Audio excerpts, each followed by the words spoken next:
Listening from the side, Nansheng was equally astonished. This new boss was truly no ordinary man. Mr. Su, allow me to recommend myself. My name is Zhou Ruinfa. Could I perhaps fight for a role in this film?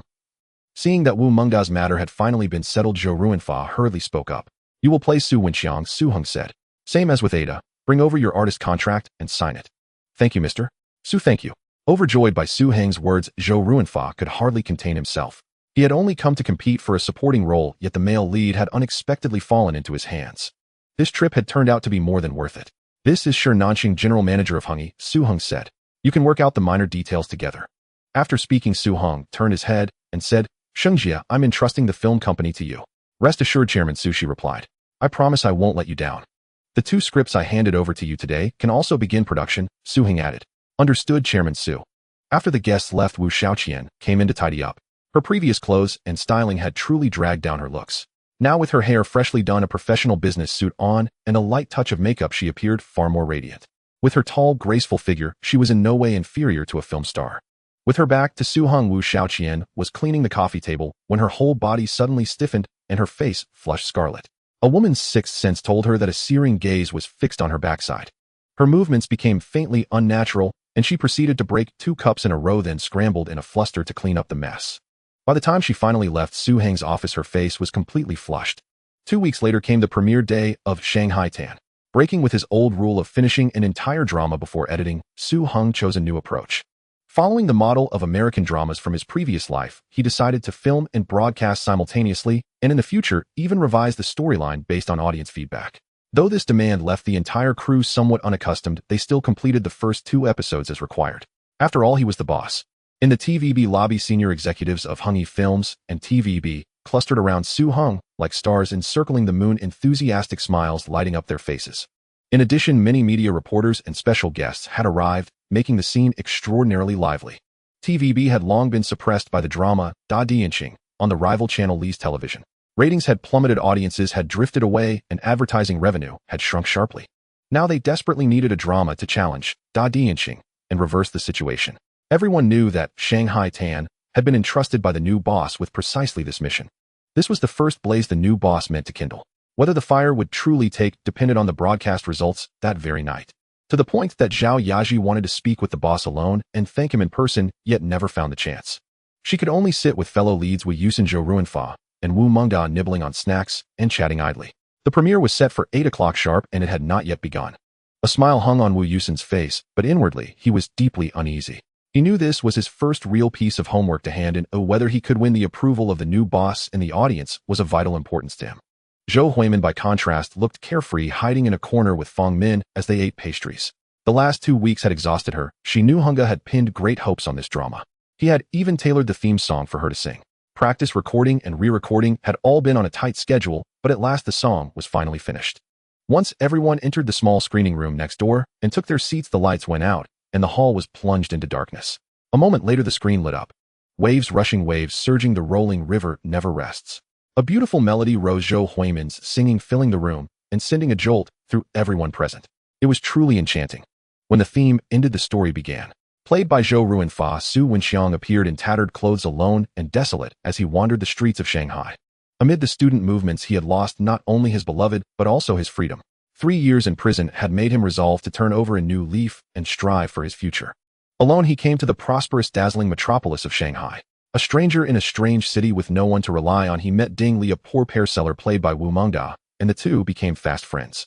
Everyone was quickly drawn in by this fresh story, feeling a deep, growing anxiety for Su Wenxiang's uncertain future. Soon the tone shifted. Su Wenxiang received word from his old friend Fang Yinyun, and the two reminisced about the past. Fang Yinyun had become a famous Shanghai socialite as she introduced him to a Shanghai tycoon, bought him new clothes, and helped him secure a job as manager of the Meihua Theater.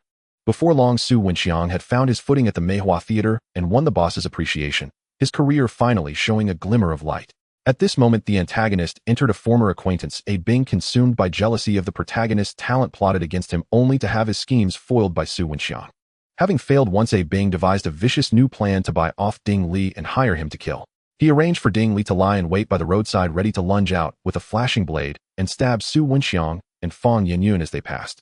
As Su Wenxiang and the others stepped into Ding Li's ambush, a spectacular clash between dragon and tiger was about to erupt. Suddenly the lights flared on, and the first episode ended. Large characters appeared on the screen to find out what happens next. Please watch the next episode. For a heartbeat, the room was silent, then thunderous applause broke out. The drama was simply too well made. Yet the screenwriter's ruthless cliffhanger truly bordered on infuriating. The cliffhanger left all the viewers itching with impatience, desperate for the next episode. The following day, newspapers and television were flooded with promotion. Stills of Zhou Ruanfa and Zhao Yazi were placed in the most prominent positions in the papers. 3 days later at 7 in the evening, when Shanghai Tan aired, the streets emptied as people stayed home. In household after household, televisions played Zhou Huimin's now familiar song in unison, and TVB's ratings in that time slot soared above 90%. Moreover, it aired head-to-head with Li's television's Da Dianxing in the same time slot, which meant Li's was left with a pitiful 10% share. TVB's morale surged while Li's was shrouded in gloom and despair. General Manager Huang Shijiao wore a bitter expression. The investment in Da Dianxing had been enormous, and now, before they even recouped their costs, TVB's Shanghai Tan had crushed them without mercy. On top of that, TVB had announced a series of ambitious new drama plans. How were they supposed to compete with that? Li's parent company was the once glorious Rediffusion Broadcasting in the so-called empire on which the sun never set. But Rediffusion had fallen on hard times in recent years, and with the tide clearly turning toward a northbound return, the parent company had been draining funds from Li's every year. Thus, Li's television was in poor operating condition, its cash flow perpetually stretched thin. They had finally managed to shoot a drama titled Gratitude of the Earth, hoping to use it as a chance to turn the tide, yet they were beaten so badly that they had no power to fight back. Advertising revenue plummeted, and there was not much money left in the accounts. Moreover, even this small sum of money had only been secured after great effort convincing the foreign bosses. He was merely a professional manager trying to persuade the parent company to loosen its purse strings. How could those foreigners readily agree? At HSBC, General Manager Shun Bai sat in his spacious, comfortable office. Despite his Chinese-sounding name, he was a bona fide son of the empire on which the sun never set. He looked like an unremarkable middle-aged white man, yet his influence in Hong Kong could be mentioned in the same breath as that of the governor. Studying the stack of documents in his hands, he frowned slightly. The growth trajectory of the young man described in the file seemed almost unbelievable, not just unheard of, but beyond anything he had ever imagined. That battle of his on Wall Street had been breathtakingly brilliant. Even with more than 20 years in finance and having risen to the position of a top executive as HSBC's general manager in Hong Kong, Shun Bai knew he could never have orchestrated such a flawless financial war. What was even more astonishing was that he apparently maintained a good relationship with the oil interest groups of the beautiful country. The file indicated that he also cooperated with Anglo-Saxon military-industrial conglomerates. He had been recommended by the Rockefeller family to serve as a director of HSBC, and at the same time, he was the largest client of HSBC in Hong Kong. His personal account alone held more than 3 billion Hong Kong dollars. Unconfirmed information suggested he also had deep connections with the upper echelons of the Bear Country, exporting goods that were worth tens of millions of US dollars every year. Similarly, unconfirmed reports indicated that he was extremely close to the mainland as well. Even Hua Ingdong, the Hong Kong tycoon with the closest ties to the mainland, held him in the highest esteem. Less than 2 months after returning to Hong Kong, he had even taken control of TVB. He was only 21 years old. How could he possibly have accomplished all of this? A knock sounded on the office door. "Please come in." A beautiful woman with golden hair and a voluptuous figure walked in. She was his secretary, Pelosi. General Manager, the secretary of Su Hung, the boss of Hengxing Electronics, just called. He would like to arrange a time to meet you. Shunbai was slightly surprised, for the dossier he had just been reading was precisely about this Su Hung. Set it for 2 o'clock this afternoon. Push all other matters aside. Setting everything else aside was only natural. The status of HSBC director alone demanded his full attention. The only other Hong Konger holding that title was the city's richest man, the shipping king, Bao the Ship King. This was someone whom he himself, HSBC, and even the entire empire on which the sun never set, had to cultivate with particular care. A favorable factor was that throughout Su Heng's rise, his cooperation with HSBC had always been remarkably smooth. That morning, Su Heng and Zhao Yingwen were in their room engaged in their joyous exercise when the telephone rang. "Boss, the appointment with the HSBC general manager is at 2 in the afternoon." "Oh, got it." The line went dead with a series of beeps. Wu Xiaoqian's face flushed crimson, though she was certain that the person on the other end of the call had heard her voice. When their exercise finally came to an end, Zhao Yingwen pounded Su Heng's chest hard. This fellow was outrageous. Still fooling around while answering the phone, the person on the other end had surely heard her voice. With a sharp smack, Su Heng slapped Zhao Yingwen on the buttocks. "Dress up nicely. Your husband is taking you to negotiate a big deal." "How big a deal?" "More than 200 million. The question left Su Heng momentarily stunned. This little girl's horizons had broadened after spending so much time with him. Just Hongxing Electronics alone, which she managed, was bringing in over 100 million Hong Kong dollars in monthly sales. We already surpassed that just now, Su Hong said with a mischievous grin. Zhao Yingwen rolled her eyes at him. The two lazed in bed for a while longer until a glance at the clock told them it was getting late. They hurriedly got up to wash and dress. Once he was properly attired, Su Hong placed a call to inform Hu Jianlin that they would meet at HSBC at 2 o'clock. As the number of companies under Su Heng's banner grew, he had no intention of working himself to death. In his previous life, Hu Jianlin had been a titan among professional managers. Keeping him merely as a deputy at Hongxing Electronics was far beneath his abilities. Su Hong planned to guide him fully into the role of a professional manager, entrusting him with the management of these companies. At 2 o'clock, Su Hong and Zhao Yingwen met up with Hu Jianlin and Wu Xiaoqian, who had been waiting in advance, and together they went upstairs. Zhao Yingwen wore a black professional skirt suit, flesh-colored stockings, and black high heels. Her hair was tied into a ponytail, and a designer bag hung over her shoulder, making her look both beautiful and capable. Yet when she saw Wu Xiaoqian, she suddenly felt a little embarrassed, certain that Su Heng's young secretary must have heard something over the phone earlier. However, Wu Xiaoqian greeted her warmly, her face showing not the slightest hint of anything unusual. Mr. Su, hello, welcome. I have long heard that you achieved remarkable success at such a young age. I did not expect you to be this young.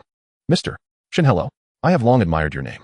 I have been meaning to pay you a visit for some time, but business has kept me so busy that I never managed to come. Mr. Su's battle on Wall Street left even a finance professional like me feeling utterly outclassed. HSBC Hong Kong has posted remarkable results these past few years, far outstripping its peers. Mr. Shin's contributions are indispensable. Allow me to introduce them. This is my girlfriend Zhao Yingwen, my assistant Hu Jianlin, and my secretary Wu Xiaoqian. Haha, Ms. Zhao is truly beautiful. You and Mr. Su are a match made in heaven. The two men exchanged a round of commercial pleasantries. Mr. Shin, I came today to discuss a deal with HSBC. I heard that HSBC holds a portion of the shares of Rediffusion Television. I wonder if you might be willing to sell them. Oh, I hadn't expected Mr. Su to be interested in Rediffusion. Shinbai was somewhat taken aback. Rediffusion's operating performance over the past few years had been poor, but it had been suppressed by TVB year after year, suffering continuous losses, and its ratings gap with TVB kept widening. A few years earlier, its major shareholder Rediffusion Voice had even sold 30% of its stock to HSBC. It was precisely this block of shares that Su Hong was referring to. During the years they had been in HSBC's hands, the stock had barely appreciated, and HSBC had been racking its brains over how to dispose of it. He had not expected Su Hong to come knocking to buy.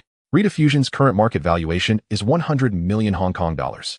HSBC now holds 30% of Rediffusion Television's shares. Let us price them at 30 million. Deal. Shinbai had not tried to inflate the price. A valuation of 100 million Hong Kong dollars for Rediffusion was not high. 2 years later, it would be sold to an Australian consortium for 200 million. In addition, I would like to trouble Mr. Shin with one more favor. Could you help me get in touch with Rediffusion Voice? I wish to buy all of the Rediffusion shares they hold. That is no problem. Rediffusion Television has been losing money for years, and Rediffusion Voice has a strong desire to sell. I will help you make contact. With that, he rose to make the call. Rediffusion Voice was very straightforward. They hold 60% of the shares and are willing to sell for 60 million. How does Mr. Su intend to pay? I will pay HSBC's 30 million Hong Kong dollars in cash. As for the 60 million owed to Rediffusion Voice, I plan to pay it using a loan from HSBC. I will use Rediffusion's shares as collateral and repay HSBC over 3 years. What do you think? Upon hearing this payment method, Zhao Yingwen's face was filled with surprise. After all, Su Hong had over 3 billion Hong Kong dollars in cash in his account, and merely from Hongxing Electronics, his monthly income exceeded 14 million US dollars. In other words, Su Hong was not short on money, so why did he still need to take out a loan? However, it was evidently not the right time to ask this question. Shinbai was also slightly surprised. Don't ask him how he knew all foreign trade of Hongxing Electronics was conducted through HSBC, and Su Hong's account was also opened at HSBC. As a senior figure at HSBC, it was exceedingly easy for him to understand a client's financial strength. He could simply check the transaction history. Of course, no problem. Then Su Xing, I wish us a pleasant cooperation. But he quickly reacted, his eyes shining as Shunbai extended his hand, shaking Su Hong's hand tightly. He was a clever man. Shunbai had someone draft the contract, and Su Hong asked Zhao Yingwen to review it, as he was not very professional in legal matters. This was also the reason he brought Zhao Yingwen along, who meticulously read the contract twice from start to finish. No problem. We can sign. After signing a share transfer contract 2 days later, someone from Lee's side came over, and Su Hong signed another transfer contract along with a loan contract with HSBC. With the deal concluded, having acquired Lee's television station, Su Hong then contacted the remaining small shareholders to acquire the remaining 10% of shares they held, thus achieving 100% ownership of Lee's television station. You clearly have the funds to purchase. Why do you still need a loan? And why not pay off the loan from Hang Seng Electronics? Once outside the hall, Zhao Yingwen could no longer hold back and asked. Su-hung wanted to say that she had never seen someone in his past life who could owe the bank hundreds of millions in loans. Those were truly formidable figures. In business, loans are always necessary. Who has the ability to use all their own money? The money in the account is for other purposes. Zhao Yingwen nodded, not pursuing the question further as she was not very familiar with these financial operations. Hua Jianlin nodded as well, beginning to understand the wisdom behind Su-hung's approach. He was a top student in finance. After arranging for the bodyguard to take Zhao Yingwen home, Su-hung took Hua Jianlin to the newly established fund company. How is the acquisition of shares from Wharf and Hutchison Whampoa going? Su-hung inquired. Wharf has opened many accounts as per your request to disperse the acquisition, but due to the large scale, it has caused the stock price to rise rapidly. Currently, we hold about 15 of the total shares, and the stock price has risen to around $18 each, with available chips visibly decreasing. In the VIP operations room, Hua Jianlin and Hu Jifeng stood by Su-hung's side, watching as dozens of traders focused intently on the fluctuating stock prices on their screens. To keep the cost of acquiring shares as low as possible, the only option is to extend the time. The ideal scenario is to maintain a price range and oscillate within it, thus allowing for a gradual accumulation of shares, although this would prolong the timeline. Have you noticed any other large funds coming in? Not yet, but it's hard to say for the future. The stock price has risen too quickly during this period, and there will definitely be large funds paying attention. Let's push it up. Raise the stock price directly to above $30, and then accumulate. Boss, we haven't accumulated enough shares yet. Wouldn't that make the cost too high? No worries, let it be high. Su-hung recalled that the final repurchase price set by the Shipping King was 105 Hong Kong dollars per share. Compared to the initial price of 14, it had increased by more than 7 times, and compared to the stock price of 30, it had risen by more than 3 times, offering ample profit margin. All right, we will proceed immediately. Su-hung nodded. At the current price level, Li Chaoren should not have come in yet. If he wanted to join in and share the pie, he would need to invest more funds for less yield, ideally ending up losing some money. In that case, wouldn't Li Chaoren lack the strength to compete with him for Hutchison Whampoa? Su-hung thought for a moment. This logic was sound. What about Hutchison Whampoa's position?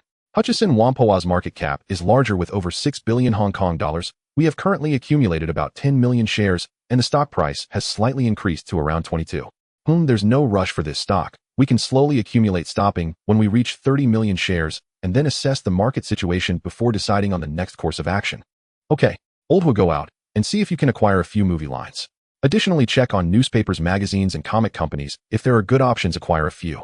With 2 television stations now, Lease and TVB, Su-hung could use these as a foundation to rapidly acquire and create a prototype of a Murdoch-style news group.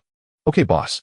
The boss thinking was truly fanciful. He had just been directing stock trading and then turned around to instruct himself to acquire newspapers and magazines. This ability to multitask was something that ordinary people would find difficult to learn. Boss, the stock price of Wharf has been driven up. It has now exceeded 30. It seems that large funds have entered. Should we still buy in? Li Chaoren and his assistant sat in a VIP room at a securities exchange, observing the stock price fluctuations with serious expressions. He had been studying Wharf's stock price for a long time. This company owned many core plots of land, with land prices far exceeding the stock price, and the major shareholder, Jardine Matheson, held only 5 of the shares, making the control precarious. He had devised an ambitious acquisition plan and was preparing to buy Wharf shares at low prices when someone acted ahead of him. In a short time, Wharf's stock price doubled, exceeding 30 Hong Kong dollars, completely disrupting his acquisition plan. Is there any way to push the stock price down? Basically impossible. The key is that we don't have much stock on hand. If it's expensive, then so be it, or let's acquire shares and focus on getting some stock in hand first. Li Chaoren decisively stated, feeling quite uncomfortable inside. He had kept this stock research confidential, so was someone leaking information? Was it attracting other large funds to compete? Otherwise, the timing was too coincidental. Just when he wanted to buy low, the stock price was immediately driven up. Ring, ring, ring. Just as Su-hung was about to get off work, the phone on his desk rang. This is Su-hung. Who is this? Su-hung picked up the phone. Hello, Su-shung. I am Zhao Yaji. I wonder if you are free tonight. I would like to invite you to dinner. Thank you for giving me the opportunity to play Feng Changcheng. On the other end of the line, Zhao Yazi's face turned red with embarrassment. It took her a long time to muster the courage to make this call. The airing of Shanghai Bun had achieved excellent viewership ratings. As a result, Zhao Yazi's fame gradually grew, and alongside Zhou Ruanfa and Wu Mengdao, they became household names in Hong Kong. She still remembers the first time she met Su-hung, the man with a powerful aura, standing at the center of the stage for a press conference, poised and dashing. Back then, he was still a promising youth, and just one glance was enough for her to never forget him. Fate can be so wondrous at times, as if the heavens had heard her inner voice. A few months later, he achieved great success, becoming the boss of TVB, inviting her to play the role of Feng Qingqing, as if everything were a dream. The key was that he was so talented, able to write such an excellent script. She felt that she could not wait any longer as she had to take the initiative. Haha, sure. You definitely should treat me, my big star. I'll come pick you up right now. Now? Isn't it a bit early? I haven't finished my work yet. Zhao Yaji hesitated. Today's filming task was still incomplete. With Shanghai Bund being so popular, everyone in the crew was working hard to finish the remaining parts, quickly aiming to present a perfect result. Haha, just tell Wu Yusin that you have a date with the boss and leave early. He definitely won't dare to stop you. No way, it's not a date. It's just a gathering with friends. How annoying, I won't talk to you anymore. Zhao Yazi's voice grew softer as she spoke. This explanation sounded too weak. Hanging up the phone, her cheeks flushed. Su Heng chose a high-end Western restaurant. Although the food wasn't to his taste, it was a typical choice that most women would enjoy. At a dining table, the two sat facing each other. Su Heng, with his innate sense of humor, made Zhao Yaji laugh heartily from time to time. Aji, let's toast to you becoming a household name. After saying that, Su Heng raised his glass filled to the brim with red wine from the vineyard. The taste was just average, but it was good for setting the mood. Cheers, Zhao Yaji said, tilting her head back and downing the drink in one go. They chatted while eating. Though not much food was consumed, they had already drunk quite a bit. Can you tell me about the creation process of this script? Zhao Yaji blinked her big sparkling eyes, her cheeks flushed. She suspected that this script was written specifically for her. When I was writing this script, the first person I thought of was you. The character Feng Chengqing dares to love and hate pure as water, understanding, just like you in reality. You could say this role was tailor-made for you. Upon hearing Su Heng's response, Zhao Yazi's eyes sparkled with admiration, affection, and emotion. Indeed, Su Heng's answer confirmed her judgment. She never expected that the man she liked so much had already done so much for her, while she remained completely unaware. From the first time I saw you, I fell deeply in love with you. I would weave a beautiful dream for you with all my love. In this dream, we would hold hands, walk through every sunrise and sunset, and behold all the beauty of the world. I would guard you like a treasure, ensuring that you would not suffer even the slightest harm. Su Heng was almost sickened by his own words. At that moment, Hong Kong was being inundated by the emotional lines from Qiong Yao's romance novels, which echoed through the streets. Heng, really? You really like me too? I've always thought you didn't even notice me. Zhao Yazi's emotions were clearly heightened. She was so surprised that she never expected Su Heng to feel the same way about her. Heng, thank you so much for everything you've done for me. I toast to you. After saying that, Zhao Yaji raised her glass, and before Su Heng could stop her, she tilted her head back and drank it all. It wasn't that Su Heng was concerned about the money, rather red wine should not be consumed this way. Its after effects could be quite overwhelming. Do you know? I'm really happy today. There were many times I gathered my courage to call you, but I was afraid of being rejected, afraid of failing to confess. Can you understand my pain? I understand. From now on, let me bear all the pain. I won't let you suffer even the slightest harm. Zhao Yazi's emotions fluctuated as she shed tears of gratitude. By the time they left the Western restaurant, she was noticeably tipsy, leaning into Su Heng's embrace, almost being half carried into the car by him. In the luxurious bedroom of the Deepwater Bay Villa, Zhao Yaji lay on the soft bed with gentle light casting over her. Her fair skin was as smooth as milk. Dad, Mr. Su Heng just called saying he wants to invite you for afternoon tea. I don't know if you have time. On Victoria Peak, in a luxurious villa, Wu Guang, the second son-in-law of the shipping king, gently spoke in the living room. Oh, this little fellow finally remembers me. I heard he went to Wall Street and returned with a fortune of several billion Hong Kong dollars, truly a dragon among men. Guangjing, with a young man like this, you must interact with him more. Don't be fooled by his youth. He has many qualities worth learning from. All right, Dad. Among his sons-in-law, the shipping king favored this second son-in-law the most. They were both from Ningzhou, and crucially, he was a Huaxiao person. Unfortunately, the shipping king had no sons, only 4 daughters. Among these 4 sons-in-law, the other 3 were foreigners, which the shipping king disliked. In recent years, he had been deliberately cultivating this second son-in-law, planning to pass on his legacy to him. This second son-in-law was also quite capable managing his business. Well, the Wu family was one of the top elite families in Hong Kong. He even participated in the first chief executive election after the return, narrowly losing to his old rival, the son of the shipping king Dong Jianhua. It's undeniable that life is full of drama. The shipping king and the Dong shipping king, these 2 old rivals, fought for a lifetime, with the shipping king always gaining the upper hand. Yet unexpectedly, Dong shipping king had a formidable son who managed to turn the tables for Dong shipping king. Let's invite him to our home. Tell him I'm treating him to a Shanghai-style afternoon tea. Wu Guangjing was a bit surprised. The shipping king usually wouldn't invite people to his home, which implied a close relationship, treating him like family. At the same time, he felt somewhat touched, understanding that his father-in-law's actions were also meant to pave the way for him. At 2 o'clock in the afternoon on Victoria Peak, the highest point of Hong Kong, standing here allows one to overlook the bustling scenery of Hong Kong and the beautiful Victoria Harbor. The villas on Victoria Peak, each boasting unbeatable views and unique geographical positions, cannot simply be purchased with money. Only a few Chinese families can reside here, making it a complete symbol of wealth and status. The first Chinese family to move in was the He family, an old aristocrat of Hong Kong, not to be confused with the gambling king, He from Macau. He is a branch of the Hong Kong He family. In recent years, as the strength of the Chinese community has risen, the number of wealthy families moving in has gradually increased, although it remains quite limited. At No. 2 Taiping Mountain in the Bao family villa, Wu Guangjing stood outside early awaiting Su Heng's arrival. Soon 3 black bulletproof Mercedes-Benz cars slowly approached. Wu Guangjing cordially opened the car door and firmly shook hands with Su Heng. Su Sheng, welcome, welcome. So soon we meet again. As the saying goes, one should not underestimate a scholar after 3 days. I find this saying most fitting for you. Wu Xing, you flatter me. It is your charisma that I need to learn from. Come in, please. My father-in-law has been waiting for a long time. Then I shall intrude today. No need to say intrude, you are a distinguished guest of our family. As they spoke, the two had already arrived at the villa's entrance. Bao Chuanwang stood at the bottom of the steps looking kindly at the 2 young gentlemen approaching. Heng, welcome, welcome. This time your performance in the Wall Street battle was splendid, showcasing excellent timing and understanding of the situation. Su Heng was slightly taken aback, but soon recalled that Bao Chuanwang had worked as a bank manager in Shanghai early on. He must have seen reports about his futures trading in the newspapers. Haha, it was purely luck. Haha, Heng, you are too humble. In my view, luck is also a part of strength. Speaking of which, I must thank you. Your judgment regarding the recent rise in oil prices was incredibly accurate. I sold off a batch of old freighters in advance, actively reducing the scale of my fleet and mitigating a significant loss. In the future, if you need any assistance, feel free to speak up. Baoxing, I came today to discuss a collaboration. How interested would you be in the Wharf Holdings company? Wharf Holdings. This company has quite a history with a stock code of 00004 and is well known as one of the 2 wings alongside the Swire Group. Is it true that Swire Group is considering divesting? Hearing Su Heng's words, Bao Chuanwang was somewhat surprised. Given Wharf Holdings' influence in Hong Kong, it was hard to believe anyone could be unaware of this company. Indeed, Wharf Holdings possesses a wealth of quality land, docks, and ports, along with retail warehouses and properties. To put it simply, the value of its land far exceeds its stock price. Upon realizing this, I bought a batch of Wharf Holdings stocks. Initially, my intention was to target this stock, buying low and then releasing my research report. I planned to sell once the stock price reached a certain level for profit. However, as my investigation deepened, I discovered Swire Group only held 5% of Wharf Holdings shares, meaning they could easily swallow the company. So Su Sheng's suggestion is to collaborate with me to acquire Wharf Holdings. The shock brought by Su Heng's information was immense. How did this guy come to such conclusions?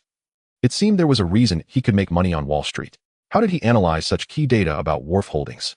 No, Wharf Holdings' extensive docks and ports are of utmost value to the Bao family. Moreover, given the current trends in the shipping industry, the rising oil prices have drastically increased costs, and with evident overcapacity, I believe abandoning ships to go ashore would not only help the Bao family weather this crisis, but also elevate them to new heights. Bao Chuanwang looked serious, internally astonished by Su Heng's audacity. Abandoning ships to go ashore. Bao Chuanwang repeated these 4 words slowly. The last time Su Heng called him was to remind him about rising oil prices, and just a few days later chaos erupted in Persia, causing oil prices to soar. This young man's vision was so precise, not just in Hong Kong, but even globally, few could rival him. Right now, the soaring oil prices were deadly for shipping companies. With costs surging, shipping companies were forced to raise freight rates to cope, but excessive rate increases resulted in a sharp reduction in business volume. At Bao Chuanwang's age, he understood that in the face of such a major crisis, a single misstep could lead to total loss. Although he had sold off a batch of freighters recently, to cope the pressure remained immense. Thus, he had begun to entertain the idea of abandoning ships to go ashore, and hearing Su Heng articulate it directly was quite shocking. Sitting nearby, Wu Guangjing was even more astonished, his mouth agape. This proposal was a strategic suggestion for the Bao family, directly impacting their overall layout. The key was that this guy's investment insight was well recognized. Before investing in oil on Wall Street, he had specifically called Bao family to share information, aiming to make money together. At that time, even his father-in-law hadn't viewed it positively, yet Su Heng's trip to Wall Street proved him right. Heng, first and foremost, regardless of whether this collaboration materializes, I must thank you for your continual support of this old man and the Bao family. Especially in the face of significant interests, being able to consider the Bao family and wanting to bring this old man along to make money together. Although I couldn't collaborate last time due to handling the crisis in the shipping company, I still recognize your kindness. What kind of person is Bao Chuanwang? He quickly realized how substantial Su Heng's proposal was, akin to seizing a large cake from the 4 major trading companies. We have collaborated with Wharf Holdings for many years and understand this company's situation. They indeed possess a considerable amount of quality land, ports, and docks. However, Heng, their major shareholder, is still Swire Group, whether it's acquisition or targeting one cannot bypass Swire Group. Moreover, if an acquisition is initiated, it will be the first since the opening of the port in Hong Kong. Acquiring a British company presents significant resistance. Bao Chuanwang's face showed deep concern. Initiating an acquisition battle would surely offend Swire Group. Moreover, success was essential. Failure could be crippling for the Bao family. In my view, there are indeed significant challenges, and it's very likely Swire Group will retaliate. But so what? Wharf Holdings is a public company. To gain control, one must follow public listing rules, and Swire cannot be an exception. So essentially, this acquisition battle will be a test of financial strength. In terms of finances, Bao Shengyu possess considerable resources and focus. On the other hand, Swire appears strong, but is weak internally, investing recklessly abroad, leading to dispersed funds.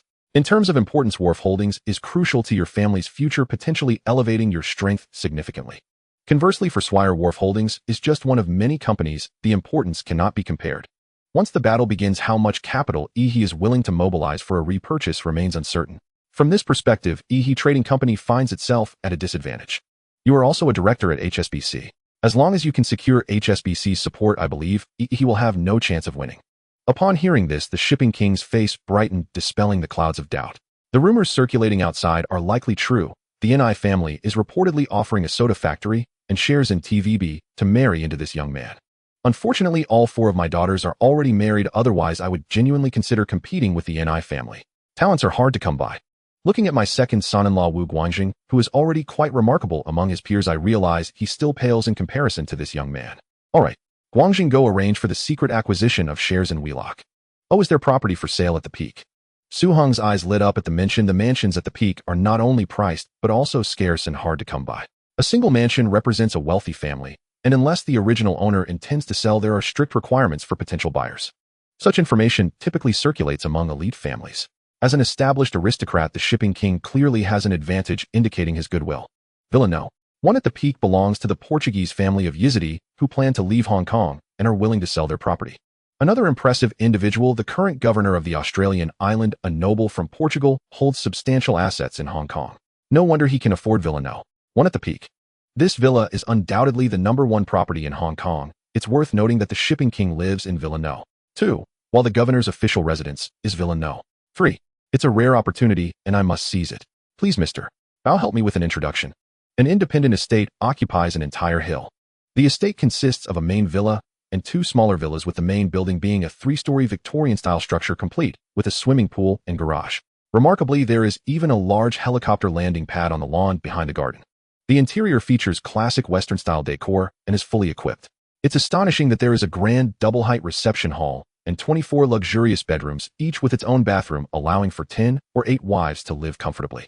Standing before the massive floor-to-ceiling windows, the entire Hong Kong island and the beautiful Victoria Harbor can be admired. Su Heng is very satisfied with the villa's exterior, which doesn't require demolition and reconstruction. However, he doesn't like the decoration style. That's not a problem, as he can simply redecorate. There seems to be an inherent obsession among Chinese people with purchasing property, and Su Heng is no exception. Standing in this luxury mansion, he finally feels a sense of accomplishment. The original owner's asking price is 80 million Hong Kong dollars, and with various taxes and fees it exceeds 100 million. However, Su Heng finds this price reasonable, as in a few decades the property prices in Hong Kong will reveal what true expense means. With the Shipping King's introduction, the deal went much more smoothly. Within 3 days, all the complex procedures were completed, and Hong Kong's premier luxury property officially became Su Heng's. Despite taking extensive measures to keep it confidential, the news still spread quickly, shaking the elite circles of Hong Kong. Even more jaw-dropping was the report that the Shipping King was the one who made the introduction. As the richest man in Hong Kong, he must understand the significance of this mansion, yet he still facilitated the transaction. Moreover, media headlines like Villa No. 1 at the Peak. Hong Kong's premier mansion changes hands, and Chinese wealth emerges as Hong Kong's premier mansion falls into the hands of a Chinese tycoon caught public attention alongside street tabloids, asking who will be the new mistress of Hong Kong's premier mansion. However, major media outlets such as TVB TV and the Oriental Daily maintained a conspicuous silence. While the public was abuzz, Su Heng waved his hand decisively. Renovate. The renovation of Hong Kong's premier mansion commenced and would last for 3 months. With the Shipping King entering the fray, the stock price of Wheelock surged again, reaching 40 Hong Kong dollars per share. At this point, he Trading finally reacted, beginning to spend heavily to repurchase Wheelock shares, pushing the stock price to 50 Hong Kong dollars. Looking at the stock price before him, Li Chaoran felt immensely frustrated. He had been absorbing shares at $30 each, but within days the price jumped to over 50. How could he continue to buy? It was evident that significant capital was entering the market to grab shares. After some inquiries, he confirmed that it was the shipping king and He Trading who had entered the game. Looking at it this way, it was clear that acquiring Wheelock was now impossible for him, and all previous plans had collapsed. He felt a deep sense of discomfort akin to watching ripe peaches being plucked by others. At a price of 50 Hong Kong dollars per share, Wheelock's market value reached 5 billion Hong Kong dollars. To gain a controlling stake of 51, he would need over 2.5 billion Hong Kong dollars, which exceeded his net worth unless he took out a loan, but the risks were significant. In Hong Kong, only the shipping king had the strength to acquire Wheelock. However, giving up was difficult. A mosquito's leg is still meat. Yet not giving up meant his chips were limited, unable to influence the situation. Was he destined to trade like an ordinary retail investor, buying low and selling high for a small profit? Not in a hurry, he resolved that only when the shipping king and He Trading were locked in a fierce battle would his modest shares wield their greatest power. Li Chaoran firmly resolved within himself, while continuing to gather shares and planning to sell at the right moment. The battle between Hong Kong's richest man and He Trading escalated fiercely. Both sides engaged in an intense struggle. Meanwhile, the uproar from both sides quickly leaked out, prompting retail investors to follow suit. The stock price surged further. Soon the circulating shares on the market became scarce. Those holding shares began to hold back on selling, and the stock price rose above 90. It's worth noting that the price before the hike was merely 14 Hong Kong dollars per share, an increase of almost 7 times, while both sides had yet to gather enough shares. At this point, both sides were using every trick in the book to surpass the majority and gain control. He Trading had also invested a significant amount of capital in a short period, leading to financial exhaustion. They were out of cash.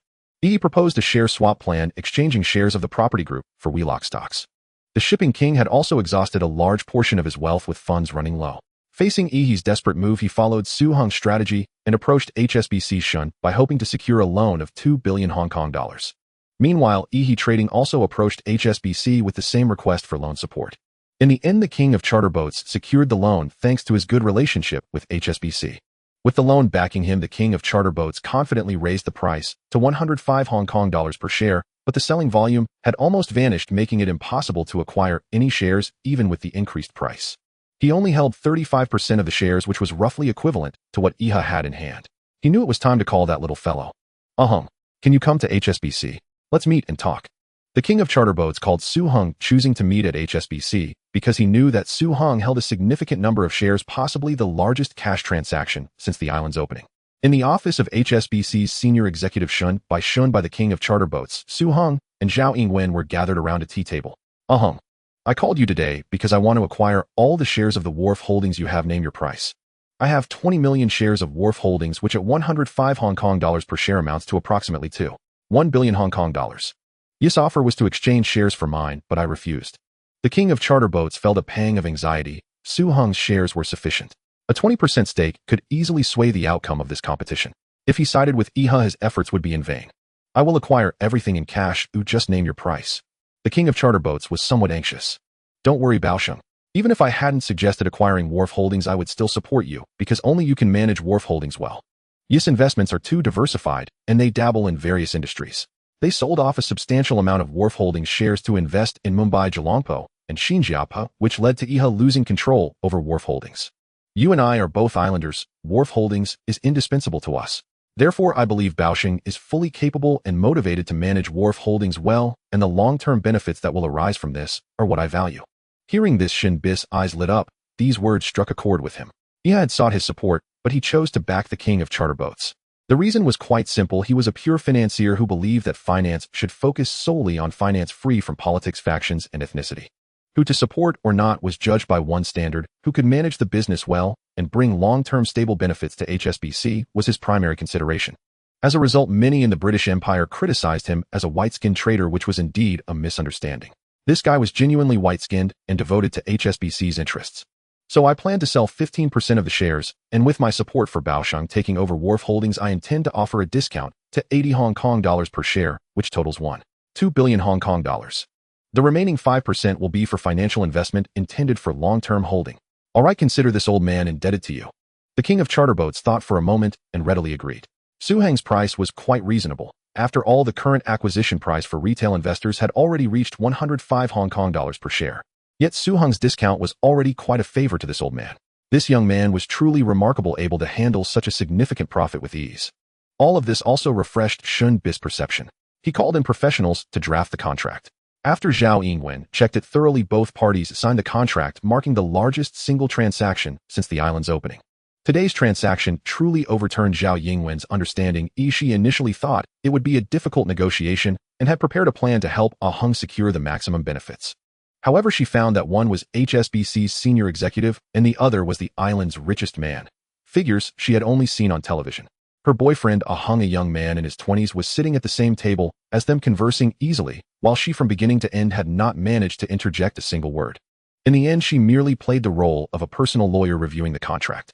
Zhao Yingwen felt a bit disheartened. From the time she first knew him, he was an obscure poor kid, and in just over a year he had reached a level where she had to look up to him. Meanwhile, after acquiring Su Heng's shares, the king of charter boats held over 50% of the shares. Together with Su Heng's 5% support, he successfully gained control of Wharf Holdings, concluding this century's eye-catching acquisition battle. This acquisition was the first of its kind on the island, marking a Chinese takeover of a British-funded company. It also left a profound impact on the future capital landscape and social structure of the island. It demonstrated a fact: British-funded companies can be acquired by Chinese capital, and they may very well operate even better. Once this news broke, the island was shaken. The British capital camp felt generally dejected, hastening their withdrawal from the island. Conversely, the Chinese capital camp was greatly encouraged, each one rubbing their hands together, preparing to acquire assets that originally belonged to British capital. After this battle, the trend of Chinese advancement and British retreat in the island's business circles became a certainty. HSBC also gained significantly from this battle. To acquire the shares from Su Heng, the king of charter boats borrowed 1.2 billion Hong Kong dollars from HSBC to be repaid over 3 years, with interest alone exceeding 300 million Hong Kong dollars, and he also earned the friendship of the king of charter boats. In a matter of months, this guy made a profit of 600 million Hong Kong dollars with a cost of 600 million Hong Kong dollars, achieving a profit margin of over 100% and still holding 5% of Wharf Holdings shares, while the island's richest man, the king of charter boats, owes him a favor. His decisiveness is also extremely rare among all the people I know. A nearly perfect business genius. I must write a letter to the headquarters to draw their attention. The next day, upon reading the news in the newspaper, Li Chaoren was stunned. He never expected that the king of charter boats had completed the acquisition of Wharf Holdings, and the one who was buying low was Su Heng. This explained everything. He was already hailed as a financial genius, someone who could earn tens of billions on Wall Street and return to the island, so it was no surprise that he recognized Wharf Holdings' potential value. But what about the Wharf Holdings shares he held? With the acquisition complete, the stock price plummeted, currently falling to only 80 Hong Kong dollars per share. If he reduced his holdings through the open market, it might drop to 50 or 60, while his cost had exceeded 50 Hong Kong dollars. Wouldn't that mean he had worked hard for nothing? On the third day, he received an even more astonishing piece of news. Yuo Hong admitted defeat in its bid for Wharf Holdings and announced its intention to transfer all 20% of its Wharf Holdings shares to Pak Shun Wang, the so-called shipping tycoon, at a total price of 800 million Hong Kong dollars or 40 Hong Kong dollars per share, prompting another sharp decline in the stock's market value. Li Chaoren nearly wept upon reading the news. Yuo Hong, must you kneel so swiftly? Who on earth will buy my 5 million shares of Wharf Holdings now? In this campaign, Su Heng emerged as the greatest beneficiary. He had acquired 20 million shares of Wharf Holdings at an average cost of approximately 30 Hong Kong dollars per share, totaling 600 million Hong Kong dollars, and subsequently sold 15 million shares for 1 Hong Kong dollar, 5 billion, yielding a net profit of 900 million Hong Kong dollars. He retained 5% of Wharf Holdings equity and secured the shipping tycoon's personal favor, a truly extraordinary windfall. At Villa No. 1 on Victoria Peak, Su Heng, seeking efficiency, engaged Hong Kong Island's most prestigious interior designer and top-tier renovation firm to completely redesign and refurbish the property. After 3 months of intensive construction, the renovation was finally complete. Su Heng entered the residence, hailed as Hong Kong Island's finest mansion, with several bodyguards and Ni Wenlian. A colossal crystal chandelier hung from the ceiling, gold leaf adorned the vaulted dome, rosewood furniture filled every room, and polished stone flooring gleamed like mirrors. Every detail exuded opulence and refinement. Even Ni Wenlian, accustomed to grandeur, marveled aloud in awe. Standing before the expansive floor-to-ceiling windows in the living room, she was startled to discover the glass was thick, bulletproof. Through the window, beneath a clear azure sky, the entire Hong Kong Island unfolded before her: centrals, soaring skyscrapers, the picturesque Victoria Harbor, and yachts gliding in and out across the shimmering sea. A vision so surreal it felt dreamlike. Though she herself lived in a villa and hailed from a wealthy family, this residence dwarfed her own home in scale and splendor. Moreover, as women mature, they often come to regard their natal home as belonging to others, while their husband's home becomes their true sanctuary. And yet this Villa No. 1 on Victoria Peak Hong Kong Island's preeminent mansion even stirred desire in a woman like Ni Wenlian who had long been immersed in affluence. How many other women across Hong Kong must dream night after night of dwelling within these walls? Am I the first woman to visit this villa? Ni Wenlian asked, nervously gathering her courage. Her unspoken question was whether she would one day become its mistress, the principal wife, the rightful lady of the house. Though perhaps more than one woman might eventually reside here, she wished fervently to be the first. Of course, my darling. Su Hong whispered softly into her ear, drawing her gently from behind, sensing the subtle shift in her emotions. His unequivocal reply left Ni Wenlian overjoyed. Clearly, he had understood her silent meaning. The thought of becoming mistress of this legendary mansion, consort to Hong Kong's wealthiest man matriarch of its foremost dynasty, filled her heart with honeyed sweetness. Yet in the next instant her body stiffened as she instinctively pressed down upon his wandering hands. This man truly had an uncanny talent for shattering the mood. How can I possibly admire the house like this? She murmured, blushing. No matter, we've already purchased it. There'll be plenty of time to explore it thoroughly at our leisure. Su Hong brought his lips close to her ear, sending tingling warmth through her. She strained to push his head away, but the moment her grip loosened, her defenses crumbled once more. His hands cupped her softness firmly, yet she retained enough composure to clutch his waistband tightly, halting his advance. Her voice trembled with quiet pleading, not here, someone might see us. Please, let's go to the bedroom. She knew this moment was inevitable. Their bond had long ripened into natural culmination. Yet midday in the living room before those vast transparent windows, it was simply too mortifying. This is a private residence. No one could possibly see us. But the bodyguards, they're touring their own assigned villa. Who would dare intrude without invitation? Wouldn't you like to try something thrilling, admiring the view while indulging in something far more intimate? His voice held a hypnotic allure, coaxing her toward forbidden delight. Her resolve wavered for only a single second. She swore it was no longer. And in that fleeting instant, Su Hong seized his chance. The belt came undone, and her trousers slid down in one swift motion. This man was pure, untamable vitality, pressing her firmly against the cool, seamless glass. At first she tensed with discomfort, but soon her gaze softened, her senses blurred, and she slipped into a state both transcendent and deeply sensual. Indeed, there was something uniquely exhilarating, standing bare before that immense window, gazing across the entirety of Hong Kong Island, while surrendering utterly to passion. Time dissolved. Ni Wenlian felt her legs buckle, her strength ebb entirely, leaving nothing but breathless, trembling stillness. At Rediffusion Television's general manager's office, Huang Shijiao had just arrived to begin his day when his secretary burst in, breathless and clutching an urgent document. Huang Shijiao opened the file envelope and found an official notice announcing Rediffusion Television's change of ownership, accompanied by a photocopy of the share transfer agreement. The notice further stated that the new owner, Su Hong, would conduct an on-site inspection at 10 o'clock that morning, just 2 hours away. Those contemptible foreign devils. How dare they spring such a monumental decision without prior warning? Huang Shijiao fumed. Rediffusion had changed hands, and he, its general manager, was the last person informed. Their negligence was unforgivable. With little time to vent, Huang Shijiao quickly gathered his thoughts. 2 hours remained before the new owner's arrival, no time for preparation. Both he and Rediffusion needed to make an impeccable first impression. Otherwise, his tenure as general manager would likely end before noon. He feared he might become the new boss's very first target. His anxiety surged accordingly. Yet the name Su Hong rang faintly familiar. Then it struck him, the formidable force behind TVB, the arch-rival of Rediffusion, and Hong Kong's second richest tycoon. The same man who had recently produced the blockbuster drama Shanghai Bund, reportedly penning the script himself, and whose masterful execution had decimated Rediffusion's ratings. He already owned TVB. Why acquire Rediffusion too? Not his concern. His sole priority now was securing his position and keeping his job. Summon all senior executives to the main entrance to welcome the new owner. All other staff should continue their duties as usual. Promptly at 10 o'clock, 3 black armored Mercedes-Benz sedans glided to a halt. Huang Shijiao hurried forward to open the door, and out stepped a strikingly handsome young man in a flawlessly tailored black suit.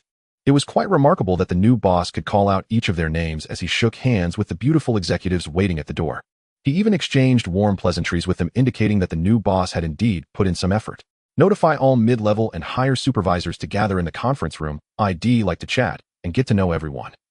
Under the crowd's attention, Su Hong arrived at a large conference room. Soon the management personnel trickled in, looking even more bewildered than Huang Shijiao, having just learned that the live television station had changed ownership and the new boss was calling for a meeting. Since this is our first meeting, you may not be very familiar with me. Allow me to introduce myself. My name is Su Hong, and I am currently managing TVB. Yes, I am also the investor behind Shanghai Bund. Hearing Su Hong's words, the crowd felt a mix of emotions. The new boss was so impressive, they wondered if he still valued them. If he were to directly transfer people from TVB to manage, their chances of unemployment would greatly increase. I want to ask everyone a question: why has live television stations' viewership been suppressed by TVB? Su Hung scanned the room, and everyone lowered their heads. This question from the new boss was indeed too pointed. Su Hung's gaze finally settled on Huang Shizhao. I believe that Lide's acquisition was not due to poor management on its part, rather it remains a strong competitor to TVB. The reason Lide's viewership has consistently lagged behind TVB's is primarily due to the parent company's prolonged financial drain, resulting in severe underfunding for program production and drama filming. Huang Shizhao answered this question with a stiffened resolve. You others could dodge it, but as the general manager, he had no escape. Upon hearing Huang Zizha's response, Su Hung nodded. He still recognized Huang Zizha's capabilities. Using drama to boost viewership was a sound strategy. In the original timeline, Earth's benevolence had cut TVB's drama turnover starring Zheng Xiaoqiu viewership in half. Manager Huang makes a good point. Achieving such results under these circumstances is quite commendable for Lide. Therefore, I announce that starting today, Lide television station will be renamed Asia Television. Additionally, I will inject 30 million Hong Kong dollars into the station for the production of new programs and investment in new dramas. Huang Shizhao felt a weight lift from his heart. It seemed the new boss was quite satisfied with him. Moreover, and more importantly, the new boss not only refrained from draining Lide, but also injected substantial funds for program and drama production, allowing them to continue competing with TVB. Everyone felt a wave of astonishment. They were aware that the parent company had been draining Lide for years, leading to significant funding shortages as mid-level executives of the television station. Now that they had ample financial support, they were fully confident to compete with TVB. What I want to tell you is that your new boss is not short on funds. It's been said that I am the second richest person in Hong Kong. As soon as he finished speaking, a soft laugh rippled through the conference room. So not only will I invest in the production of television programs and dramas, but I will also offer bonuses to everyone. When our viewership surpasses TVB, it'll give everyone a bonus starting from 100,000 Hong Kong dollars. The room erupted in applause. The new boss was indeed generous.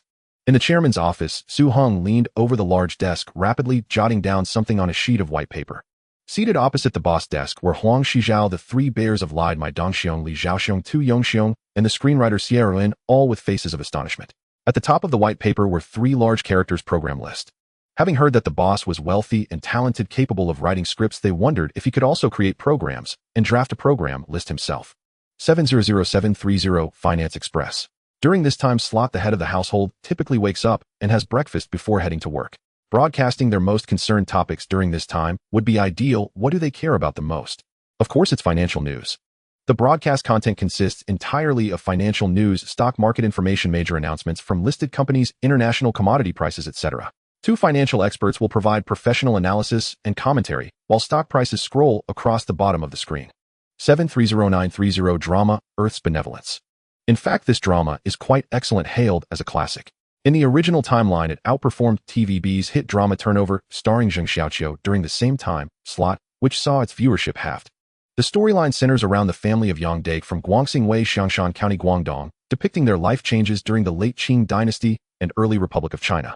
The plot not only covers significant historical events such as the Xinhai Revolution, the Huanghuaging Uprising, and the May 4th movement, but also delves into the survival conditions and psychological changes of farmers facing natural disasters and social turmoil. Through the story of Yang Dake's family, it reflects the hardships of farmers at the time and their profound attachment to their hometown. The leads are the pillars of Asia Television, Lu Songren and Mi Shuai, both of whom Su Hung greatly admired in his past life. In this life, Su Hung has become their boss. Without the star halo, they must work for Su Hung to earn money, which makes him quite happy. To replay this during this time slot, housewives generally drop off their children and return home. Those who watched Shanghai Bun the previous night could catch this drama the following morning, helping to recover some viewership. 9301100 stars. This is an interview-style program where entertainment stars and celebrities from various fields can participate. The chat content is unrestricted. They could even smoke cigars and sip red wine while chatting, focusing on a relaxed and free-flowing conversation. 11001300 The Taste of Hong Kong. During lunchtime, housewives head out to buy groceries and cook. This program can be divided into two parts. The first half teaches cooking, featuring several attractive hosts who take turns demonstrating recipes. The second half showcases various delicacies both from Hong Kong and surrounding regions, primarily aimed at stimulating appetites. 13001700 Happy Shopping. During this time slot, both Asia Television and TVB do not air any programs. The screens simply display their logos. They consider it garbage time, as most people are out working and making money, leaving only housewives at home who hold little advertising value. Thus, they simply stopped broadcasting during this time slot. They completely underestimated the purchasing power of these housewives. Although they may not earn money, they are indeed the main consumers. Find a few hosts. The men should be handsome and the women should be beautiful. Contact some manufacturers who want to advertise on television, mainly everyday products, display their goods, and have their sales staff on site with hosts simulating bargaining.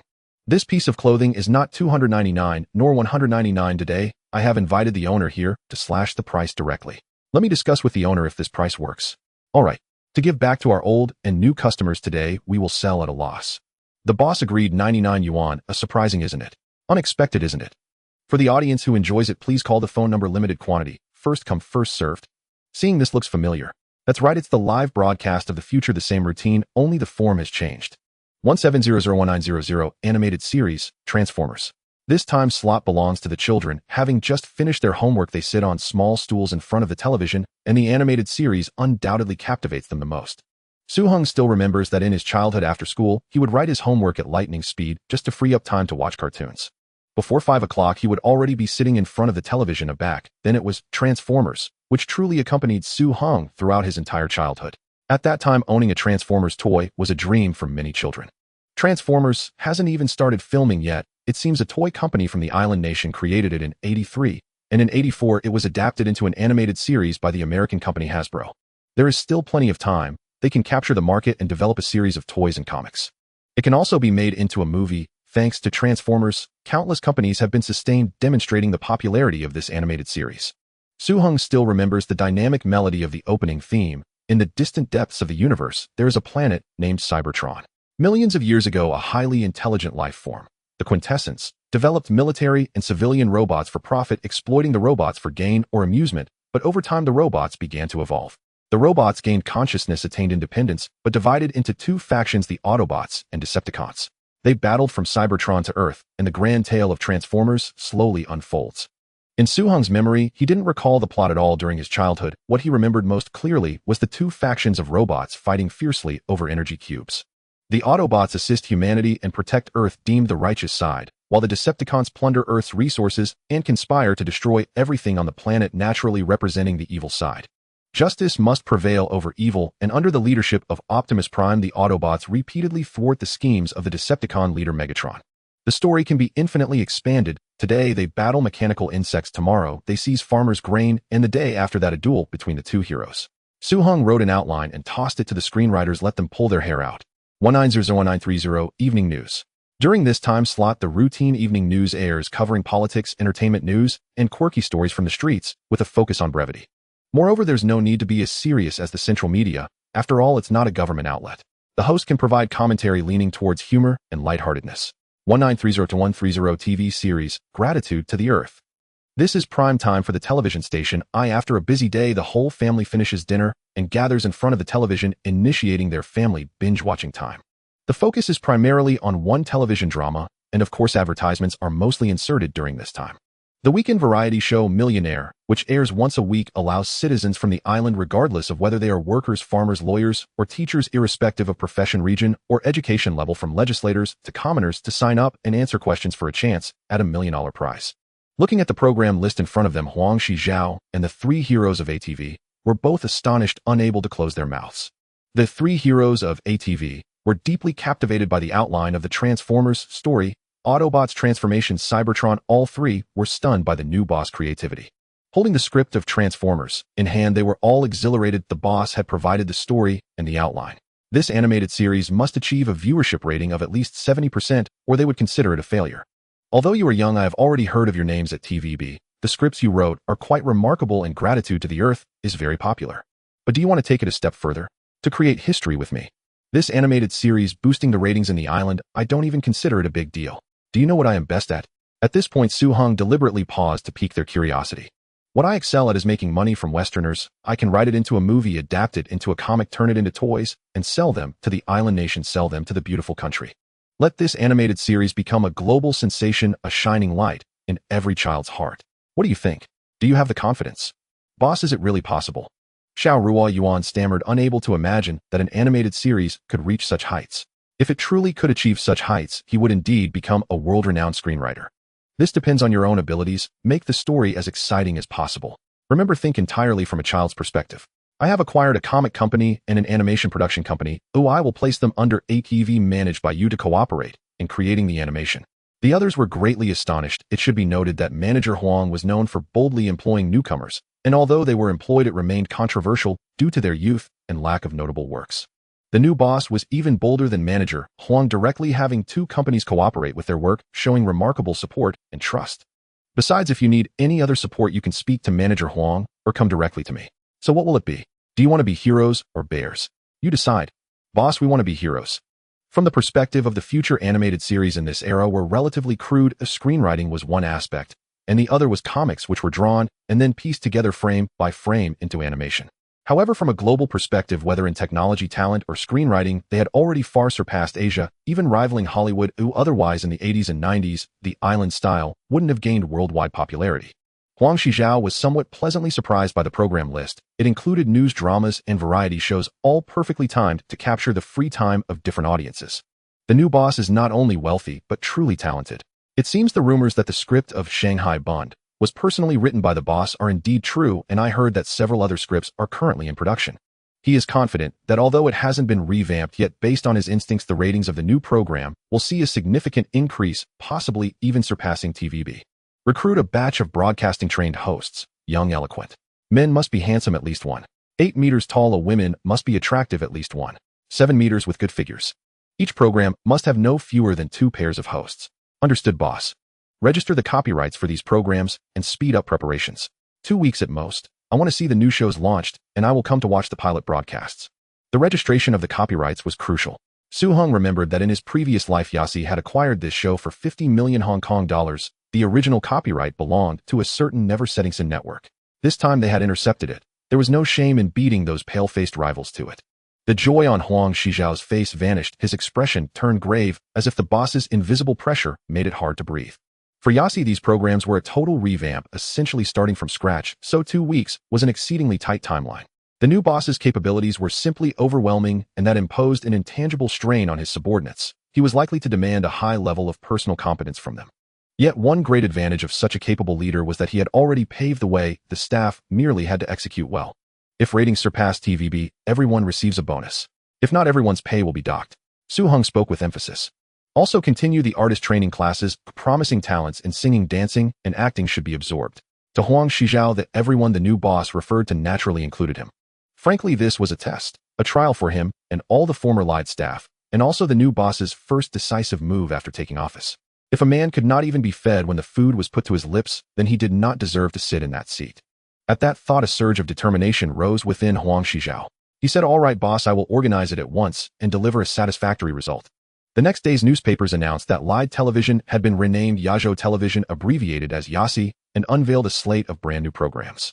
700730 Financial Briefs, 730930 Drama, Great Earth's Grace, Replay, 9330 The Ace Superstar, 1930 A Taste of the Island, 1370 Happy Shopping, 1790 Animation, Transformers, 1930 Evening News, 1930 to 130 Drama, Great Earth's Grace.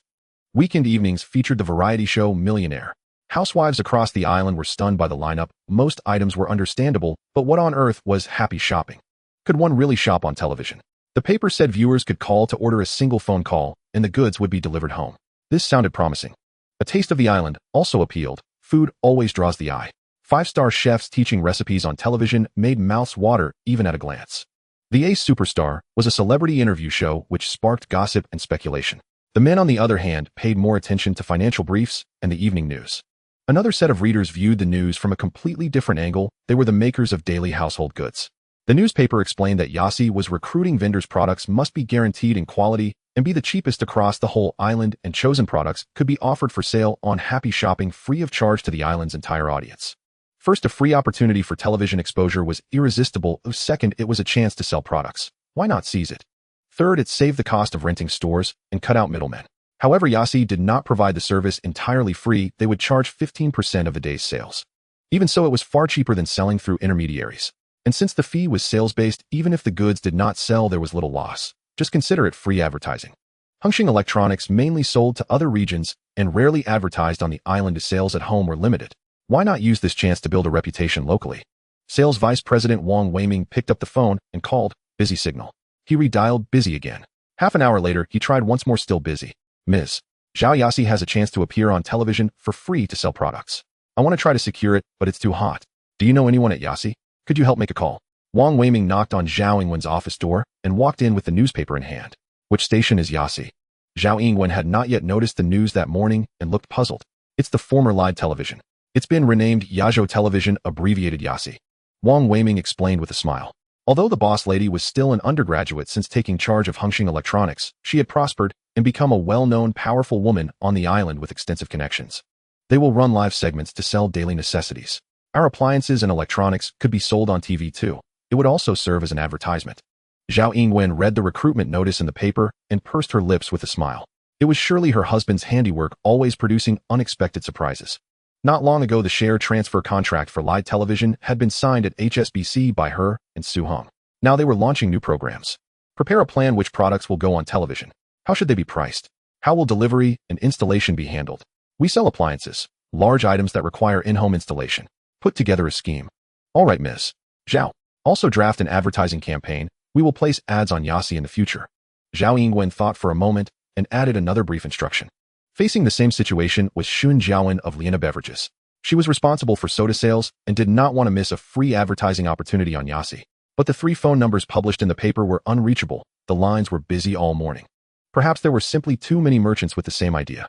They managed to get through in the afternoon only to be told that so many vendors had applied that priority would be given to those who already placed advertisements on Yasi. The queue stretched out a month. Lianhe had previously placed television ads on TVB. Firstly, because TVB's ratings were high, and secondly, because the boss's family station naturally kept the profits at home. According to the customer service girl on the phone, when would Lianhe get a slot? Xin Jiawen grew suspicious. Could a new television program be so wildly popular before anyone had even seen its effects? Was this a ploy? Were they being lured to pour money into advertising? She decided not to dwell on it, and to report the situation to Miss and I. Let her have the headache. The doubt lingered, but for now the merchants could only wait and hope their turn would come. Ding ding ding. Su Hong's phone rang. Brother Hong, come home for dinner tonight. Mommy specially made soup for you. On the other end of the line was Zhou Huimin, her voice filled with anticipation. All right, I'll take care of what I'm working on and head back right away. Su Hong smiled and replied gently. Seeing Su Hong return, Zhou Huimin dashed over like a little swallow, took the bag from Su Heng's hands and hurriedly brought him slippers, bustling around. Su Heng was taken aback. Was this girl up to something again? She had never been this attentive before, usually leaving household chores to her mother. Flattery without cause is either deceitful or opportunistic. The sizzling sound of cooking came from the kitchen, with aromas wafting into the living room. Auntie, I'm home. Hong is here. You two sit outside for a while, watch some TV, and dinner will be ready as soon as this dish is done. All right, Annie. Brother Hong, let me introduce you to a friend. This is Fong Min, my good sister. Fong Min, this is Brother Hong. As Zhou Huimin tugged Su Heng's arm and pulled him onto the sofa, he finally noticed that there was another woman in the house about the same age as Zhou Huimin, around 18 or 19. To his surprise, it was the mischievous and somewhat naughty Princess Zhao Min from his past life in the Heaven Sword and Dragon Saber. She was quite beautiful and had a stunning figure. However, Su Hong now dominated the 2 major television stations in Hong Kong, with countless stars under his management. It could be said that whoever he wanted to become popular would surely rise. Especially in this era where there were more performers than opportunities, they all relied on Su Hong for their livelihoods, so the star status of all former celebrities had faded. Su Hong regarded them as ordinary people. Hello, Mr. Su. You're good friends with a Min, so just call me Brother Hong. Hello, Brother Hong. Su Hong nodded and shifted his gaze back to Zhou Huimin. Have you been practicing singing well recently? I've been practicing a lot. Director Wu and Ji Jie both praised my singing progress and asked me to sing the theme song for several other dramas. Su Hong shook his head, feeling too weary to critique her. She was too playful, treating singing like a casual affair, practicing sporadically. After becoming famous for singing the theme song of Shanghai Bund, business invitations increased, but her focus was not on making money. Whether to accept offers depended on her mood. In any case, neither the record company nor the production team dared to manage her. Fortunately, this little troublemaker was only singing the theme song and wasn't an actress, so it didn't affect filming progress. Brother Hong, I was just going to tell you about this. I want to form a singing duo with Fong Min, and we can sing together. What do you think? Su Hong was somewhat surprised and looked again at Fong Min, who was wearing a low-cut round-neck t-shirt and a short skirt. This woman certainly knew how to showcase her advantages. No singing requires vocal quality. The voice must be recognizable. Forming a duo is more challenging as it requires both singers to have similar vocal tones and be in sync. If I recall correctly, Fong Min only gained fame through acting in her past life and never sang, which relates to personal talent. However, if Su Hong wanted to promote her, he could make it happen, but why would he spend money and resources without a reason?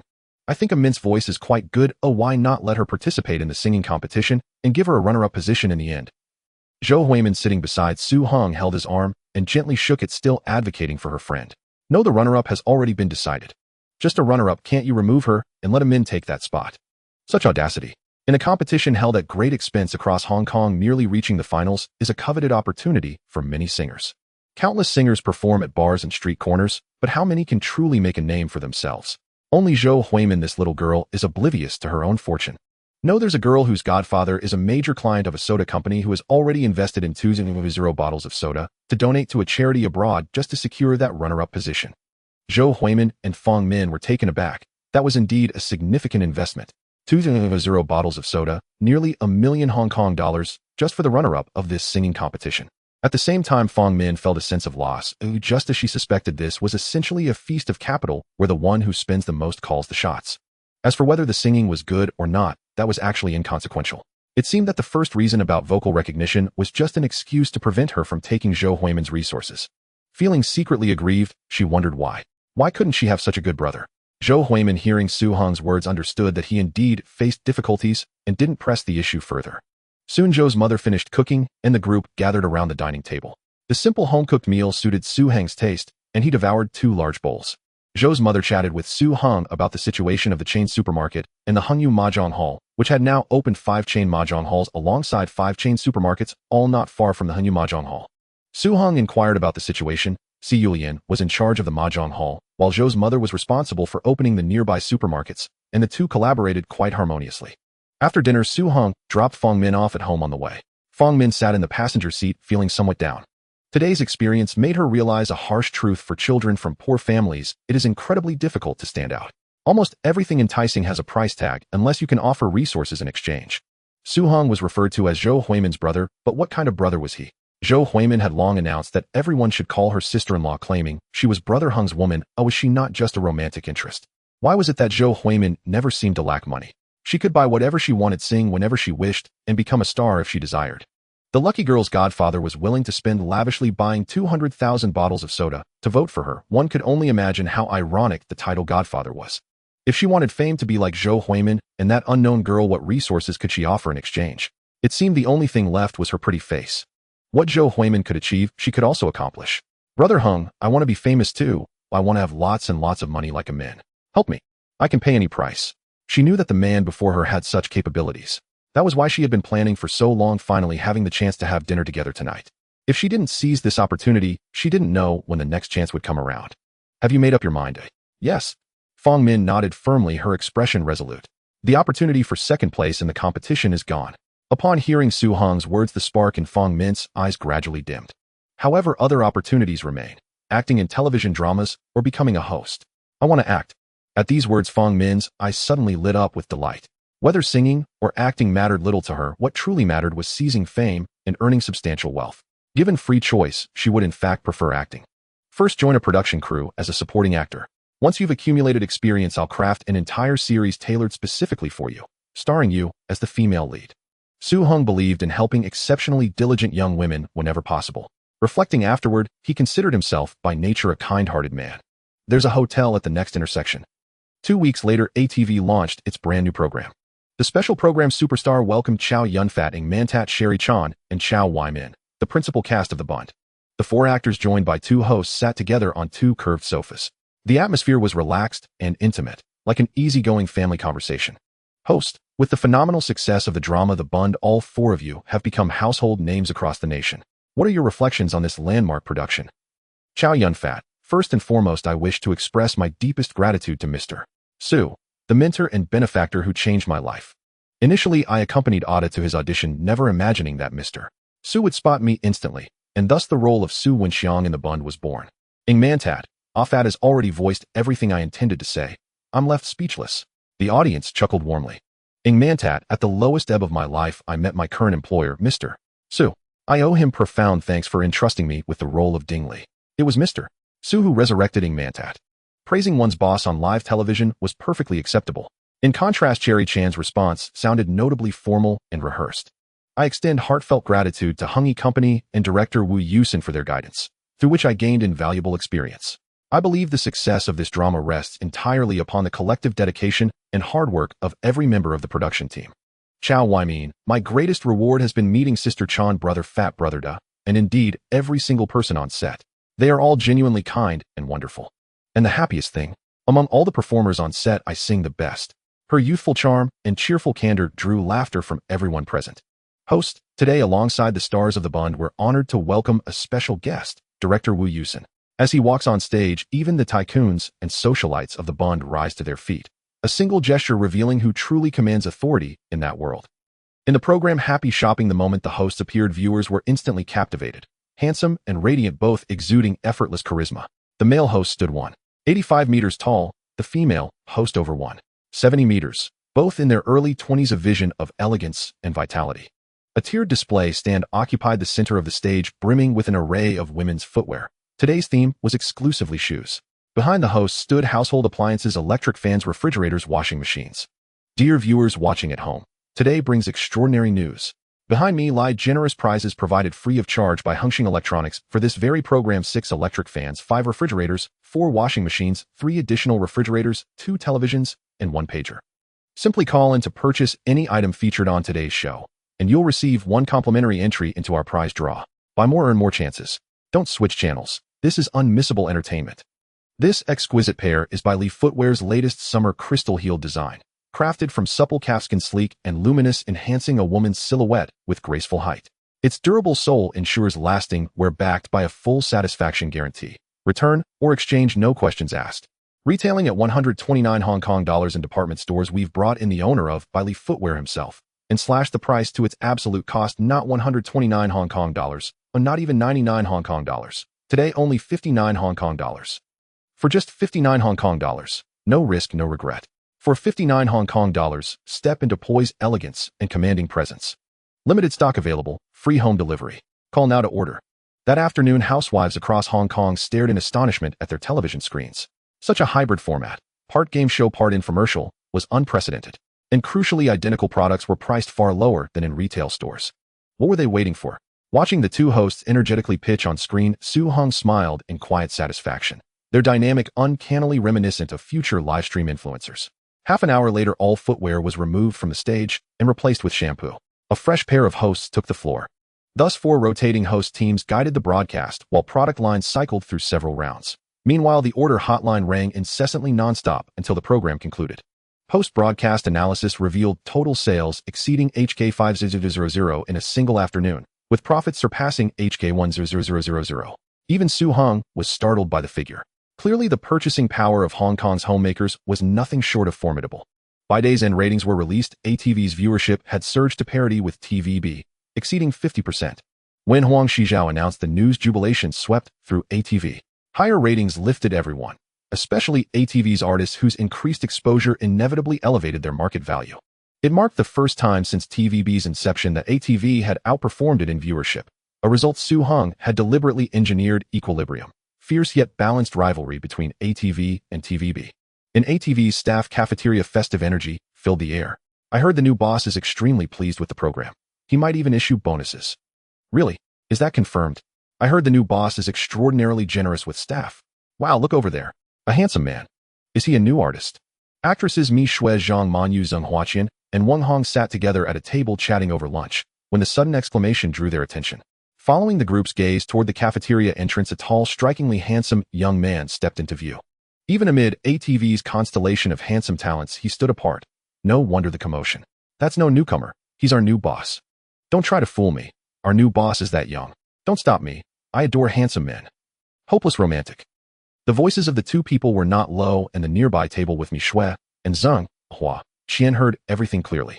Hearing this, the few of them were startled. Not only the young girl beside them, who was infatuated, but even they, as artists accustomed to handsome men, felt their hearts brighten. The key was that he was also young and wealthy. Such a man was simply perfect. Hello, Mr. Su. Hello, boss.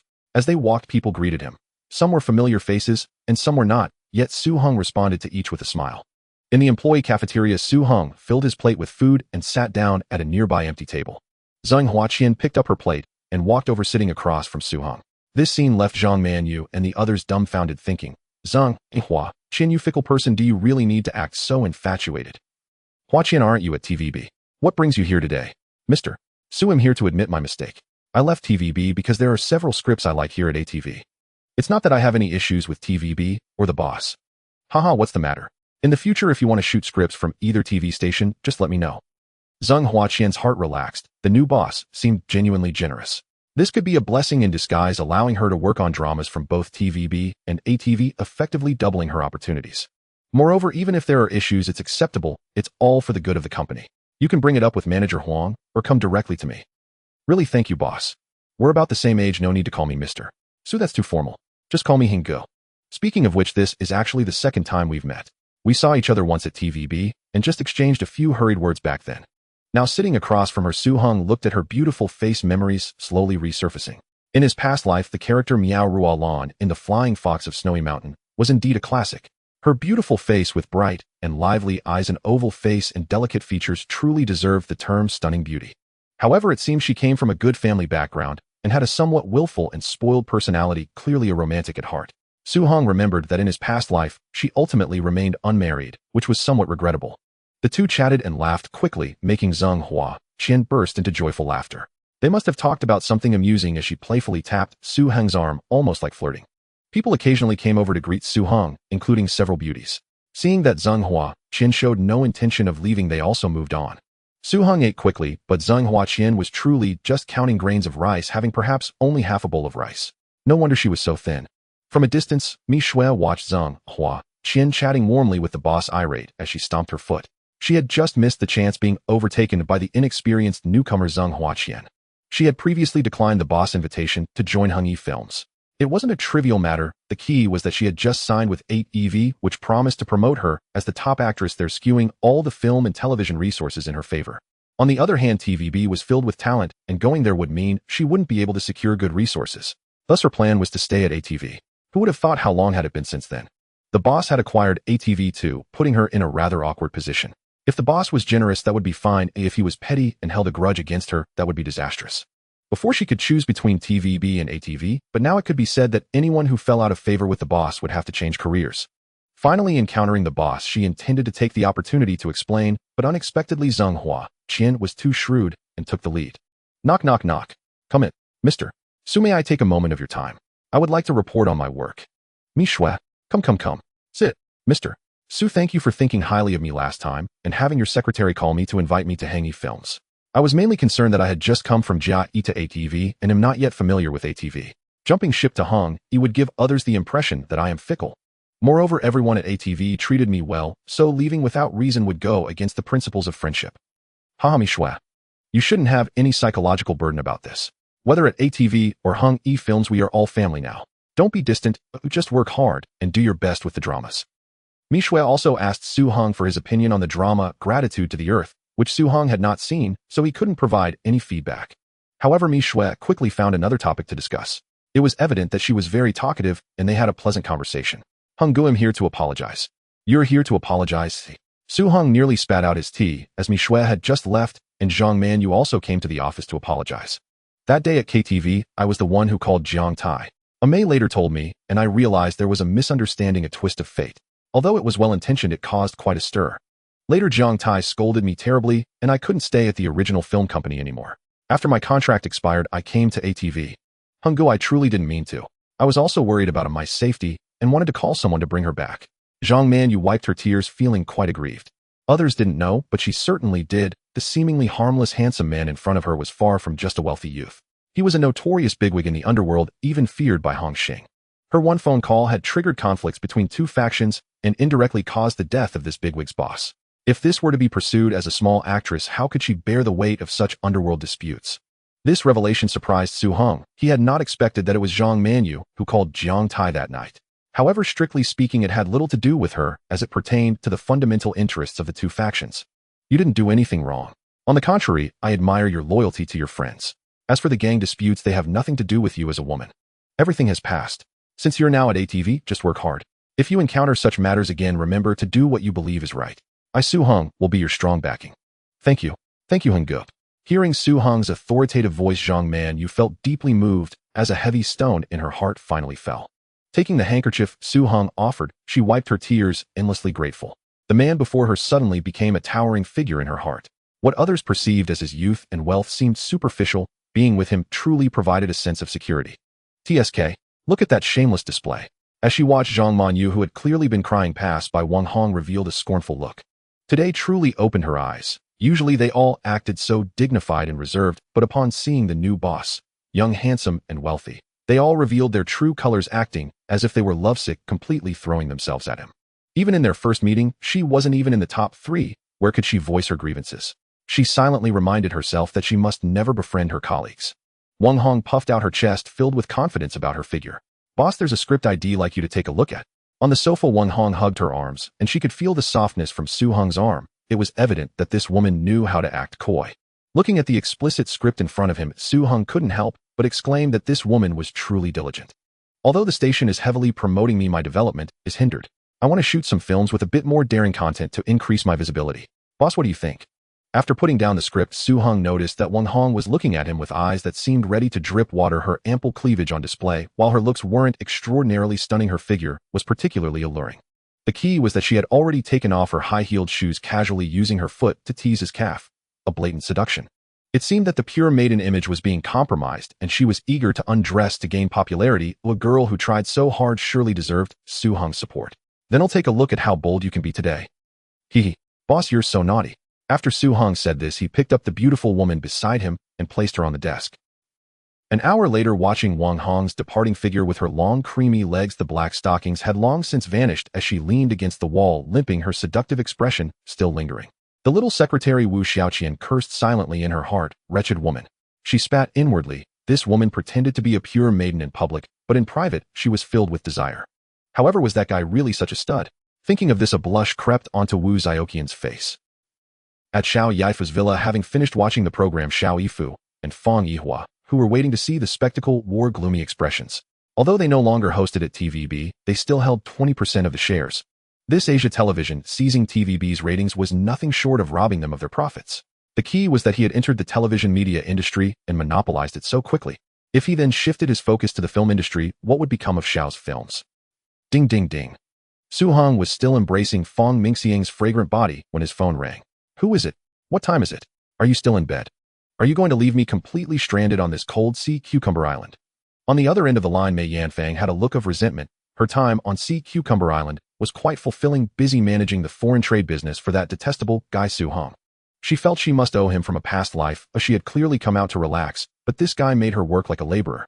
The key was that during her time managing the trade with the hairy bears, information about this guy kept pouring in. He was making a fortune on Wall Street and had become the second richest man in Hong Kong. Not only that, but he was also commanding the media in Hong Kong, having reportedly acquired TVB and leased television stations, starting a film company, and creating TV dramas that swept across Hong Kong, becoming a leading tycoon in the media and entertainment industry. Hearing this news truly left her dumbfounded. Was the person she knew, who made the Hong Xing gang fear him and commanded respect in the underworld, really the same person? Haha, how could that be? I miss you too much, Meijia. Do you want to come back? If you do, you can follow me and enjoy the good life every day. Su Hong smiled cheerfully. Initially, when it came to returning home, Mei felt a bit sad as she had been living well in Hong Kong, but trouble came from above, forcing her to flee to the hairy bears under the guise of relaxation, but in truth, it was to avoid disaster. However, hearing this guy's tone and seeing his cheerful demeanor, it was clear he was living a blissful life. He enjoyed himself in Hong Kong while she worked for him in the hairy bears. Thinking of this, she couldn't help but roll her eyes. Do you think I'm one of your little brothers, eh? Am I supposed to live the good life too? Don't you fear becoming as fat as a pig? Being a bit plump is good but sexy. Are you still sexy then? Su Hong really wanted to slap himself. His instincts made him want to flirt, but then he wanted to retract it. The women around him were already numerous and he truly didn't want to provoke too many, so he hurriedly changed the subject. When are you coming back? He'll welcome you. The day after tomorrow's flight. Sixth brother, I heard Su Hong acquired leased television station and renamed it Asia Television. Didn't he already control TVB? Why did he want to acquire leased television station? In Xiao Yifu's villa, Xiao Yifu and Fang Yihua sat in the living room, their moods quite dismal. Since leaving TVB, he had shifted his focus back to films, investing in several movies, but the response was mediocre. The best box office success was Modern Rustic, earning over 500 HKD, which didn't even make it into the top 10 box office of the year in Hong Kong. How miserable. The issue was that he was quite helpless. Without the major business of TV productions, with so many artists under his wing needing to eat, he could only work on films. If the films didn't perform, well, he would lose money. This formed a vicious cycle. Not working meant losing money, but working resulted in even greater losses. The more he filmed, the more he lost. Stupid. Of course it's a monopoly. Xiao Yifu shouted in anger, struggling to understand how he had ever been attracted to this foolish woman. Fang Yihua sat beside him, afraid to speak up. If he acquired both TVB and leased, their lives would surely become even harder. If the small screen was monopolized by Su Hong, what good could it bring them? The atmosphere in the room became even more oppressive. So how was your 6 months in the Hairy Bears? Did you enjoy yourself? In a high-end restaurant, Su Hong and Mei Yanfang sat facing each other, enjoying steak while chatting pleasantly. Where did I play? I was clearly forced by you to work, okay? You have no idea how tiring it is for me every day, receiving goods, contacting agents, shipping, and chasing payments. Let me tell you, you need to make it up to me. You have to take me around Hong Kong for a few fun days. Mei protested, disagreeing with Su Heng's remarks. She suspected that this guy was using the excuse of relaxation to make her work like a laborer. Not happening. I've already treated you to food. Do I need to entertain you too? Oh, you have to accompany me to play mahjong, go shopping, and sing karaoke. Relax for a few days before we talk about anything else. Playing mahjong, shopping, karaoke, isn't that just companionship? What companionship? I don't care. You must take responsibility for me until the end. Come on, let's raise a glass and welcome our beautiful Mei back to the island. The two were enjoying their meal, laughing and chatting. Although the two had been apart for several months, they quickly found that familiar feeling of being able to talk about anything, share jokes, and enjoy each other's company. During the meal, both tacitly avoided mentioning Chen Haonan or Jiang Tianqing. After finishing their meal, Su Hong supported the slightly tipsy Mei Yanfang as they walked toward the parked car. Suddenly, a faint sound emerged from the bushes across the road, reminiscent of a camera shutter. Su Hong exchanged glances with Tian Yangsheng and Dong Zi. If it weren't for Su Hong's unusual physique, it would have been challenging to spot them in such dark lighting, especially with the other party hiding in the bushes. The two were secretly celebrating having captured a photo of Su Hong embracing a woman, thinking this would make them rich. But unexpectedly, they were confronted with the dark muzzle of a gun, their camera snatched away, and the film yanked out. Let's go, we'll wait in the car first. Su Hong patted Mei Yanfang's hand and helped her into the car. Now tell me, who are you? Who sent you? As they stared at the dark muzzle of the gun and heard that chilling voice, cold sweat dripped down their backs. They believed that this guy wanted to make the two small private detectives disappear without a trace, which would be an easy task. We are private detectives. Su Jinheng of the Su family is paying us to investigate you. With no pressure at all, they sold Su Jinheng out. After all, it's better for the dead to not carry the living. After saying this, they wiped the sweat from their foreheads, feeling relieved. Let's go. They turned to leave, feeling a weight lifted off their shoulders. Wait. Their hearts leaped into their throats. Did that mean they weren't going to let them go? Su Sheng, we didn't recognize your greatness. We're just two errand runners, and the film is already destroyed. Just let us go like a fart. The leading man said with a mournful face. If they truly wanted revenge, a beating would be the least of their worries. They could very well be thrown into the sea to feed the fish, so they hurriedly pleaded. I see that you two have good professional skills. Would you consider working for me? Both were a bit incredulous at what they heard. Having been caught taking photos, they faced no punishment and were even recognized by the top boss of the island, so they happily agreed on the spot. In Causeway Bay at the Queen's nightclub at 1 a.m., Su Jinheng emerged with two young beauties in tow. Recently, he had been confined at home by his family, which had driven him to the brink. For a playboy like him, staying at home without being able to go out felt no different from being imprisoned. The company staff were utterly incompetent. A container of arms had been added to their cargo ship without anyone noticing, and it had been discovered by the police. During this time, his family had been overwhelmed trying to deal with the matter. The beautiful nation even formed a special investigation team, sending a group of agents to personally search, having scoured his home inside and out several times. This caused chaos in his household, but fortunately the business side was managed by his father and older brother, leaving him out of it. However, he too had been confined at home by his father. After spending a significant amount of money to smooth things over, and since the beautiful nation's agents found no evidence related to arms smuggling, the investigation team was finally withdrawn. However, this incident severely tarnished the Su family's reputation. Their company's stock price plummeted. Although the shipping company wasn't publicly traded, its reputation suffered greatly, leading to shipment delays, a sharp decline in clients, and significant losses. The family was already considering selling the shipping company. Although his father was somewhat reluctant, as shipping was the foundation of the Su family's business, it was unavoidable. These matters were bearable. He didn't really care about the family business. But being confined at home by his father was quite painful. Today he could finally return to a carefree life, and he intended to relax thoroughly. Drive to the countryside villa. Su Jinheng settled into the back seat of the car and instructed the driver. The villa was located in the countryside of Tunmun, offering good privacy, perfect for him to date women and spend nights out, and he would often bring different women here to relax for a day or two each week. Su De Xiao usually had a high success rate with women, except for Zhao Yingwen, the female CEO, with impressive qualifications. and her alluring figure and looks still lingered in his mind. Thinking of this, he glanced at the two dancers in his arms and suddenly felt that being surrounded by them was no longer appealing. The car turned onto a secluded road which was pitch dark. Being already isolated, there wasn't even a shadow in sight at this late hour. They didn't notice a black van parked in the shadows at the intersection. One target has entered the designated position. The troops in the vehicle wore masks and black clothing, picking up the walkie-talkie beside them to call out, "All units pay attention, begin operation." 3 received. 2 received. The troops started their vehicles following Su Jinheng's car. Suddenly, Su Jinheng's car came to a screeching halt, nearly causing him to collide with the back of the front seats, and the two dancers in his arms screamed, "What's wrong with your driving?" Su Jinheng was about to explode in anger. "Boss, something seems off ahead." Suddenly, 2 black vans appeared on the road ahead. Annoyingly, the already narrow two-lane road had these 2 vans driving side by side, and they weren't speeding. Su Jinheng's driver could only slow down, trailing behind the 2 vans. Meanwhile, he sensed something amiss. His professional instincts told him something was wrong. As the driver and bodyguard, since the last 2 bodyguards were incapacitated, Su Jinheng's family had hired 2 professional bodyguards at a high price. At this late hour on such a secluded road, how could there be 2 vans? They weren't overtaking, they were just moving slowly side by side. "There are also 2 vehicles behind us," the bodyguard in the passenger seat said nervously. The driver and bodyguard glanced at the rearview mirror and broke into a sweat. There were indeed 2 vans parallel to them, completely blocking their escape route. At this point, even Su Jinheng sensed something was off. Who were these people? Why were they targeting him? However, he wasn't too worried. After all, his identity as the young master of the Su family was not something any petty thief would dare to touch.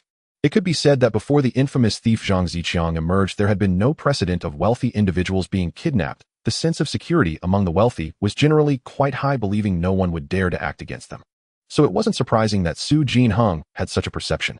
A sharp screech of brakes echoed as 2 cars ahead came to a halt. The driver Su Jinheng slammed the brakes, narrowly avoiding a collision. Just as he sighed in relief, the door of the van in front opened and 4 or 5 burly men dressed in black emerged, their faces concealed by black hoods that revealed only their eyes and noses. Suddenly, blinding beams of light shone towards them, making it difficult for them to open their eyes. In the dim light, the driver and bodyguard noticed that the men were wielding rifles encircling them, with several dark gun barrels drawing near. At this moment, not only was Su Jinheng terrified, but even the 2 bodyguards in the front seat were cold with sweat, raising their hands and daring not to move, let alone reach for the handguns in their pockets. They understood that in the face of armed personnel like these, the handguns in their pockets were merely toys. Drawing them would only hasten their demise. Rat-a-tat-tat. The sound of gunfire startled them once more as they instinctively covered their heads and cowered beneath their seats. Crash! The car windows shattered under a volley of bullets and the headlights exploded. The screams of women mixed with Su Jinheng's shrieks as they all huddled, cradling their heads beneath their seats. Who could have anticipated that this group would open fire without uttering a word? It was utterly terrifying. The bullets whizzed past their ears, and they had never witnessed such a scene in their lives. Su Jinheng felt a warmth in his pants. The entire car was suffused with the stench of urine. He had wet himself. The rear door of the car was flung open, and he was yanked out like a lifeless dog. "I am a member of the Su family from Hong Kong. You cannot treat me this way." Su Jinheng shouted in panic, desperately brandishing the Su family name in hopes of scaring them off. Bang! Su Jinheng was struck on the head with a rifle, and instantly lost consciousness. 2 men in black lifted him and tossed him into the trunk of a van. The men in black quickly boarded the van, and soon 4 vans vanished into the vast darkness of the night. The entire ordeal lasted no more than a minute. It was unclear how long it had been, but the driver and bodyguard cautiously lifted their heads to look around. It was pitch black. They couldn't see anything outside, and glancing back at the rear seat, they found the 2 dancers cowering beneath their seats, trembling with fear. They then realized that the headlights had been blown out. With the faint moonlight, they noticed that all the vehicles within sight had vanished, and the desolate road had returned to silence. "Hey, let's go take a look. It seems they've all gone far away," one suggested, nudging the other bodyguard, who was hiding beneath the passenger seat. The 2 of them cautiously got out to check, but there was no trace of the robbers. Not even a single sign remained. The surrounding silence was as if nothing had ever happened. If it weren't for the shattered glass scattered everywhere and the disappearance of Su Jinheng, they might have thought it was all a dream. After some deliberation, they concluded that the car was no longer drivable. They walked for quite a distance, about an hour, before finding a public telephone to call the Su family. At this point, 2 full hours had passed since Su Jinheng was abducted. The next day, explosive news spread through the upper-class circles that Su Jinheng, the youngest son of the Su family, had been kidnapped. Although the Su family tried to keep the news under wraps, Sharpeed media caught wind of it, and the information spread like wildfire. Inside the Su family villa, chaos ensued. "Whoa, master, no matter the cost or the price, we must bring Jinheng back," Su Shirshuan paced back and forth in the living room, while his wife sat on the couch, her head bowed in tears. Immediately upon receiving the news, Su Shirshuan chose to report it to the police. However, by the time the police arrived at the scene, it was already the next morning. The 2 bodyguards and 2 dancers from the car were brought back to the police station for routine questioning, but all 4 were in a daze, too frightened to remember anything, having only hidden beneath their seats. They only remembered being intercepted by 4 black vans, and then Su Jinheng was taken away by a group of masked strongmen. What did they look like? They couldn't see through the masks. What distinguishing features? They saw nothing. What about the license plate number? They didn't see that either. In the end, what model was the van? How many people were there? No one could provide any answers. After a busy morning, the police had no leads and could only hope for a call from the kidnappers. Meanwhile, the intended bride, He Chaojing, who was engaged to Su Jinheng, remained relatively calm. They had already begun discussing their marriage, and upon hearing the news, she rushed over immediately. Sitting beside her future in-laws, she softly comforted them. Mr. Su, please rest assured, trust in our police's capabilities. We will surely rescue your son and bring all these despicable kidnappers to justice. Smith, a senior white police officer, was specially assigned to oversee the case. As a prominent shipowner family in Hong Kong, the kidnapping of Su Jinheng shook the upper echelons of the Hong Kong police force, prompting the police department to assign the experienced Smith to lead the case. True to his profession, Smith brought in specialized personnel and equipment to the Su family villa, installing the most advanced listening and tracking devices. No matter what, we must ensure my son's safety, Su Shirshuan said. Whether or not they could catch the kidnappers was a matter for the police. All he cared about was the safety of his son. Trust us, we are professionals when it comes to dealing with kidnappers, Smith assured, patting his chest. These devices were the most advanced listening and tracking technology he had brought from the Empire, on which the sun never sets. The personnel involved were all elite graduates from the Royal Police Academy, the finest young men from the Empire, on which the sun never sets, equipped not only with cutting-edge gear, but also with the most advanced weapons specifically designed to deal with ruthless criminals. In his view, it was overkill for the higher-ups to send him to deal with this group of unrefined kidnappers. Ring, ring, ring. The phone at the Su residence rang. Su Shirshuan shot a questioning glance at Smith, who nodded in response, indicating that he could answer the call. Hello, this is Su Shirshuan. Who is this? Su Shirshuan picked up the phone, feigning calmness. Mr. Su, your son Su Jinheng is now in our hands. Tomorrow, prepare 500 million Hong Kong dollars, all in non-consecutive old bills. On the other end of the line, the voice was noticeably altered, sounding somewhat mechanical. 500 million. That's a lot. We don't have that much money. Su Shirshuan was somewhat speechless. Even though he had mentally prepared himself, he was still startled by the kidnapper's exorbitant demand. Then you can just wait to collect Su Xiao's corpse. The kidnapper on the other end of the phone pretended to hang up. Hey, wait. I want to hear my son's voice first, Su Shirshuan said calmly. That's easy. Let Su Xiao make some noise, or we need to verify the goods.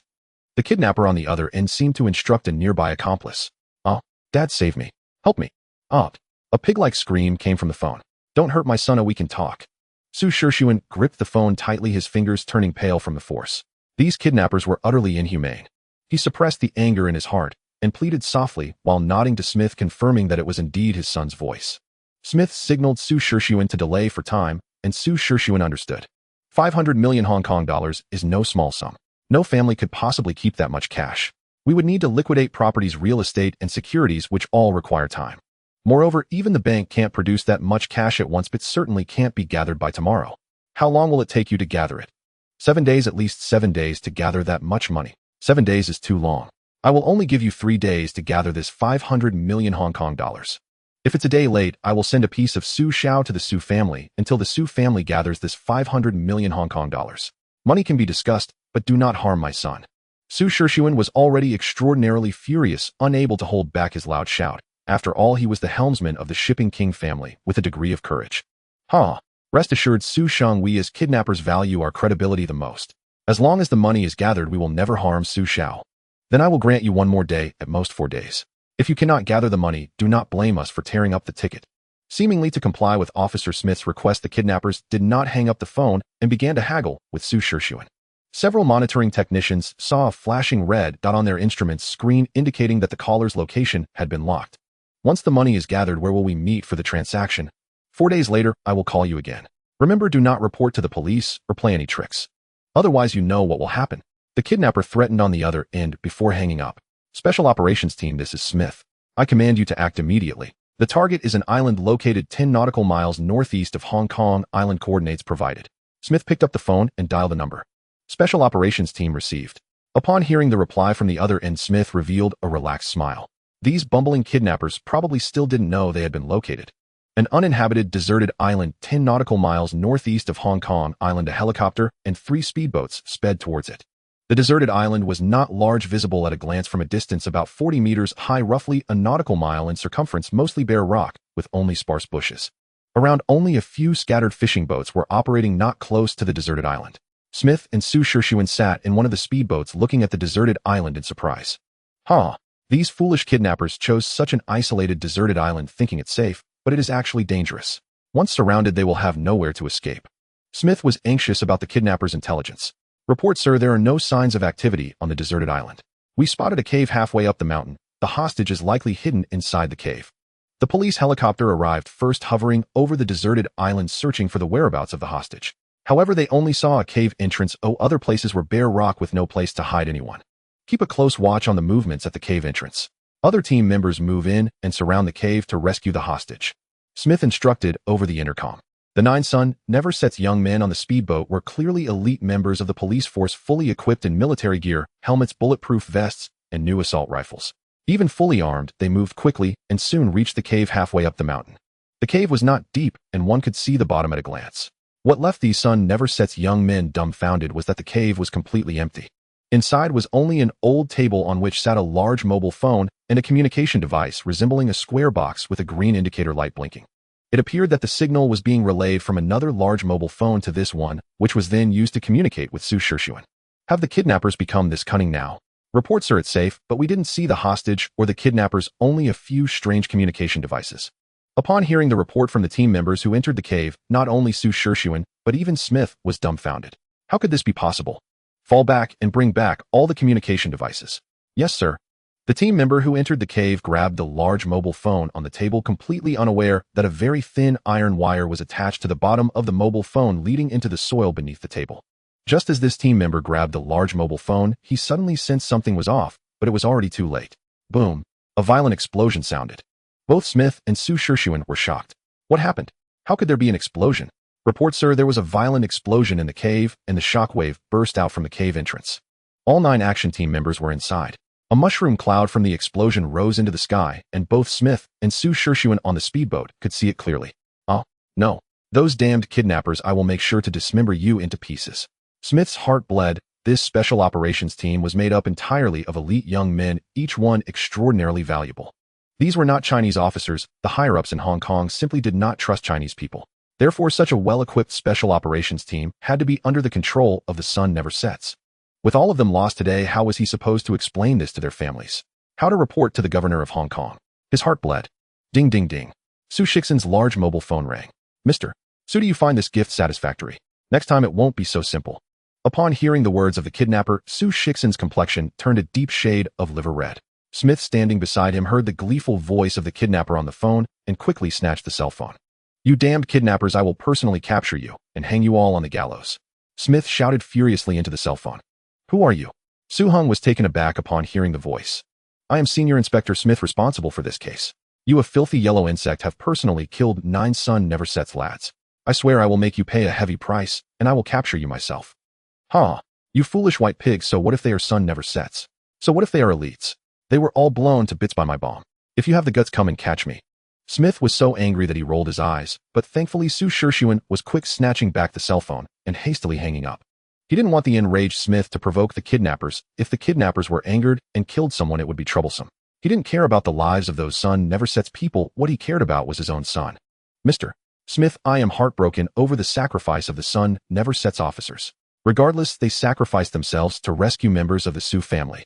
I have decided to donate 50 million Hong Kong dollars to the police force of Hong Kong Island to help compensate the sacrificed officers and better combat crime. Smith felt somewhat relieved upon hearing Su Shirshuan's words.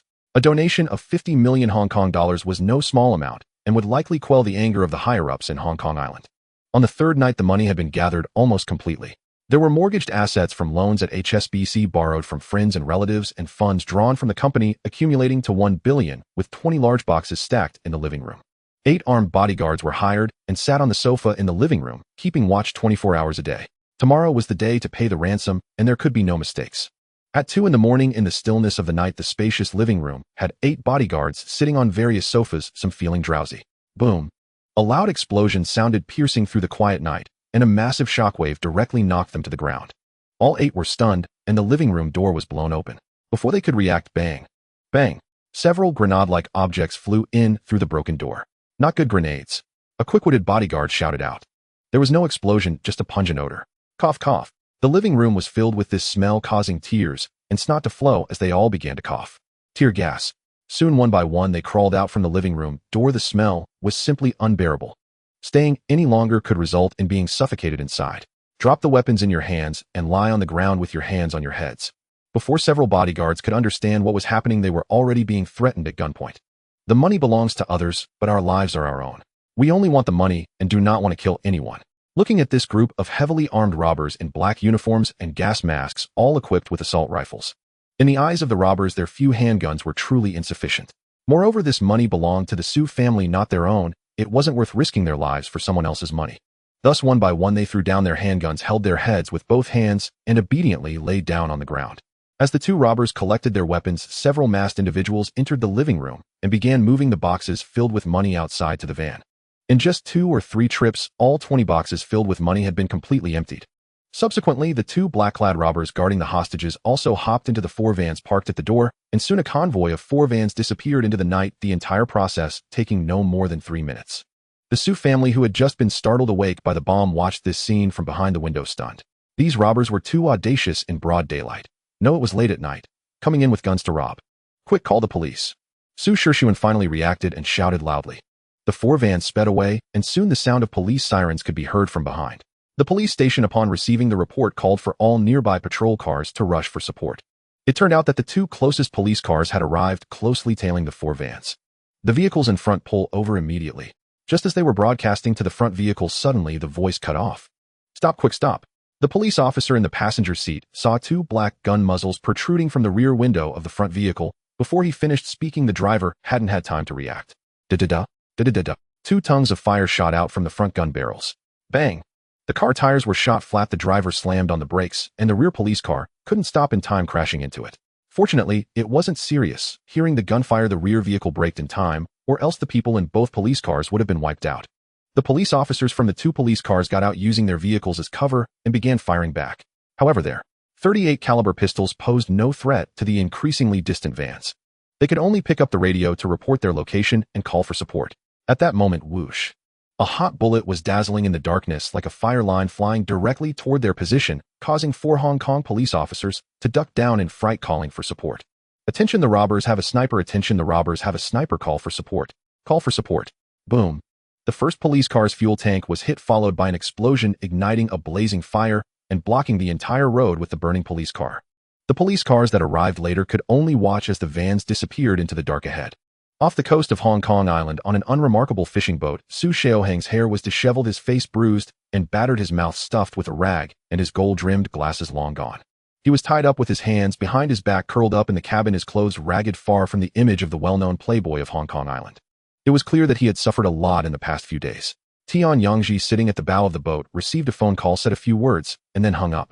Tian Yangji entered the cabin, untied the ropes binding Su Jinheng's hands, removed the rag stuffed in his mouth, and tossed him a bottle of water and a piece of bread. Su Jinheng wolfed down his food while mumbling, "Is it because my dad paid you that you can let me go?" In just a few short days, it felt as if he had endured a living hell.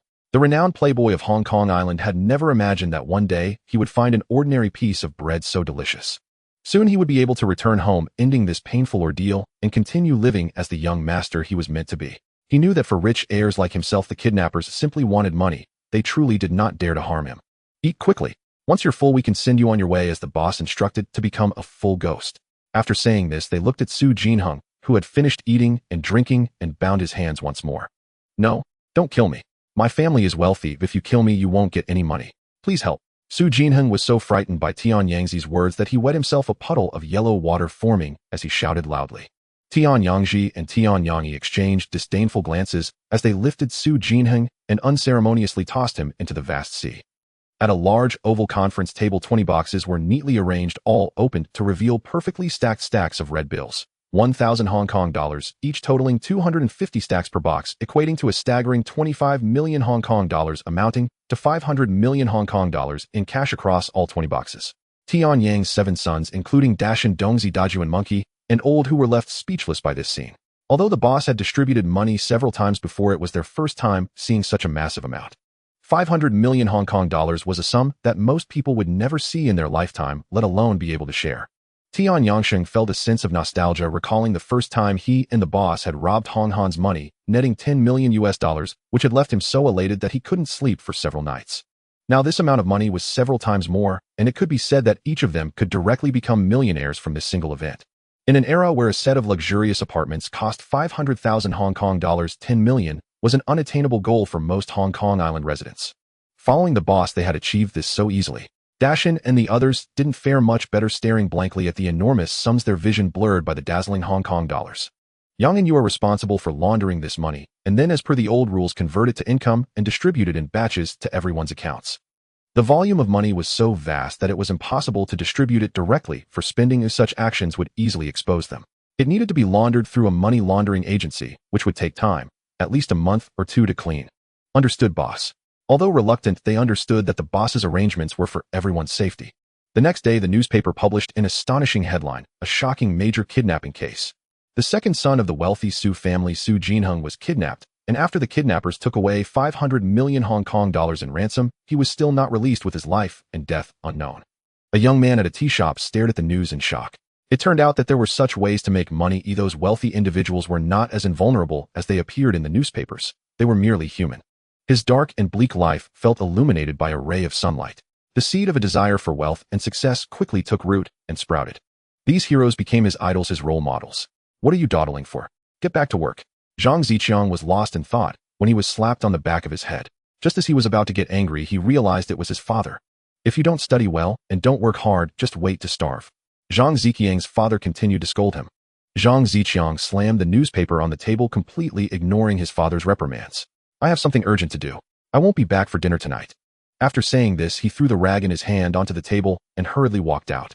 Meanwhile, in a rooftop loft in a village within the city, in a cramped and hot pigeon cage-like rental room, Yi Jihuan lay on a straw mat fanning himself with an electric fan, yet still drenched in sweat. He flipped through today's newspaper hoping to find a job opportunity. He had sneaked over from Guangdong, crammed into this pigeon cage with a few fellow villagers. His fellow villagers had introduced him to a few job opportunities, but he had quit after just 2 days each time, as the hard work didn't pay off, and he felt he could never turn his life around. He refused to work. He vowed that he would become wealthy and successful in his lifetime, returning home in glory. Suddenly, he saw a piece of news about the son of the wealthy Su family being kidnapped, with kidnappers demanding a ransom of $500 million. Upon reading this, he suddenly sat up in bed, excitedly pacing around the room. How had he not thought of this before? There was such a shortcut to wealth. These kidnappers were completely his role models, his guiding light. Moreover, the textbook-style methods they employed were precisely what he needed to study and learn in detail. What Su Heng did not know was that his kidnapping of Su Jinheng had opened Pandora's box, making him an idol for countless young people on Hong Kong Island.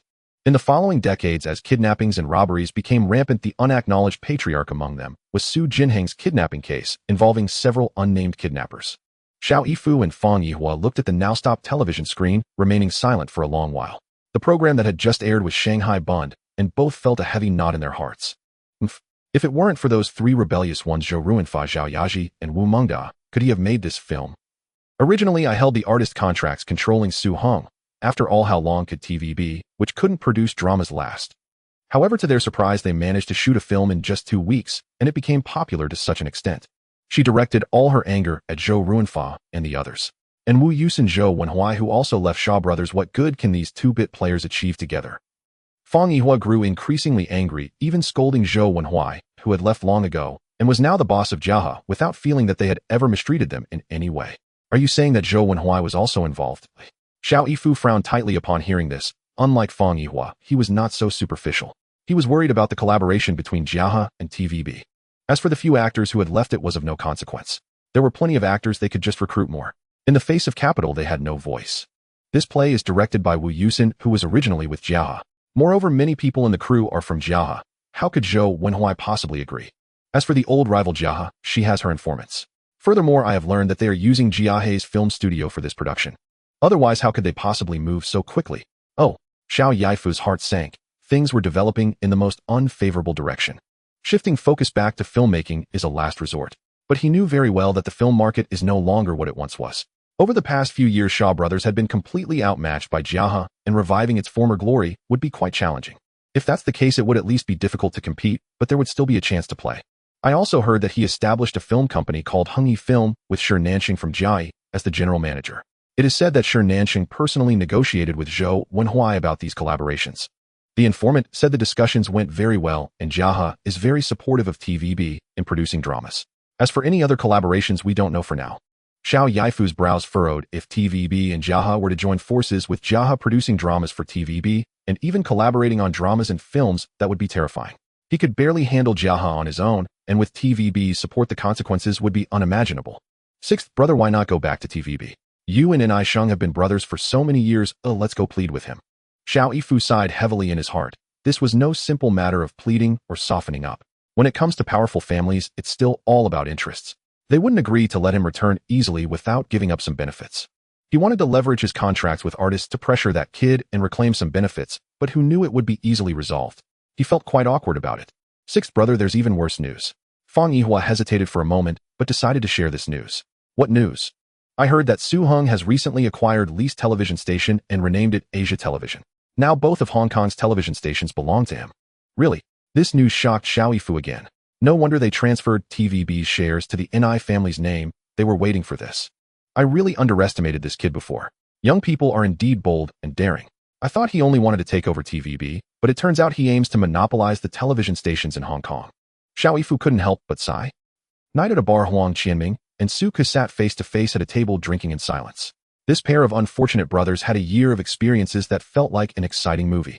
This year my experiences have been like a roller coaster. First, my boss Huang Langwei was murdered, and the big investment movie we planned fell through. With the film company losing its boss, it naturally had to disband, and I, as the director, was left unemployed as well. Moreover, the only 2 television stations in Hong Kong are now under Su Hung's control, causing a stir in the industry. Hearing this news, he was somewhat dumbfounded. A year ago, he had met this person aback, then he was just a small fry under Huang's command. That day, a major event shook the Hong Kong underworld. Big brother Huang was killed. Since then, he had not followed up on news about this person. To hear again that he single-handedly caused a seismic shift in the industry, with Su Hung successively taking over TVB and Asia TV, meant that the small screen had already been monopolized by him. If the previous TVB and Asia TV occasionally purchased dramas from outside, now that the two have merged and greatly increased their strength, their own production teams would suffice. Directors outside those 2 television stations could only scramble for the film market.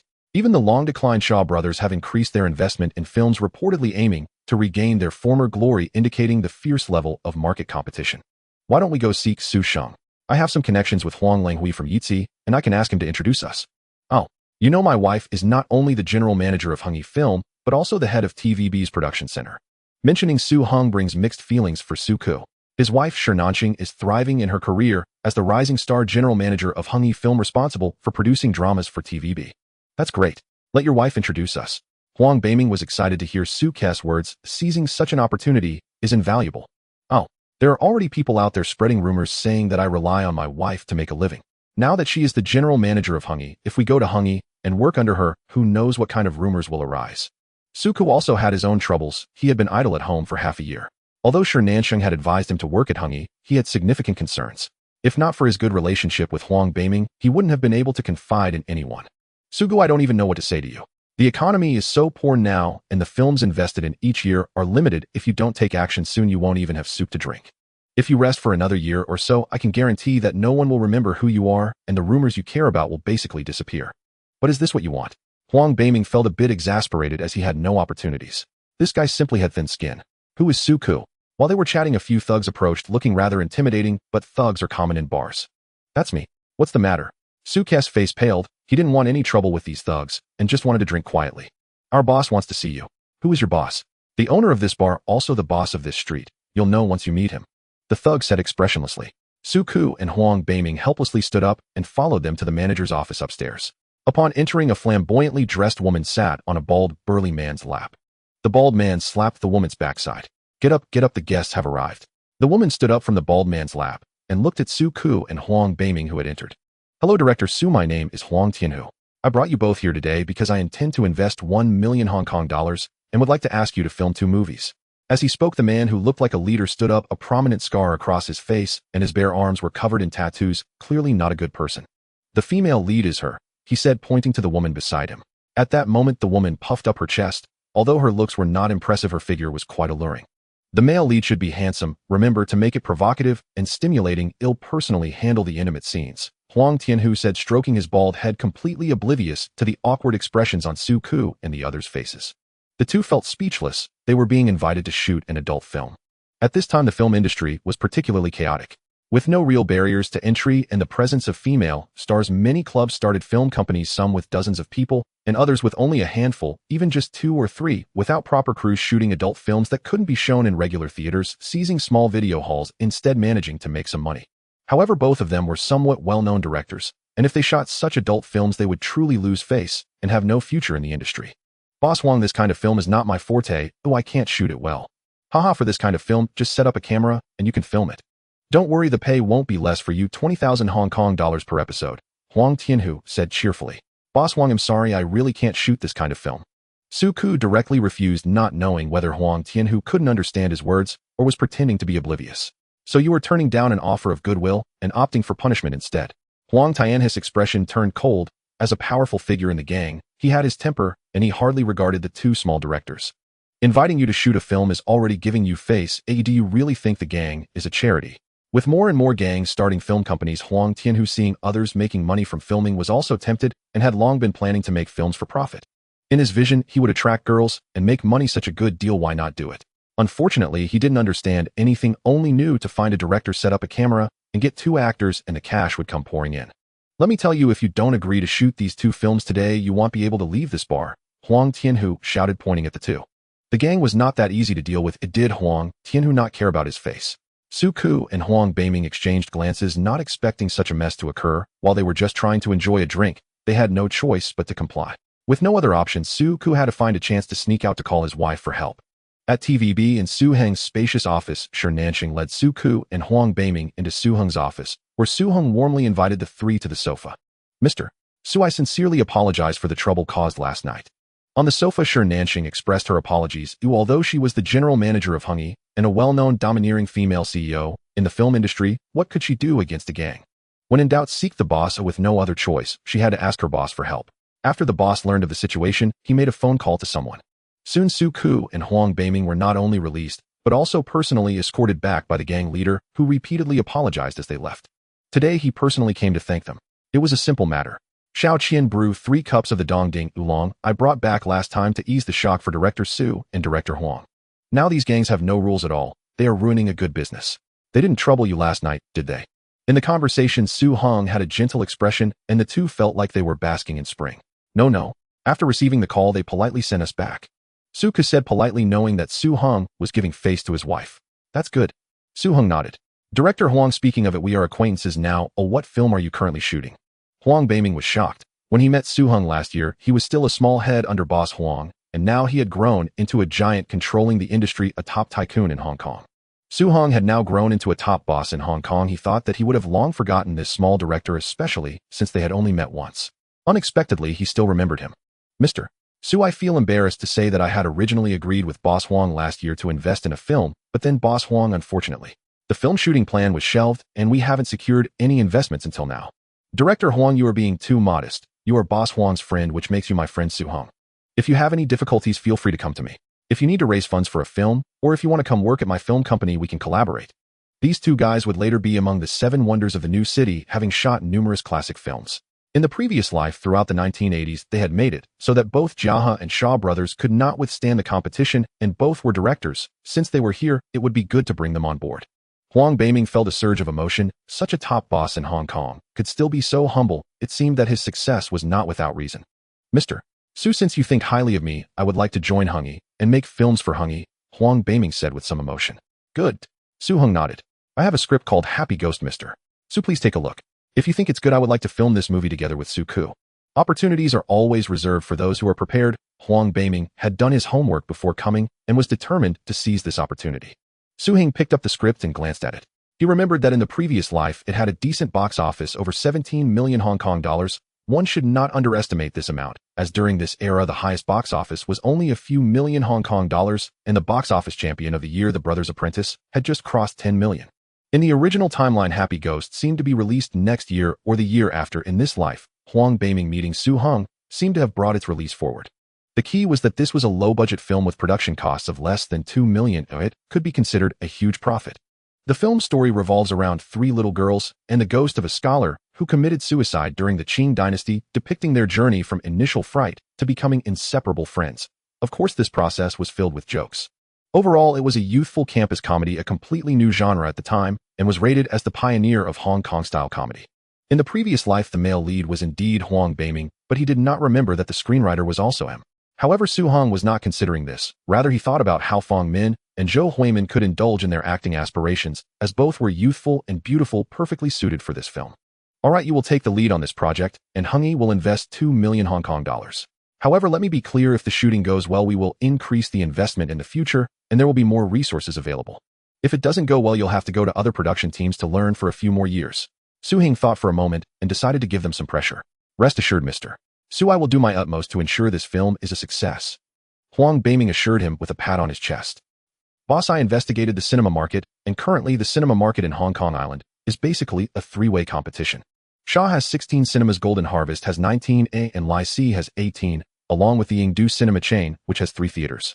Golden Harvest and Shaw both have their own film companies producing and distributing their own films with no intention of selling. The Yingdu cinema chain belongs to the mainland government, showing primarily red films.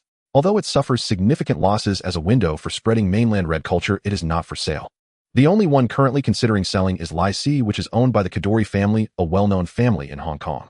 With the return to the mainland now a certainty, the Kadoorie family also intends to leave Hong Kong.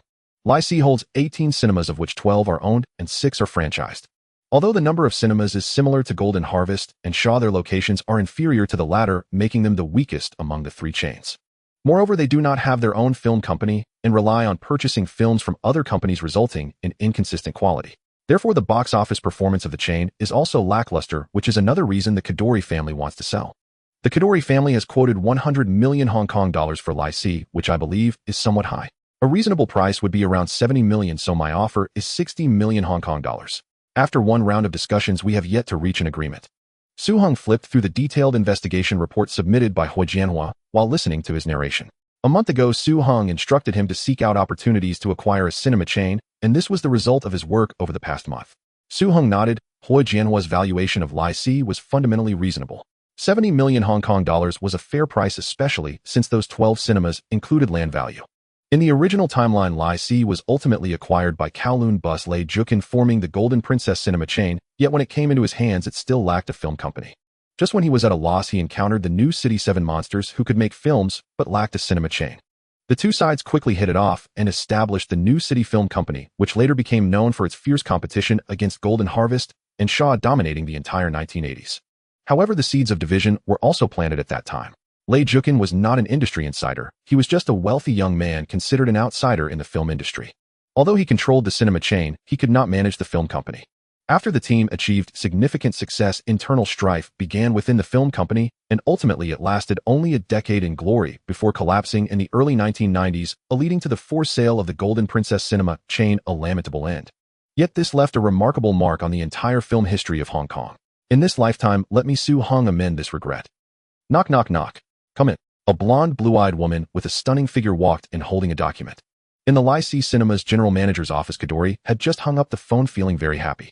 Since the announcement of the intention to sell Lai Si, several parties had come to inquire and negotiate, each with increasingly higher offers. He welcomed this development and even hoped that the more competitors there were, the better. The more people participated in the bidding, the higher the price would be, which would benefit him. Although he felt a bit reluctant, the return to the mainland was now a certainty. His family had already agreed to liquidate their assets in Hong Kong. Now his only task was to sell Lai Si at a good price. As he was about to achieve his goal, he felt elated. Come here, Jennifer darling, let Kadoorie daddy give you a hug. Upon seeing his little secretary walk in, his thoughts became lively. This beautiful woman appeared to be his secretary, but privately, she was his mistress. What's making you so happy? Haha, I'm about to find a buyer for Lai Si. I want to gather everyone interested in Lai Si together, let them bid against each other until the highest price emerges.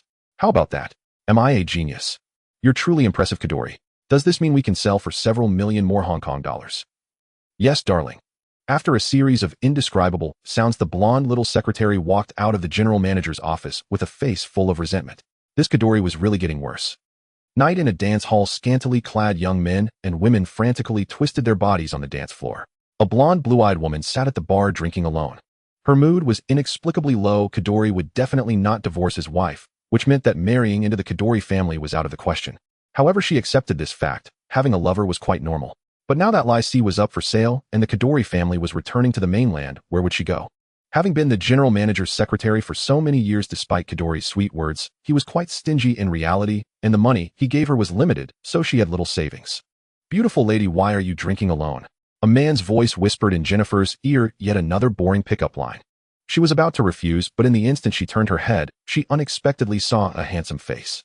Yes, even by Western standards, he was quite handsome and his physique was robust. "Would you like to have a drink together?" The words of refusal were on the tip of her tongue, but transformed into this sentence. "What an honor. Miss Jennifer, to be honest, I'm here to ask for your help. My target is Lycée. If you could give me information about all the competitors, this check is yours. And after the deal, there's an additional 500,000 Hong Kong dollars. After speaking, Su Hung pushed a check for 500,000 Hong Kong dollars towards her. Jennifer picked it up and took a glance, her eyes widening in surprise.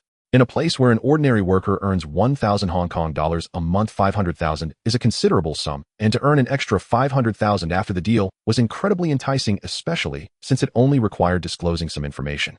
On the other side, although she was the mistress of Jia Daily, who was the one to whom Lixing Cinemas would be sold, for how much? She gains no benefit and is at risk of unemployment.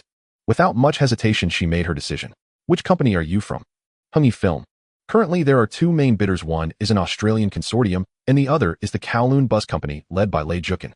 Among the three of you interested in purchasing, your bid is the lowest, with the Australian consortium offering 70 million Hong Kong dollars and Lei Jukin offering 80 million Hong Kong dollars. However, Jia Daily intends for you to bid against each other to ensure the highest price. If anything comes up, feel free to call me. I'm leaving now." Having obtained what he wanted, Su Hung turned to leave. "Wait, it's quite late. Could you give me a ride home?" she said, gazing at Su Hung with a hint of charm. At the Hong Kong Island airport, Hall Smith, a boss from an Australian consortium, had just disembarked from his flight, pushing a suitcase as he walked out. He came to Hong Kong Island to negotiate the acquisition of a local cinema chain. "Mr. Smith, hello. Welcome to Hong Kong Island. I am Lily, sent by Lixing Cinemas to greet you, and this is my assistant, A Chong." "Hello, beautiful Miss Lily." Holding Miss Lily's hand, he was somewhat surprised the person picking him up was so beautiful. It seemed acquiring Lixing Cinemas was indeed necessary. "A Chong, help Mr. Smith with his luggage and take it to the car." "Sure. Mr. Smith, is this your first time in Hong Kong Island?" No, this is my third time here." The woman calling herself Lily walked alongside Smith towards the exit of the airport, completely oblivious to A Chong, who had already disappeared along with Smith's suitcase. "Mr. Smith, please take a good rest today. Tomorrow we welcome you to participate in the bidding for Lixing Cinemas." "Okay, thank you, Miss Lily. I wonder if I could invite you, Miss Lily, to dinner." Let's talk about that after you've acquired Lixing Cinemas." After escorting Smith and his luggage to the hotel room, the woman, calling herself Lily, turned to leave. Just as Smith closed the door to his room, the woman, named Lily, slipped into the stairwell where A Chong had been waiting all along. "Got it. Ring, ring, ring. Is this the police station? I want to report that there's a businessman from Australia named Smith who is trafficking in white powder, and there is a bag of over 500 grams of white powder in his suitcase. He is staying at the Jiahua Hotel Room 1103. The true identities of these two individuals were gangsters working for the Yitzi DUI under the command of their boss, who had instructed them to set up this foreigner named Smith today." 5 minutes later. Knock, knock, knock. Smith sat in front of the large floor-to-ceiling window admiring the cityscape when a hurried knocking sound came from the door. "Who is it?" "Room service, cleaning the room." "Cleaning the room right after I just checked in," Smith murmured quietly as he opened the door. The moment he opened the door, his face turned pale as he saw several dark gun muzzles. "Raise your hands, clasp your head, and lie against the wall." "Mr. Smith, I am an officer. My badge number is. We have received a report and suspect that you are trafficking in white powder. This is a search warrant. Please cooperate with the search. You have the right to remain silent, but anything you say may be used against you in court." "What? Are you mistaken?" Smith, with his hands cuffed, felt as if he were hearing some absurd tale, until he saw the police pull out a bag of powdery substance from his suitcase. "Mr.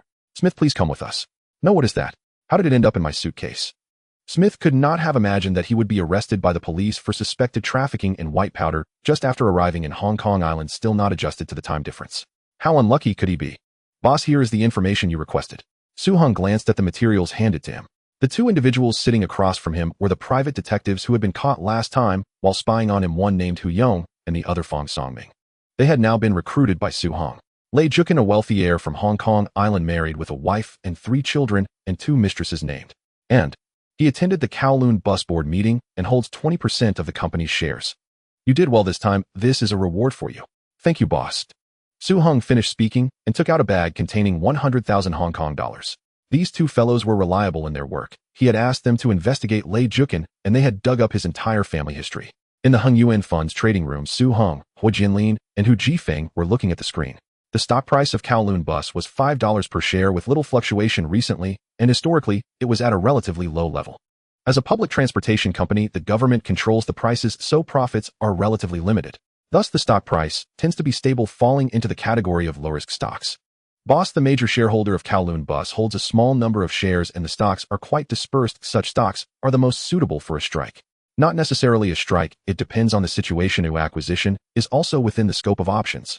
It's too soon and we've only acquired 10% of the shares, which is still far from an acquisition.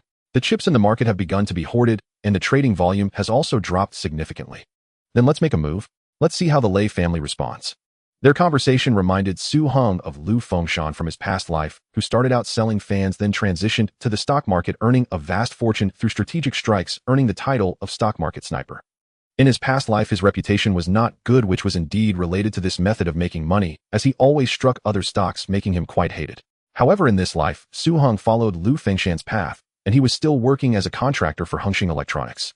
Su Hung now looked down upon using such methods to make money, but dealing with such a rival who came to him was still quite appealing. Mr.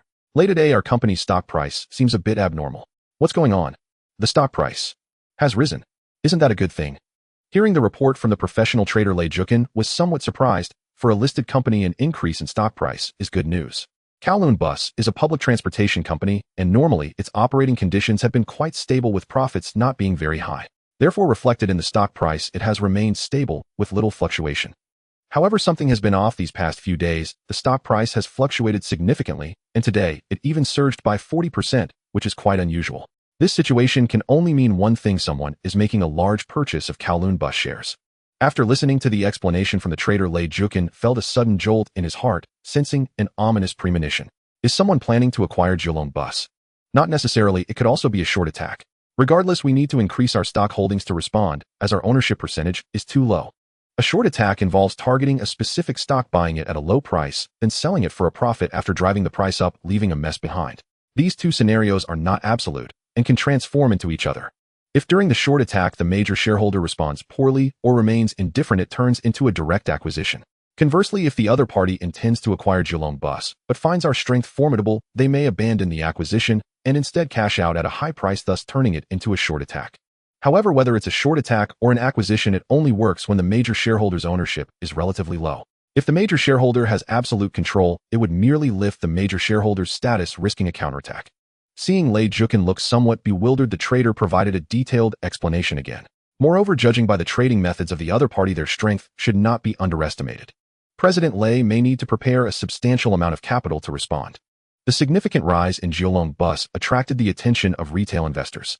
Meanwhile, a rumor spread that large funds were interested in acquiring Kowloon Bus, prompting most shareholders to recall the recent Kowloon warehouse acquisition case, where the stock price soared from over 10 to more than 100.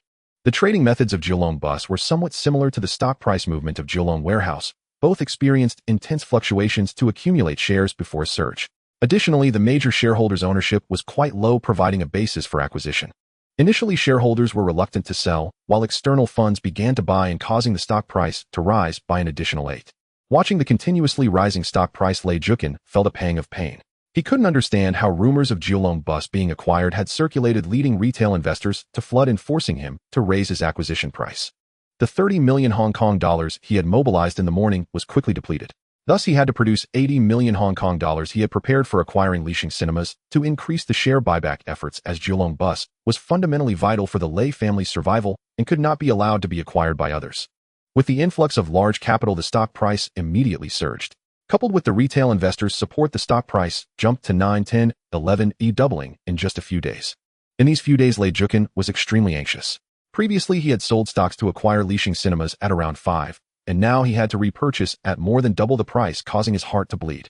Even though he was the major shareholder, increasing his holdings still required purchasing from the secondary market with real money. This was his first time experiencing the pain of excessive sell-offs. After investing 80 million, his ownership percentage rose to 30%, but it still wasn't enough. It needed to reach at least 40%.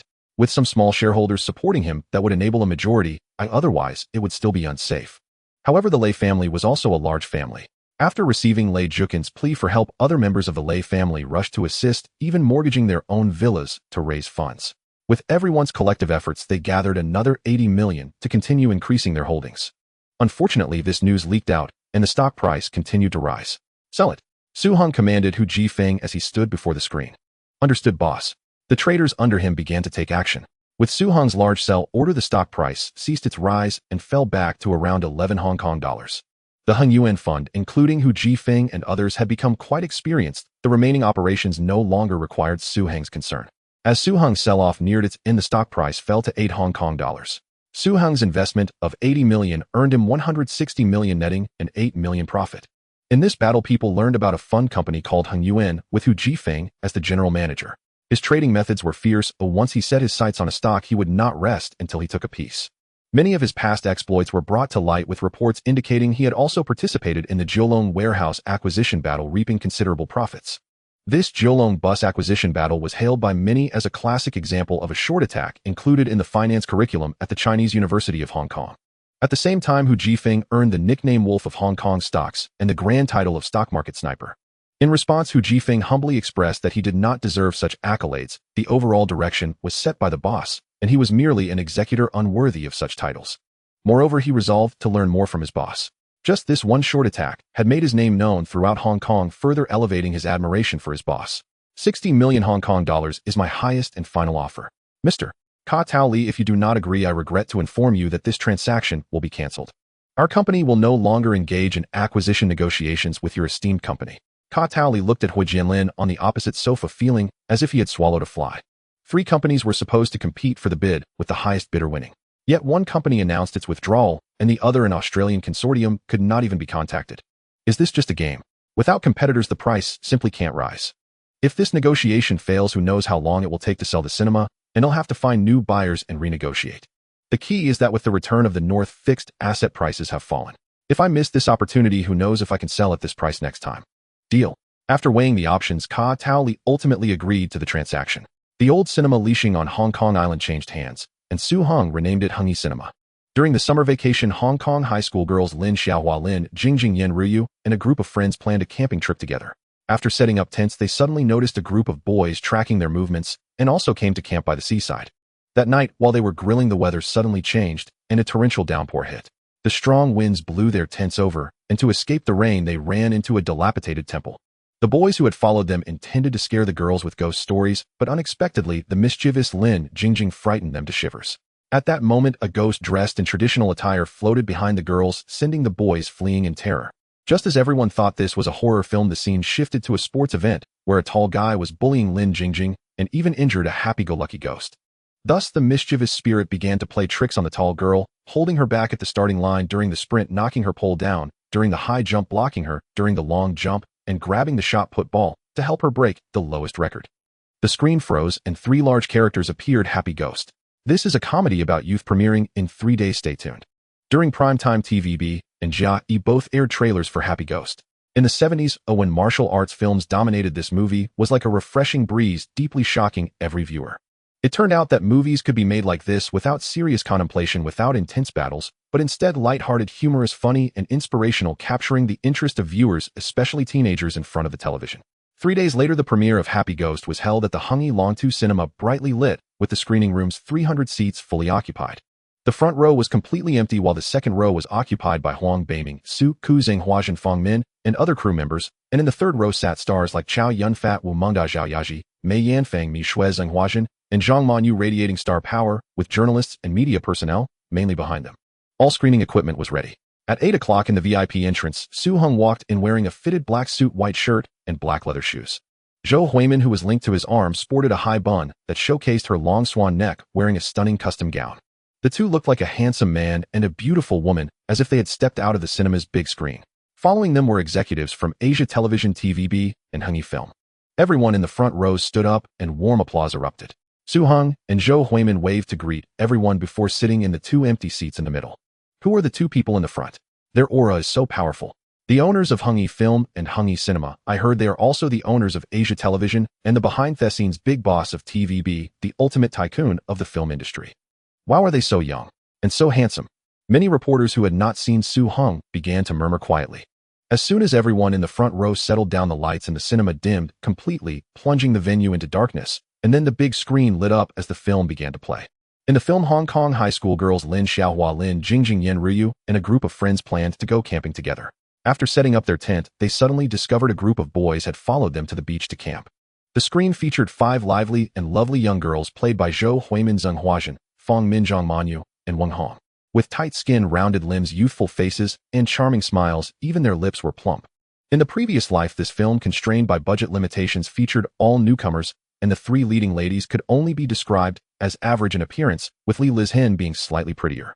In this life, featuring Zhou Huimin, Fong Min, and Zheng Huazhen, the visual appeal had significantly surpassed expectations. As night fell, and they were grilling, the weather suddenly changed, and a torrential storm struck. The strong wind blew their tent over, and to avoid the rain, they ran into a dilapidated temple.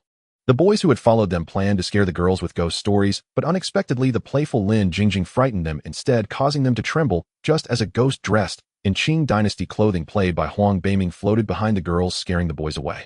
The audience gasped, thinking it was a thrilling horror film. Afterwards, the rain stopped, and the girls hurriedly left, during which Lin Jingjing inadvertently took a broken hemp rope from the temple. Back at school, the eerie hemp rope slithered and crawled like a snake, slowly making its way to Lin Jingjing, who in a daze dropped it to the ground, revealing its true form. It turned out to be a ghost who had hung himself during the Qing dynasty, named Zhu Jinshan. In life, he had failed to pass the imperial exams despite numerous attempts, and only earned the title of Zhu Xiaocai. After disappointing his father and driving away his wife, he despaired and hanged himself in the temple. However, with grievances in his heart, he was unable to reincarnate, and his soul was bound to the hemp rope he had used to commit suicide. Lin Jingjing inadvertently took the hemp rope with her, thus taking away his soul, so Zhu Xiaocai had to ask Lin Jingjing to return him to the temple. Coincidentally, it was the time for the sports meet, and as the school's representative, Lin Jingjing could not be absent. The next day, Zhu Xiaocai accompanied Lin Jingjing to participate in the sports meet.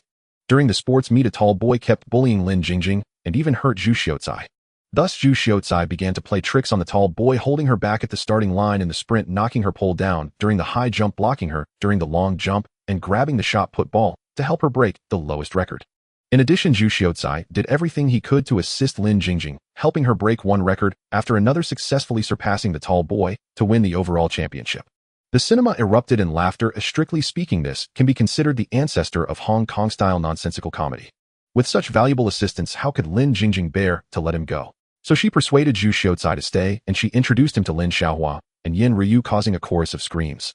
That evening, they attended a dance together where a group of boys lined up to invite Xiaohua to dance. Therefore, Zhu Xiaocai used a trick to help Xiaohua choose a dance partner. Under the influence of the trick, each boy present had a different color above their heads: yellow light, representing lust; black light, representing misfortune; cyan light, representing clumsiness; and a colorful light, representing diversity, with the colorful light boy being exactly the one Xiaohua liked. Afterwards, Zhu Xiaocai cleverly drove away the rigid nun who oversaw the event, and the dance officially began. In the ambiguous atmosphere, Xiaohua and the colorful boy's feelings heated up, and after a night of romance, they established a relationship. At this point, the plot took a turn. Xiaohua found herself pregnant, but the colorful boy, heartless and ungrateful, wanted to abandon her, and was even dating another girl, causing the audience's hearts to twist. At this moment, Zhu Xiaocai appeared, unhesitatingly confronting the colorful boy, urging him to take good care of Xiaohua. The colorful boy, realizing his mistakes, reconciled with Xiaohua. This segment can only be described as overly dramatic. In the third segment, during an exam, Yen Ryu was caught cheating. Burdened with immense pressure from her family, she despaired and climbed a tall building, nearly falling off, but Zhu Xiaocai saved her with a hydrogen balloon and took her to a lighthouse to relax. In order to comfort Yen Ryu, Zhu Xiaocai shared his experiences. He had always deceived them into believing he was the top scholar, when in fact he was merely a scholar, just a failure, who wished for death to resolve everything. However, he realized that death wouldn't solve anything, and he encouraged them, helping them clarify the path they were to take next. Yen Ryu was rescued, and the audience breathed a sigh of relief. But just then, the situation shifted as the school's leaders discovered Zhu Xiaocai's presence, and they ruthlessly burned the ropes to which he was bound. Just when everyone thought Zhu Xiaocai would be consumed by the flames, his soul joyfully leapt out, revealing that he was unharmed and had attached his soul to a bamboo pole. During his time with the 3 girls, he came to understand everything, and all his resentments vanished, allowing him to reincarnate in the underworld. In the end, Happy Ghost helped the girls and redeemed himself. After Zhu Xiaocai left, Lin Jingjing trained diligently and eventually became the true champion at the sports meet, while Yen Ryu worked hard to pass the joint entrance exam and enrolled in a normal university. Xiaohua and the Boy of Light got married, and welcomed a child who strangely resembled Zhu Xiaocai. The lights in the cinema were all turned on, and the film ended in a joyous atmosphere. Boom. The audience erupted in cheers followed by a warm round of applause as they truly loved this film. The next day, the newspapers and television were filled with news about Happy Ghost, with many newspapers featuring it on the front page, including photos of Zhou Huimin, Zheng Weishan, Fong Min, and Huang Beiming. As a result, the four became household names in Hong Kong and idols for countless young boys and girls. During the summer vacation, long lines formed outside all cinemas under Hungy as young boys and girls eagerly bought tickets to watch.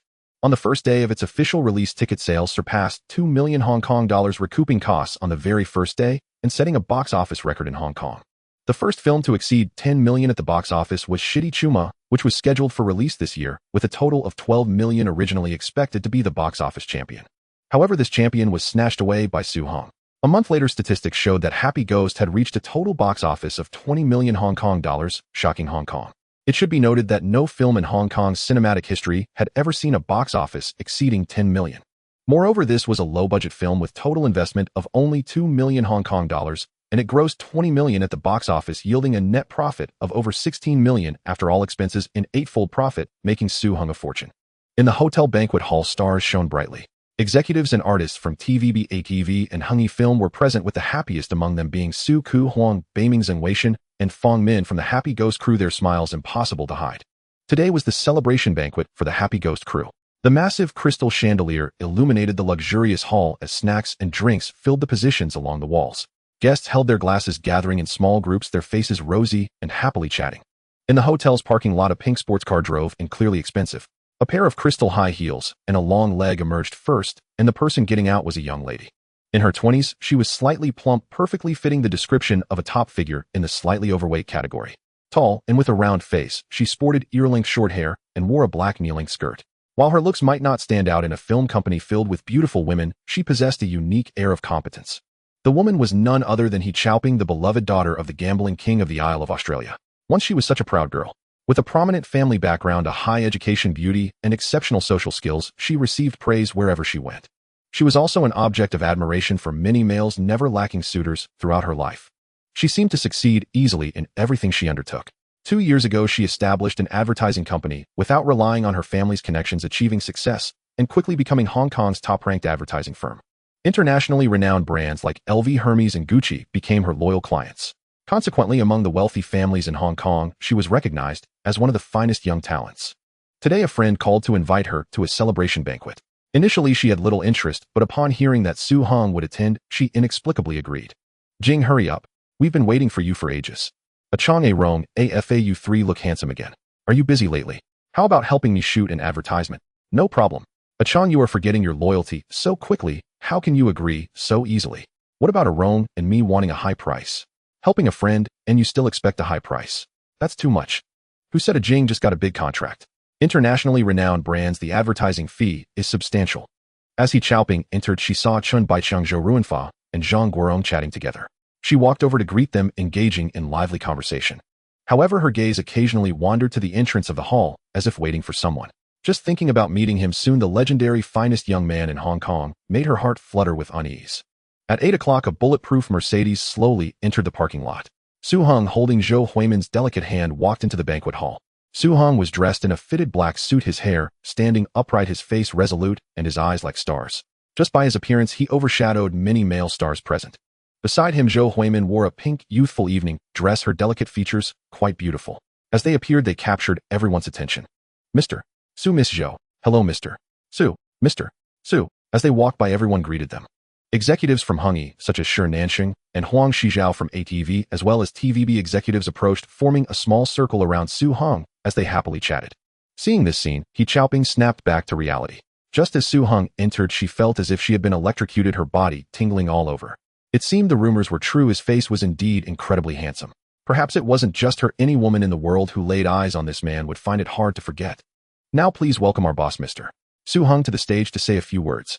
Huang Beiming announced loudly as he took the stage. He was the host for tonight's celebration banquet.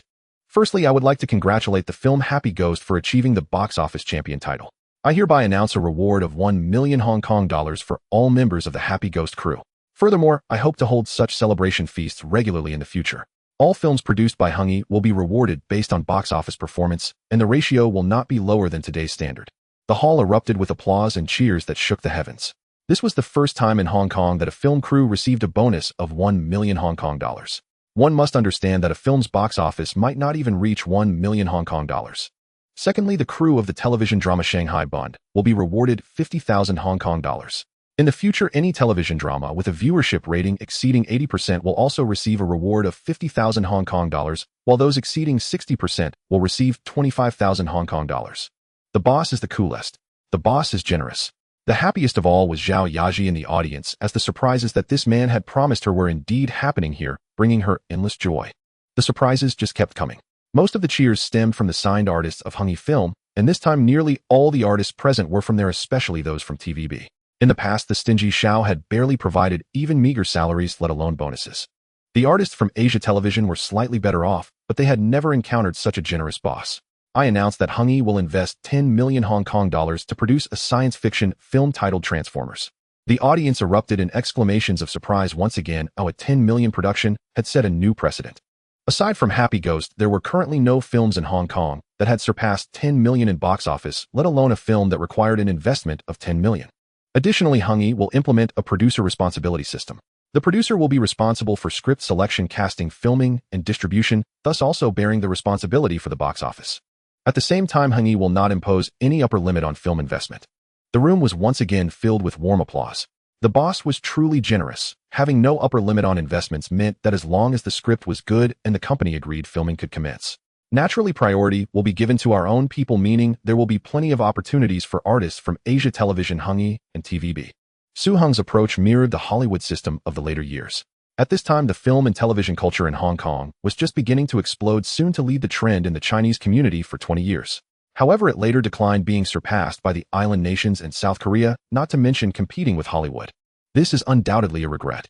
In fact, Su Hung believed that Hong Kong's film culture could reach the pinnacle of the world. The primary reason, as he saw it, was the monopoly and short-sightedness of capital tycoons, led by Xiao Yifu, who relentlessly exploited employees and artists, cutting costs. This might be feasible in the short term, but in the long run, the outflow of excellent talent would lead to further decline in the industry.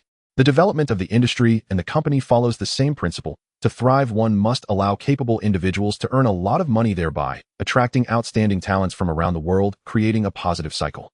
At the same time, Hung TVB, Asia Television, and Hungsheng Entertainment will regularly hold training sessions recruiting talented individuals globally who wish to develop in film, television, and the performing arts. The scene erupted with enthusiastic, lasting applause. The announcements made by the boss today were increasingly shocking. Each one not only had a profound impact on Hung, but would also be revolutionary for the entire film industry. After Su Hung finished speaking, the atmosphere at the banquet became even more lively. Almost everyone wore a joyful smile. This boss truly delivered on his promises. Su Hung was chatting and sipping red wine with Shernansheng and Huang Shijiao when a beautiful girl approached and greeted Shernansheng. As they spoke, He Keijing's gaze swept over Huang Shijiao and Su Heng's faces. When her eyes landed on Huang Shijiao, she found nothing special, but when she turned to Su Hung, she felt as if she had been jolted with electricity. His features shone with an extraordinary charm. From a distance, he had seemed handsome, but up close he was breathtakingly attractive from every angle. Come, Chaojing, let me introduce you to a friend. This is Su Hung, the boss of Hung Film, TVB, and Asia Television. He is also my good boss. This is Huang Shijiao, the general manager of Asia Television. Mr. Su and Mr. Huang, this is He Chaojing, the beloved daughter of Macau's gambling king, who runs her own advertising company. Not only is she beautiful, but she is also very friendly towards the film industry. I specifically invited her to attend our evening party tonight. Hello, Chaojing. Hello, Mr. Su. Hello, Mr. Huang. We are about the same age, so just call me Ahong. Chaojing, your aura is truly remarkable. I believe you would be perfect for acting in films. How about a cameo role in my newly invested film Transformers? Huh, is that really possible? I heard the script for Transformers was written by you. He Keijing's cheeks flushed slightly from Su Hung's compliment, and she smiled happily. This guy was not only handsome, but also had high emotional intelligence. I just concocted a story, jotted down an outline, and threw it to the screenwriter. In reality, it was the screenwriter who did all the work. In the end, they all credited the success to me, since I'm the boss. Was Shanghai Bund also just randomly put together? He Chaojing slightly lifted her head, gazing at Su Hung's remarkably handsome face. She felt a sense of admiration. Some people are truly God's favored ones, outstanding in every aspect. Being born into a wealthy family, He Chaojing had far superior information channels than the average person.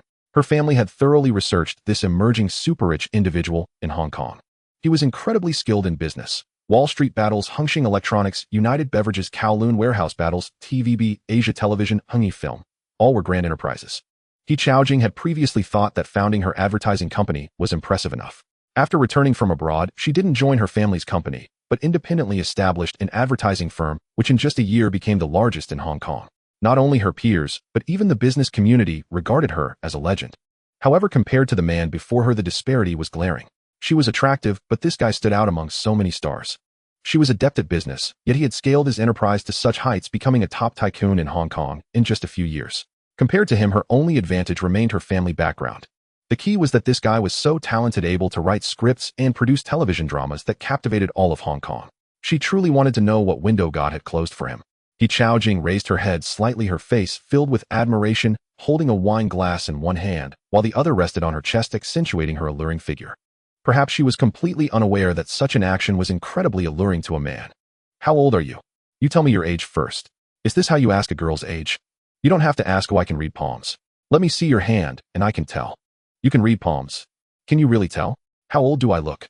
I can't tell, but someone handsome will come to take you home shortly. In her moment of confusion, He Chaojing found her hand being held by Su Heng, who was playing with it. This guy clearly didn't know how to read palms. He was simply trying to hold her hand. This guy was really too flirtatious, holding her hand on their first meeting. He Chaojing's face flushed with shyness, yet inexplicably, she did not pull away. So should she let him take her home? Su Heng drove He Chaojing's pink sports car with her sitting in the passenger seat, her face a bit shy. She was unsure how they had arrived home. A luxurious villa stood before them with the pink sports car parked at the entrance. If she had any sense of restraint left, she should have turned to enter the house. After all, this was their first meeting. Inviting this man up for a glass of water implied certain things, and she was very clear about that.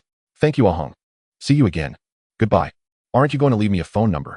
Haha, blame me. It was a misperception, a pure misperception.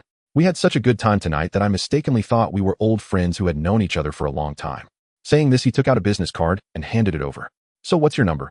They'll call you. Consider it a punishment for you forgetting to ask for my number. After saying that, He Chaojing flashed a playful smile and turned to enter the villa. Jiahe Zhou Wenhui sat on the sofa shocked as he read the box office news of Happy Ghost published in the Oriental Daily. 20 million, an unimaginable figure, the highest in Hong Kong box office history, and it seemed unlikely to be surpassed in the short term. The key point was that a formidable competitor had emerged in the film industry, dazzling everyone with their first release. This was not good news for him. Jiahe's best historical performance was a 7 million box office. Currently, they had high hopes for Junior Brothers' Turn, starring Fong Long, which was nearing completion and about to be released. They had originally been confident about competing for this year's box office champion, but they never expected the results of Happy Ghost to be so dazzling. The stories written in the newspaper were good, with an innovative theme and a beautiful protagonist. Zhou Wenhui acknowledged these points, but they were not the most important. What mattered was Hongyi Film's promotional ability, with widespread coverage from television, newspapers, and various media, along with their own cinema chain to accommodate audiences. No matter how good your film company is at making movies, can you thrive without promotion? Does anyone know about it? Without a cinema chain, where can you show it? Fortunately, Jiahe had its own cinema chain, but in terms of promotion in Hong Kong, it could be said that without Su Heng, the effectiveness would be greatly reduced. This was also the reason why Nansheng had previously come to negotiate cooperation. Mr. Zhou Jiahe's friendly attitude towards Hongyi Film has always been noted by our boss, and today, I was specially tasked to express our gratitude. Su Zong is too polite. Harmony brings wealth. I am not like someone known for being stingy. Over the past 10 years, Jiahe's achievements are indeed evident. A boss Zhou has managed it well. Haha, I can't compare with Hongyi. Your first film achieved tremendous box office success. Congratulations. In Jiahe's reception room, Zhou Wenhui and Hu Jianlin exchanged pleasantries while appearing very happy, casually poking fun at the stingy Xiao. However, Zhou Wenhui was very vigilant. This wasn't his first visit. The last time he intended to acquire his cinema chain. What was he thinking? He had a film company. Why would he sell his cinema chain? Therefore, he rejected the offer on the spot. But soon after, he heard about Su Heng acquiring the Lixing cinema chain, and then came the popularity of Happy Ghost. All of this was completely unexpected. Previously, Hongyi made TV dramas while his Jiahe produced films, and they maintained a peaceful coexistence. Who could have imagined this? So quickly, Hongyi had seized the position of Hong Kong's film leader from him. This posed a tangible threat to Jiahe. The key point was that he couldn't afford to offend them. This happens to be the purpose of my visit this time. Oh, I propose a strong alliance to create a large-scale cinema platform, enlarging the film industry pie. What kind of alliance? Zhou Wenhui's heart sank. He had a bad premonition, but his face remained calm.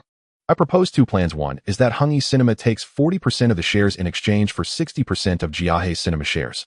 The second plan is that I value Jiahe Cinema chain at 80 million Hong Kong dollars, with Hungee offering 48 million Hong Kong dollars to acquire 60% of Jiahe Cinema shares. 19 cinemas for Jiahe, 18 for Hungee. Isn't it unreasonable for Hungee to exchange 40% of shares for 60% of Jiahe's cinema chain? Zhou Wenhui was somewhat displeased. Not only did Jiahe have more cinemas, but their locations were also better than Hengius. Exchanging 40% for 60% was going too far. You can't just look at the numbers. The benefits Jiahe gains are evident. The new cinema chain will prioritize showing Hungee and Jiahe's films. Jiahe indirectly gains a powerful promotional platform. As partners, Jiahe also enjoys priority when dealing with media like TVBA TV and the Oriental Daily. Let me think about this proposal again. Sure, because Jiahe and our Hungee have always had a friendly relationship, our boss specifically instructed us to prioritize cooperation with Jiahe. Prioritizing Jiahe, who will be considered last. Exactly. If Jiahe is unwilling to unite, I will talk to Shaw Brothers Films and see if they are interested. If neither shows interest, our boss plans to invest 200 million Hong Kong dollars to build 2 more cinema chains. Zhou Wenhui's brows furrowed into a frown. This was an outright threat. Hungee was already strong enough, and if they allied with Shaw Brothers, could Jiahe survive? If Hungee built 2 new cinema chains, Jiahe would have to unite with Shaw Brothers to cope. At that point, the outcome was uncertain. Both paths were perilous. Once such a situation formed, it would be a battle to the death. The carrot Su Hung offered was the alliance. If he agreed to unite, he would become a minor shareholder in the new cinema chain, losing control over it. But the benefit would be enjoying similar treatment to Hungee, which meant Su Hung would have the meat, and he could share a few pieces. The greatest loss is actually borne by the smaller film companies, as they have almost no bargaining power in the face of this near monopoly of cinema chains. Next is Shaw Brothers, which has produced several films this year, but none have surpassed 4 million in box office. Their most popular film didn't even make it into the top 5. How can they withstand the joint force of the two companies? I choose the first option, to exchange shares with Hungee. Zhou Xing, trust me, you will not regret today's decision. The news of the merger between Hungee and Jiahe cinema chains spread across Hong Kong Island, shocking everyone in the film industry once again, as these two chains combined account for more than 2/3 of all cinema chains on the island. To this end, the executives of both companies held a joint press conference announcing the establishment of a new cinema chain called Hengjia Cinemas. The first film to be screened in the new cinema will be Disciples' Turn. Additionally, all film companies are welcome to screen their films at the new cinema. Moreover, Su Hung solemnly announced the abolition of the previous exclusive distribution system, replacing it with a box office revenue-sharing model where a film's income is directly tied to its box office performance, encouraging film companies to produce more acclaimed and commercially successful works. In hindsight, this innovative system laid the economic foundation for Hong Kong cinema to flourish globally. This system greatly enhanced the enthusiasm of all participants, resulting in a continuous emergence of excellent works that stirred up a wave of Hong Kong cinema worldwide, which remains vibrant to this day. At night, a vast seaside villa was purchased by Su Hung and transformed into a private club with professional security personnel stationed every few steps around the high walls, looking meticulously vigilant. If someone unaware approaches, they would be politely informed that the club is not open to the public and asked to leave promptly. Hua Jinlin stood at the entrance waiting for the guests arriving tonight, all of whom were distinguished individuals whose mere presence could shake Hong Kong Island. He was personally there to greet them on behalf of his boss Su Hung.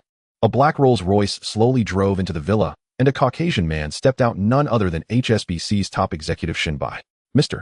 Shin, Miss Pelosi, please come in. Our boss has been waiting for quite some time.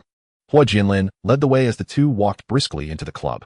Upon entering the villa, Shin Bai and his companion were captivated by the beautiful club, with the first sight being a small garden featuring a rockery, a pond, and pavilions, a rarity in the land-scarce Hong Kong. Su Hing stood at the bottom of the steps, greeting them from afar as if they were old friends who hadn't seen each other for ages. Mr. Shin, welcome. As soon as he stepped inside, Shin Bai was drawn to the club's lavish decorations. Luxurious crystal chandeliers, exquisite celebrity paintings, beautiful mahogany furniture, and even gold leaf on the ceiling exuding opulence. Even more astonishing to him was that from the moment he entered, every waitress he encountered was more beautiful than the last, seemingly carefully selected, all above 1.7 meters tall, stunning in appearance, and with alluring figures. Shin Bai felt that since he took office as the top executive of HSBC, he had encountered more Eastern beauties today than ever before. Mr. Su, there's a saying in China that one should look at someone with fresh eyes after 3 days apart. It's only been a few days since we last met, and I've heard that your Hungee Film Company has developed into the largest film company in Hong Kong with its own cinema chain. Even I, someone who hardly watches movies, have heard of your grand plans. Haha, you're impressive too, Shin Sheng. HSBC's performance is also soaring. It has become the best performing division outside of the headquarters, and the sun never sets. You deserve much credit for that, Mr. Shun. If one disregarded this man's appearance and only listened to him speak, he sounded like a true Chinese person, with a Chinese name, fluent Cantonese, and a good grasp of the nuances of Chinese affairs, occasionally dropping some literary phrases. Haha, it's also thanks to your support, Shin Shung. By the way, not only am I a director at HSBC, but I'm also an old friend of yours, so of course I have to support your work for mutual benefit. Showing off a little muscle is quite necessary. Originally, I used connections to exchange for a director position at HSBC from the Rockefeller family, which I aim to influence HSBC. Next, the northward return of Hong Kong has become a foregone conclusion, and British capital will gradually withdraw from Hong Kong, which holds great potential. In my past life, the shipping magnate Lee Chaoran was a master at seizing opportunities, making a fortune during this wave of British capital influx. And HSBC, as the supergiant of Hong Kong, if it can provide conveniences, will make things much easier. In fact, HSBC possesses many high-quality assets. Cooperation. Mutual benefit is the most important.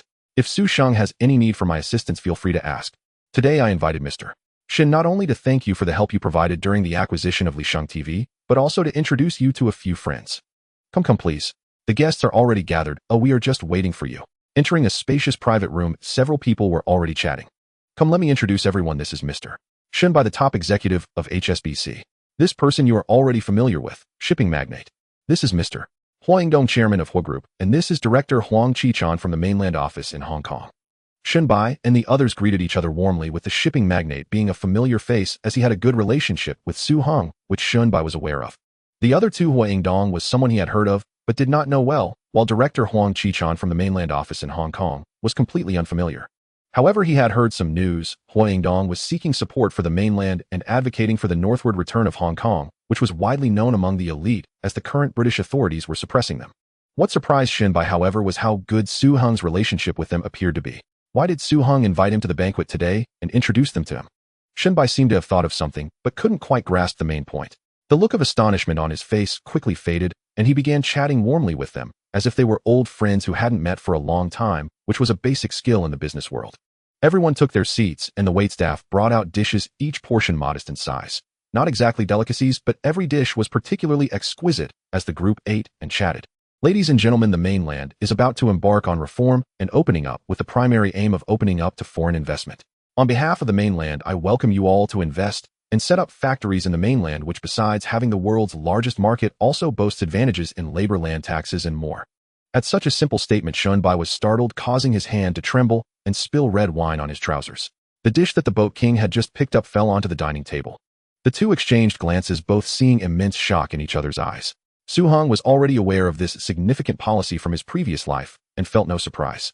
Hua Dong might have known the news in advance, so his expression remained calm. However, to Shun Bai and the boat king, it appeared that these two individuals must have received the news early, indicating a close relationship among the three. Even a political novice would understand the magnitude of such a national policy for a country with over 1 billion people and the vast impact it would have domestically on the Hong Kong island and even globally. If the mainland market were to open up, what immense benefits would it bring to HSBC? Like many British investments, Shun Bai had always been worried that after returning to the north, HSBC's interests would not be guaranteed. Now it seemed that not only could the interests be preserved, but they could also venture into the mainland market and expand profits. Next week, I formally invite you all to come to the mainland for a visit. The mainland leaders will inspect the Shenzhen market and publicly announce this policy. At that time, the leaders will meet with you all to discuss major strategies. Great. I'm optimistic about the mainland, and I have accepted Director Huang's invitation. I will go to the mainland next week to see if there are any investment opportunities. Mr. Shin, Mr. Bao, Mr. Hua, shall we form a team to explore the opportunities? Sure, Su Shing will go with you. He'll go too. Whether it's British investment or Hong Kong capital, we warmly welcome everyone to open the door and do business together. This was undoubtedly a tremendous piece of good news.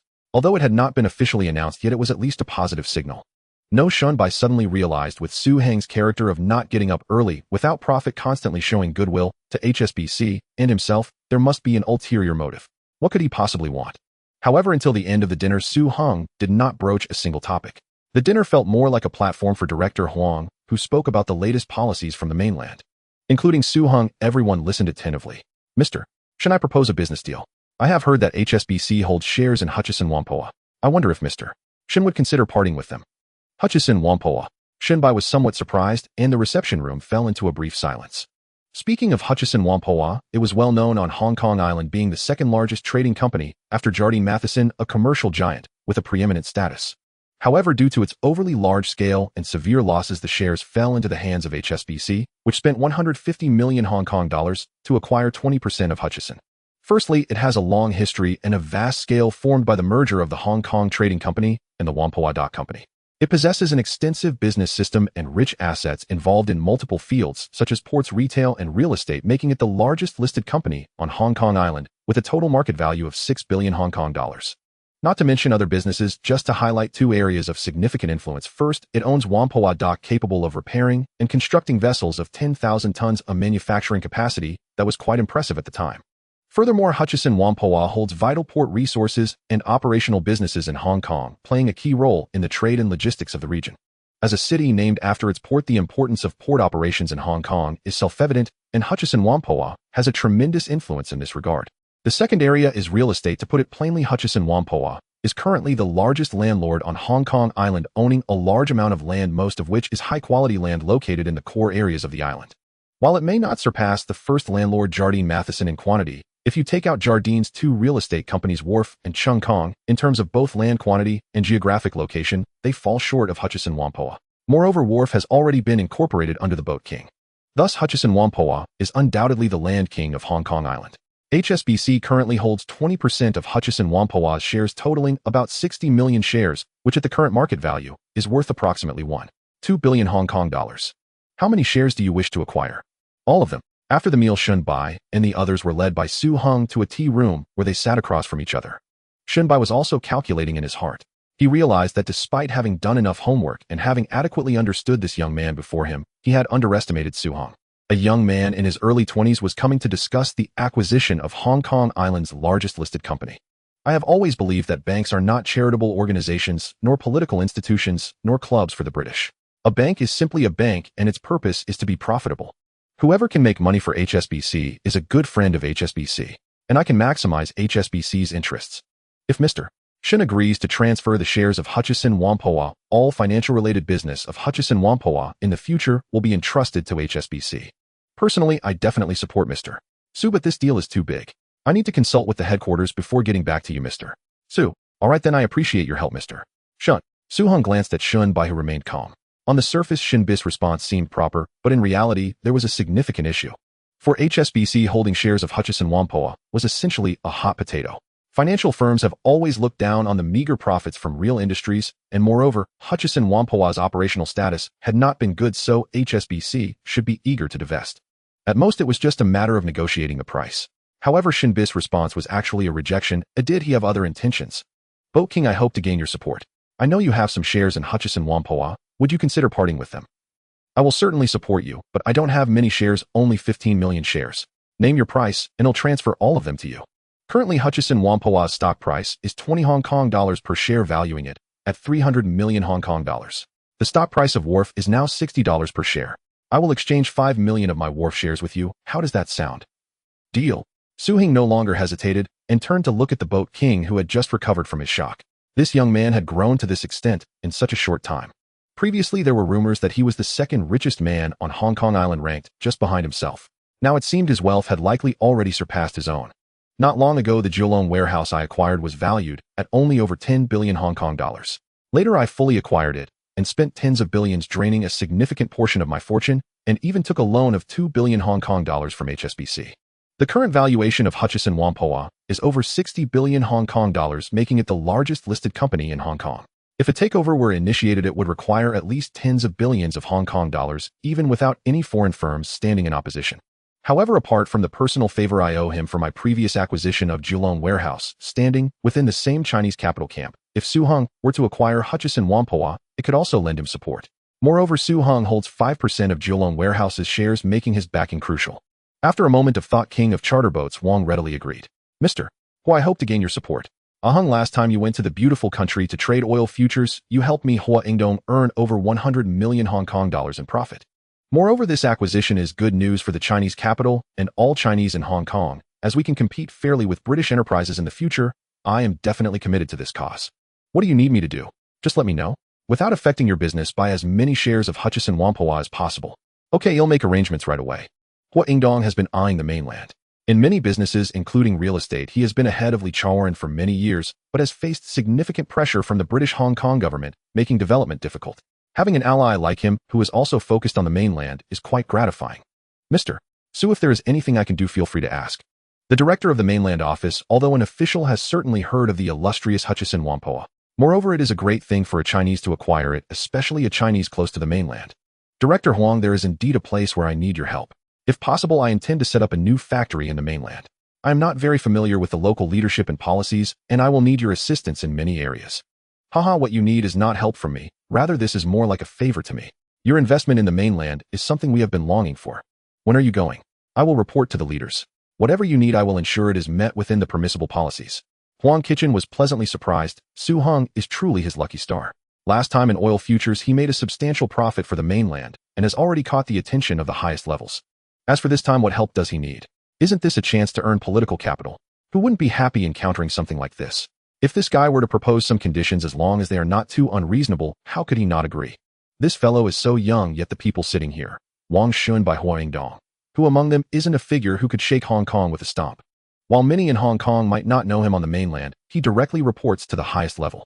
And Su Heng can make friends with so many people, it is no wonder his business in Hong Kong has grown so large.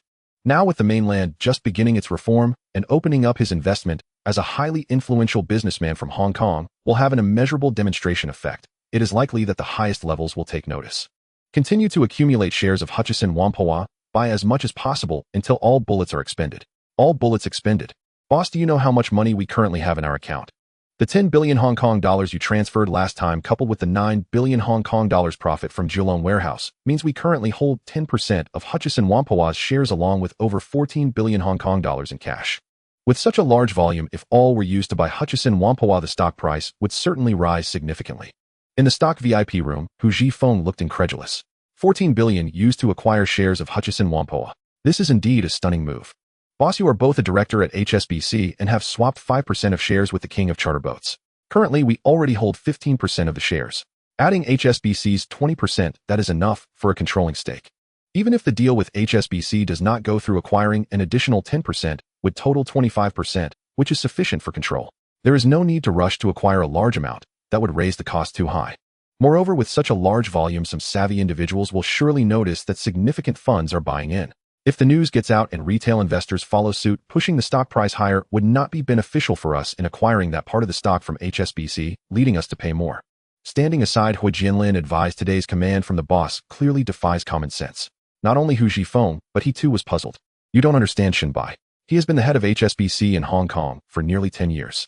Under his leadership, HSBC has developed rapidly, far outpacing Standard Chartered, effectively dominating Hong Kong. He is a top-tier strategic genius. Boss, this is somewhat hard to understand. Last night, you already expressed your position, willing to acquire Hutchison Whampoa's stock from HSBC. HSBC benefits in the short term, and by cooperating long-term with business all placed in HSBC, they also gain long-term benefits, and by involving the mainland office, it is favorable for HSBC. With this bridge, even if it returns north, HSBC's interests are guaranteed. Given that Shunbai is a genius, he should be vigorously supporting a mutually beneficial deal. Su Heng glanced at Hu Jinlin, who had managed to achieve a high position in the past, and could see through Su Heng's layout from last night. I cannot think of any reason why he would refuse. If you were Shunbai, would you choose a trading partner with more strength, making another trading partner more compliant and able to exert long-term influence? Who would you choose? Hu Jinlin was visibly taken aback, realizing there was a competitor. Boss, since Shunbai has a choice, why don't we make it so he has no choice? Hutchison Whampoa is too large, and forcibly acquiring it would require considerable funds.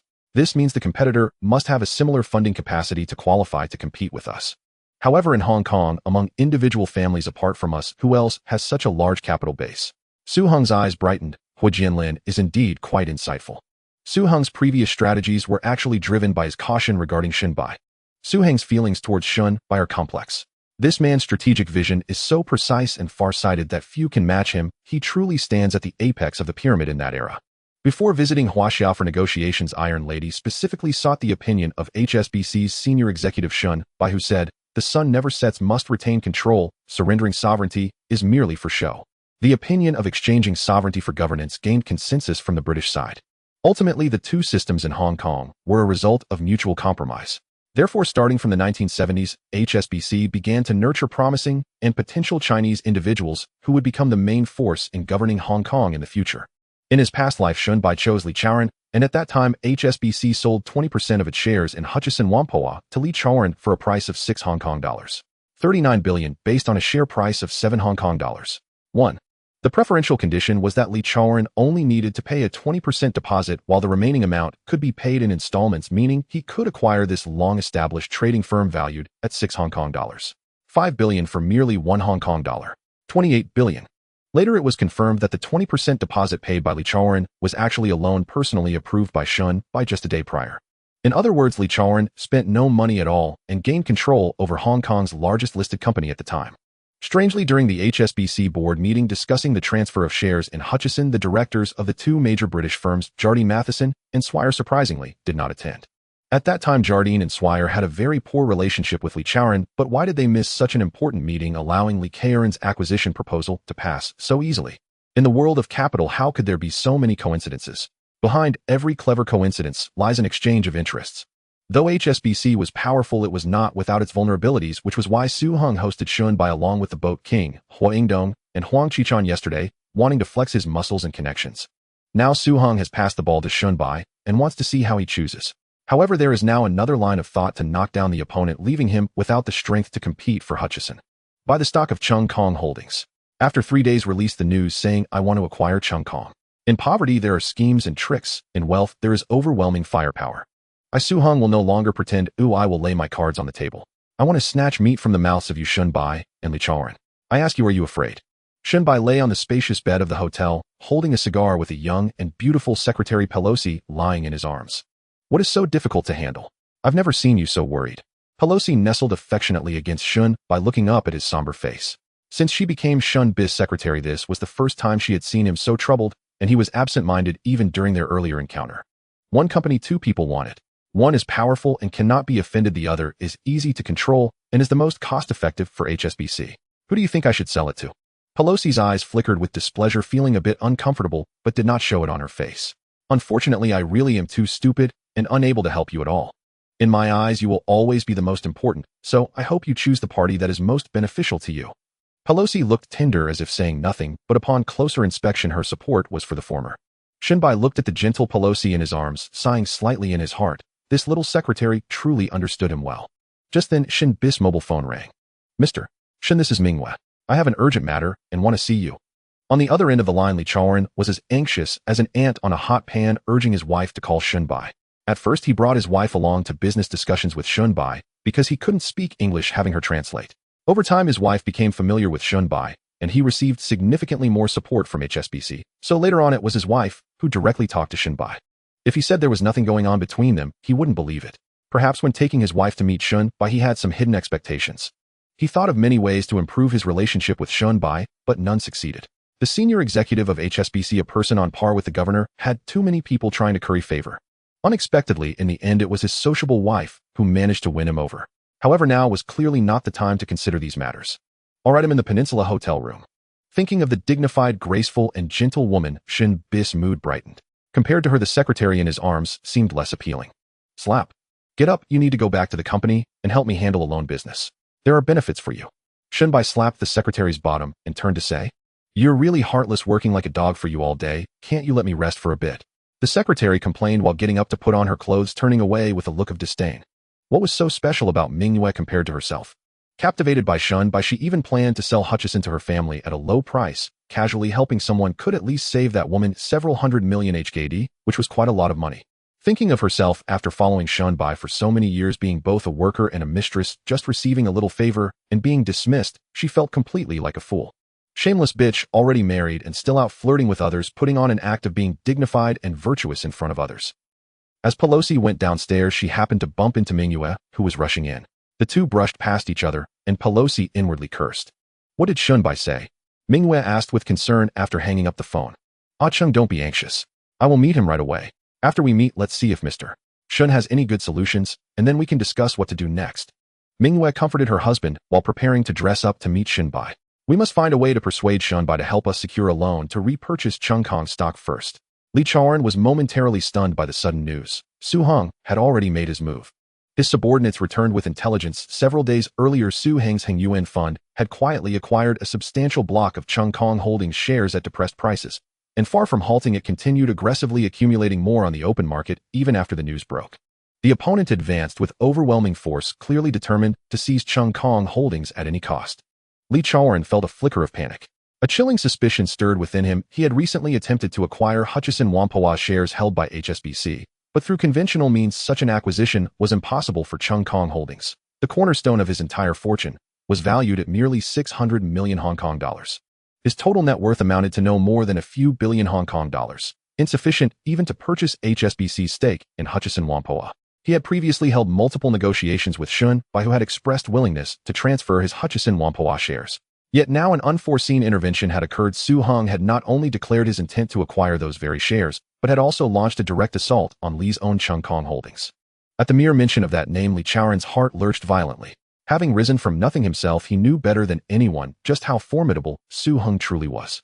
According to confidential intelligence he'd obtained through privileged channels, Su Hong held over 2 billion Hong Kong dollars in cash deposits alone at HSBC, and his securities accounts contained additional liquid assets exceeding 4 billion Hong Kong dollars. This figure did not even include the valuations of his corporate empire or the financial backing of the NI family. His total capital base likely surpassed even that of the reigning tycoon Mr. Pak, the shipping king. The memory ignited fury. During the previous Kowloon Wharf battle, Li had planned to acquire Kowloon Wharf, only to be outmaneuvered at the last moment by Su Hong, forcing him to pivot and attempt profiting from the rivalry among competing factions. Who could have foreseen the final outcome? Su Hong had simply transferred his acquired shares to Mr. Pak, ensuring the shipping king's decisive victory. No wonder Mr. Pak had remained utterly unmoved when Li approached him for support. His modest stake was beneath contempt. Now the situation had reversed. The shares were stranded in Li's hands, scorching like hot coals. Dumping them on the open market would mean heavy losses and unbearable humiliation. Selling them to Mr. Pak was equally futile. His position was already secure, and he needed no further leverage. This time for the Hutchison Whampoa acquisition, Li had learned his lesson, proceeding with extreme discretion, secretly negotiating with Shun Bai, and paying extraordinary concessions.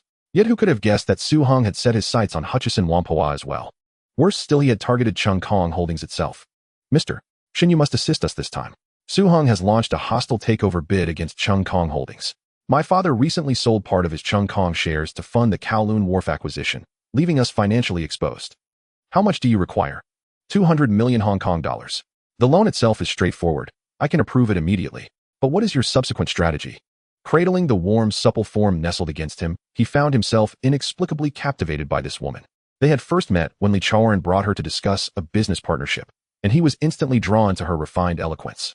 She spoke Japanese and English fluently, possessed deep cultural literacy in English literature, and communicated with effortless grace. Beside her husband, he appeared provincial, reduced to little more than shrewd commercial calculation and obsequious flattery. Her exquisite features and the distinctive allure of a mature woman sealed his infatuation instantly.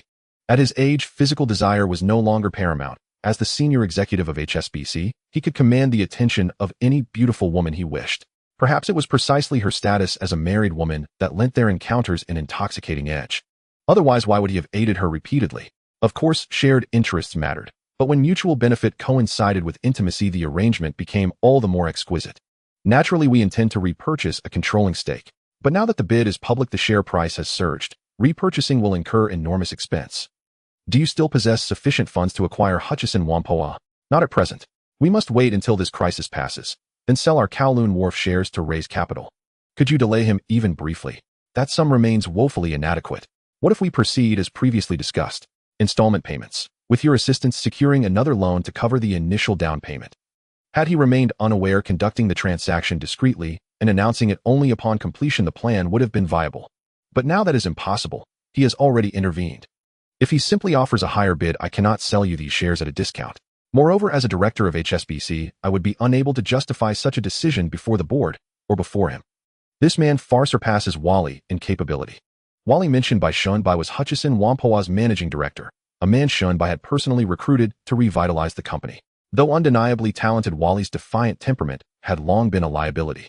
Now that Hutchison Whampoa had turned profitable, the time had come to reap the rewards, and Li's family had already agreed to dismiss Wally entirely. Yet fate intervened while the mantis stalked its prey. Su Hong poised himself as the unseen Oriole. Moreover, his public bid for Chung Kong Holdings serves less as an acquisition and more as a warning. What if in a few days' time, when you're locked in desperate combat, he publicly announces his intention to acquire HSBC's Hutchison Whampoa stake? The moment he places that acquisition on the table, your hopes vanish entirely. Then what shall we do? Mr. Shun, you cannot abandon us. Ming Yu's expression crumpled into anguish, tears welled at the edges of her eyes. I can resolve the Chung Kong Holdings takeover crisis and secure a premium sale for your Kowloon Wharf shares. But Hutchison Whampoa shares are no longer yours to claim. Consider carefully before answering.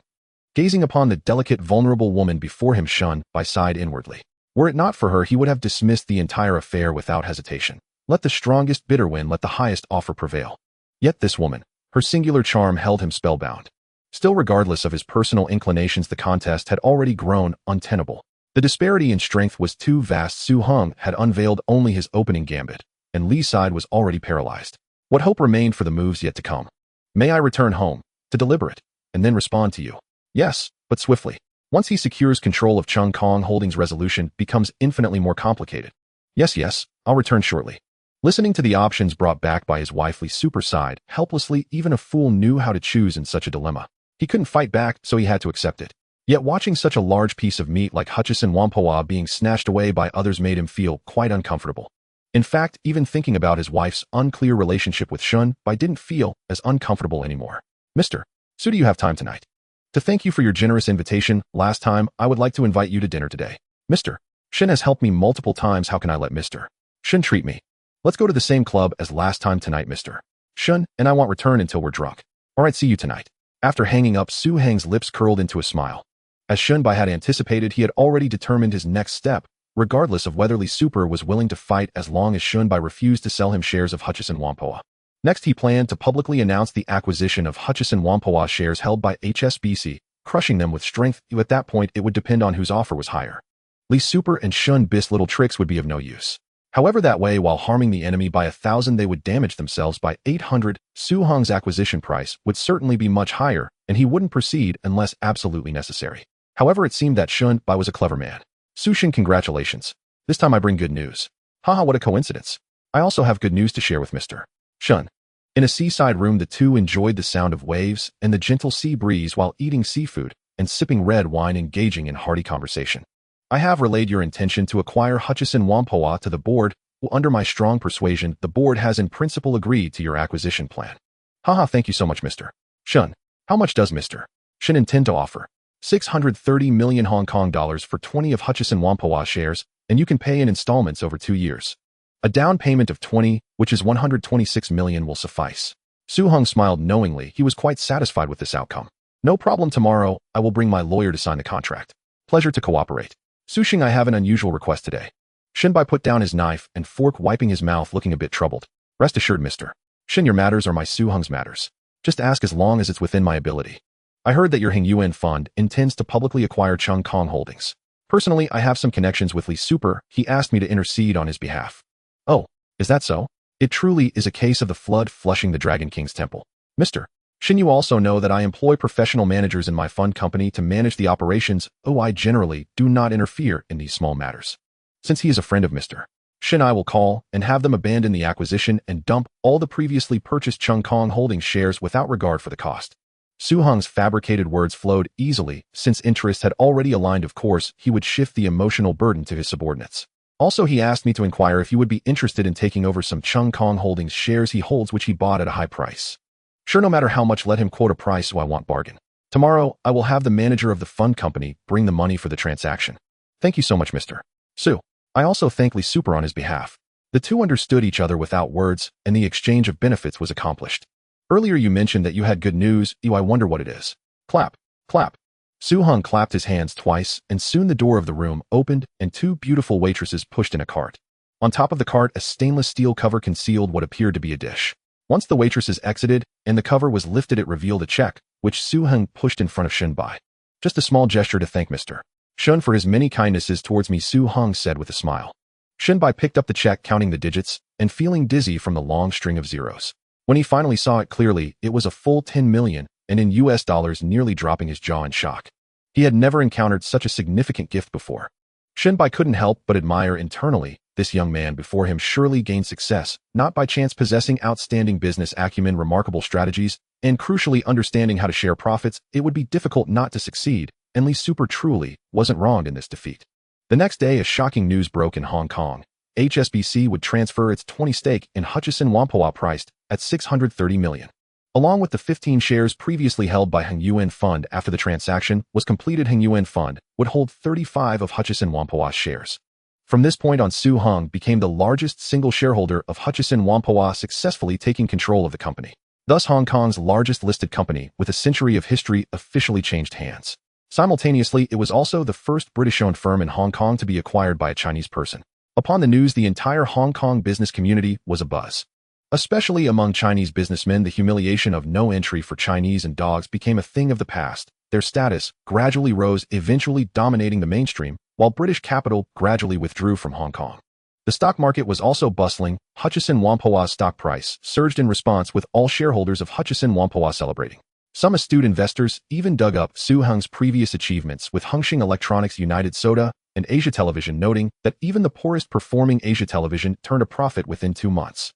Investor confidence soared and the stock price jumped directly from around 20 to 40, doubling. Hutchison Whampoa thus became Hong Kong's first stock to exceed a market value of $10 billion.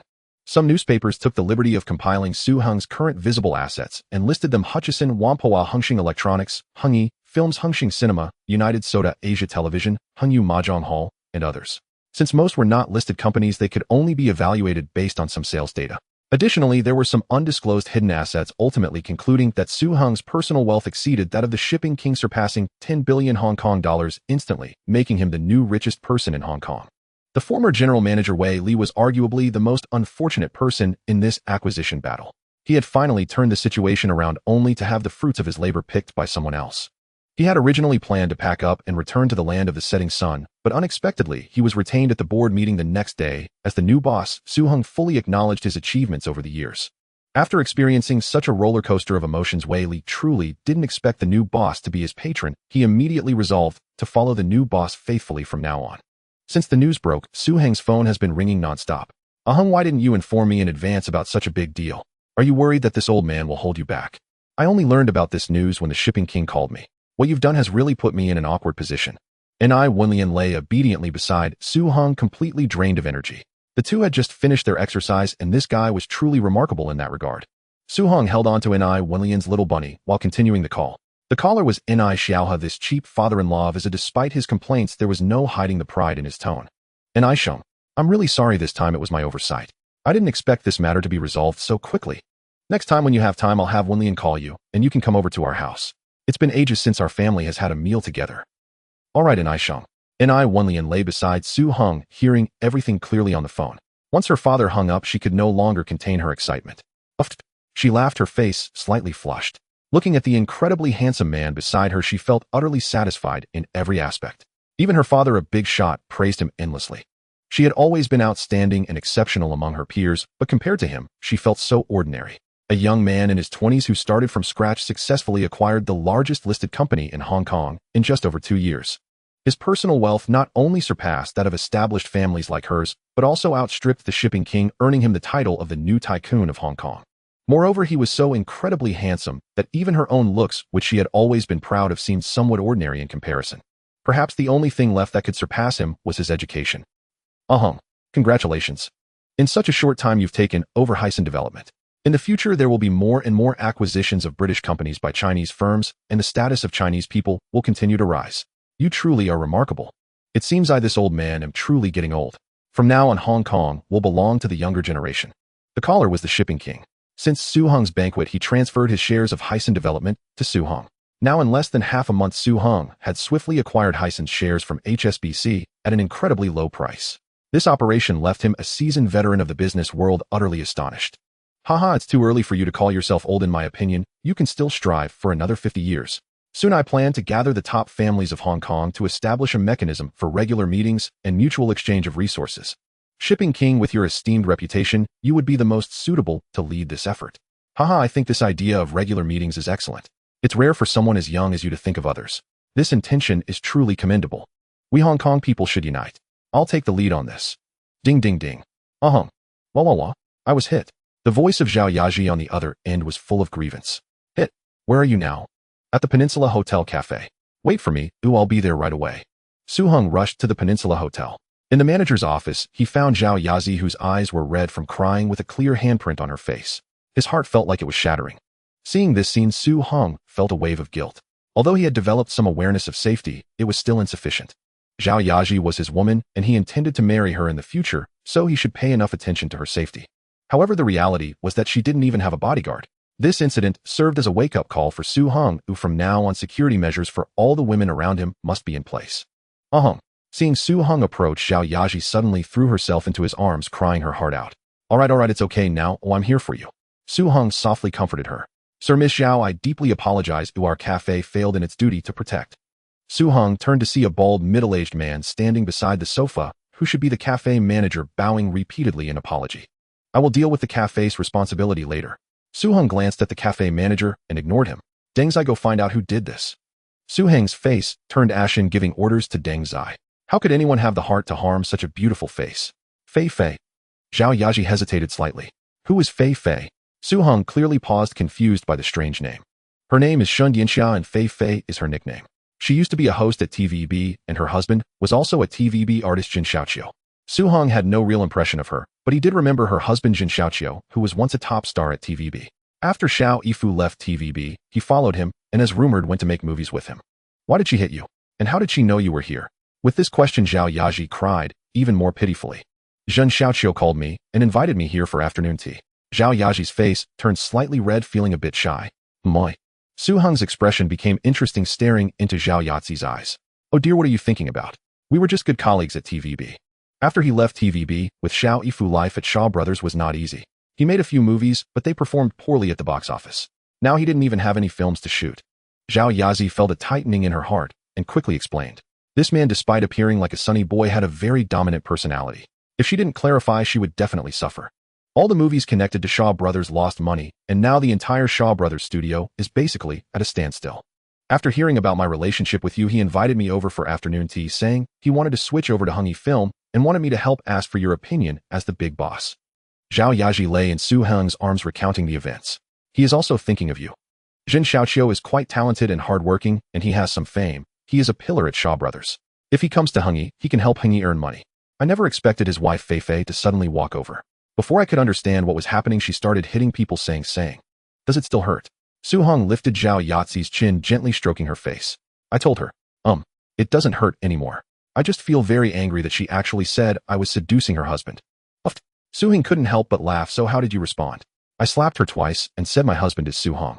It was your husband who wanted to work at my husband's company and asked me to help him out. Would I run over to snatch a man from you? Zhao Yaji looked at Su Hong's expression and wasn't angry. The stone in her heart finally settled. She looked quite proud, like a victorious rooster. What was Jin Xiaoqiu doing at that time? Did he intervene? It seems he was unaware. At that time, he was also confused. Fei Fei must have followed him over. After I slapped Fei Fei twice, he finally reacted and kept apologizing. He didn't dare to make a scene. Both of us have some reputation. We were worried about blowing this up and causing a scandal. While speaking, Zhao Yaji was also watching Su Hong's expression. Despite how pampered he was with her writing scripts and making her the leading lady in a big production like Transformers, he could be quite petty in this regard. In the end, he held Fei Fei tightly and took her away. Marrying Fei Fei is really bad luck. Fei Fei is like a tigress. She was already very arrogant and domineering during her time at TVB. If any female artist spoke to Jin Xiaoqiu for a bit longer, Fei Fei would run to warn others. I never expected things to get more and more excessive. Just thinking about it makes me furious. That Fei Fei is truly too despicable. Initially, my relationship with Jin Xiaoqiu was just that of slightly closer colleagues. She randomly got jealous and started hitting people. This is truly an unwarranted disaster for me. Don't even mention just being colleagues with Jin Xiaoqiu. Even if he had intentions to pursue me, merely glancing at him would mean I lost. She had never seen such an outstanding man as Su Hong, the richest man in Hong Kong, who had just acquired the largest listed company in Hong Kong, a titan in the film industry, a legendary figure in business, and owns a global influence with Hang Seng Electronics. He was chatting and laughing with big shots like the governor of Hong Kong, HSBC's bigwigs, and the fairy tycoon. If I, Zhao Yazi, had even a sliver of rationality left, I wouldn't have run over to have any ambiguous relations with your husband. It was just that I had acted with Jin Xiaoqiu a lot before, and we had a decent relationship. Moreover, this person was quite tactful, and since he could help earn money for my man, I had the heart to help him out. I never expected the situation to turn out this way. Those tabloids would surely concoct even more nonsense. I really have nothing with Jin Xiaoqiu, Hung, you have to believe me. Your account will settle it with you when I get home tonight. Upon hearing this, Zhao Yazi's heart sank. It seemed she was in for a rough night. This man is generous in every aspect, but when it comes to this, he is quite petty. I had already explained everything to him clearly. Sigh. Tongzi, go find that woman. She must give me an explanation for hitting Aji today. Understood, boss. Also make sure to ask if it was really a misunderstanding. Okay. Tongzi nodded, took a few little brothers with him, and turned to leave. At no. One Victoria Peak, Zhao Yaji was stunned by such a luxurious villa which was far more extravagant than the shallow water bay villa Su Hong had taken her to before. This extravagant villa must be Su Hong's true home. Does bringing me here mean he wants to bring me into his life? In other words, I will become the mistress of this #1 mansion in Hong Kong. Thinking of this, Zhao Yazi's anxiety vanished, replaced by a sweetness in her heart tinged with excitement. You must understand, in Hong Kong there are countless rumors about female stars and wealthy men. Which female star doesn't have a dream of marrying into wealth? But how many actually succeed in marrying into a wealthy family? The threshold of a wealthy family is not just for show. Not to mention a top-tier family like Su Hang's, the richest family in Hong Kong. And at such a young age, how many girls in Hong Kong dream of marrying into such a family? How fortunate I am to have met this man. The key is that he treats me so well, he doesn't restrict me at all, and even supports me in doing what I love, even writing scripts specifically for me. Slap. Just as she was lost in thought, Zhao Yazi's, but was slapped. What are you thinking? Smiling while daydreaming. Did you find a treasure? Oh, Ahung, you're so annoying. Zhao Yazi's face turned so red it could drip water, and she didn't know what to think. Ahung, I think I might be the happiest woman in the world, thank you. Just saying thank you isn't enough, you must show it with action. Su Hong said with a mischievous smile. What kind of action do you need? Su Hong whispered a few words into Zhao Yazi's ear. Huh, you're so annoying, I don't want that. Zhao Yaji laughed and ran away, her cheeks flushed. She said she didn't want it, but her body was quite honest. Zhao Yaji lay on the bay window, showcasing her perfect body curve. Just like before, Zhao Yaji was very sensitive. With a bit of baby fat, her skin was as fair as milk, smooth all over, as if she had just bathed. She nestled against Su Hong, appearing reluctant to move, drawing circles on Su Hang's chest with her finger. Su Hong leaned against the headboard, holding Zhao Yazi's little rabbit, and lit a cigarette. Ahung, my family is urging me to find a boyfriend. My mom seems to have discovered something. Every time I come home, she asks me if I found a boyfriend. What should I do? Looking at Su Hong, who seemed to be in a good mood today, Zhao Yazi mustered her courage to start testing his attitude. This man is too dazzling and too outstanding. Even someone as beautiful as her wouldn't dare to say she firmly has him in her grasp. Why don't you just tell them directly? Su Hong's words caught Zhao Yaji off guard, but she quickly reacted with some delight. Really? I thought. You didn't want to face my family this early. How could that be? We will meet sooner or later. Zhao Yaji felt a bubble of joy rise in her chest, strength returned to her limbs. She flipped over, propped her head up, and fixed Su Hong with a bright, eager gaze, desperate to discern whether his words were sincere or merely placating her, heedless that much of her modesty had already slipped away.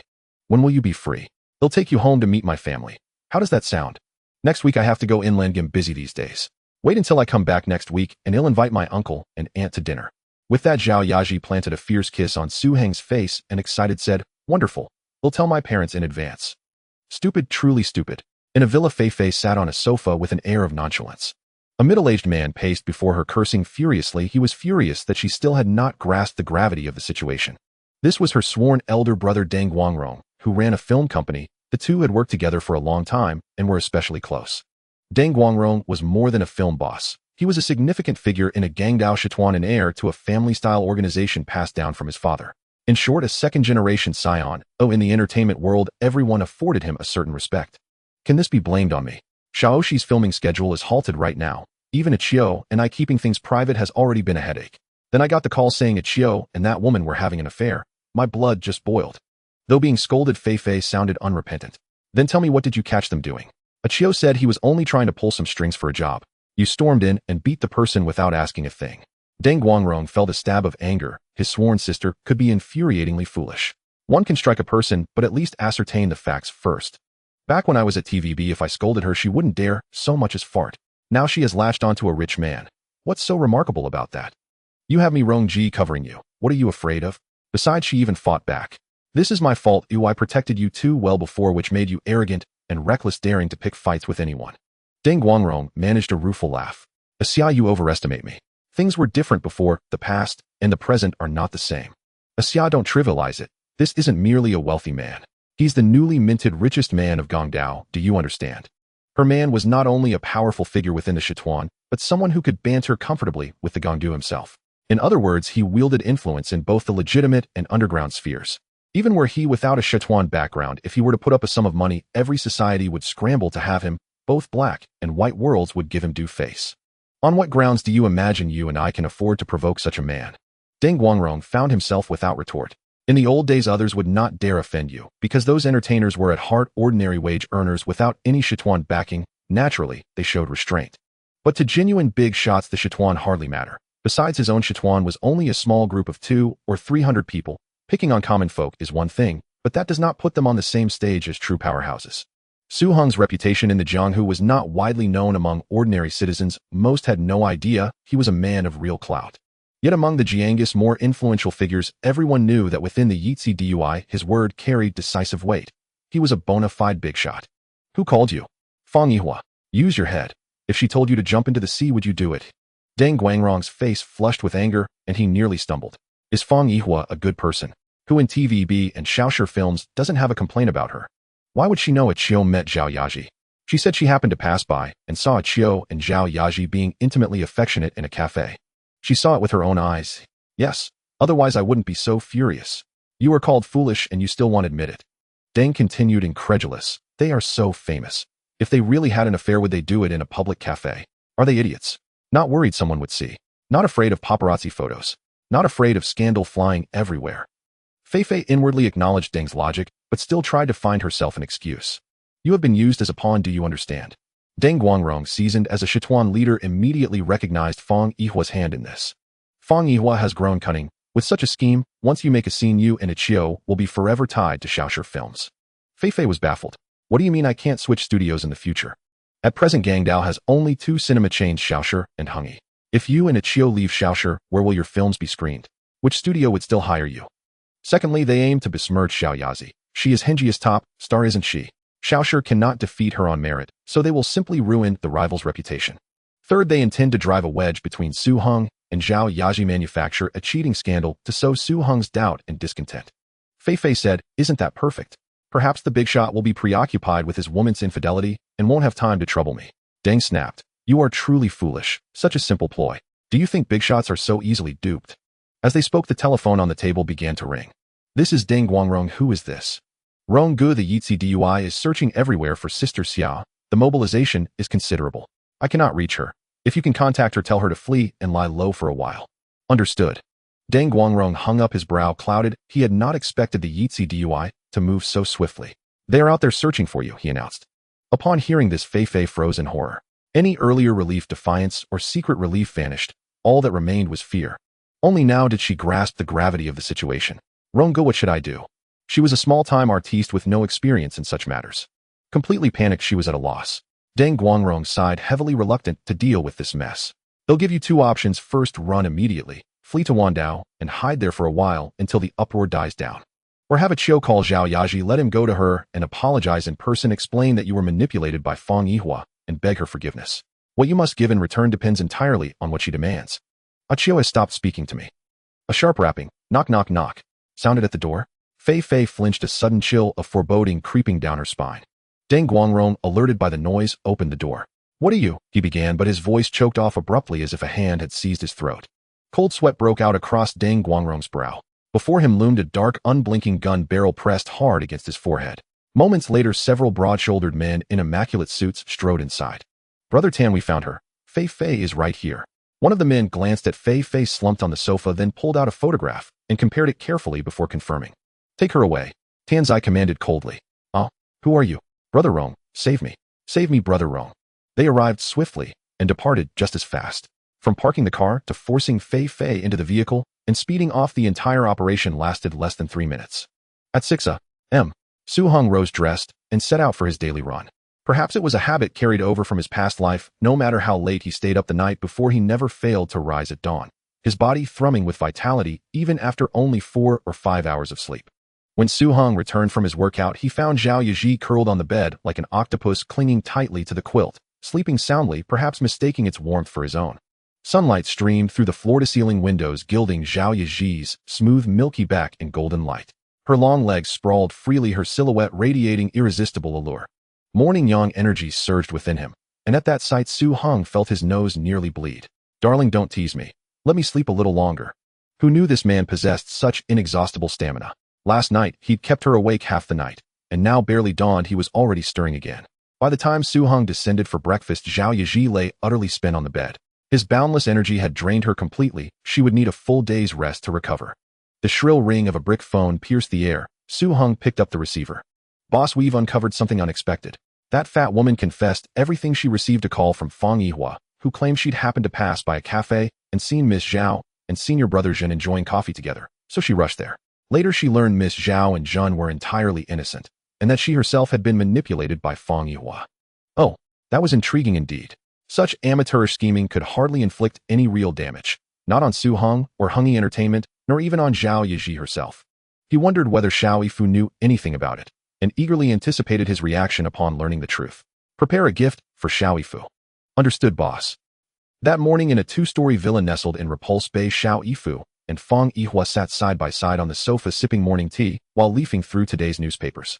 At this time, Xiao Yifu was not yet the legendary tycoon he would later become, merely a third-tier magnate worth 2 or 300 million Hong Kong dollars with no residence atop Victoria Peak, who ordered 2 copies of these street tabloids. He usually read only major dailies, serious papers covering politics and current affairs. Who had time for gossip-laden rags?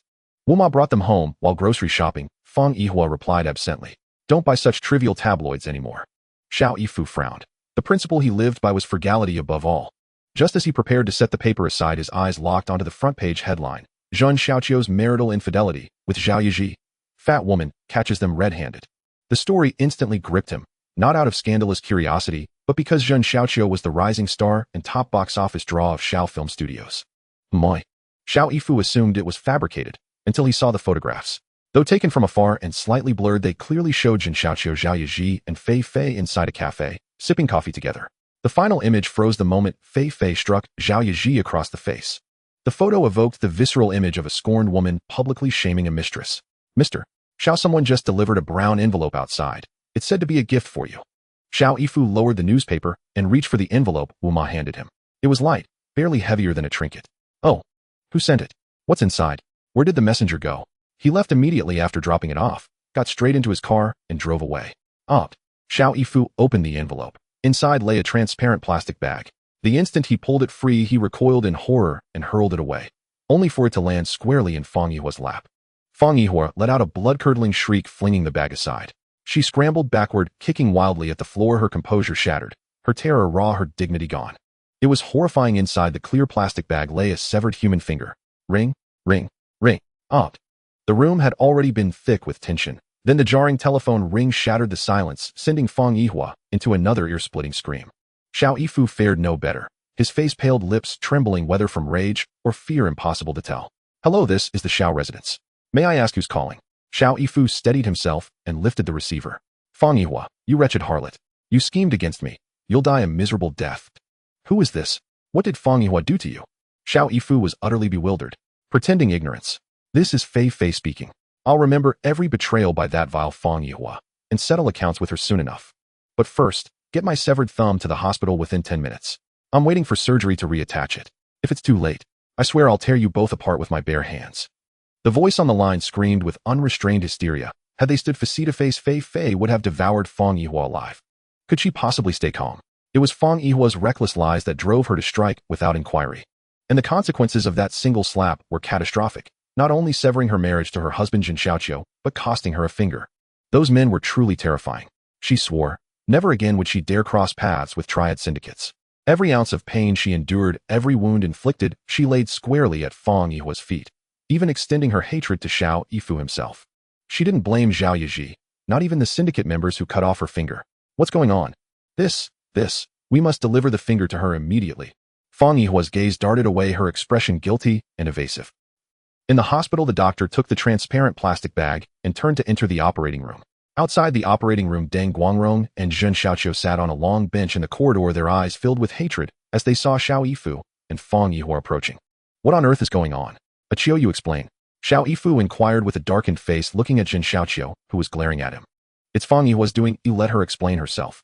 Zhen Xiaoqiu retorted angrily. He couldn't believe that a favor for a job change had escalated to this degree. He felt like he wanted to die. "Why you tell them?"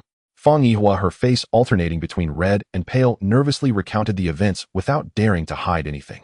She truly hadn't expected that the other party would resort to such drastic measures over a disagreement. Smack. After hearing Fang Yihua's account, Xiao Yifu was enraged, striking her hard across the face. "How foolish you are." Xiao Yifu was so furious he nearly fainted. He began to doubt how he had married such a foolish woman.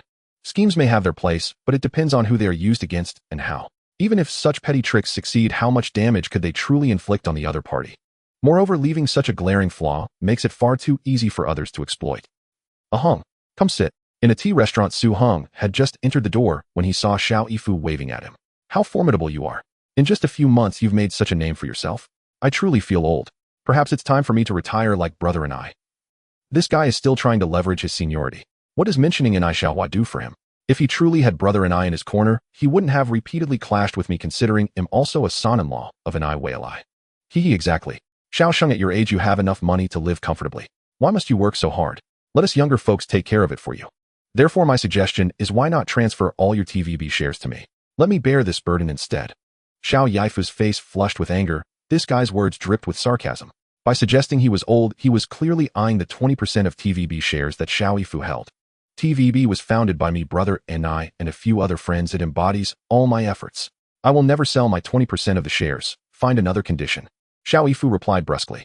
Having mentioned an I Xiaohua, this guy showed him no courtesy at all. Was he trying to completely oust him from TVB? Then transfer the Xiao Film and Television and the Xiao Film assets to me.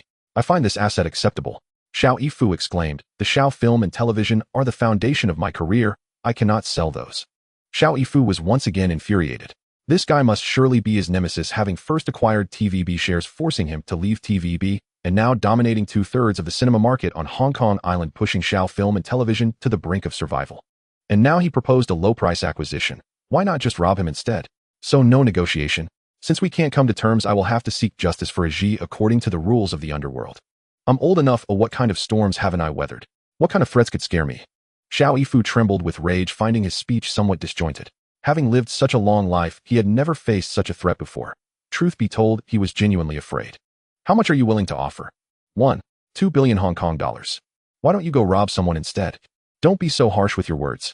I'm a legitimate businessman, not a robber. I don't engage in illegal activities, Su Hung replied with a smile.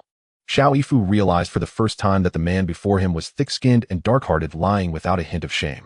The Xiao Film has a company, theater land, and the Tseung Kwan O Film City, worth no less than 60 million. The Xiao Cinema line has 18 cinemas, 15 owned and 3 franchised, with a minimum value of 100 million, totaling 160 million. With 160 million, I could build a new cinema line and a film company myself. However, you cannot build the Xiao Film and the Xiao Cinema line. The Xiao Cinema line was established early and is primarily located in prime areas of Hong Kong Island and Kowloon, making its geographical advantages far superior to Hengjia Cinema line. The land alone is worth quite a bit. The most valuable asset of Xiao Film in Su Heng's eyes was its people, the film production team, directors, and artists. These were the core assets of Xiao Film. Of course, the land is also significant, with a film city in Tseung Kwan O and hundreds of films and dramas in the film library. Su Heng remembered that decades later, selling this film library alone fetched 400 million Hong Kong dollars. 3 billion Hong Kong dollars, plus support for you to return as TVB's general manager.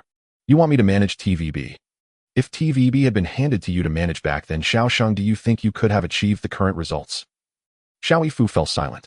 Despite their extreme differences, he recognized the business acumen of the man before him. Since this young man took over, profits have more than doubled. It was undeniable. You can rest assured, after all, you are a major shareholder and chairman. You will steer the general direction, and I will handle the execution. Moreover, we share common interests in creating profits for TVB. After some bargaining, Su Heng acquired Xiao Film and Cinema Line for 3 billion, and Xiao Yifu would return as TVB's general manager. However, for the financial and personnel managers, especially regarding artist management, Su Heng would choose other individuals to take charge. This was the most fundamental rule of power separation. As one of the founders of TVB and the second largest shareholder, if it weren't for Su Heng being a game-changer, it would be easy to marginalize Xiao Yifu. In his past life, Liu Yanbing and Ni Wenlian were living examples of this. Xiao Yifu did not oppose it, as he understood that the man before him could not simply be viewed as just an exceptional young person. Su Heng has obtained the favorite Shaw Brothers films and cinema chains, completing the final steps to monopolize the film and entertainment industry in Hong Kong. After discussions with Zhao Wenhui from Jiahua, the Shaw Brothers cinema chain was merged into Hengjia Cinemas, increasing Su Heng's shareholding in Hengjia Cinemas to 76%, while Zhao Wenhui's share dropped to 24%. Thus, the Shaw Brothers cinema chain, which had existed for over 30 years, changed ownership, giving rise to the cinema giant Hengjia Cinemas, which owns a total of 57 cinemas across Hong Kong, capturing over 90% of the cinema market in the region. From this point onwards, it held absolute dominance, controlling the life and death of all film companies in Hong Kong. The Shaw Brothers films were renamed Hengjia Film Company, with all employees fully absorbed into Hengi Film.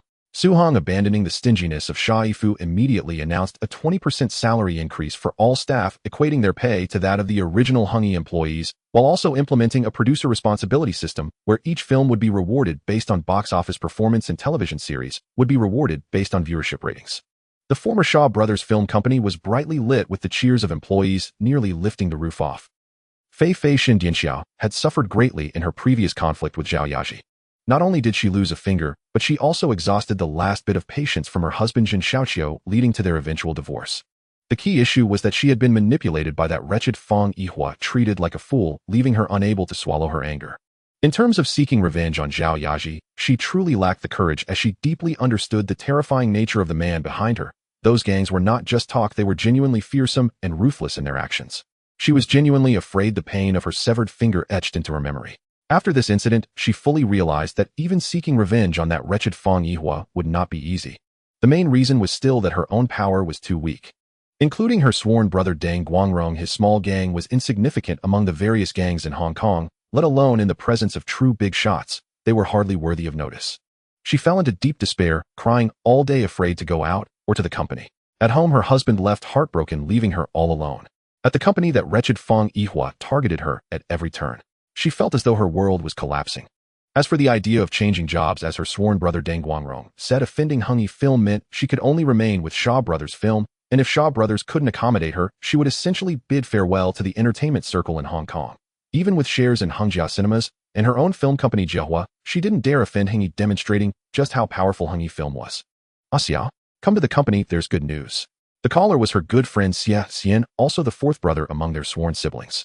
"Fourth brother, what good news could there possibly be for me?" Upon receiving the call, Fei Fei's expression was dejected, appearing as though she had lost all will to live. "It's truly good news. The Shaw Brothers Film Company has been acquired and the new boss announced a salary increase for everyone, plus there will be a box office revenue sharing plan with bonuses based on box office and viewership ratings. In short, hurry to the company." "Haha, really? Of course it's true. Hurry over, the new boss is coming today. It wouldn't be good if the boss catches you slacking on the first day." Fei Fei was overjoyed. This was indeed great news. Just as Fang Yihua was targeting her and pushing her to the brink of leaving, a new boss had arrived. Upon arriving at the company, Fei Fei noticed something different. It had only been a few days since her last visit, and the company felt not like a change of boss, but as if all the employees had been replaced. The people were the same whom Fei Fei was familiar with, but the entire work atmosphere was completely transformed. Everyone appeared vibrant and full of energy. Compared to the time when Sha Yifu and Fang Yihua managed the company, it felt like two completely different film companies. Gone was the previous lethargy of having no work, and there was no longer the atmosphere of being harshly treated by Sha Yifu and Fang Yihua, where one could not express their anger. Everyone was passionately discussing the new company policies, with some already taking action, gathering scripts, directors, and actors, forming small groups to brainstorm how to produce a great film. Many well-informed individuals were spreading the news about the writer responsibility system from Hengi. In fact, compared to the general salary increase, this new system felt even more refreshing. It was said that this would become the main source of income in the future, as well as the area where income disparities would widen, with bonuses for films based on box office performance. For films with good box office results, bonuses exceeding 1 million Hong Kong dollars were not uncommon. Hengi really paid out. It was said that during the celebration banquet for Happy Ghost, the large hall was piled high with Hong Kong dollars. Main members of the production team, like Huang Qianming, Wu Yusen, Zhou Huiren, and Fang Min, counted money until their hands cramped. When the new boss entered the company, it was like the stars aligning, followed by Shi Nanxing and a group of executives from Hengi, plunging the large office into complete silence, followed by warm applause as the new boss waved to everyone. Watching the young and handsome face striding in, Fei Fei, standing at her seat, turned pale, feeling somewhat apprehensive. Upon learning that Shaw Brothers Film had been acquired by Hengi, Fei Fei truly felt like she wanted to die. Her emotions today were like a roller coaster, swinging from disappointment to hope and back to disappointment. Originally hoping that the acquisition would improve her situation, she did not expect the new boss to be the owner of Hengi, the very man behind Zhao Yaji. Su Hong. She should have thought of it. The one with the strength and capability to swallow Shaw Brothers was indeed this incredibly handsome man.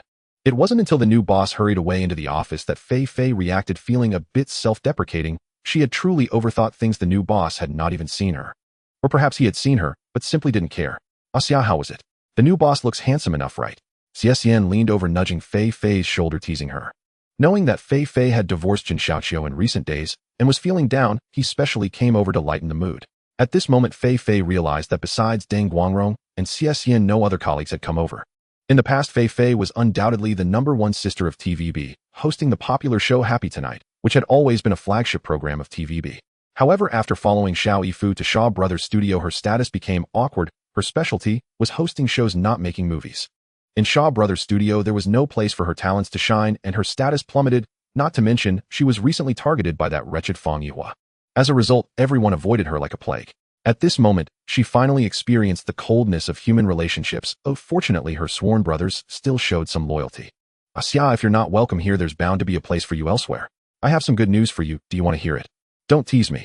You see how everyone is avoiding me, what good news could there possibly be? I'm just waiting to be kicked out by the company. It's really good news. Xiao Yifu and Fang Yihua have transferred all of Shaw Brothers Studio and its theaters to the current boss Su Hong. What kind of good news is that? Don't you want to know where those two are going? Does it have anything to do with me? At Shaw Brothers, she was targeted by that wretched Fang Yihua. Since Shaw Brothers hasn't been acquired, yet she has already offended the leading lady Zhao Yazi of Hengyi. Now that Shaw Brothers is being taken over by Hengyi, could she still benefit in the new company? Fei Fei truly wanted to slap herself, but she was too trusting and cared too much about that man. Each of these was a critical vulnerability. It does matter, and it matters a lot. They've both returned to TVB. Xiao Yifu is the general manager and Fang Yihua is his assistant. Oh, think about it, the original instigators can be forgiven. Oh, comparatively your issue is a trivial matter.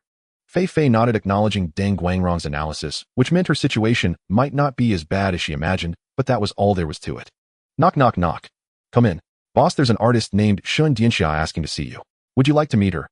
Su Hong put down the documents in his hands, looking at the beautiful little secretary Wu Xiaoqian, and was clearly stunned for a moment, taking a long time to remember that she was the Fei Fei who slapped Zhao Yaji a few days ago. Su Hong obtained Xiao Yifu's film company and theaters due to this incident. As for this small character, he didn't care to expend any energy on her. Should I push her away? No need, let her in. Su Hong put down the documents, somewhat curious, wanting to see what this Fei Fei had to say. Make a cup of tea. Okay, Mr. Su. Su Hong let Fei Fei sit on the sofa in the reception area and instructed Wu Xiaoqian. Hello, Mr. Su, allow me to introduce myself. I am the artist Shun Dianxia, the woman who slapped Zhao Yaji a while ago. It'll be straightforward. I'm here to ask you for a reward. Oh, a reward? Huh. A reward for slapping my woman. Su Hong was amused and somewhat doubted whether this woman was insane. Mr. Su, don't look at me like that. Oh, I'm not crazy. Do you want to hear my reasons? Su Hong looked at the slightly overweight woman in front of him with interest, curious about what she could come up with. I did go to catch someone cheating and slap Zhao Yaji, but I also lost a finger because of it. Although it was that wretched Fang Yihua who set me up, I also share some responsibility. Importantly, I've already been punished. That's not a reason for asking for a reward.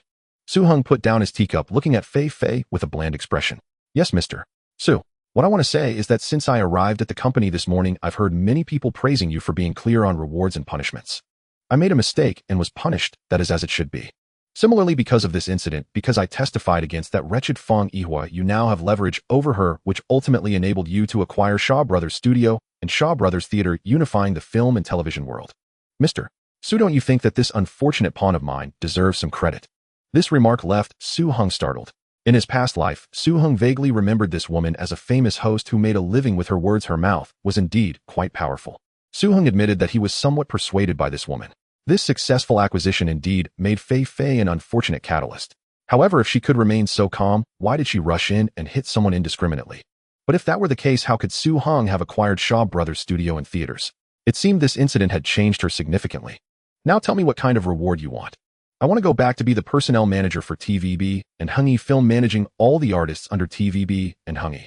I'm asking what reward you want, not granting you a wish or giving you a chance to make a new request. Su Hong looked deeply at the woman in front of him, his gaze carrying a hint of hostility. I know this request is a bit excessive, but I insist. I have unique insights into artist management. I can say that I am quite familiar with the vast majority of artists from TVB and Hengyi, understanding their personalities, strengths, weaknesses, and who are Xiao Yifu and Fang Yihua's direct subordinates. The second point is that I can counterbalance that wretched Fang Yihua.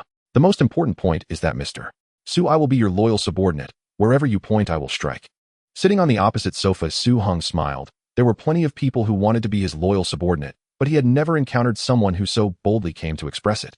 His regard for this woman rose another level. This woman, not only overweight, but also not remotely beautiful, managed to rise to the top among a host of beautiful actresses at TVB who relied on looks. It was indeed quite remarkable. Perhaps she deserved a chance. Let's try you for 3 months.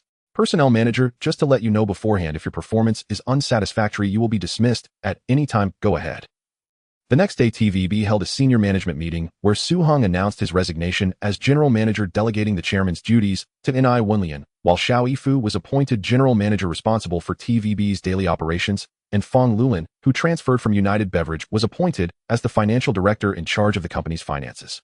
The most shocking news was that Fei Shin Yinxiao was appointed as the personnel manager on a 3-month probation, fully responsible for the contracts of artists under TVB and Hengyi Film, wielding tremendous power. At the same time, it was announced that the original Shaw Brothers studio would be relocated to Hengyi, sharing the same building, while the original Shaw Brothers studio's office building would be demolished and rebuilt into a new 25-story office building serving as Hengyi's new office. At the entrance of the Hengyi Film Company office building, a flamboyantly dressed woman stands outside, claiming that she is pregnant with Jin Shaoqi's child and demanding that he take responsibility. Jin Shaoqiu, however, abandoned her after initiating the affair and is now avoiding her. Left with no other options, she can only confront the company. At the entrance, she tearfully accuses him, labeling him a lecherous and shameless scoundrel. It is currently office hours, and all the artists upstairs are peering out of the windows to watch the drama unfold. Several confused artists in the lobby also stop to observe. Jin Shaoqiu, you scumbag. You started this mess and then abandoned me. You got a woman pregnant, and now you want to take responsibility. If you have any guts, come out instead of hiding in the company like a turtle. Coincidentally, Su-hung enters the company surrounded by several bodyguards and witnesses this melodramatic scene. Where is Jin Shaoqiu? Have him check what's going on, Su-hung said, frowning and issuing his orders in a deep voice. One bodyguard stepped aside to make a phone call, and within 3 minutes, Shi Nanxing and Fei hurried over with a disheveled Jin Shaoqiu trailing behind them. Don't you have anything better to do? Get back to work. Fei said, hands on her hips, her commanding presence causing the gathered artists to disperse. However, as they left, they couldn't help but glance back at the imposing figure in the lobby, especially the female artists.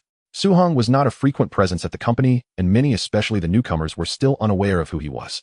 Do you know who that handsome guy in the middle of the lobby is? He really looks impressive. That's our new boss, Su-hung. Wow. I've only heard that the new boss is young and wealthy, the richest man from Hong Kong Island. But I never knew he was this handsome. Can you not be so infatuated? I'm about to drool. In a film company filled with handsome men and beautiful women, how can I not be captivated by someone who stands out like that? Walking behind them, Guan Jilin and Zhong Chuhong were quite surprised to hear their conversation. They were newcomers at the company, and while they had always prided themselves on their beauty, they realized that in Hengyi they were far from the only attractive individuals. Even the company boss appeared so youthful and handsome that they began to suspect some people might have joined the company simply because they liked the boss. Once the onlookers had dispersed, Shi Nanxing and Fei approached Su-hung, their expressions somewhat awkward, knowing the drama had been witnessed by the boss, and they bore some responsibility. Mr. Su, Jin Shaoqiu hung his head, wishing he could find a hole to hide in, too embarrassed to approach Su-hung. He hurried outside the office building, whispering something and trying to grasp the woman's arm, indicating that they certainly had a story together. But the woman not only refused to leave, but also shouted loudly, I want go. Unless you give me a clear answer today, I want leave. Everyone come and see. The big star Jin Shaoqiu is just a scumbag, abandoning a woman after getting her pregnant. Jin Shaoqiu was in a cold sweat, utterly helpless. Manager Shin, the artists are under your supervision, and he's your ex-husband. You handle this, Su-hung said, wanting to see if Fei, the HR manager, had any competence. Fei composed herself and stepped out of the company, walking toward the two in the argument. She knew countless eyes were on her, all waiting to see her make a fool of herself. But none of that mattered. What was important was that the boss was watching her. She understood that her rise to power was not due to her looks, but her abilities and her value to the boss. If she failed to handle this, well, she would leave a poor impression of incompetence in the boss' mind, greatly diminishing her value and jeopardizing her future prospects. Looking at the man before her, Fei felt a complex mix of emotions.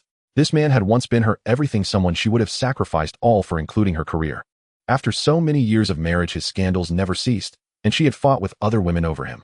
This time she would never be soft-hearted again. I will say this only once: the company does not interfere in the personal lives of artists. Whatever issues you have, discussed them at home. Mr. Jin, the company is putting you on an indefinite leave. All your current work is temporarily suspended. Go home and sort out your personal affairs first. With that, she turned to leave. The woman looked somewhat dazed. This outcome was not what she had hoped for. Even more confused was Jin Shaoqiu, who thought it was perfectly normal to be single and date someone. Xiao, what does indefinite leave mean? On what basis are you suspending my work? Saying that, he reached out to grab Fei's arm. Smack! Smack! Fei struck him twice across the face, leaving Jin Shaoqiu stunned, covering his face. Looking at the woman before him, he widened his eyes in disbelief. Was this really the same woman who had once been so accommodating towards him? Remember, do not lay a hand on me. Also, we're not that familiar, so remember to call me by my full name in the future. Get lost.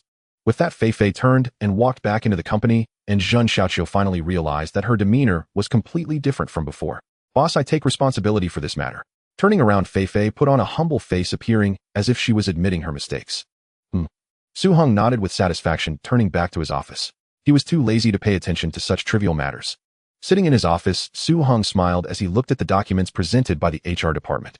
In light of Zhun Xiaoqiu's scandal-ridden reputation causing severe negative impacts on the company announced an indefinite suspension of him, halting all his film and television projects, as well as all public appearances. Additionally, due to Wang Mingquan and Wang Meilin arriving late to a shoot causing the entire crew to wait for them, and their lack of professionalism and respect, the company announced the cessation of all their work. While Zhun Xiaoqiu's punishment may have been justified, the penalties imposed on Wang Mingquan and Wang Meilin seemed excessive and unwarranted. After reading the company's announcement, Su Hong set it aside. Such trivial matters did not even require his approval, and he had no intention of intervening. Sister, what should we do? Punishing people for such reasons is really excessive. They were just a few minutes late, yet you hit them with a bunch of labels and even suspended their work. This punishment is so harsh, isn't it just bullying? Wang Meilin, straightforward and filled with indignation, noted that it was evident this punishment had a targeted nature. Claiming that arriving late for a shoot is a minor mistake, even an ordinary crew member wouldn't face repercussions for being a few minutes late, let alone a punishment. It's utterly ridiculous. Older sister, if you ask me, Fei Fei is deliberately targeting us. Let us go and complain to Xiaoshu.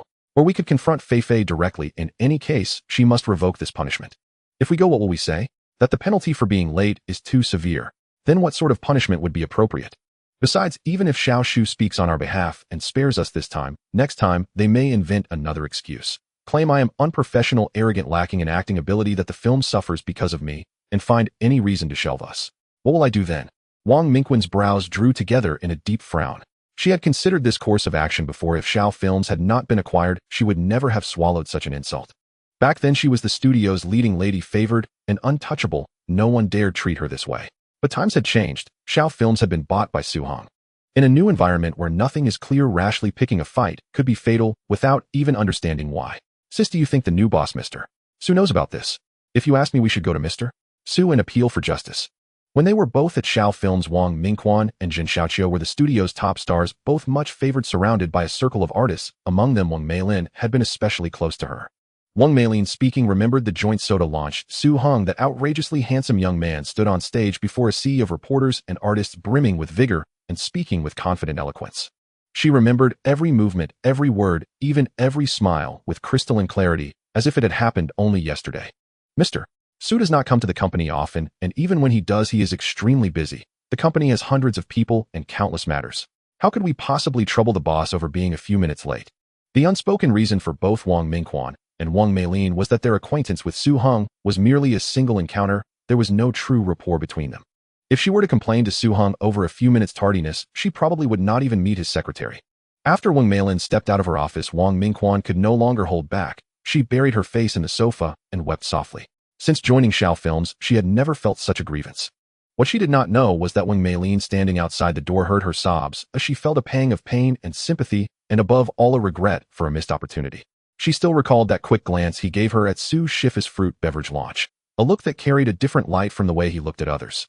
She was almost certain that this man had felt something special for her then.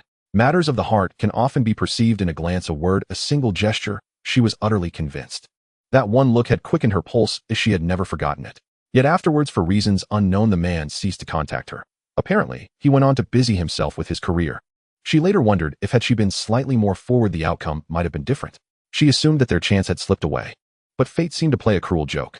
When news of Su Hong reached her again, he had risen to a position that made her look up to him. He had become her boss, and she an ordinary employee in his company. Even a punishment handed down by one of his executives would be hard for her to bear. Secretary Wu, hello. I've arranged a meeting with Mr. Su. Is he available now? He is. Mr. Su instructed that Miss Wang, since you have arrived, you may enter any time. Please follow me. Wu Xiaoqian offered a professional smile, inwardly tinged with jealousy. As an attractive woman herself, she found this slightly buck-toothed woman before her dazzlingly beautiful and somewhat mischievous. A soft knock sounded. Mr. Su, I hope I'm not interrupting. Wang Meilin, hands clasped behind her back, peeked from the doorway with a playful air. Su Hong, pen moving across the page, glanced up at Wang Meilin and smiled. Meilin, come in and sit. We're about the same age. Call me a Hung in private. Wait a moment while I finish this. Xiao Qian, brew a cup of tea for Mei Lin. Use the dong ding oolong I brought last time. Yes, mister. Su. Wu Xiaoqian prepared a cup of tea, closed the door, and stepped back. Wang Meilin sipped the tea in small mouthfuls. She knew little about tea and could not judge its finer qualities, but she could tell at once that it was expensive. Watching Su Heng bent over his desk writing and sketching, Wang Meilin felt slightly dazed. He seemed no different from the last time she had seen him. Still as handsome and radiant as ever. Cheekbones like a sculptor's cut, eyes warm, smile gentle, giving the feeling of spring sunshine. The way he hunched over his desk writing with fervor was utterly captivating. She felt her gaze sink into him, unable to wrench it away. Before long, Su Heng finished writing. It did not look like he had been annotating documents, but rather filling a stack of manuscript pages. He set down his pen, came to the reception area, and sat casually beside Wang Meilin. Gazing at that magnificent face so near, Su Heng felt momentarily stunned to see again the lively Huang Rong he had once adored. Felt like another lifetime. In her past life, within a couple of years, she would star in the adaptation of Shi Jiaoying Xiongzhuan portraying Huang Rong. That role would make her famous overnight and leave an indelible image in the hearts of countless youths. That cry of Jing Gij stirred the hearts of so many young men, and thereby forged an eternal classic in innumerable minds. Yet the bloom of flowers also foretells decay. At the height of her fame from Shi Jiaoying Xiongzhuan, she met the end of her life. She turned on the gas at home, her life frozen forever at 26, that brilliant age of a blossom. The cause of death remained mysterious, and rumor spread in all directions. Publicly, it was blamed on matters of the heart.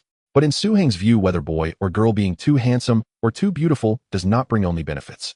More often it brings various troubles and harassment. To many men, an exceptionally beautiful woman is by nature a toy to be possessed. Therefore, whether exceptionally handsome boys or stunning girls, one needs extraordinary strength to defend oneself. Either a powerful birth family that deters others from harassing you, or the man you marry must be exceptionally strong and able to protect you. Otherwise, winning such a woman is not a blessing, but a liability that can easily rebound. Regardless of the cause of death, one thing is evident: her scoundrel boyfriend not only failed to protect her, but also left her in her most helpless moment. A generation's unparalleled beauty has perished. From that day forth, Su Heng never watched The Legend of the Condor Heroes again. In this life, let me Su Heng be her guardian. Ahem. Wang Meilin felt a bit embarrassed under the gaze, her pretty face slightly flushed. She picked up her teacup and took a gentle sip. I apologize for my ungraciousness. How do you feel about the new company? Are you adjusting to the work? Well, I'm having a bit of difficulty. A few days ago, my sister and I were late by a few minutes due to a play and got suspended. I think this punishment is a bit too harsh. I suspect someone is targeting us. Wang Meilin pouted, her eyes slightly moist, looking quite aggrieved.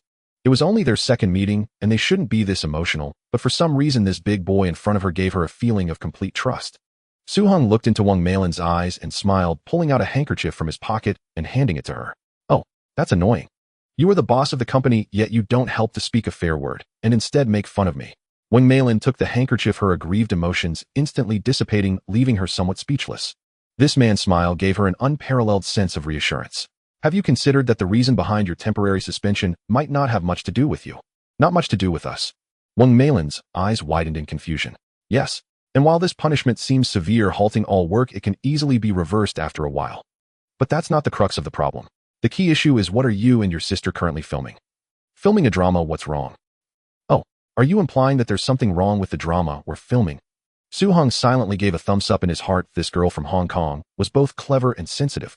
The films produced by Shaw Brothers this year can be described as box office flops, continuously losing money until I acquired them. Are you saying there's a problem with the films? The themes are poor and the scripts are unappealing rather than being a problem with me and my sister.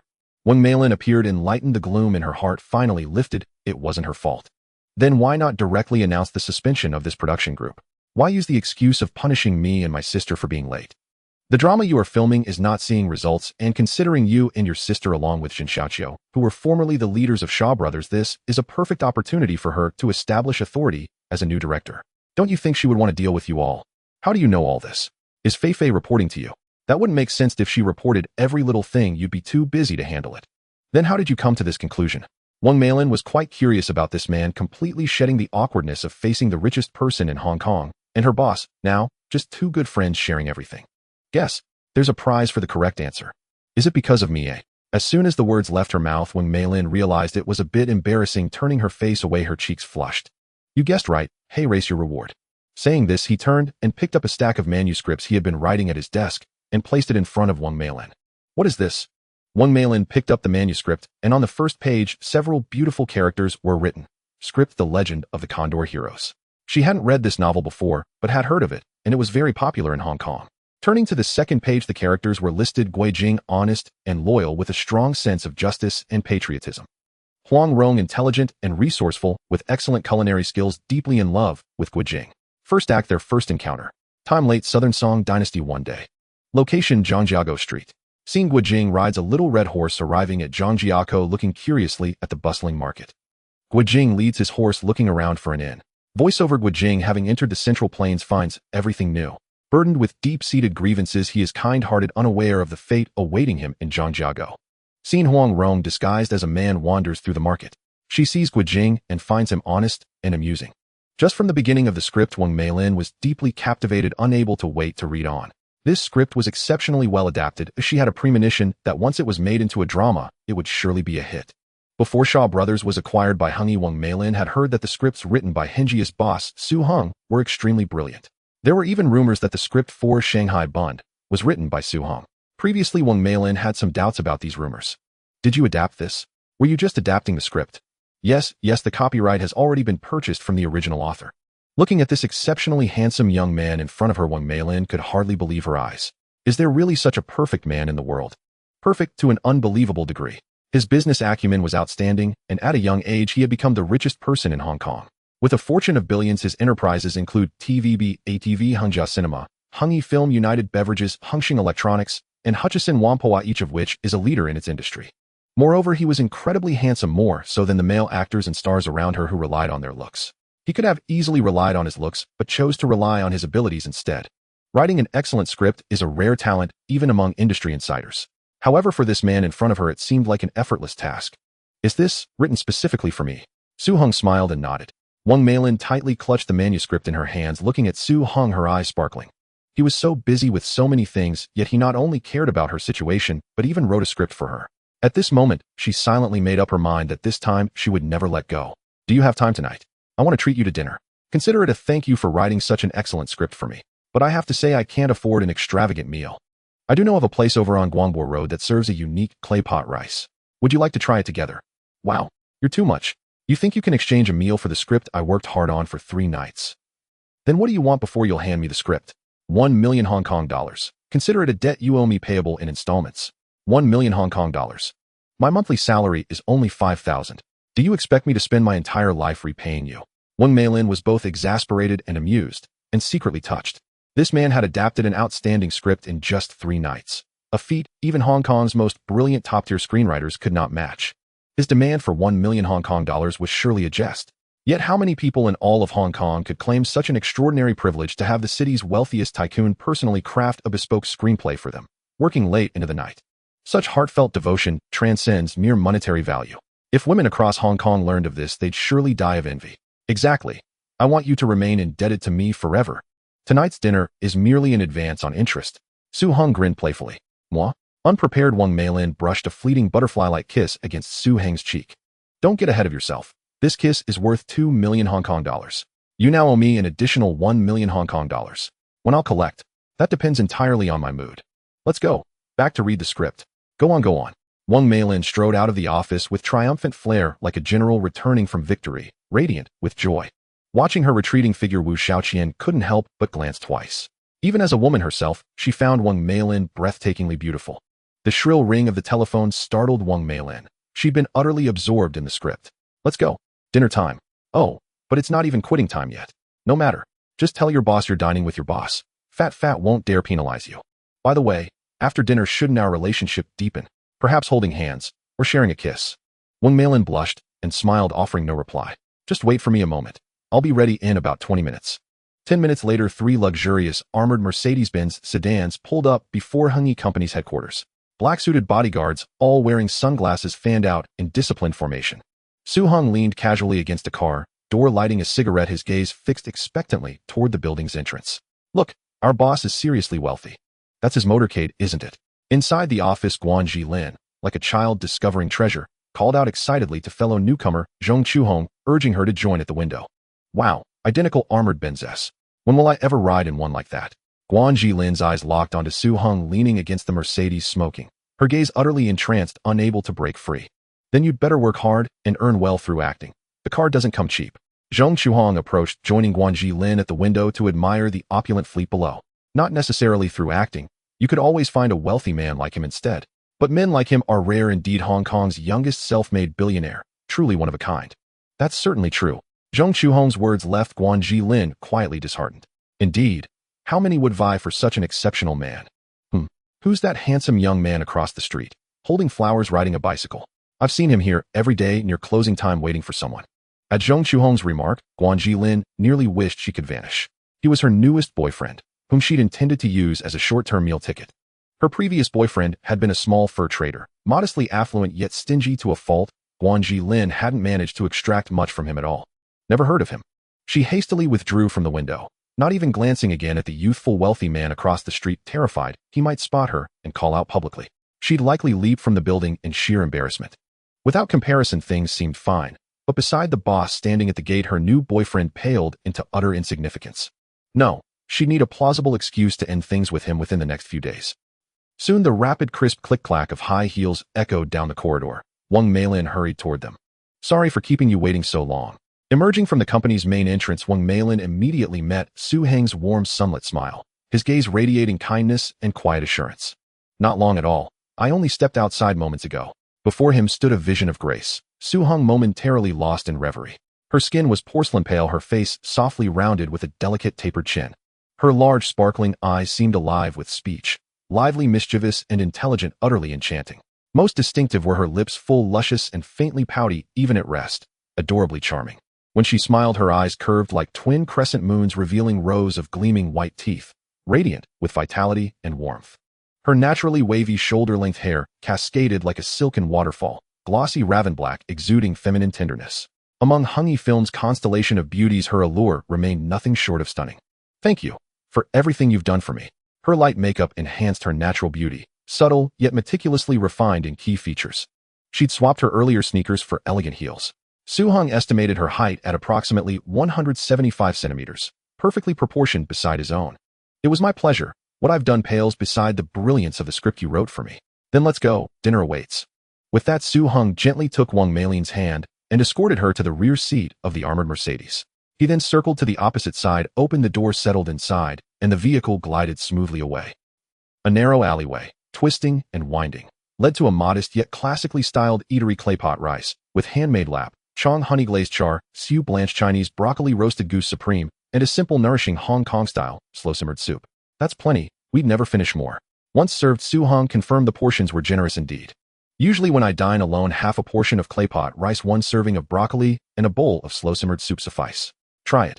You'll find the flavors truly distinctive. As she offered Su Heng a piece of roasted goose, her movements betrayed slight awkwardness, evidence she rarely played hostess. Yet for a woman her age, such effort was already remarkably considerate. Su Heng sampled it and praised it effusively, then with practiced ease used his chopsticks to place a piece of goose before Wang Meilin's lips. She instinctively reached for her own chopsticks, but he gently evaded her. Open up. Relenting, Wang Meilin parted her lips and delicately bit into the morsel he offered, her cheeks flushing rose pink with shy delight. The diners around, seeing the two sitting by the window, handsome man and beautiful woman exuding a sweet and loving aura, resembled a celestial couple from a movie, drawing envious glances from all around. Tell me, how did you come up with the idea to adapt the legend of the Condor heroes? It's just a hobby of mine. When I was studying, I was quite naive and enjoyed reading martial arts novels. Until I saw you, I realized your temperament is perfect for portraying the character of Huang Rong. So I had them buy the copyright of the novel. With so many female artists at Hung, why did you think I was suitable for Huang Rong? Aren't you afraid I would ruin the role? Haha, let me praise you. Your personality is lively and playful, perfectly aligning with the character. Moreover, your appearance combined with your unique aura is particularly charming and unforgettable. Trust me, you can portray this role well. It's not as good as you say. Wang Meilin was a bit shy from Su Heng's compliments, her face turning red as she lowered her head. So, are you my Jingij? Her voice was as faint as a mosquito buzzing, but Su Heng still heard her clearly. Su Heng put down his chopsticks, swallowed his food, gently held Wang Meilin's hand, and looked deeply into her eyes. Meilin, I want to protect you for a lifetime. Let's be together, never to part, okay? Wang Meilin's slightly shy face was filled with a happy smile as she nodded earnestly. Okay. After finishing their meal, the two walked hand in hand down the alley. Come back with me tonight. No way. Moi. Su Heng stopped, turned to Wang Meilin, and looked at her with great interest. Wang Meilin looked down at her toes, her long hair, cascading down, completely hiding her face, making it hard for Su Heng to see her expression. From the ground's perspective, Wang Meilin's cheeks were already flushed with embarrassment. I have something good today. This sentence was almost whispered like a mosquito buzzing, and Su Hong felt somewhat amused. Well, that was just too unfortunate. In the back seat of the car, Su Hong pulled Wang Meilin onto his lap, his hand sliding under her shirt, gently caressing her and speaking softly. I'll take a few days off to familiarize myself with the script. When will the company assemble the crew? Who do you think is most suitable for the male lead? Wang Meilin didn't wait for Su Hong's answer, but instead received a passionate kiss. All thoughts of scripts and crews were thrown to the back of her mind. Watching Wang Meilin disappear down the apartment stairs, Su Hong sniffed his fingers, still carrying a faint, pleasant fragrance. Drive. Ding ding ding. Su Hong was having breakfast with Si Yulian when his phone rang. Who is it? Brother Hing, it's Tang Zai. Chen Haonan was killed on Aodao. When did this happen? Last night Chen Haonan went to Aodao to race. I heard he came in second and celebrated with his gang. Afterward, he drove home alone when suddenly 3 assassins appeared by the roadside and opened fire, hitting him 3 times. He died on the spot in his car. Do you know who did it? I heard that Brother Hui has already sent out a message on the streets taking responsibility for Chen Haonan's death. Okay, I understand. Su Heng instructed a few things and hung up. Since the death of the gang leader Huang Longwei, the organization had practically fallen apart, with several petty thugs going their separate ways. In fact, Su Heng was quite happy with this state. He had no intention to fight for territory or leadership. Making money and enjoying life was much more appealing. Moreover, given Su Heng's current status, competing for the position of a gang leader would be beneath him. However, wealth needs strength for protection, and this strength in the gang must exist. This was akin to a knife in one's hand, both overt and covert. Ding ding ding. Su Heng put down the phone, and the ringtone sounded again. Boss Su, it's Huang Langhui. Huigu, is there something you need? Hearing the voice on the phone, Su Heng frowned. Huang Langhui was the brother of his deceased boss Huang Langwei. The last time Su Heng saw him was at Huang Langwei's funeral. Boss Su, the revenge for my brother has been taken. Chen Haonan is dead on Aodao. Huang Gu can finally rest in peace. Su Heng's voice sounded somewhat heavy. Boss Su, tonight I am hosting a banquet at the Yuguchi restaurant. Please come and join us for a meal to celebrate our revenge. Huigu, I'm afraid it's not convenient for me tonight. I have an appointment. On the other end of the line, Huang Langhui's face twitched slightly, not expecting Su Heng to be so direct in his refusal. However, the spirit of the high-ranking boss Huang should come. How about this? He'll have Tang Zai attend on my behalf. Haha, then I guess I'll have to invite Boss Su next time. Sure, Huigu, if there's anything you need me to do, just say the word. After hanging up, Huang Langhui's expression improved a bit, as Su Heng hadn't outright rejected him. At the same time, he felt a hint of unwillingness in his heart. Since when did he start to care about Su Heng's thoughts? He made the first call to Su Heng, although somewhat reluctantly, but he had to do it. Not long ago, Su Heng was just an ordinary little brother under his older brother in the Yitzi organization. In just over 2 years, Su Heng's strength had already surpassed that of an ordinary gang. Not to mention that he had thousands of little brothers under him and was very successful in legitimate business. He had somehow become the richest man in Hong Kong. Where could one argue against that? With a large amount of money supporting him, one would expect his gang to expand rapidly, yet in the past 2 years there had been no signs of territorial expansion or recruiting, and even his little brothers were particularly low profile. However, to conclude that Su Heng's gang was weak would be a grave mistake. In reality, Su Heng's subordinates were entirely different from other gangs. They followed a route of elite troops. His subordinates no longer engaged in traditional gangs' illegal businesses, and even gray businesses were decreasing. Most had shifted to legitimate trades like construction and decoration. Now Su Heng's subordinates had their own construction company, almost monopolizing all business in the Wanchai area related to construction, earthworks, decoration, and building materials. On the surface, it looked completely like a legitimate modern construction group. Su Heng's primary focus seemed to have shifted away from the gang. However, if Huang Langhui wanted to become the leader of the Yitzi gang, he needed Su Heng's support, or at least his non-opposition. Huang Langhui thought for a moment and picked up the phone again, dialing several other petty thugs. The other petty thugs all agreed to come and celebrate. At the Yuguchi restaurant, several Mercedes-Benz cars slowly drove in. Tang Zai was the first to step out, followed by his subordinates from the other cars, tossing the keys to the valet. The surrounding subordinates were wide-eyed, witnessing something remarkable today. They all knew Su Heng was wealthy, the richest man in Hong Kong, but they never expected that even his subordinates could afford to ride in Mercedes-Benz. Upon entering the hall, it was evident that Tang Zai and his group were different. They all wore fitted black suits, white shirts, and crew cuts. Each of them was robust and seemed capable fighters, yet they lacked the carefree demeanor usually associated with gangsters, creating a stark contrast to the atmosphere of the hall. Besides their attire, there was an indescribable aura about them. They were clearly distinct from the other gang members. As Tang Zai's group entered, they immediately attracted everyone's attention. Some admired them, some envied them, others expressed discontent, but most felt envy. Tang Zai, what's going on? You're in a gang, but you dress like this. Do you really think of yourself as a white-collar worker? Fat Bo, feeling a bit dissatisfied, teased him. Brother Hong said that gangs must keep up with the times. The era of wearing shorts and flip-flops while wielding large knives is over. Tang Zai replied, neither too soft nor too hard. Oh right, it's about the aura. This sharp elite aura, an unyielding presence. Is Boss Huang now too busy to remember us, his brothers? For such an important gathering, why didn't he come? Fat Bo, sitting opposite Lin Lichuan, also expressed dissatisfaction at having a subordinate attend in his stead. Our boss had matters to attend to. He specifically instructed me to defer to the opinions of the esteemed leaders here. Tang Zai disregarded their discontent and took a seat at the far end. Boss Su has already contacted me. He has business today and asked Tang Zai to represent him. Upon hearing Tang Zai's words and seeing Huang Langhui smooth things over, they did not pursue the topic further. It is well known that Su Hong has great influence, but he is passionate about business and has no intention of competing for the boss position. His support is crucial and efforts should be made to win him over. After several rounds of drinks and dishes. Brothers, ever since I learned about the despicable Chun Haonan who attacked my brother while he was in the hospital, causing my brother to die with regrets, I have been in deep sorrow, thinking of revenge every day. Today, as the opportunity for revenge arises, I gather everyone here, firstly, to comfort my brother's spirit in heaven, and secondly, the position of the leader has been vacant for too long. It's time to resolve this. What do you all think? Seeing that the moment was ripe, Huang Langhui posed this question. In the underworld, one's word is their bond. Initially, we agreed that whoever avenged our brother would take the position of the leader. I support Hui Go as our leader. The speaker was Fat Bo, who was the first to voice support. It wasn't that he was particularly loyal, but it was necessary to appear loyal in front of the brothers. Hui Go, is it true that you've really passed away? I've heard different claims. Fat Bo, Lin Lichuan remarked, while nonchalantly flicking a toothpick from his mouth. What different claims?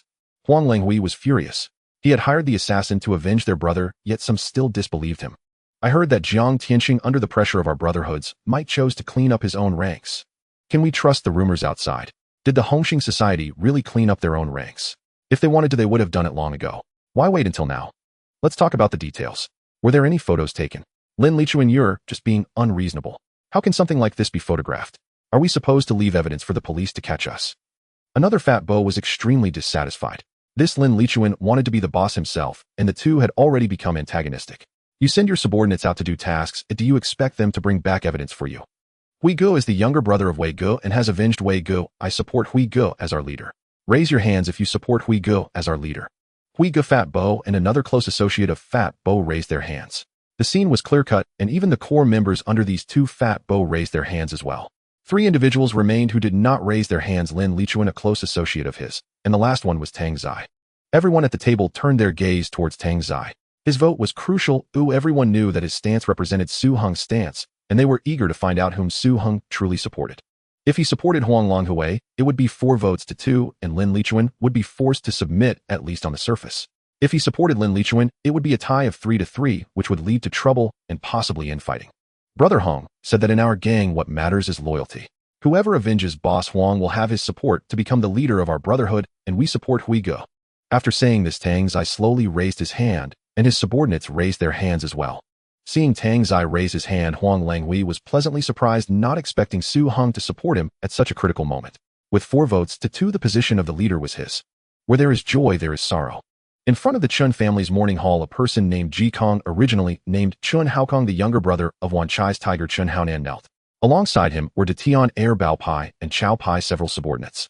They looked at the portrait of their leader Chun Haonan, and the cold urn, clenching their fists tightly, wanting to cry, but unable to shed tears. Beyond anger, the most significant feeling was the chill in their hearts. At their brother's funeral, none of the bosses from other gangs came. This might be acceptable, but even the leaders of Sun Yi On did not show up. All of this was due to the Brotherhood. The leaders of other gangs did not want to offend them. Even Jiang Tianqing, the head of Hongxing, and the district leaders did not attend the funeral of their brother. However, their brother was indeed a member of Hongxing. Thinking of this, Ji Kong felt a chill run through him, causing him to shiver slightly. He couldn't help but tighten his fists again, unable to swallow this anger. I, Ji Kong, swear to avenge my brother. Chao Pai, Bao Pai, De Tian, Air, what do you all think? What else can we say? Of course we must avenge Brother Nan. Brother Nan cannot die in vain. The nearby subordinates all expressed their desire to avenge Chen Haonan. Good brothers, but as you can see, we might have to rely on ourselves this time. Other gangs are afraid to offend the Brotherhood, but I, Ji Kong, am not afraid. No matter who it is, I will make them pay in blood for their debts. Brother Kong, there are rumors on the street that Brother Nan was killed by an assassin hired by Huang Langhui, and he publicly claimed responsibility for Brother Nan's death. It's said that Huang Langhui's status in the Brotherhood has soared after avenging his brother. He has gathered all the core members of the Yitzi DUI at the Gucci restaurant to celebrate, and I've heard he has taken the position of the new leader of Yitzi DUI. No wonder the leaders of various associations didn't come. It turns out they are afraid of offending him. However, speak your mind, don't beat around the bush.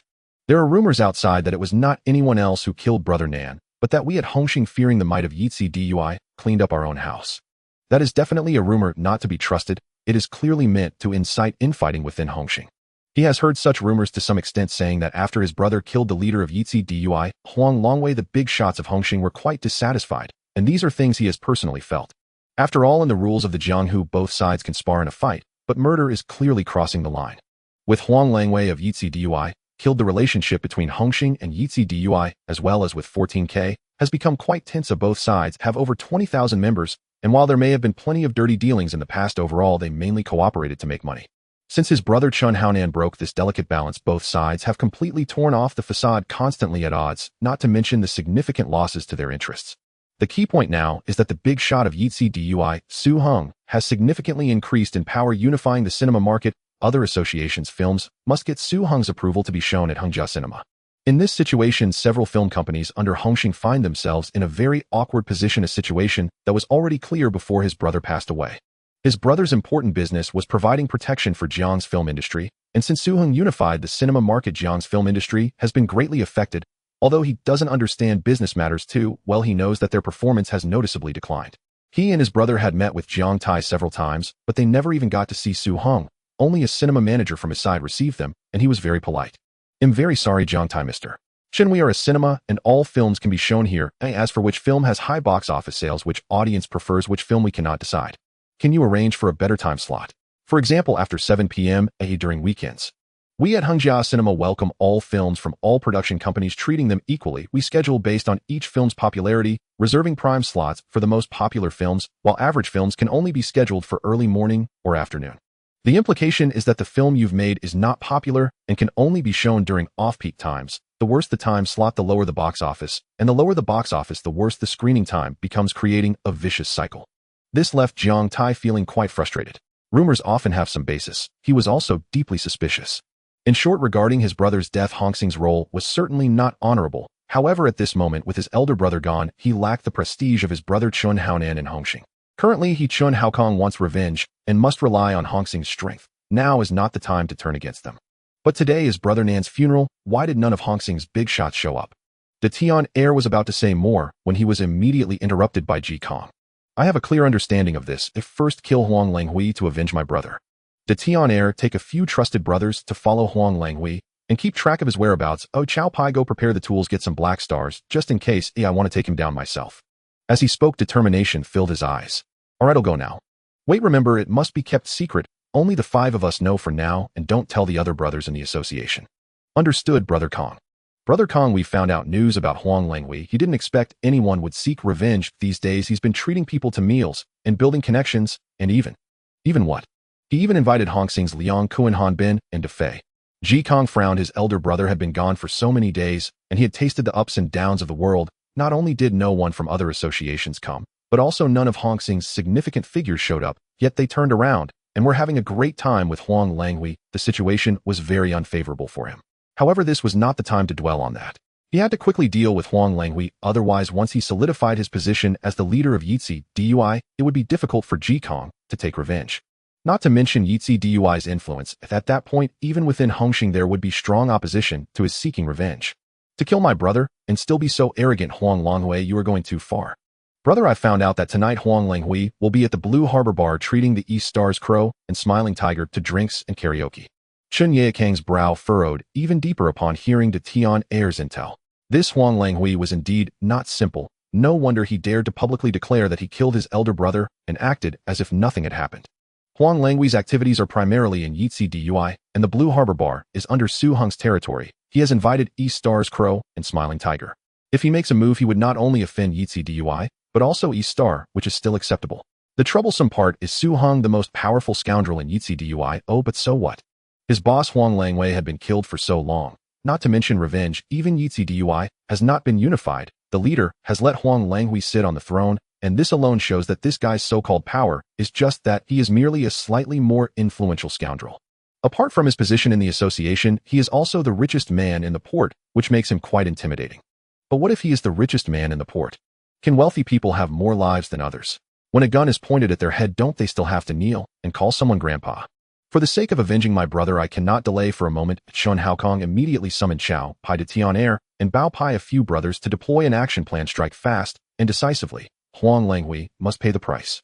At the entrance of the Blue Harbor Bar, Huang Langhui had his arm draped over Crow's shoulder, looking like a pair of long-time good brothers.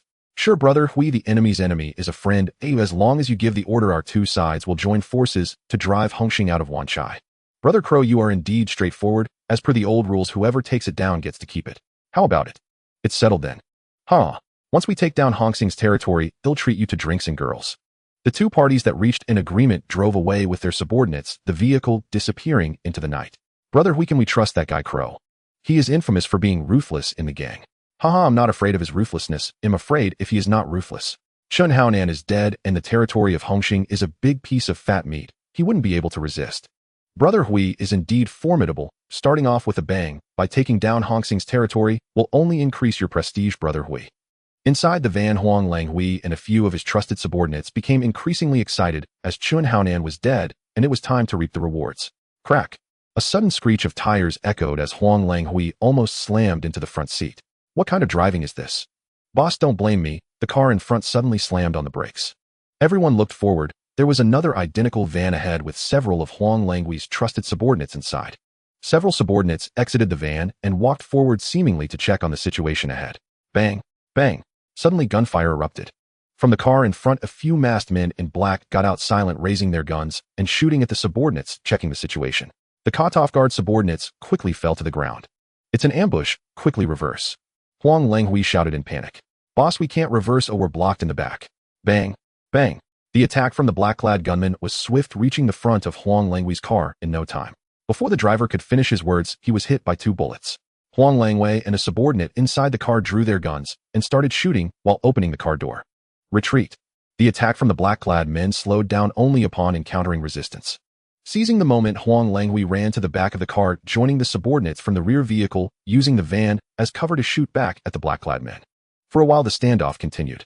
However, Huang Langhui failed to notice 2 similarly dressed black-clad gunmen stealthily emerging from the bushes beside them, approaching them from behind. Bang! Bang! Bang! Huang Langhui was so focused on shooting back at the black-clad men in front that he never prepared for an attack from behind. Before he could comprehend what was happening, he was riddled with bullets. Seeing Huang Langhui already dead, the subordinates around Huang Langhui lost their will to fight and began to flee. The group of masked gunmen, witnessing that Huang Langhui was dead, lost interest in the fight, called out to each other, and turned to flee, disappearing into the night. What they didn't anticipate was that the gunshots soon alerted Shizai, who was overseeing the area. After all, this was Su Heng's territory. They usually ignored minor skirmishes between passers-by, but they could not tolerate other gangs causing trouble, just like a tiger defending its territory. Everyone follow me, bring your weapons. Go call for reinforcements and tell them that there are gunmen causing trouble in our territory. When Shizai arrived, the group of successful gunmen was about to leave. If he let them slip away like this, he would be done for in the gang tomorrow. Su Hong would surely deal with him. Bang! Bang! Bang! There was nothing to discuss, they charged right in. The gunmen were caught off guard and never expected Su Heng's men to react so quickly and fiercely. Other gang members heard the gunfire and fled faster than anyone, while Su Heng's men charged in, leaving behind 4 corpses as the rest escaped into the night. The few who managed to escape hid in the shadows, watching the continuously arriving reinforcements with pale faces. Su Heng's men were indeed extraordinary. Not long after the gun battle here, in another hotel, a young man in a black jacket was on lookout in the lobby with 2 gunmen stationed at the door, 1 on each side. Nearby, several others dressed like parking attendants were forming a subtle encirclement around the hotel entrance. Once their target emerged, they could directly surround and shoot, ensuring nothing went wrong. The financier had offered a high price to ensure a kill shot on the target. Late at night, the rotund figure known as Fei Bo, holding a heavily made-up woman in his arms, stumbled out of a hotel room, looking exhausted and disheveled. Several of his subordinates had already come out from their respective rooms, waiting in the lobby, all looking lethargic. Truly like master, like disciple. Upon seeing Fei Bo arrive in the lobby, several subordinates stood up, following behind him as they prepared to leave the hotel. As they entered the revolving door, Fei Bo suddenly heard a faint whistle reminiscent of the sound a little thug makes to hassle passing beauties. Street punk, this place only recognizes money. Oh, what's the use of whistling? Fei Bo chuckled with a hint of arrogance. As he stepped out of the revolving door, a man in black approached, seemingly intending to enter the hotel. He wore a black hat, and the dim light obscured his face. The two brushed past each other, but just then the man in black pulled out a gun. Bang, bang, bang.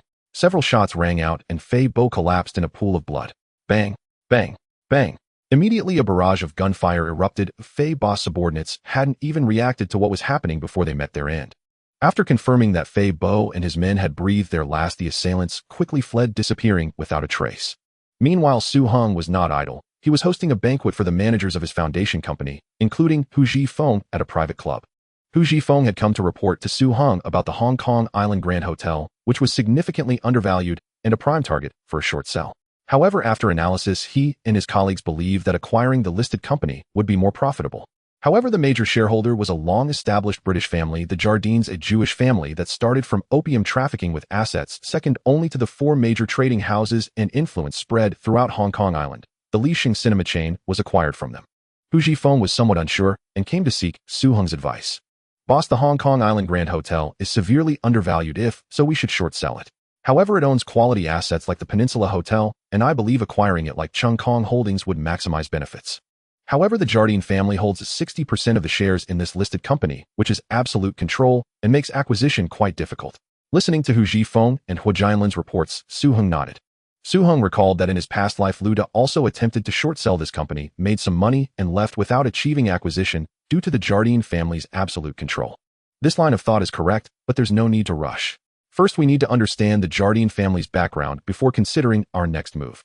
After the briefing, Su Hong hosted Hu Zhifeng and the others for a banquet, mainly because the foundation company had performed well recently, and they had made several profitable moves, so Su Hong treated them to celebrate.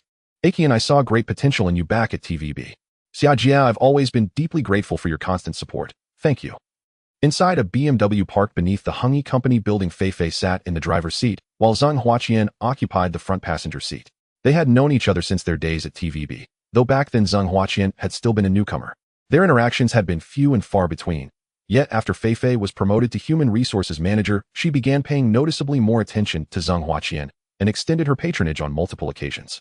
Akian, you're exceptionally beautiful, tirelessly dedicated to your craft, even under my discreet protection. Yet do you know why your career has remained lukewarm? Even in terms of fame, you fall far short of Wang Hong, whose talent and accomplishments are objectively inferior to yours. I'm truly troubled by this, Xiajia. Please help me analyze it. At the mention of this question, Zheng Huaqian felt her head throb. In her prime at ATV, her beauty had ranked among the very finest. But now with Hungyi having absorbed ATV's drama production division, all its artists had transferred en masse. Here beauty abounded, it had become the most commonplace asset imaginable. Moreover, Hungyi operated under an entirely different set of rules. Resources were allocated freely. Top-tier stars faced no such dilemma. For instance, Zhao Yaji was so sought after that production teams competed fiercely for her, scheduling entire dramas around her availability. But for someone like Zheng Huaqian, neither widely renowned nor blessed with breakout roles, the situation grew increasingly precarious. Major productions with abundant resources rarely considered her, and her quiet, unassuming nature meant fewer opportunities came her way. Fortunately, Xia Jia had intervened several times, securing her modest, yet vital assignments. Before analyzing your situation, let me ask you a few questions. Do you know what secured Zhao Yaji her position as Hungyi's undisputed top star? Everyone knows, it's Shanghai Bund. Then tell me, who wrote Shanghai Bund? The screenwriter. Akian. Shanghai Bund was penned personally by our chairman. Mr. Su himself wrote it. He even scripts television dramas. Now you see why your career hasn't taken off. Resources. You've never received core institutional backing. The company recently acquired the film rights to a novel titled The Legend of the Condor Heroes, intending to adapt it into a landmark martial arts drama, a generation-defining classic. Guess who's been cast as the female lead? Could it be Sister Zhao? No, it's someone you know, Wang Milam, formerly of Shaw Brothers Film Company. Hearing that name, Zheng Huaqian felt a pang of unease. Zhao Yazi's status as top star was understandable. She'd joined Hungyi at its founding, and her breakthrough role in Shanghai Bund had catapulted both her and the company to stardom. She was undeniably one of Hungyi's foundational pillars. Wang Milam, however, had entered Hungyi only after the acquisition of Shaw Brothers, essentially a newcomer, yet instantly received the firm's most coveted resources. Meanwhile, Zheng Huaqian, who'd arrived from ATV among the earliest cohort, close to the chairman, hadn't even broken into the first tier. Still, she merely pondered it briefly. She knew full well her ambition had never burned particularly bright. Moreover, my prior support was explicitly instructed by the chairman himself. He's a man who cherishes old ties. He told me you transitioned from ATV and might struggle adapting to Hungyi's systems, so he asked me to allocate extra resources to ease your integration. Zheng Huaqian's eyes shimmered with quiet emotion. Her heart swelled with unexpected warmth. He hadn't forgotten her after all. Her earlier intuition had been right. Su Heng truly cared for her. Tonight presents an opportunity to thank the chairman in person and advocate for better prospects. Would you be willing to go? Is it the chairman himself who requested my presence? Zheng Huaqian wasn't naive. Anyone could guess what such an evening entailed. Oh dear girl, does the chairman have time for such trivialities? I believe in your integrity and recognize your extraordinary potential. That's why I'm determined to secure this chance for you. Zheng Huaqian felt a wave of quiet disappointment. Had he merely beckoned, she would have rushed into his arms without hesitation. Yet he'd offered no sign, not a single gesture. Surely it couldn't fall to her, a woman, to make the first move. I can only say the opportunity is rare, and success isn't guaranteed. It's entirely your choice, no pressure whatsoever. You know well how many actresses within the company vie relentlessly for his attention, deploying every possible stratagem. Zheng Huaqian knew Jia wasn't exaggerating. If you decline, consider this conversation never happened. Just open the door and step out. Wang Meilam paused, took a deep breath, and fastened her seatbelt. Drive. A faint anticipatory flutter stirred in Zheng Huaqian's chest. They arrived at an exclusive private club, access permitted only after strict identity verification. The security guards clearly recognized Fei Fei. A brief greeting sufficed for them to grant passage. Take the elevator straight to the 5th floor. There's only one suite, just knock and enter. Handing Zheng Huaqian the room, Fei Fei watched as she drew a slow breath and stepped out of the car. The elevator rose smoothly to the 5th floor. True to instruction, only one door awaited, unlocked. She entered to find a vast, opulent living room, its grandeur accentuated by gilded decor, and beyond it a sun-drenched balcony, housing a small swimming pool. From an adjacent room came the rhythmic rush of water. Someone was bathing. Darling, hand me the towel, the one on the bed. It was Su Heng's voice. Zheng Huaqian's cheeks flared crimson. Was he speaking to her? After a moment's hesitation, she picked up the towel from the bed. A narrow gap opened in the bathroom door, and a hand emerged. She placed the towel into its grasp. Unprepared, she gasped as her wrist was suddenly seized, and she was yanked startled and breathless into the steamy bathroom. The ambient light outside the bathroom was soft and intimate. Inside, passion ignited with fierce intensity. Their fervor carried them from the tiled sanctuary of the bathroom onto the broad expanse of the bed, then to the plush embrace of the sofa, every surface bearing silent testament to their union. Time dissolved into oblivion until spent and sated they drifted into deep, shared slumber. The next morning, Su Heng awoke to the insistent ring of his mobile phone. Who is it? Brother Heng, it's Dongzai.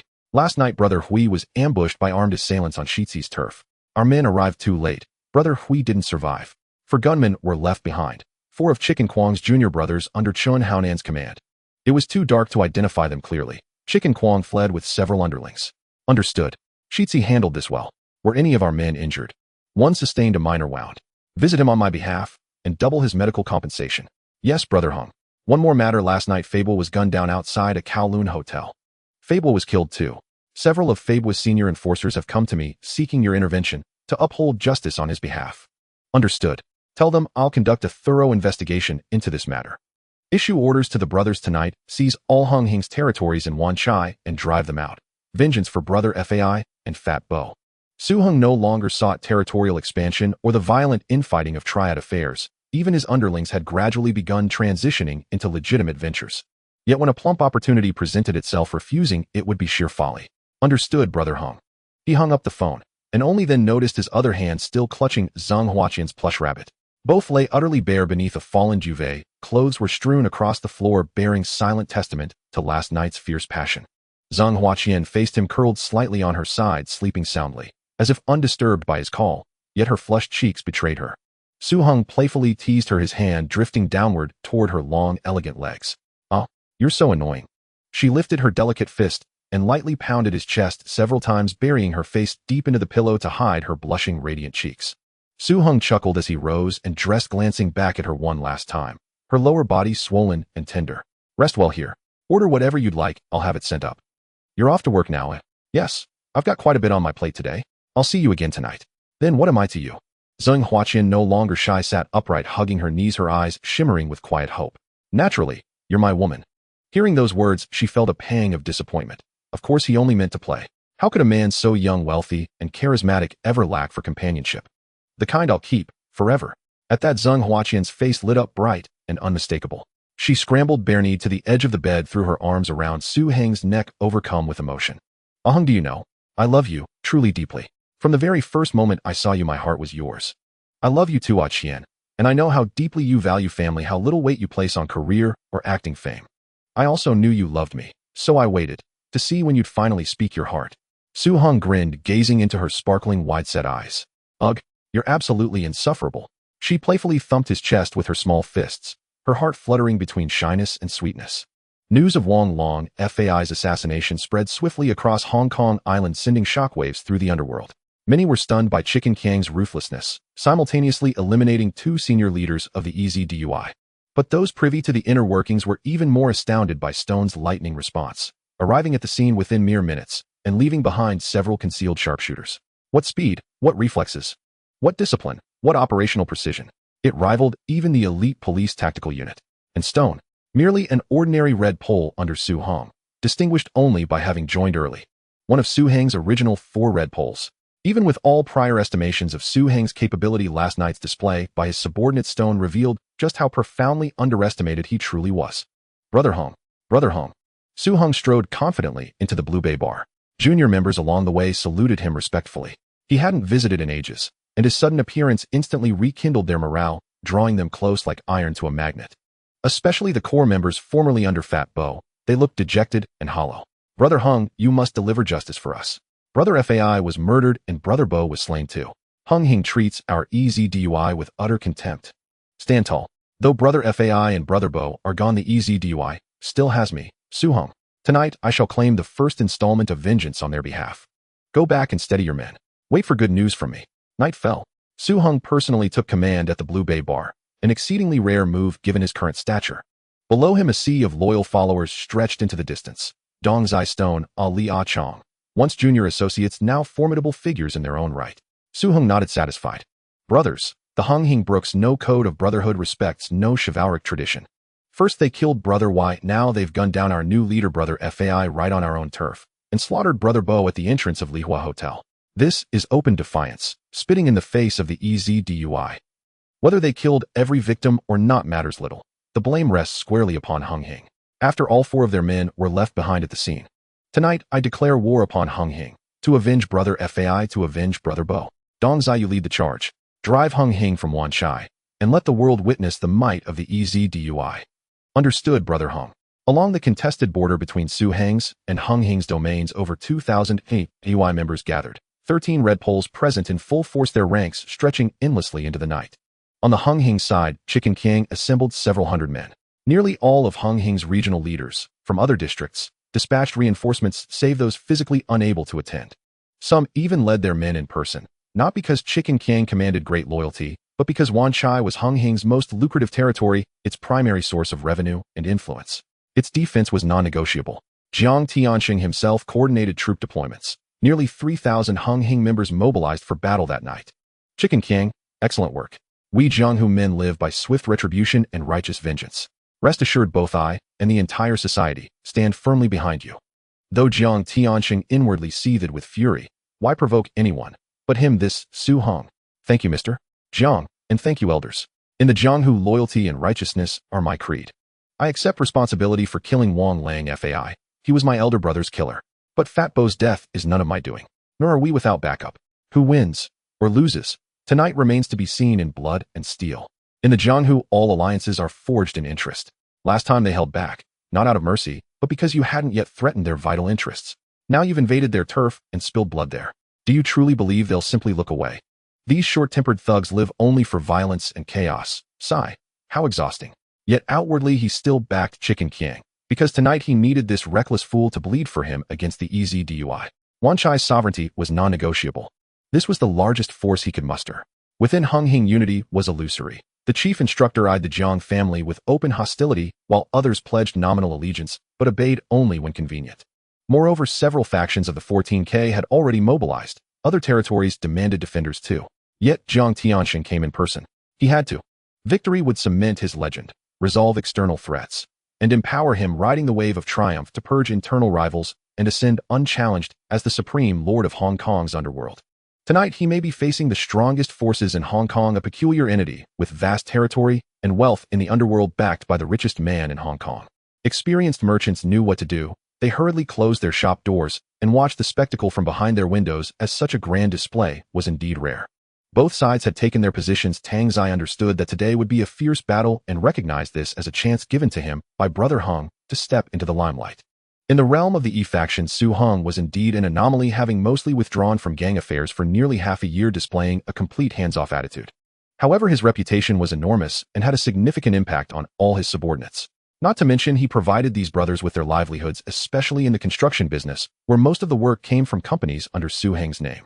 This was also the reason he hadn't visited the gang for an entire month, yet still commanded great respect within it. But this was Brother Heng's authority, not Tang Zai's. Before coming, Brother Heng had secretly discussed plans with him to elevate him to a higher position. Heng's status no longer suited him for continuing as a gang leader. Feeling moved, he silently vowed to seize the opportunity for a breakthrough tonight. There was nothing more to say. One side needed to protect its territory, while the other sought revenge to rise. Brothers, follow me to avenge Boss Huang and Brother Bo. Tang Zai took the lead, charging at the forefront of the group. Attack the Yi faction. Both sides quickly clashed.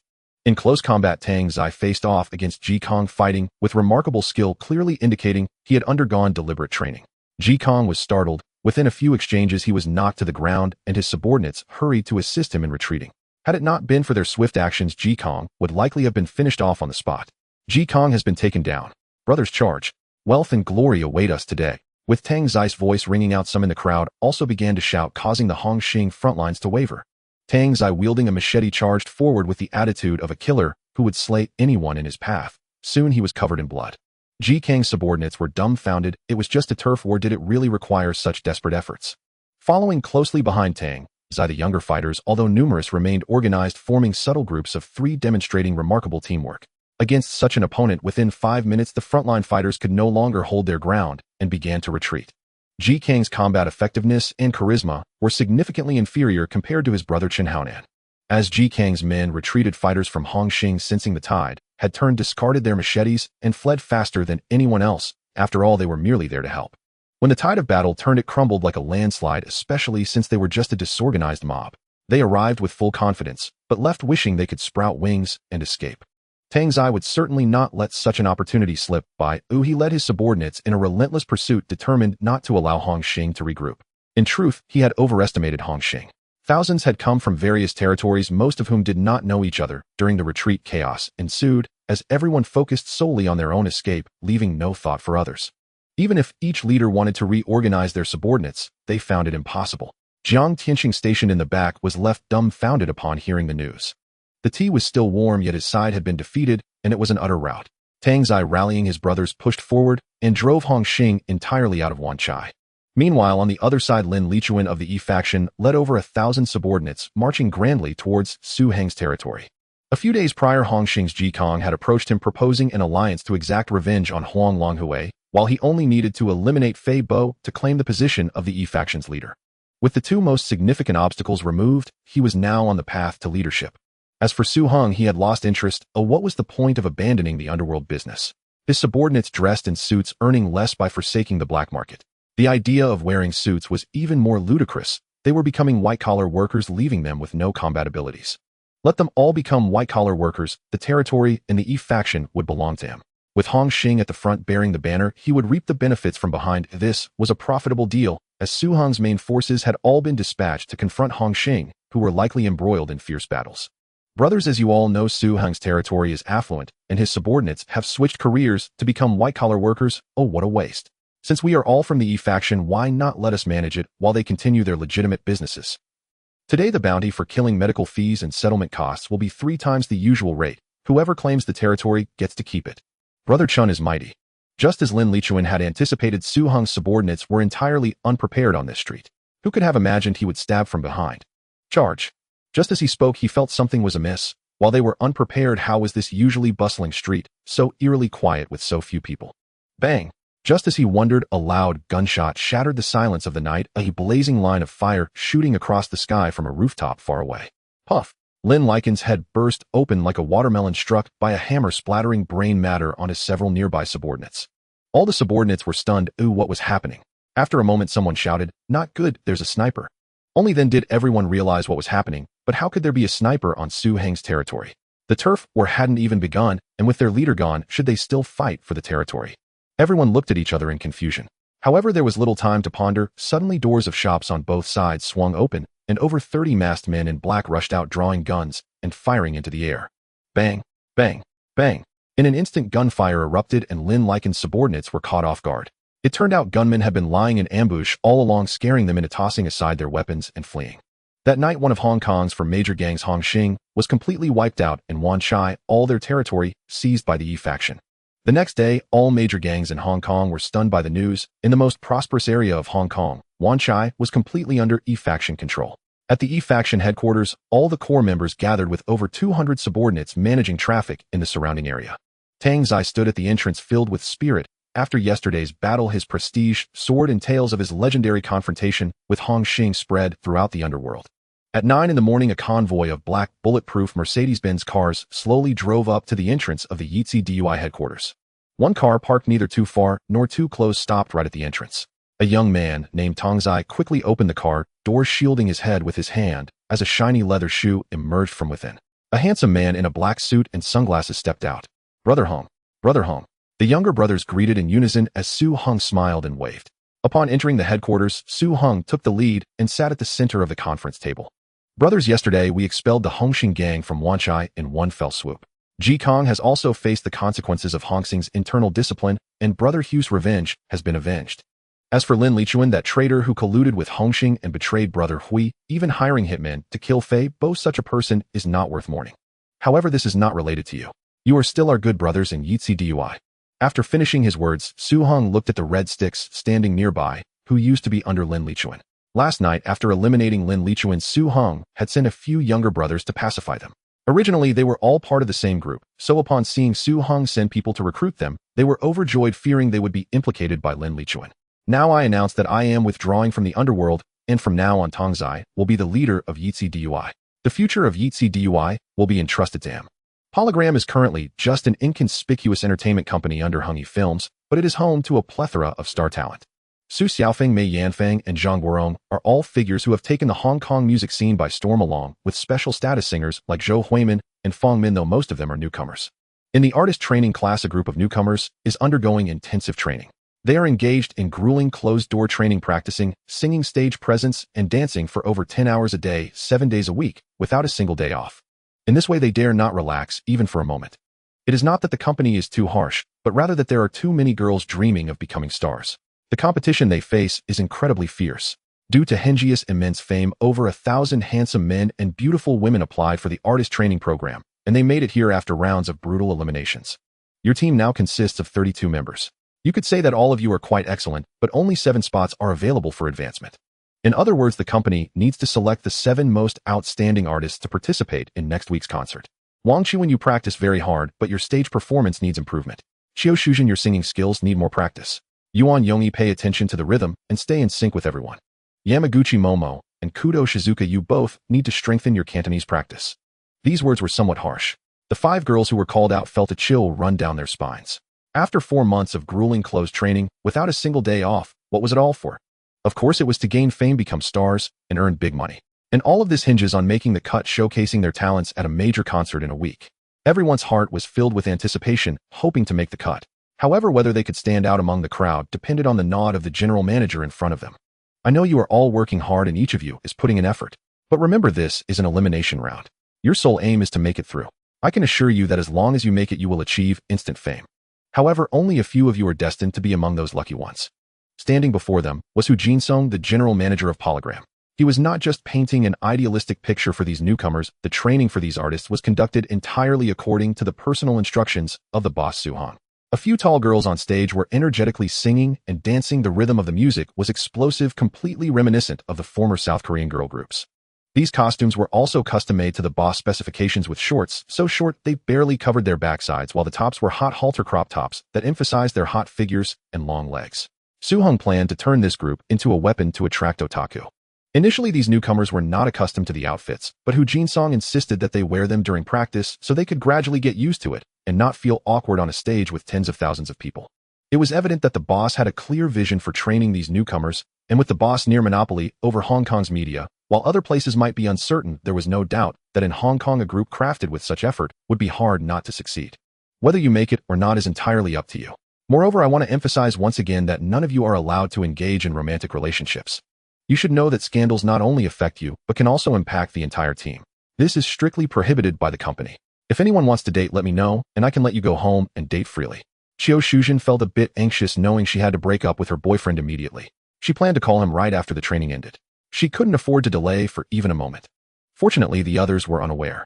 If these bitches found out, they would definitely report it to the company, and she could be eliminated directly. In the general manager's office, Chiao Shujin sat on the sofa in the reception area, holding a teacup, while Hu Jinsong sat across from her smiling and exuding a friendly demeanor. This made Chiao Shujin feel a bit uneasy. In her impression, manager, who was someone very strict with artists, why was he so nice and private? What could this private meeting be about? Did he find out about her dating? Ajun, I have been observing your efforts during this time. You have worked hard and made significant progress. Moreover, whether in talent or stage presence, you have performed quite well, and I support your advancement. Chiao Shujin felt as if she had tasted honey in her heart. Her hard work during this time was finally paying off. Did this mean she could make the cut? However, your singing skills are not as good as those of the others. With this weakness, your chances of making the cut are slim. Hu Jinsong's tone shifted, causing Chiao Shujin's heart to almost leap to her throat. And by the way, are you dating someone? Chiao Shujin's face turned beet red and pale. How did manager Hu know? She thought she had hidden it perfectly, but it must have been some bitch eavesdropping on her phone call. I will call him to break up today. Manager Hu, please give me another chance. Chiao Shujin pleaded softly. She inwardly cursed those bitches. The 32 of them had split into 10 factions, constantly scheming against each other for this opportunity to advance. It doesn't have to be a breakup. If I can't get a chance this time, there won't be many opportunities left in the future. A little romance wouldn't hurt. No, we'll break up right away. Please, manager Hu, give me a chance. I will keep working hard. Is hard work enough? Can you improve your singing skills in a short time? Hu Jinsong picked up a teacup, gently blew away the foam on top, took a sip, and gave Chiao Shujin some time to think. Hearing this, Chiao Shujin felt like she had been struck by lightning. Her mind was in chaos. After all the hard work, not only had she not made it through, but was also the first to be eliminated. Manager Hu, give me another chance, and I will practice diligently. Opportunities are not absent, there's one right here. It all depends on whether you want to seize it. Really? What opportunity? Chiao Shujin's eyes lit up as if she had grasped a lifeline. The boss will be taking a yacht out to sea tomorrow. I plan to take you all to his yacht to perform the songs you have been practicing, allowing him to give you some pointers. Chiao Shujin's heart raced at the thought of attending a party on the boss yacht, as she understood what that meant, and she hesitated. Some opportunities are quite rare. Whether you can seize them is entirely up to you. You should have heard of the boss status as a media tycoon. If you win his favor, it would be difficult not to rise to fame. Hu Jinsong's last remark was somewhat meaningful. All right. Chiao Shujin seemed to have made up her mind, speaking with determination. A glint of cunning flashed behind Hu Jinsong's glasses. Dealing with a newcomer girl was entirely within his control. He knew that Polygram Entertainment was barely noticeable in the Boss Media empire, being a company too small to matter. He had no significant resources, the only valuable assets being these young and beautiful girls. He had to seize the opportunity to ensure he wasn't marginalized or forgotten by the boss. He needed to demonstrate his value. On a luxurious yacht over 120 feet long, Su Heng, along with the Charter King Li Chaoran, Li Zhaoji, and Zheng Yutong, gathered with the emerging top families of Hong Kong Island. Following Su Heng's suggestion last time, the Charter King and others established the Peak Club with no more than 20 members, all from the top families in Hong Kong Island. The main purpose of Su Heng establishing this organization was to coordinate interests among families, facilitate exchanges, divide the pie, and crucially unite to contend for interests against top-tier conglomerates like the British and American financial groups. Currently, the main task was to quickly acquire British assets and divide the interests of the British financial group in Hong Kong Island. These individuals raised their glasses, leaning against the yacht's railing, enjoying the sea breeze, sipping champagne, and chatting happily. Most of them were older men, with Su Heng standing out among them. In the yacht's deck pool, a group of stunningly beautiful women in bikinis laughed and played together. In terms of both figure and appearance, they were undoubtedly top tier. The women who could board the yacht were undoubtedly the cream of the crop. Watching the lovely ladies on the yacht was quite a delight. Baosheng, what do you think of the Hong Kong Island Hotel Group? I am considering an acquisition, but the Jardine family holds a controlling position, making it somewhat difficult. If viewed purely from a business perspective, I actually think your chances of acquiring China Power are higher. The major shareholder of China Power is Mobil Oil, owned by the Rockefeller family.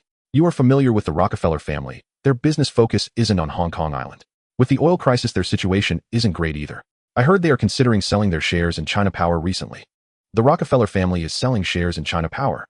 Su Heng took a sip of red wine, somewhat surprised. China Power, stock code 0002, is another giant in Hong Kong Island, one of the two power suppliers, the other being Hong Kong Electric, and these two companies monopolize power supply in Hong Kong Island. China Power is another cash cow for the Jardine family, being the second largest shareholder, with the largest shareholder being Mobil Oil of the Rockefeller family. Su Heng's attention was originally focused on the Hong Kong Island Hotel Group, whose flagship Peninsula Hotel in Tsim Sha Tsui has always held a leading position in the hotel industry on Hong Kong Island.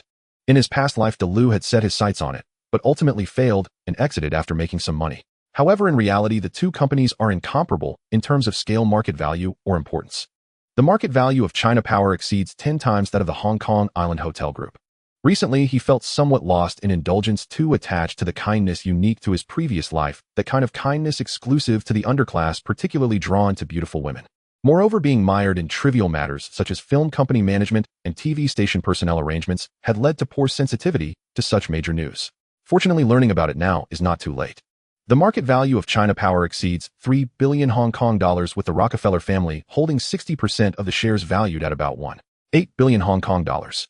The Jardine family holds 30%, around 900 million Hong Kong dollars, and retail investors hold 10%. Su Heng took a sip of red wine and analyzed. China Power's assets are very high quality. If they are considering a sale, while I can't say for others, the Jardine family will definitely want to take over. Therefore, what we need to do now is to create some chaos for the Jardine family, so they have no energy to compete with us. The second point is to raise funds to acquire the stocks held by the Rockefeller family and retail investors. What do you think? Any ideas? Heng, you brought this up, so you take charge. If you need to spend money or put in effort, it's up to you to decide how much to give us. No one will refuse shares in China Power. Yes. Heng, just speak your mind. You're better at dealing with these foreigners. Besides, if you don't take the lead, I wouldn't even consider this idea, as the required funds are too much. Continuous acquisitions would be overwhelming for me. The Charter King patted Su Heng on the shoulder, speaking earnestly. Then I will personally take 45%, and the remaining 25% of the shares you all can discuss among yourselves. We will raise funds based on a 10% premium valuing at 3 billion Hong Kong dollars, and I will negotiate with the Rockefeller family. They were all shrewd individuals who understood the value of China Power. When it came to benefits, there was nothing more to discuss. They had to take a bite first. As for creating chaos, I will take responsibility for the Hong Kong Grand Hotel. Bao Sheng, you handle the carpet company under Jardine. As for the other industries, Li Sheng, how about you take charge? Just need to attract the Jardine family's attention. All right, no problem. Originally, Su Heng had enough cash to acquire shares of China Power held by Locke, but all the funds were tied up in this project, leaving no money for other promising ventures. Moreover, when dealing with foreign investments, the unity of Chinese capital to present a united front is the way to go. I'm off to chase some girls. You all discuss and give me a result. If you want to chase girls, pick for yourself, Su Heng said, raising his glass and heading towards a group of beauties by the pool. Qiu Shuzhen glanced at Yuan Yongyi in the distance, a surge of intense hostility rising in her heart. She never expected they would also be here. It was easy to imagine that manager who had said the same to her, and she had undoubtedly agreed. This little bee was really ambitious to get ahead. Looking again at the likes of Yamaguchi Momo and Kudo Shizuka in the pool, she sighed deeply. It was indeed too competitive here, filled with people eager to stand out. Then she looked at the men in the distance, feeling her eyes widen. These were the top tycoons of Hong Kong Island, figures whose mere stamp of the foot could make the island tremble, whom she usually only saw on television, yet today they were all gathered on this boat. Among these older men, there was surprisingly a young man in his early 20s wearing sunglasses, not only handsome, but also boasting a strong physique radiating health under the sunlight. Moreover, it seemed that this group of old men was subtly looking up to this young man. And this person, it was said, was her own boss. Truly impressive. By the expansive swimming pool of the yacht, Su Heng, dressed in swim trunks, lay leisurely on a sun lounger, hands behind his head, gazing at the blue sky and white clouds, enjoying the sea breeze.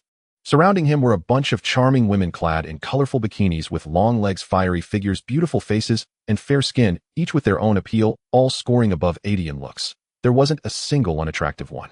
Seeing Su Heng join them, a few bolder women playfully gathered around him, some massaging his legs, others rubbing his feet, and even handing him drinks with straws. Boss, you finally made it. Come play with us for a bit. What were you all chatting about just now? So happy. Boss, we have a few new performances. Want to take a look? Sure. Let me see the talents of our Henji's first girl group. The crowd chimed in, surrounding Su Heng with excited chatter. On the deck, music began to play, and a group of beauties dressed in swimsuits started to dance rapidly to the rhythm of the music. They twisted their waists, shook their hips, and bent down, resembling scenes that could only be seen on screens in his past life. With their sexy bodies and scanty bikinis, it was quite a sight. Not bad. Su Heng took a sip of red wine, savoring it. This was the lifestyle a tycoon should have. As the music's tempo quickened and the volume soared, the atmosphere on site gradually became lively. Two perceptive women directly pulled Su Heng into the dancing crowd, which quickly turned into a wild celebration. Everyone was surprised that Su Heng was down to earth, quickly blending in with them. At the rear of the ship, the atmosphere felt a bit delicate. A not-so-intense quarrel had just taken place here. Although the outcome did not satisfy everyone and might not even be very satisfactory, at least after the argument and compromise, a consensus was finally reached. There's no avoiding conflict where there's interest. In the face of enormous benefits, no one can stand apart. The Charter King wanted to take a bigger share, while Hua Ingdong could only settle for less. However, Su Heng's purpose in establishing this consortium was not to avoid conflict, but to put the struggle for benefits on the table, reduce internal friction, and unify against external challenges. Being young is good. Several people looked at Su Heng with envy. He acts decisively without dragging his feet, taking away most of the benefits, while the remaining few can only fight over the scraps. Truly frustrating. However, looking at his strength, there's really nothing to say. Without him, who would have dared to dream of China power? Such a young man, still unmarried. Could I possibly arrange a marriage connection? As for this kid being a playboy with a crowd of beauties in the face of enormous interests, that counts for nothing. It's a pity my daughter is already married, otherwise I would be willing to offer a dowry of 10 billion to arrange a marriage with this young man. The Charter King looked at Su Heng's back, feeling a tinge of regret. It's a pity I don't have a daughter, only 2 sons. If this kid had sisters, I wouldn't let anyone else take advantage of him. Li Chaoran sighed while watching Su Heng's back. Su Heng, however, had no time to consider the thoughts of these old fellows. He wrapped one arm around Qiu Shuzhen and the other around Yuan Yongyi, heading into a spacious bedroom. Once inside, both women understood what was about to happen. Normally, whether it was either of them with Su Heng, they would be excited and eager to please. However, with both entering together, it became a bit awkward. Although they were from the same company, their relationship was quite delicate, and currently competition outweighed cooperation. Both felt somewhat restrained. Su Heng, however, did not leave them much time to think, and quickly undressed them like 2 little lambs. Qiu Shuzhen simply covered her eyes, thinking that as long as she wasn't embarrassed, the awkwardness would fall on the others. Yuan Yongyi, however, was somewhat flustered, covering her own face one moment, and Qiu Shuzhen's eyes the next, her hands feeling inadequate. Hey Ajin, don't look. Quickly close your eyes. Ah, so annoying. At 7 p.m., during primetime, TVB and ATV simultaneously played a scene. In the scene, the male lead, Ah Chong, played by Leslie Chung, had his father offer him a car. Initially dissatisfied with the car, Ah Chong's father emphasized the car will choose its driver, laying the groundwork for the subsequent reveal that the car was Bumblebee's transformed form. That night, having just received his first car, an excited Ah Chong prepared to take a ride, but unexpectedly found the car moving on its own, driving out of his yard. Watching this incredible scene, Ah Chong woke up from the dream, only to discover it was all a dream. The scene shifted to the depths of space, where several fireball-like objects were rapidly flying toward Earth. Some of them hit the outskirts, and one even struck a racetrack, causing a large hole in the racetrack structure as the fireball burst through the building, ultimately crashing down heavily in the open space. We are facing a war against technological civilization. Our enemies can take any form, they may be everywhere. These statements quickly outline the crisis facing Earth as humanity is about to engage in an intense battle with the mysterious and powerful shape-shifting vehicles, creating a tense atmosphere. The scene shifts again to a Chong stopping by the sports car in the yard. Suddenly, the wheels pop out, the doors open, and a mechanical head emerges from the engine. In an incredible manner, the car transforms into a standing Autobot. The scene changes once more, depicting an Autobot wielding weapons and unleashing chaos. Bullets and shells rain down, tanks are blown away, and the streets are engulfed in flames as soldiers rush to assemble. Humanity is at a life-and-death moment. The visuals are incredibly realistic, leaving the viewers in front of the television dumbfounded. Has Hong Kong been attacked by aliens? Especially these transforming cars with their partial transformations, mechanical operations, and metallic textures are almost indistinguishable from reality, leading to doubts about whether the car in their garage might actually be a transforming Autobot. Just when everyone felt their hearts in their throats, the scene abruptly cuts off. Honey Films presents the sci-fi blockbuster Transformers, premiering in 3 days. Stay tuned. Viewers in front of the television then sighed in relief, realizing this was not political news, nor was the world on the verge of war. It was merely a sci-fi movie. What is a sci-fi movie? There has never been anything like this in the history of Hong Kong cinema, and why does the scene of buildings collapsing look so realistic? The transforming vehicle looks so real, and the scenes of the Autobots in battle are too breathtaking, filling everyone with curiosity about this film. 3 days of overwhelming promotion have made this film a hot topic on the streets even before its release. 3 days later, at the entrance of the leading cinema in Causeway Bay, a large advertisement has already been erected, as today marks the premiere of Honey Films' heavily invested sci-fi movie Transformers. The backdrop features a large still of Bumblebee alongside the male, Li Zhongguorong, and the female, Li Zhaoyaji. In front of the still is a red carpet laid out as a runway. It is said to be the idea of the boss Su Heng, as the male and female leads along with numerous stars will walk down this runway one by one. Beneath the runway, long guns and cannons have already been set up, while reporters, fans, and movie buffs who rushed over have packed the square outside the cinema, creating an incredibly enthusiastic scene.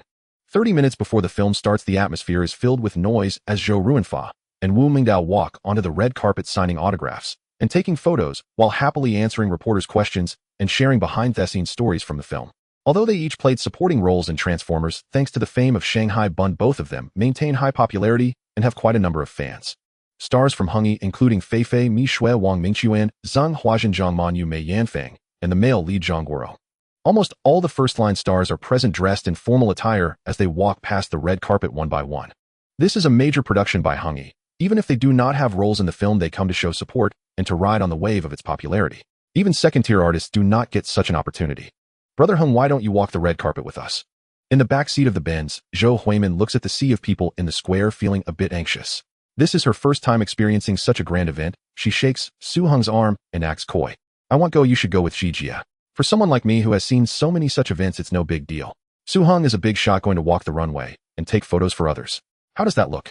In his eyes, actors are not worthy of being on a stage. Aji, I leave a min in your hands. Su Hung pats Zhao Yazi's thigh on his right side and instructs. Don't worry, I'll take care of a min. For this immensely favored young girl, it's not just the men who find her attractive, even other women think she looks good. Thus Zhao Yaji is quite willing to maintain a good relationship with her. 3 bulletproof Benzes slowly come to a stop on the road in front of the square. The doors open and a crystal high heel appears, followed by a long leg stepping out. Dressed in a black evening gown and adorned with expensive jewelry, Zhao Yazi looks both beautiful and elegant. The reporters and fans in the square quickly recognize her and rush over. Fortunately, bodyguards who got out of the car in advance blocked the enthusiastic crowd. Click, click. The flashing lights illuminate Zhao Yaji, making her even more radiant. She gets out of the car and does not leave extending her hand. She pulls out a delicate little hand, revealing Zhou Huimin in a pink evening gown and high heels, looking like a porcelain doll, stunningly beautiful. Although her popularity is not as high as Zhao Yazi's, quite a few fans still recognize Zhou Huimin. Aji, I love you. Zhou Huimin, Zhou Huimin. Zhou Huimin links arms with Zhao Yaji and they walk the red carpet together. With their appearance, the atmosphere at the venue reaches a climax, with fans erupting into frenzied cheers. As they walk, they smile and wave, acknowledging the fans below. Shortly after they enter the cinema doors open and people begin to check tickets and enter one after another. Su Hung, on the other hand, takes the VIP passage at the back to enter the cinema. The film begins with Chong, played by Zhang Guorong, a university student whose life is far from ideal. His father gifts him a dilapidated car, which just happens to be Bumblebee, a member of the Autobots, as Chong drives the worn-out Bumblebee to school. As the scene transitions, the audience is dazzled by Zhao Yazi's appearance. She plays a university student at the Chinese University of Hong Kong, wearing denim shorts and a fitted tank top, riding a bicycle with her hair flowing in the wind, exuding purity. At night, Bumblebee's front wheels pop out, the doors open, and a machine head springs up from the hood. The rear wheels transform into 2 legs, and Bumblebee becomes an Autobot. Watching a car transform into a lively Autobot, the audience in the cinema is stunned by this transformation scene. The metallic texture, the car parts on its body, and the mechanical twisting sensation during the transformation create effects that are incredibly realistic, as if the cars on the street could truly transform. With Bumblebee's help, Chong successfully wins over Mi Li's affection, and they develop a romantic relationship.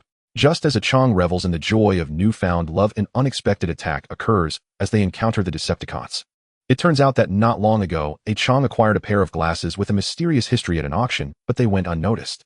These glasses are actually closely linked to the Allspark and Megatron, as years ago Megatron used a scientist who accidentally fell into an ice ravine to scan information about the Allspark onto the scientist's glasses. The Decepticons' advance unit, Swindle and Scorponok, launched a surprise assault on Hong Kong's military base, prompting the Hong Kong government to heighten its vigilance and deploy a squad of young martial elites to track down the Decepticons. Meanwhile, Barricade aided his partner Frenzy in infiltrating the Hong Kong government's classified archives, where they learned that locating Megatron required finding the pair of glasses owned by Ah Chong, making Ah Chong the Decepticons' prime target. At the critical moment, Optimus Prime arrived with the other Autobots, and an epic robotic battle erupted. Optimus Prime revealed to Ah Chong that the malevolent Megatron sought to harness the Allspark's radiation to convert every object on Earth into a Decepticon soldier, thereby annihilating the Autobots and seizing dominion over the entire cosmos. The sole means of destroying the Allspark was to embed it into Optimus Prime's chest, a sacrifice the noble Autobot leader, steadfastly devoted to universal peace, stood ready to make. The cunning Frenzy transformed into Sam's girlfriend's mobile phone, infiltrated the secret underground facility beneath HSBC Tower, and simultaneously released Megatron while transmitting the intelligence back to the Decepticon command center. Starscream swiftly mobilized the Decepticon forces, including Brawl, Blitzwing, Barricade, and Swindle, and led them in a thunderous assault toward HSBC Tower to rendezvous with Megatron. At the 11th hour, Bumblebee transmitted an urgent reinforcement signal to Optimus Prime, Jazz, Ironhide, and Ratchet, then joined him preparing for an all-out confrontation against the Decepticons. With coordinated support from the human military, Ah Chong and Millie seized the decisive moment, driving the Allspark into Megatron's chest and thwarting his sinister scheme. Jazz fell heroically in the battle, and Ah Chong's loyal friend Bumblebee sustained grievous injuries. In the end, Megatron's shattered mechanical body sank into the ocean depths, and the fractured Allspark was reclaimed by Optimus Prime. Yet Starscream, having fled the battlefield, returned to Cybertron to regroup, with the surviving Decepticons biding his time for a renewed invasion of Earth and a final reckoning with the Autobots. The film concluded. Lights rose. Silence filled the theater. Not out of disappointment, but profound awe. The audience remained spellbound, utterly immersed in the cinematic world they had just witnessed. Whether it was the alien incursion, Earth's salvation, or the awe-inspiring transformations of sentient vehicles, the Autobots themselves, this was an entirely novel genre, unprecedented not only in Hong Kong, but across the globe. Others had come solely for the lead actors, radiant in presence, masterful in craft, sparking an overwhelming, thunderous ovation that ignited the theater's atmosphere. Boss, extraordinary news. The opening day box office has already surpassed 5 million Hong Kong dollars. In his office, Shi Nanqing set aside his usual composure, placing the box office report before Su Hong with unmistakable pride. She knew her boss had been closely monitoring the film's financial performance. Excellent work. Once the final gross is confirmed, I'll host a victory banquet for you. But don't grow complacent. Sustained excellence is expected. Su Hong never withheld praise from a high-performing subordinate. Boss, this success stems from your brilliant screenplay. I merely contributed the core concept. The achievement belongs entirely to you. Now negotiations for distribution can begin with Asian nations, the United Kingdom, and the United States. Remember, this time I'm revising our policy. No flat fee buyouts. We demand revenue-sharing agreements across the board. Especially with the United States, you'll handle those talks personally. I'm confident they'll be deeply interested. Understood, boss. Boss, today's front pages are entirely devoted to Transformers. Secretary Wu Xiaoqian entered holding a stack of newspapers. Su Hong flipped idly through them. Sensational breakthrough. Transformers shatters Hong Kong box office records. Opening day grosses 5 million Hong Kong dollars. Stunning impact. Transformers ignites a mechanical armor revolution. Spotlight today. Transformers forges an entirely new cinematic genre. As he scanned the headlines, a subtle smile curved Su Hong's lips. His strategic vision, to launch the first wave of cultural export through this single film, pioneering a Hong Kong wave across the global stage, was proving remarkably effective. Do you have something else to discuss? Wu Xiaoqian lingered beside his desk, hesitant. Boss, do you have time this afternoon? I'd like to watch the film with you. Yesterday's premiere at Longtu Cinema was attended almost exclusively by Hungie's artists and media correspondents. It seems we inadvertently overlooked our diligent secretary. Why do you wish to watch it with me? Su Hong set aside the newspaper, teasing gently. Would you feel comfortable watching it with another man? Wu Xiaoqian inwardly grumbled. He's perfect in every way, except for his relentless flirtatiousness and that infuriating possessiveness. Because watching it with you doesn't count as skipping work. Then your salary stays intact. At Su Hong's words, Wu Xiaoqian's face visibly brightened. That afternoon, Su Hong accompanied Secretary Wu Xiaoqian to the screening. Afterward, the two retreated to a private rendezvous. Wu Xiaoqian, whose beauty and poise were peerless, could aptly be described as breathtakingly radiant. Afterward, lying side by side, Su Hong realized her modest abode was no more than a cramped, subdivided flat, barely several square meters, containing only a bed, a narrow passageway, a tiny kitchen, and an equally diminutive bathroom. Her family hailed from the countryside. Her father had passed away long ago. She supported her mother and younger brother alone. Since high school, she'd never asked her family for a single cent, funding her education through part-time labor and scholarships, and still sending part of her salary home to sustain them. Under such circumstances, she'd never once requested a raise, yet performed her duties flawlessly without a single misstep. Cradling her hand gently, Su Hong sighed inwardly. What extraordinary resilience lay within this young woman. Let me gift you an apartment. You shouldn't live here anymore. He was always generous with those he cherished. That feels inappropriate. Wouldn't that make it a patronage arrangement? Such phrasing sounds unnecessarily harsh. As my woman, providing for you is only natural. Su Hong had nearly grown weary of watching Transformers. He'd viewed it with Zhao Yaji and Zhou Huimin the previous night, again with Secretary Wu Xiaoqian that afternoon, and now received a call from Ni Wenlian, just landed, asking him to pick her up at the airport. Su Hong collected Ni Wenlian, and together they enjoyed a candlelit dinner followed by yet another screening of Transformers. Seeing the theater packed to capacity, and sensing the audience's electrified fervor, she intuitively grasped that the film was destined for phenomenal success. Initially, she felt genuine joy for her partner, especially learning he had penned the screenplay himself. Yet upon seeing Zhao Yazi's luminous, captivating portrayal on screen and realizing how swiftly the role would catapult her to stardom, a sharp pang of jealousy pierced her heart, sour and unrelenting.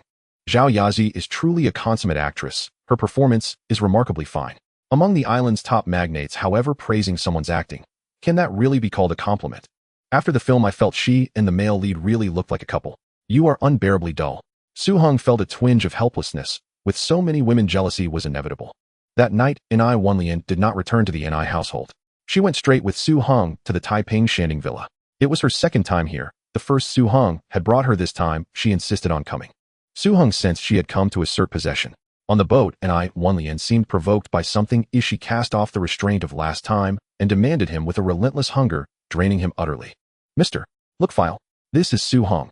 Su-hung picked up the phone and placed an overseas call. Oh dear Su-hung, my friend, long time no see. I hear you are now the richest man in Guangdao. When will you come to Niuyue? Let me once again behold the manor of Guangdao's richest. Haha, you are hardly lacking either. During this oil crisis you suffered little. Instead you made a handsome sum in futures. Your position in the industry has only grown firmer. All thanks to you, the Wolf of Wall Street's reputation is well deserved. After a round of mutual flattery, they moved to the heart of the matter. I called because I want to discuss acquiring the shares of Zhonghua Dianli Company that you hold. What do you think? Zhonghua Dianli Company, the island's power plant. The Giadelli family runs that one. I only have 3 directors there. As far as I know, the plant is not small. I've heard it holds a monopolistic position in Guangdao's power supply market. You know our family is in oil. We love monopoly businesses above all. Although the Lookfile clan had lost oil fields in Persia and endured difficulties, he was not inclined to sell the Zhonghua shares. As he said, this business practically prints money precisely because of the monopoly. There were only 2 power suppliers on the island, Zhonghua Dianli and Gangdang. If such companies did not make money, that would be extraordinary. Profit was a minor matter. What mattered was that a company monopolizing energy supply enjoyed an extraordinary social standing. On the mainland, power firms had been mockingly called electric tigers, their influence not to be underestimated. In its earlier phase, Zhonghua Dianli even held considerable stakes in the Daiwan nuclear plant on the mainland. Its influence was no idle boast. Moreover, the company is a cash cow, a hen that lays golden eggs. Listening to Lookfile's garrulous praise over the phone, Su-hung could not keep a faint smile. The man was angling for a fat price. Guangdao is far from Pieliangguo, and your business focus is not here. Wouldn't it be wiser to take that money home and drill a few more wells rather than invest it here? Cut the chatter. How much? No, Su-hung, don't try to fool me. Under the Giadelli family's management, Zhonghua Dianli has been consistently profitable. It is indeed a cash cow. Besides, the oil fields in Pieliangguo are already parceled out among a few oil companies. New fields are not so easily found. I will offer you an oil field valued at $400 million plus $200 million in cash in exchange for all your Zhonghua Dianli shares. If you refuse, then forget it. An oil field? You can help me get back the Persian oil fields. Lookfile sat up in surprise. If anyone else had said that, he would have called them a liar, but because Su-hung had proved reliable before, he chose to believe him. A nameless young man from the East had somehow siphoned hundreds of millions from Wall Street, and with his tips had enabled Lookfile to profit handsomely in the futures market, softening the blow of losing the Persian fields. At that time, Guangdao was one of the world's 3 great economic centers alongside Niuyue and London, nicknamed Niluan Gang. That someone could rise from nothing to become the island's richest in only a few years was beyond even his imagination. I cannot restore what was lost, but I can give you a new oil field. Is that true? Absolutely. And the field lies in Pieliangguo. We can sign a wagered agreement. A short silence fell on the other end. The terms were intoxicating: a $400 million oil field plus $200 million in cash, $600 million in all. What did that even mean? 60 billion Hong Kong dollars by conversion, whereas Zhonghua Dianli's market cap stood at only 30 billion HKD. His 60% stake was worth merely 18 billion HKD, so the offer carried a premium of more than double. By any reckoning, the deal was advantageous. Yet could a man clever enough to extract vast sums from Wall Street really be made the fool? Where is this oil field? Has it not been surveyed? How do you know of it? Lookfile probed cautiously. Trade secret. No comment. Lookfile laughed in exasperation. He at last grasped what the fellow meant by a $400 million oil field. He had no idea where the young man had gotten his information. Somewhere in Pieliangguo there might be an oil field touted as worth $200 million. It was quite possible the man owned nothing, not even the land, and simply intended to sell the tip to him. If it's on Pieliangguo's soil, it will be found sooner or later. Your tip isn't worth that much, Lookfile retorted sharply. Then go and survey it yourself. Pieliangguo is vast. Does surveying not require people? Machinery? Vast expense. And besides, are you sure you can find it? If another oil company discovers it, what right will you have? He was about to hang up. Wait. Hearing you, let me do the arithmetic. The Zhonghua shares I hold amount to roughly 1.8 billion Hong Kong dollars. A 20% premium for you would be reasonable, making 16 billion Hong Kong dollars. You pay only $200 million in cash, which is 1 billion Hong Kong dollars, so your information is worth 760 million Hong Kong dollars, about 110 million US dollars. Tell me what sort of intelligence could be worth more than $100 million. For example, the last time I told you that oil prices were about to surge. That remark rendered Lookfile momentarily speechless. Indeed, on the last occasion, it had been Su Heng's tip that allowed him to reap hundreds of millions from oil futures, reducing his losses. Seen in that light, a single piece of information being worth $100 million no longer seemed impossible. Yet to imagine that a man could sell one tip for $100 million, it still sounded almost fantastical. Yet this news remained vitally important to him, for a clan oil needs no explanation. It felt as if he had been treated like a gullible fool, and the outrage prickled at his teeth. Maddening, and yet he could think of no remedy. If you feel cheated, I can call Shell and see if they are interested, Su Heng said, making a motion as if to end the call. Wait, Mr. Su Heng, please do not be hasty. We have a solid basis of cooperation between us. This matter is negotiable. However, there is a condition. We have an agreement with the Jiadali family. The Zhonghua Electric Power Company shares I hold are subject to their right of first refusal at the same price. This transaction must first be discussed with the Jiadali family. At the same price only. If they relinquish their right, may you acquire the shares. Hearing this, Su Heng scratched his head. He had planned a stealthy surprise move to strike a quick deal with the Lookfile family, so that by the time the Jiadali family learned of it, it would be too late to intervene. It seemed he had underestimated the Jiadali family. The Bandao Hotel Cafe was itself one of the Jiadali family's properties. Mr. Huasi Jiadali, what conditions would make you abandon your pursuit of the Zhonghua Electric Power Company shares held by the Lookfile family? If you wish to acquire shares of Zhonghua Electric Power, you must understand how crucial this company is to the Jiadali family. My grandfather even sacrificed his life for it. This recalled an old episode when the island nation invaded the port. Huasi's grandfather blew up the power plant. The Japanese sent him to prison, and he ultimately died there. It brings to mind an old saying of the Central Plains: men perish for wealth as birds for food. My grandfather died protecting the family's enterprise. His courage is commendable. Su Heng stirred his coffee and spoke calmly. To Su Heng, the actions of the Jiadali patriarch had nothing to do with heroic patriotism. At best, it was aligned with the sun-setting empire. Blowing up the plant was done under the behest of imperial commands.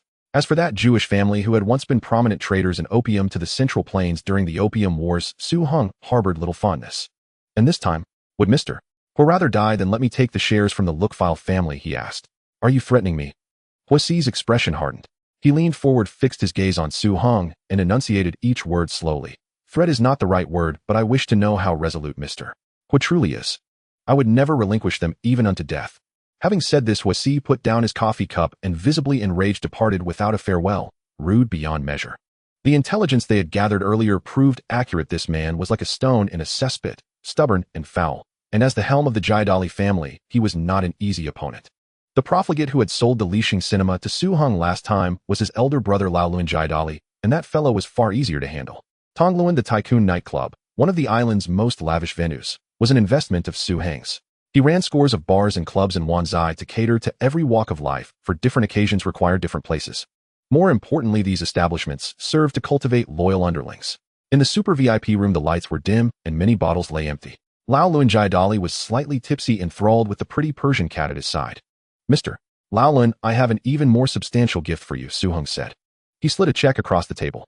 Kowloon counted the trailing zeros, 10 million Hong Kong dollars, and suddenly sobered, halfway elated. Lixing Cinema had sold for 60 million. This man's largesse was breathtaking. What would you have me do? Mr. Su, just command. If I can do it, I will not decline. If I cannot, I do not dare accept your money. Kowloon declared, thumping his chest while not yet entirely muddled. It's simple. I intend to acquire the Zhonghua Electric Power shares in the hands of the Lookfile family. If you guarantee that your family will not contest me, this 10 million Hong Kong dollars is yours. Mr. Su, I'm sorry. The family matters are not mine to decide. I only manage a small portion of the business. Kowloon's face fell. He spoke with deserved resentment. What? As far as I know, you are the eldest son and the natural heir, an accomplished figure in commerce. Such an important matter is not yours to command. Su Heng asked knowingly. The eldest Kowloon was a spendthrift. The second Huasi was capable. The family patriarch had passed the reins to the second son, leaving the elder unable to accept it. Su Heng deliberately poured salt on the wound. My brother Huasi, I truly cannot fathom your family. By age you are the elder, by ability you have run the Lixing chain handsomely, and by vision the island's return is a settled matter. Divesting assets and selling to the sun-setting empire's interests would be the most prudent course for your clan. Moreover, in this deal you need do nothing, and yet pocket 10 million Hong Kong dollars, Once it succeeds, I will give you 60 million more. Such an opportunity is rare. I would even pay a premium for the shares your family holds. If you facilitate this deal, I will award you an additional 30 million Hong Kong dollars. Take such a fortune back to the son of her setting empire, and you would have enough for generations. Why toil here for an uncertain future? Huasi's hand trembled as he held the check. The man before him truly spent with abandon. Altogether, it amounted to 100 million Hong Kong dollars, and the family would stand to benefit as well. The Lookfile family intends to sell their Zhonghua Electric Power shares at a 20% premium. The valuation is around 600 million Hong Kong dollars. We hold the right of first refusal. I plan to mobilize the family's resources to acquire a portion of the shares. This meeting is to solicit everyone's opinion. At the Jiadali Family Council, Huasi sat at the head and posed the question first. I oppose this. The island's future is uncertain. British trading firms are withdrawing. Why should we increase our holdings? Why not seize the moment to sell our shares at a good price and return to London to Australia to rebuild the family's fortunes elsewhere? Lao Luan, seated to Huasi's right, was the first to voice dissent. Ever since their father handed authority to the younger brother, the two had become strangers. This asset is the bedrock of the Jiadali family, who our grandfather secured it with his life. You would sell it as if it were nothing. As for the island's future, I am resolutely optimistic. Whatever transpires, power remains an indispensable resource. Given our dominant position in the island's electricity supply market, our standing is not easily shaken. As long as we can maintain the existing shares of the family, it doesn't matter who the Rockefeller family sells their shares to. If the situation is favorable, we will continue to hold on. If it turns unfavorable, selling our family's 30% shares will be much easier. No way. The Rockefeller family is far away in the beautiful country, and their focus is not on China Electric Power, so the control still lies in our hands. However, once the shares are acquired by others, especially the consortium from Hong Kong, they will definitely seize control. We must increase our stake to over 50% to gain control. Where will the funds for increasing our shares come from? This is no small amount. We only need to increase by 20%, which would require about 720 million Hong Kong dollars, and we can use our shares in China Electric Power as collateral to borrow this amount. Isn't the money borrowed from the bank supposed to be repaid? What if the competition escalates and rivals raise the acquisition price? What if the Rockefeller family refuses to sell piecemeal and demands a complete package deal? Do you know how much money this requires? We could safely take a large sum back without taking risks. You are gambling with the entire family. I firmly oppose this. Lauren angrily slammed the table.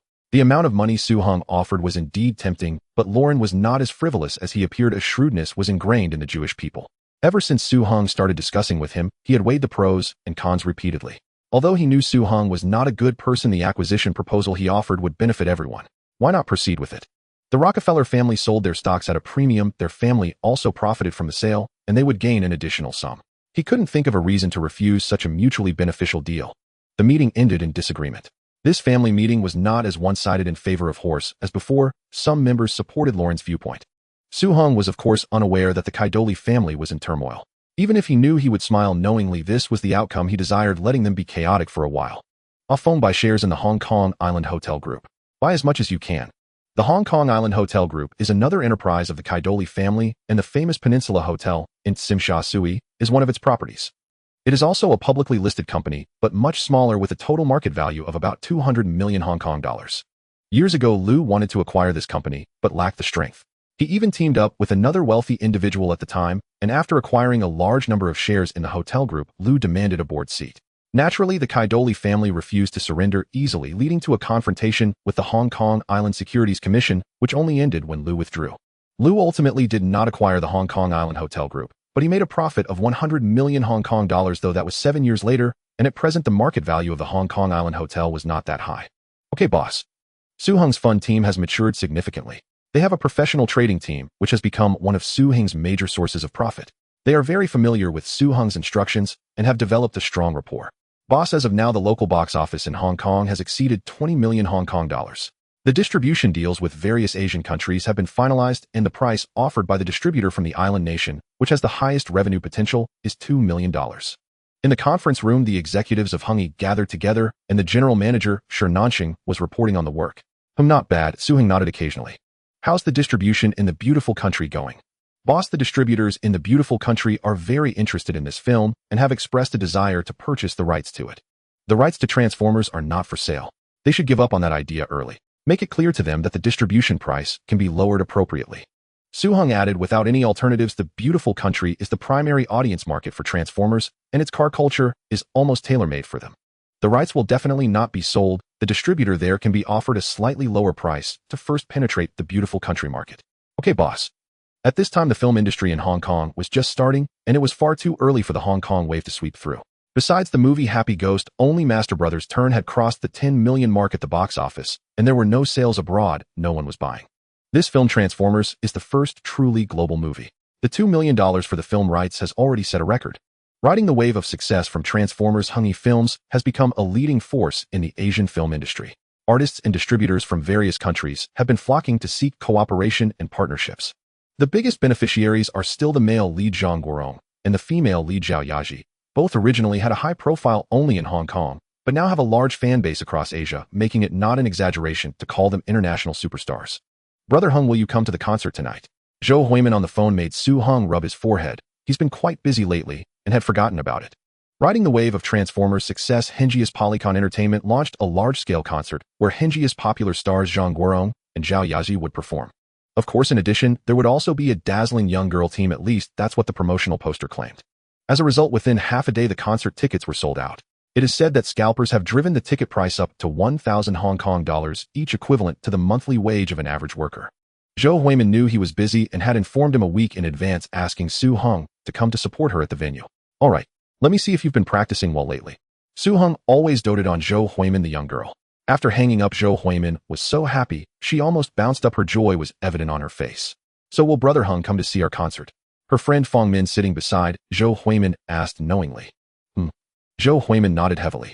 Seeing Zhou Huimin's happy demeanor, Fong Min couldn't help but feel a pang of jealousy. I mean, have you and Brother Hung taken that step yet? Which step, eh? Don't play dumb, you know what I mean. Not yet. Zhou Huimin thought for a moment, her face a bit flushed as she spoke. Your Brother Hung is so outstanding now, aren't you afraid he will be snatched away by other women?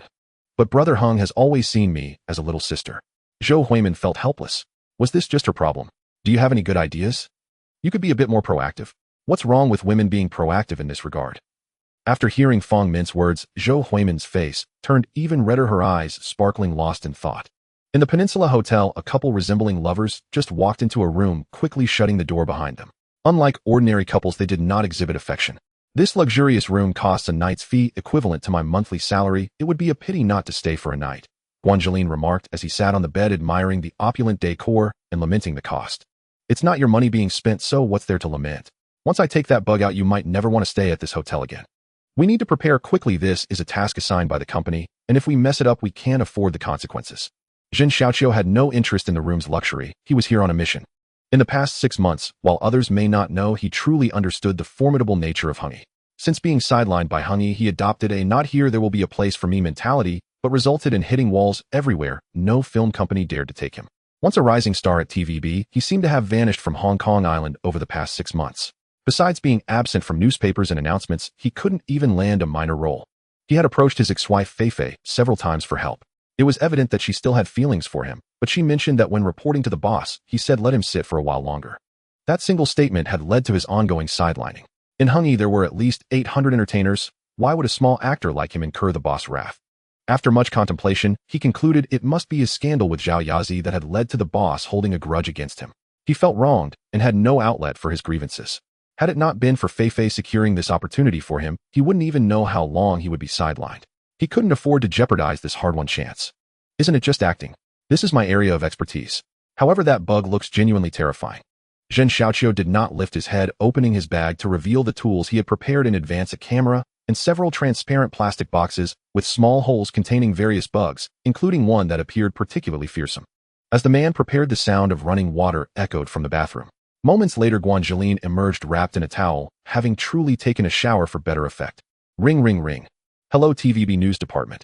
A beautiful young lady at the TVB News Department answered the phone, her voice soft and pleasant. Hello, I am in room 1204 of the Peninsula Hotel. I have received extremely unfair treatment, and I hope you can send someone to investigate. All right, we will send a reporter over immediately. Hello, is this Asia Television? Hello, is this the Oriental Daily? Following the prearranged plan, Zhen Xiaoqiu called one by one. 3 minutes later, he opened the box, suppressing his inner fear, and threw the bugs onto the bed, where they stood out starkly against the white sheets, until the bugs crawled into the crevices of the bed, becoming invisible. The two packed their tools back into the bag, checked the scene again, ensuring there were no flaws, and the performance began. Oh, help! Guanjeline, wrapped in a towel, flung open the door, screaming as she rushed out of the room. Losing her balance, she fell in the middle of the hallway, her screams startling the guests on the entire floor, who all came out to check the situation. Only then did they see Zhen Xiaoqiu rushing out of the room, looking shaken, crouching on the ground, gripping Guanxilin's hand, and shouting loudly, "Elin, are you all right?" Whoa! It was so terrifying. Guanjeline cried out in fear, as if she had experienced a great shock. This hotel's hygiene is simply appalling. I even found cockroaches in the cups used for washing, and a horrifying creature. The onlookers were somewhat skeptical. After all, this was the Peninsula Hotel, the best hotel on Hong Kong Island, and it seemed unlikely they would have hygiene issues. "Everyone, I advise you not to return to your rooms for now. Just now I found a very terrifying creature in our room, and I suspect there might be others in other rooms as well. So for everyone's safety, please do not return to your rooms for the time being." What horrifying creature? Isn't that Zhen Xiaoqiu? The onlookers began to chatter among themselves, recognizing Zhen Xiaoqiu. Soon the commotion attracted the hotel manager and various reporters, who arrived fashionably late. Who is the hotel manager? I demand an explanation for today's events. Whoa, it was too terrifying. What happened? Ma'am, could you please tell me what happened? The hygiene of your hotel is atrocious. I want to lodge a complaint. Just now a super terrifying creature crawled onto my leg. It scared me to death. Ma'am, our hotel rooms are cleaned regularly by staff. How could there possibly be a centipede as you described? The hotel manager was bewildered. Given the hygiene conditions of the hotel, there wasn't even a fly around, so how could there be a centipede? You still won't admit it. Everyone, look at this. This is the service level of the Peninsula Hotel, which can be said to have the worst and most indifferent service attitude in all of Hong Kong Island. The evidence is right here in this room. The hotel summoned security personnel, and everyone entered the room to search. In the end, they indeed found the large centipede Guanjeline had mentioned, as well as cockroaches in the crevices of the headboard. Seeing this scene, guests hurried back to pack their bags and check out. The thought of being bitten by such a venomous creature was terrifying. All of this was recorded by the reporters following closely behind. Initially thought to be a minor incident, the next day the Peninsula Hotel was sued in court with the claim that the guest had suffered extremely serious harm while in the hotel. The Oriental Daily featured a giant centipede photo prominently, with the headline reading, "Terrifying poisonous creatures at the Peninsula Hotel injure guests, caution advised when staying at the Peninsula Hotel." Most outrageously, during the morning news, TVB and ATV coincidentally gave significant coverage to the incident, showcasing Guanjiline's tearful recounting and the image of the giant centipede, drawing countless viewers' attention. The reputation of the Peninsula Hotel suffered, and the stock price of its parent company Hong Kong Island Hotel Group fell. Just as one wave subsided, another arose.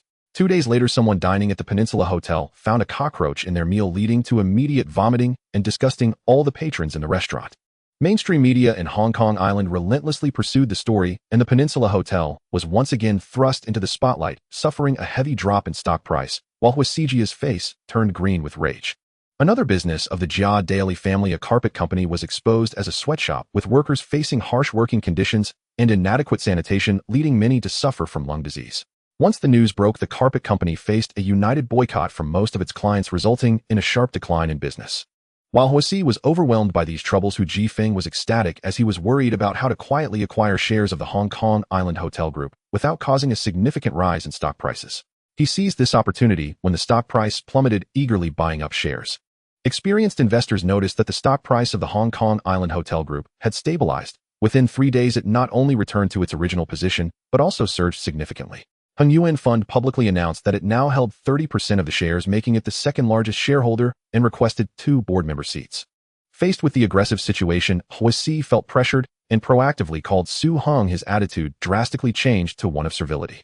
He extended an invitation to Su Hong to visit the beautiful nation to discuss the acquisition of China Power Company's shares from the Rockefeller and Jia Daily families. Su Hong gladly accepted, bringing along Zhao Yingwen and Ai Wenlian and a bodyguard from Hengan Security as they boarded a private jet, flying grandly towards the beautiful nation. It wasn't that Su Hong wanted to enjoy the company of 2 women, but Zhao Yingwen's legal expertise would be valuable in the acquisition, and Ai Wenlian was familiar with the beautiful nation. Since they would eventually be together, it was a good opportunity for them to get acquainted. As it was a private jet, its layout was completely different from that of a regular commercial aircraft. Once on the plane, Su Hong, Zhao Yingwen, and Ai Wenlian were in a luxurious suite, while the bodyguards rested in the outer lounge area, physically separated to avoid any disturbances. Before boarding, Su Hong hadn't paid much attention, but once on the plane he realized that there was only one luxurious suite, and the 3 were in the same room, creating a rather ambiguous atmosphere. However, neither could leave, as going to the lounge area would mean being around the bodyguards and crew, which was clearly inappropriate. Yet both were clever, skillfully avoiding the awkwardness by discussing the acquisition while reviewing a pile of power company documents, exchanging views without feeling uncomfortable. Seeing two such beautiful and accomplished elite scholars diligently assisting him, Su-hung felt as though he were drinking honey, even as the two occasionally competed subtly for his attention. Su-hung pretended not to understand, watching the two giggle, pouring water for one and giving the other a shoulder rub, occasionally sharing playful banter to keep the atmosphere flirtatious. The designer was quite considerate, making the bathtub so large that 3 people can wash without feeling cramped. I've been worried sick about this family all day long. If it weren't for this acquisition, it would be so crucial for enriching your experiences that I wouldn't bother to come myself. You two owe me a reward. Listening to Su-hung's words, Wenlian and Zhao Yingwen simultaneously rolled their eyes, thinking this guy had a really thick skin. However, this scale of acquisition experience was indeed invaluable for managing a business in the future. Although both were very familiar with Su-hung, when alone they still felt shy for the first time being together, as 3, their faces reddening. In the end, Su-hung couldn't get his wish fulfilled. They resisted a bit too strongly, and he was unwilling to force them.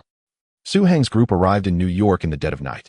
The Beautiful Nation branch of Hengan Security came to pick them up, and the group rode in 3 bulletproof Cadillacs straight to a mansion in the suburbs. Boss, there's a tail behind us. Should I go take care of them first?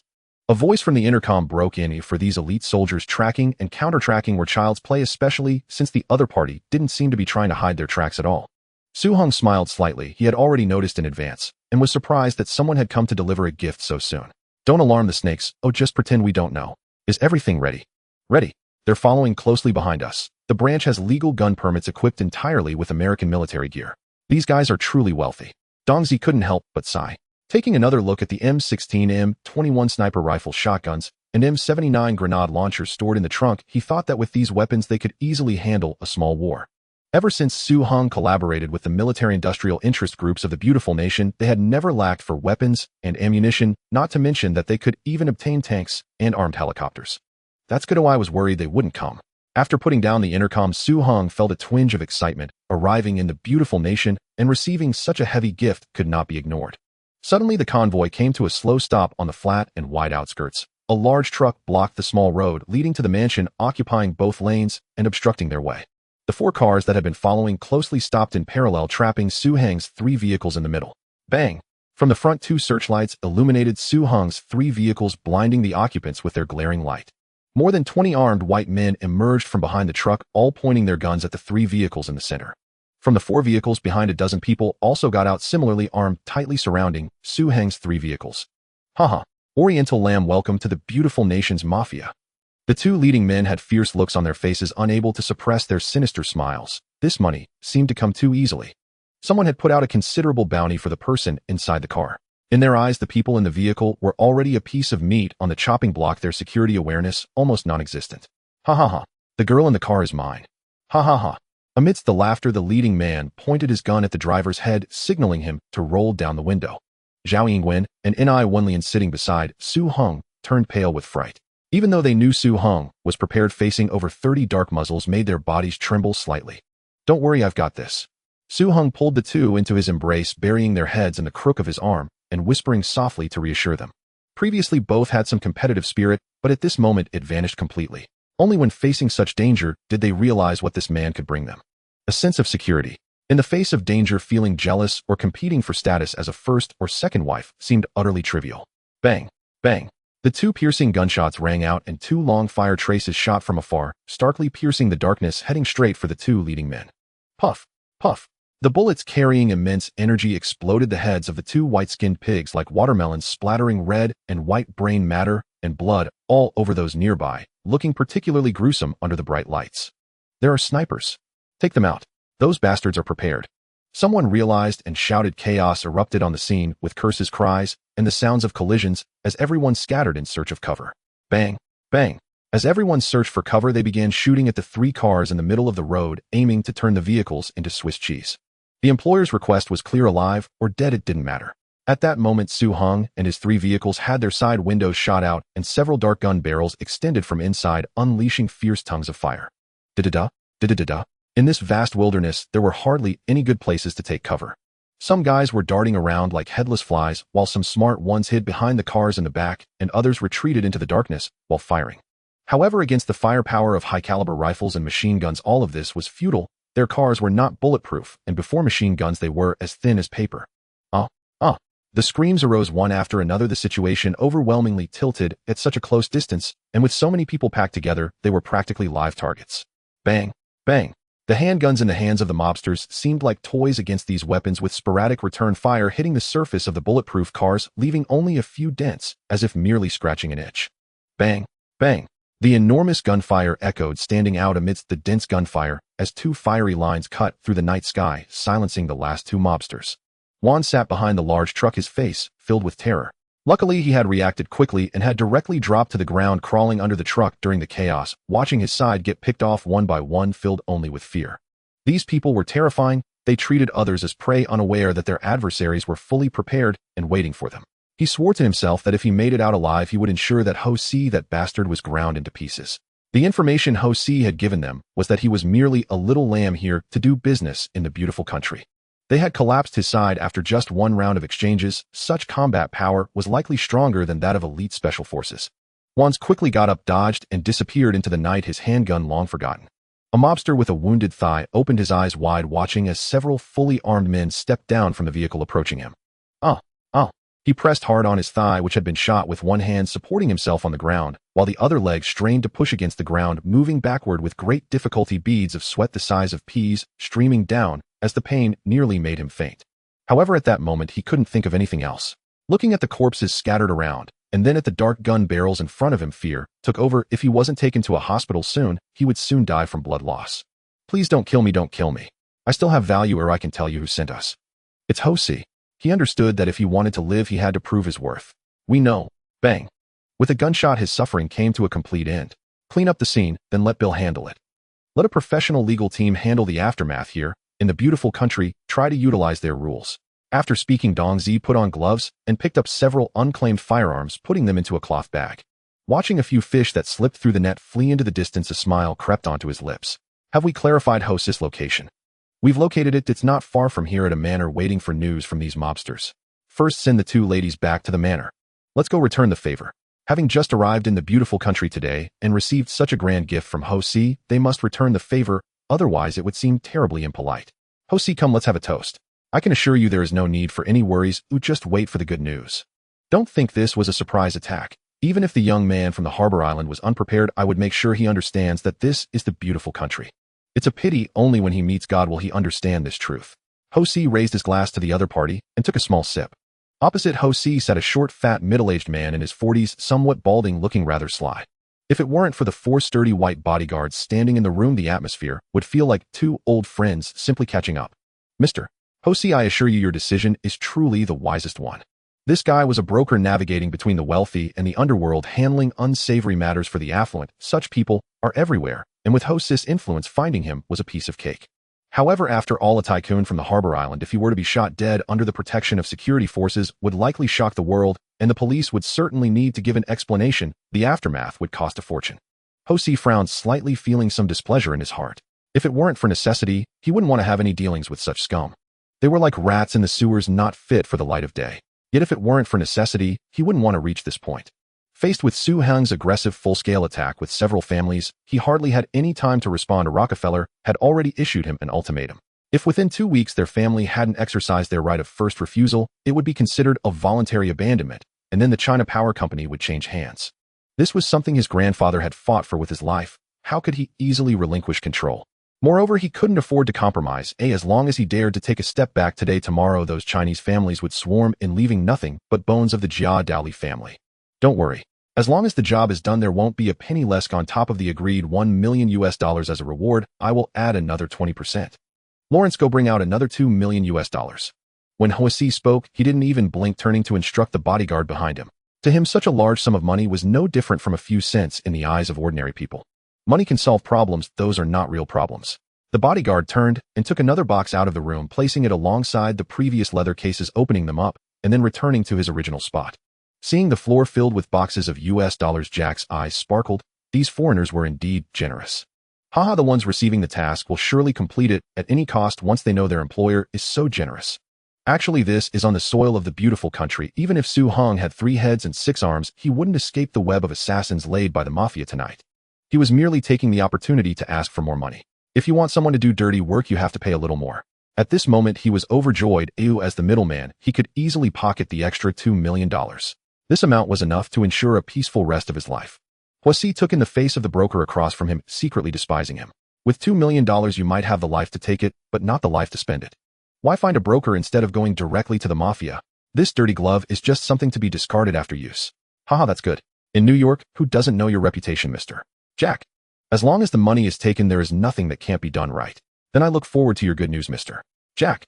The old man smiled happily, finishing the remaining wine in his glass, placing it down, and looking at the man named Jack in front of him. Don't worry, you'll contact them now, and tell them it's time to return with the task. After saying that, he walked to the window, picked up his mobile phone, and was just about to dial, when suddenly, he widened his eyes, staring in horror at the scene before him. Bang! A gunshot rang out. A spray of blood blossomed in the center of his forehead. Thud! The obese body fell backward, crashing heavily to the ground. The bodyguards in the room reacted quickly, swiftly finding cover and drawing their weapons ready for action. With such a reflex, they deserved their salary. However, the fastest to react was Huasi. At the sound of the gunfire, he was so startled that he fell directly from the couch, kneeling on the floor, instinctively crawling under the table, not caring about his wet pants. Indeed, he had urinated in fear. Bang! Bang! The window shattered, and several tear gas canisters were thrown in from outside. The tear gas released thick smoke, and in an instant the room was filled with a dense fog that made everyone tear up and cough, leaving no time to react. Cough, cough, cough. Just as they thought they would suffocate, the door opened, and several masked figures wearing gas masks walked in. Bang! Bang! Without a word, they fired several shots at the people lying on the ground. Only after confirming that the few were dead did they toss the guns they had just picked up onto the ground. Evidence must be left for the beautiful country's police. The group carried several boxes of US dollars and drove off, the entire process taking less than 2 minutes. More than 30 minutes later, the New York police arrived late. Su Hong, along with Dong Zi and several trusted aides, arrived at an uninhabited suburb, removed their gas masks and black clothing, throwing them into the car, pouring gasoline, and setting them ablaze.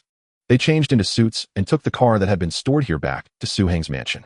Hung Wu, I'm so scared. Upon seeing Su Hong return, Wanlian rushed into his arms, not caring that Zhao Yingwen was right beside her. She was terrified, having never encountered such a scene.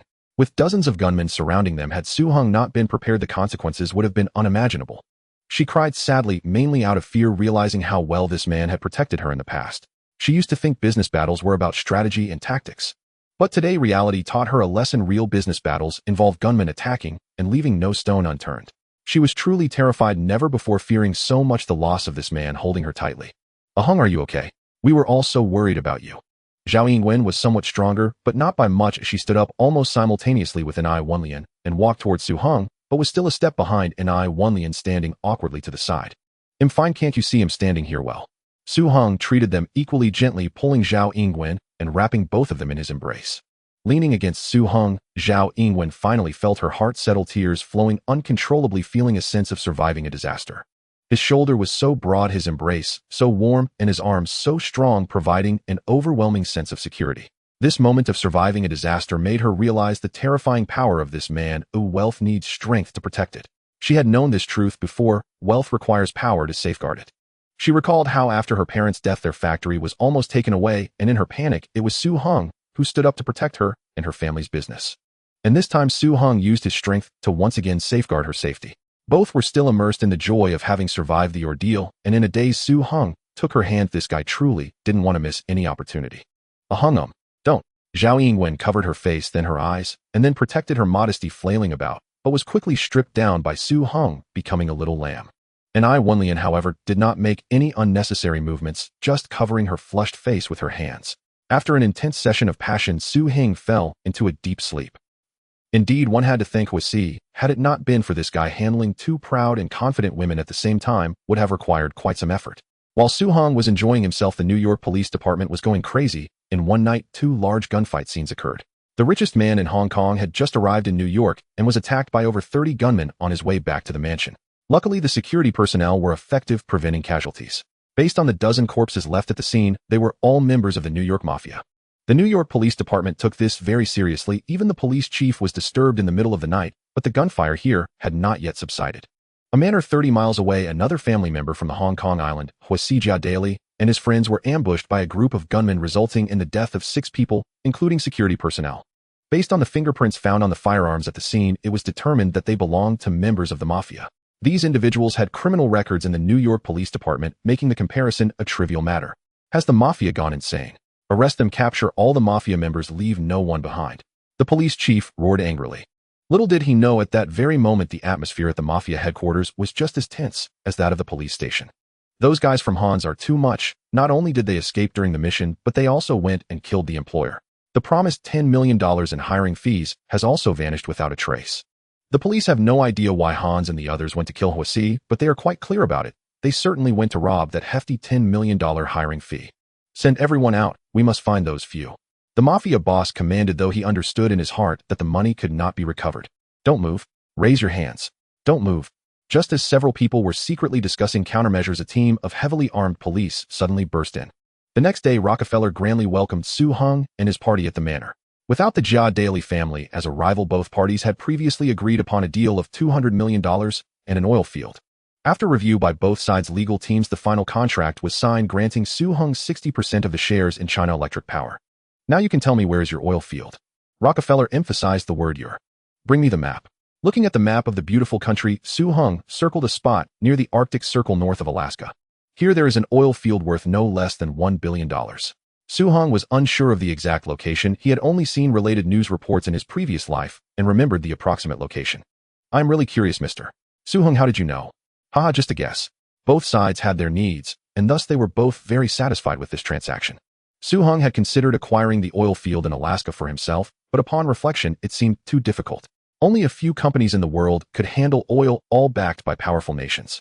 It was better to sell the information to Rockefeller for some dollars. Su Hung returned to Hong Kong Island with the stature of a major shareholder in China Electric Power, and the entire island was nearly in an uproar. This was already Su Hung's third time making a name for himself in the beautiful country. The beautiful country seemed to be his land of fortune. His first two successes were the Wall Street battle and the hot sales of Hang Seng electrical appliances. This time, it was the acquisition of China Electric Power, which dominated 70% of the electricity supply market on Hong Kong Island. This time, without Huasi at the helm, the Jia Daly family's control completely fell into Lauren's hands. Mr. Lauren, I regret to inform you that Huasi played an undignified role in our trip to the beautiful country. Ostensibly, he was there to negotiate the purchase of shares in China Electric Power, but secretly arranged for gunmen to ambush my boss, Mr. Su Hung. On the sofa, Hu Jinlin, wearing gold-rimmed glasses and a well-tailored suit, spoke with great anger. After the mafia leader was arrested by the New York police, he revealed Lauren's commission to assassinate Su Hung, causing a media uproar. This news spread back to Hong Kong Island, and the Hong Kong Island newspaper headlines reported extensively hiring assassins. This dirty drug family has not changed, and failing to steal the chicken the assassin kills to seize wealth. The blame was directed squarely at the Jia Daly family, whose already tarnished reputation was further sullied. Upon hearing the news of Huasi's assassination by mafia gunman, Lauren jumped up from the sofa in shock. But soon he could not be happy any longer, because although Huasi was dead, the troubles did not disappear. The stock prices of China Electric Power and Hong Kong Island Hotel, both companies under the Jia Daly family, plummeted. This meant he now had to face the troublesome Hu Jinlin. What was supposed to be a perfectly normal business collaboration saw the Jia Daly family resorting to such dirty tactics against their business partner in extremely despicable means. Believe me, Mr. Hu, this matter has nothing to do with me nor with the Jia Daly family. It was entirely Huasi's idea. Lauren explained to Hu Jinlin across from him, wearing an innocent expression. If it weren't for dire necessity, he wouldn't want to come here. Su Hung had obtained 60% of the shares in China Electric Power, controlling the company. If the two parties could cooperate smoothly, it would be fine. Now the news that his brother Huasi had commissioned someone to assassinate Su Hung was spreading like wildfire. It was bad enough that the plot failed. He had also lost his own life. The most troublesome part was that for some reason the news had leaked, allowing others to seize the opportunity. Now the Jia Daly family's position in China Electric Power was awkward. The key issue was that the Jia Daly family still held 30% of the shares, worth 900 million Hong Kong dollars. Selling them to others was difficult. Hardly anyone on Hong Kong Island had the strength to take over, and those capable were close to Su Hung and would never offend him over this matter. As for dumping the shares on the stock market, only a fool would do such a thing. With such a massive volume, the price would undoubtedly crash. Mr. Hu, you must help me clarify this. You know, our family has substantial assets in Hong Kong Island, and my philosophy has always been to gradually exit the Hong Kong market. Meanwhile, Mr. Su has been increasing his investments in Hong Kong Island. In this regard, we share mutual interests. Hu Jinlin smiled noncommittal. However, even if Mr. Lauren is unaware, you still failed to prevent this from happening, so our previous agreement with your boss is null and void. Lauren's face twitched. It seemed that the 900 million Hong Kong dollars Su Hung promised him were out of the question. It was all Huas's fault, he sighed inwardly.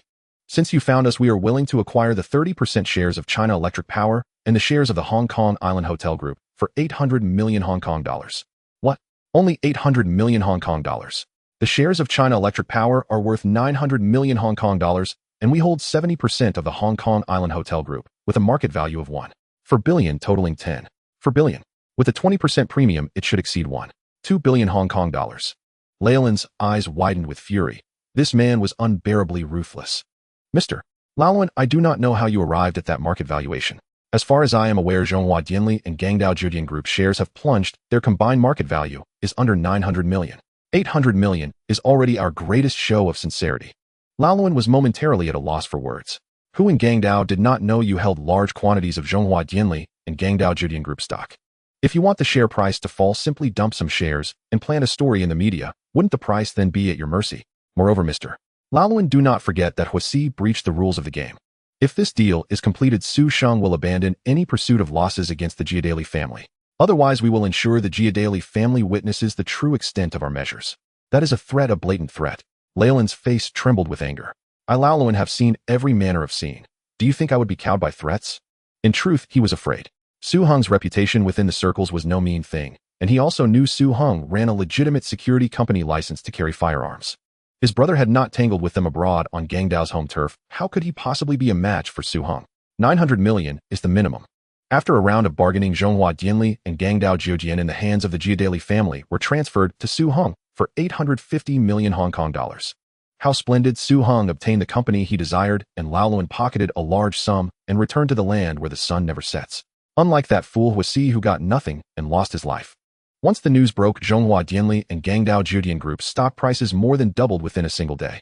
This was not the handiwork of the Heng Yuan Fund. It was entirely Su Heng's golden reputation. Crowned by investors as the business savant of Gangdao, any company he acquired saw its performance surge. Stock doubling had become routine. True to expectations, Su Heng soon announced an asset restructuring for major divisions. Heji Huangpu and Gangdao Judian would merge into a real estate and hotel group. TVB Yasi Hengi Films and Hengjia Cinemas would form a film and media conglomerate. Zhonghua Dianli would form the basis of an energy group, and a technology group would be built around Hengxing Electronics. Su Heng outlined the broad direction and left the specific implementation to Hu Jinlin, Zhao Ingwen, Wei Li Huang Shizhao, and Xiao Yifu to deliberate. Night fell. Honkin Stadium, said to hold 100,000, was festively adorned and packed to the rafters. Tickets were impossible to come by as scalpers outside were reportedly marking them up to 2,000 Hong Kong dollars apiece. On the vast central stage, lights blazed. Tonight was a grand concert hosted by the Su Shi Ingshi Meidi Group, serving also as the group's opening celebration. In the VIP area, Xiao Yifu and Fang Yihua were lavishly attired, faces flushed with delight, smiling broadly. It was said the event had been proposed by the two of them. Originally, they had planned a TVB anniversary, but the founding of the group presented a better occasion. Xiao Yifu and Fang Yihua agreed and decided to stage a gala to celebrate the establishment of the new group. He was genuinely impressed. This time a behemoth like Zhonghua Dianli had been absorbed into his sphere, and the helmsman of a powerful foreign family like Giadaili had perished.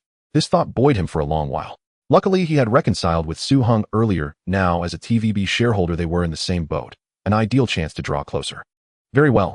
If we do it grandly. The atmosphere must be fervent and the spectacle immense. You shall take the lead in organizing this. After reporting the idea to Su Heng smiled in approval. Huang Shizhao, Shernanqing, and Fei Fei smiled alongside. After all, their boss, Su Heng, appeared very pleased. Privately, however, the three felt a deep unease. Those two had moved remarkably fast, with the new group's personnel still undecided. Offering such blatant flattery was the intent not obvious. The key point was that most of the artists belonged to Hengyi, so where could one find leverage? The first to appear was Zhou Huimin. The little girl had grown into a young woman clad in a pink miniskirt, long legs, her face full of youthful plumpness. She opened with Qixin Huanqingxin, a song Su Heng had specially written for her. It came from memories of a past life, and Su Heng produced it without the slightest embarrassment.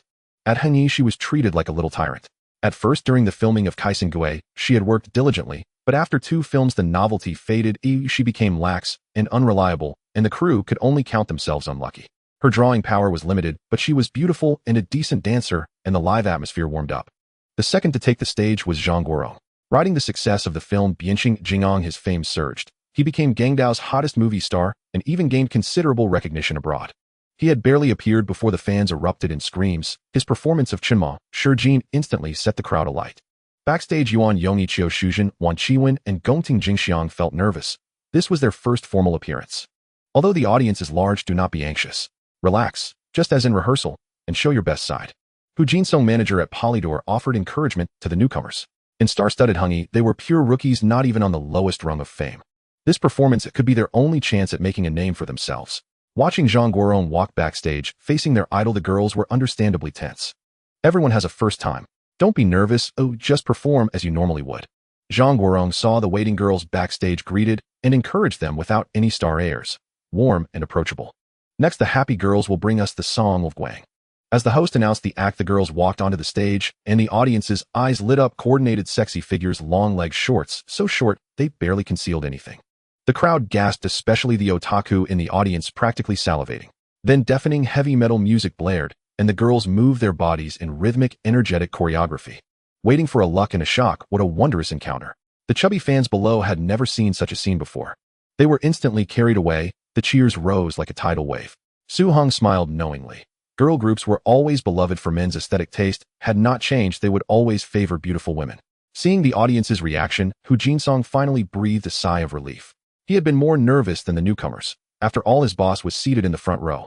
Whether this group could become an instant sensation would influence the boss' opinion of him.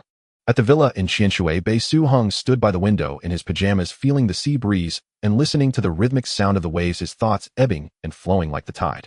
A light footstep akin to that of a little cat gradually approached from behind and wrapped around Su Hong, who could clearly feel two soft spots pressing against his back. Zhou Huimin leaned her head against him. Hung Gu, why did you come over instead of sleeping? Hee, how was I today on stage? I performed quite well today on stage. In the realm of singers, your dancing is good. Among dancers, your singing is good. And in the realm of singing and dancing while you're acting is commendable. Su Hong teased with a smile. He was quite aware of Zhou Huimin's performance, resembling a child who never grew up, still playful whether singing or acting, appearing serious at first. Once the novelty wore off, she reverted to her old ways, slacking off like fishing 3 days and sunbathing too. She wouldn't take on roles she didn't particularly like and wouldn't sing songs that Su Hong didn't write for her. She was arguably the most unique existence in Polygram and even Hungry films. Fortunately, luck was on her side. With her youthful and beautiful image, she garnered a large fan base and was hailed as the Princess of Pop. However, Su Hong couldn't be bothered to manage her. Neither he nor Zhou's mother expected her to earn any money. Oh Hunggu, you're really annoying. Zhou Huimin sensed the teasing in Su Heng's tone, withdrew her arm, and playfully punched Su Heng's back with her little fists. As Su Hong turned to playfully tease Zhou Huimin, she accidentally let her sleeping attire slip, and upon seeing the scene before him, Su Hong's blood surged, particularly at her long, perfect legs. Though her face was flushed with embarrassment, Zhou Huimin still raised her head, meeting Su Heng's gaze, wrapping her arms around his neck, and slowly leaned in for a kiss. The next day, the Happy Girl group gained immense popularity. No one expected such a performance style, especially among the fans in Hong Kong. Sensual and fiery bodies, innovative and revealing outfits, and vibrant rhythmic dances made them a dream come true. The Happy Girl group quickly swept across Hong Kong, with long lines forming outside stores, and their records sold out.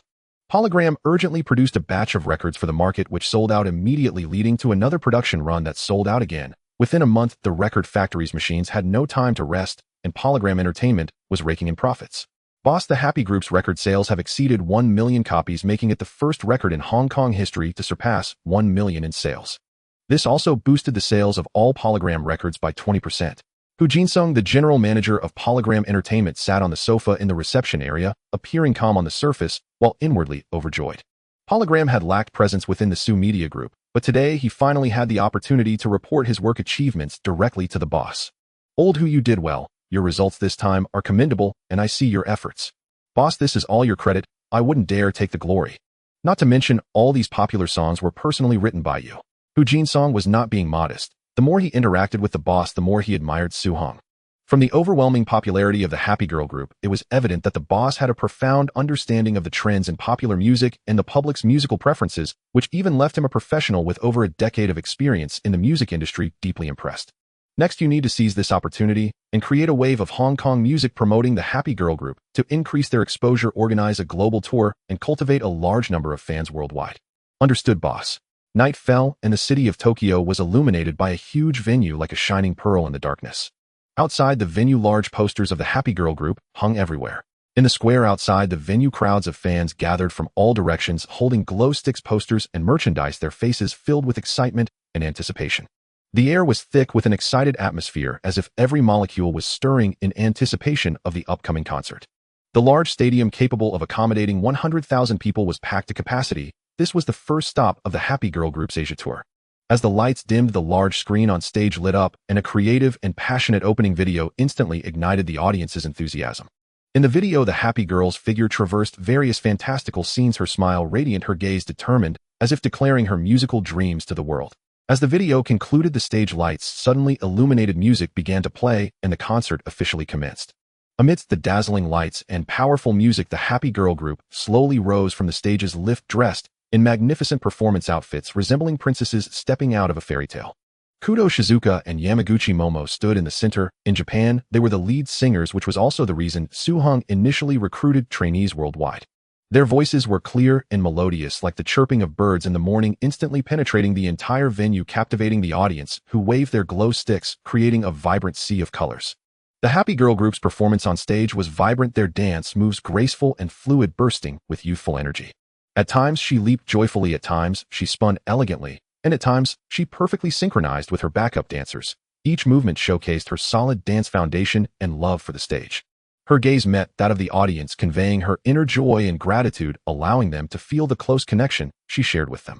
The concert song arrangement was meticulously designed, primarily emphasizing explosive, fast-paced rhythms that got the audience swaying along. The young boys and girls in the crowd went wild with their enthusiasm, and at each climax, the atmosphere boiled over like water reaching a boil. The concert in Japan was originally planned for 10 shows, but due to the overwhelming response, Jin Song decided to add 5 more performances. Following the concert in Japan, numerous tours were held in South Korea, Malaysia, Indonesia, and Thailand, and the Happy Girl Group became a sensation across Asia. As the Happy Girl Group surged in popularity, Polygram announced regular artist training sessions divided into 4 sessions a year, launching a new group each time to create stars in batches. The number of boys and girls dreaming of becoming stars skyrocketed, leading to the artist training sessions being nearly overwhelmed. Meanwhile, various Asian countries experienced a wave of Hong Kong culture, with Cantonese songs, fashion, films, and culture becoming the subjects of imitation and learning among the youth. Boss AU's distribution company has finally agreed to acquire the exclusive distribution rights for Transformers at a price of $3 million US. Ultimately, Transformers grossed a total of 60 million Hong Kong dollars worldwide, 30 million from the local Hong Kong market, and another 30 million from international markets. Not only did it claim this year's box office crown in Hong Kong, but it is also likely to become the global box office champion of the year.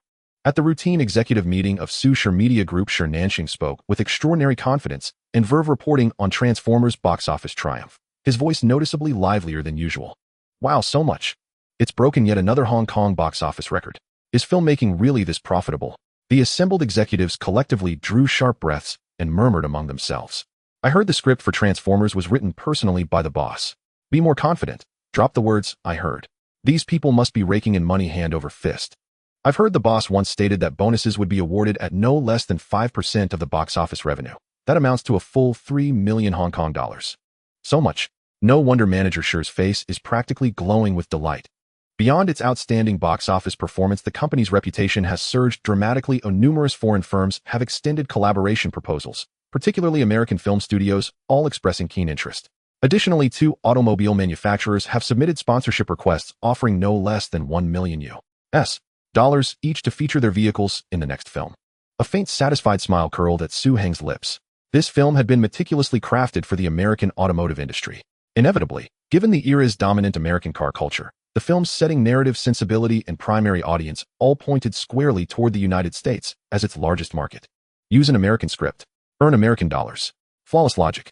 Seize this momentum, acquire a major Hollywood studio, one of the influential Big Five. You'll lead this initiative. Su Heng decided instantly. He carried in his mind a trove of Hollywood-caliber scripts from his past life. Wasting them would be unforgivable. For the next film, there would be no need for buyout distribution. Instead, he would release it directly through the acquired studio, cutting out the middleman entirely. Understood, boss. Upon hearing his directive, Shi Nanxing promptly acquiesced. Would he soon evolve not merely into Hong Kong's top film executive, but the world's? Boss, the recent concert tour generated 50 million Hong Kong dollars in combined ticket sales and advertising revenue, yielding a net profit of 15 million Hong Kong dollars. Excellent results. Be even bolder, launch another idol group composed of young male artists, handsome, charismatic, and market ready. Let's call them the Little Tigers. Since the Happy Girls ensemble was designed specifically to captivate otaku audiences, the Little Tigers would target mature female fans instead. Yes, Mr. Su. Since the premiere of The Legend of the Condor Heroes, viewership ratings have soared to 70%. Companion programs such as Happy Shopping and Joy Tonight have also registered steady growth, maintaining an overall average of 54%. Advertising revenue has doubled compared to last year. After deducting routine operational expenses and drama acquisition costs, overall profits have risen by 80%. Xiao Yifu reported with quiet resignation, seated below Su Hong. Though he'd originally considered these figures commendable, the previous two reports nearly left him speechless. Ignorance breeds complacency, but comparison breeds astonishment. Under his stewardship, TVB had improved beyond measure since his departure. Last month's total revenue doubled to over 25 million Hong Kong dollars, surpassing even the figures achieved under Su Heng's direct management. He took genuine pride in this achievement. Granted, this success relied heavily on the newly released The Legend of the Condor Heroes, which dramatically elevated primetime drama ratings. Still, revenue had undeniably grown under his leadership, hadn't it? This accomplishment alone could sustain his bragging rights for a full year. Yet someone else's single film had already grossed over 60 million Hong Kong dollars. Pure box office income, nothing more. As for the entertainment company, 4 young women circumnavigating the globe had effortlessly pocketed 50 million Hong Kong dollars. He almost doubted whether Hong Kong dollars had suddenly become effortless to earn. Fortunately, at least TVB hadn't fallen to the bottom. Relieved, he turned his gaze toward Huang Shijiao, general manager of ATV. Leveraging the popularity of the film Transformers, ATV's eponymous animated series saw a marked surge in viewership, reaching 70%, while programs like Happy Shopping and Millionaire sustained robust growth, keeping overall ratings stable at 46%. Revenue continues rapid expansion, last month exceeding 25 million Hong Kong dollars. Upon hearing Huang Shijiao's report, Xiao Yifu nearly spat out his tea. TVB's ratings towered over ATV's, yet their revenues were nearly identical. Xiao Yifu found himself questioning the authenticity of the data. This outcome defied all his expectations. Surely TVB's metrics should dwarf ATV's across every category. Yet reality proved startlingly counterintuitive. The two broadcasters' revenues were virtually indistinguishable.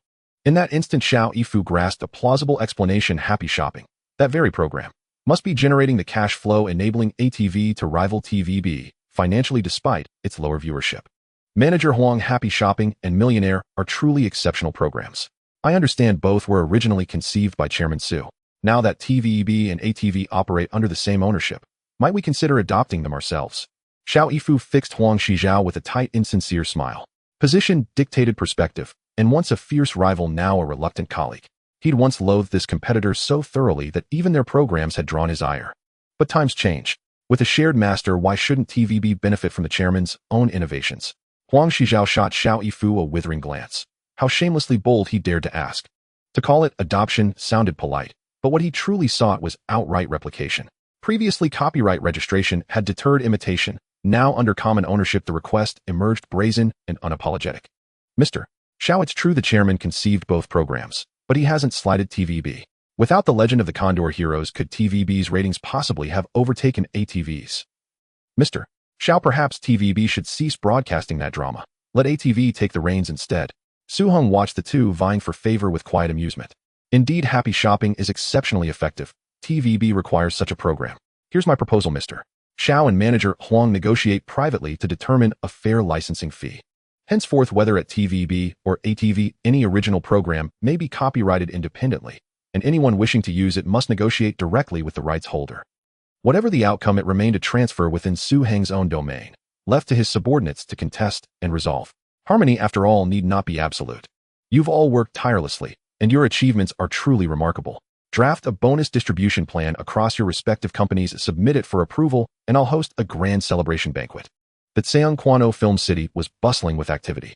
As the productions of the Su Media Group became increasingly popular, the existing film crews were clearly insufficient. Su Hong acquired a large plot of land in Saikang to build a larger film city where a new street styled after the Ming and Qing dynasties was constructed specifically for shooting costume dramas. A convoy of Benz cars entered in succession, driving straight through the gate of the film city. The security personnel at the entrance, employees of Hengan Security, saw Su Hong's vehicle and warmly opened the gate, saluting respectfully. A few wealthy second-generation heirs leaning against their sports cars outside the gate looked on with envy. Why is it that their cars can enter while ours cannot, just because they are here to pick up girls too? They whispered their protests to the security personnel at the entrance. These were a few spoiled rich kids who would not even spare a glance at such security guards in other places. How could a few security guards possibly stop them? They had heard that the recently popular actress Wang Meilin was filming inside, with the beauty right before their eyes being blocked by a few security guards would surely become a joke. They tried every possible method, barging in, throwing tantrums, even climbing walls. Yet all they received in return were severe beatings, as these security guards were not at all lenient with their antics.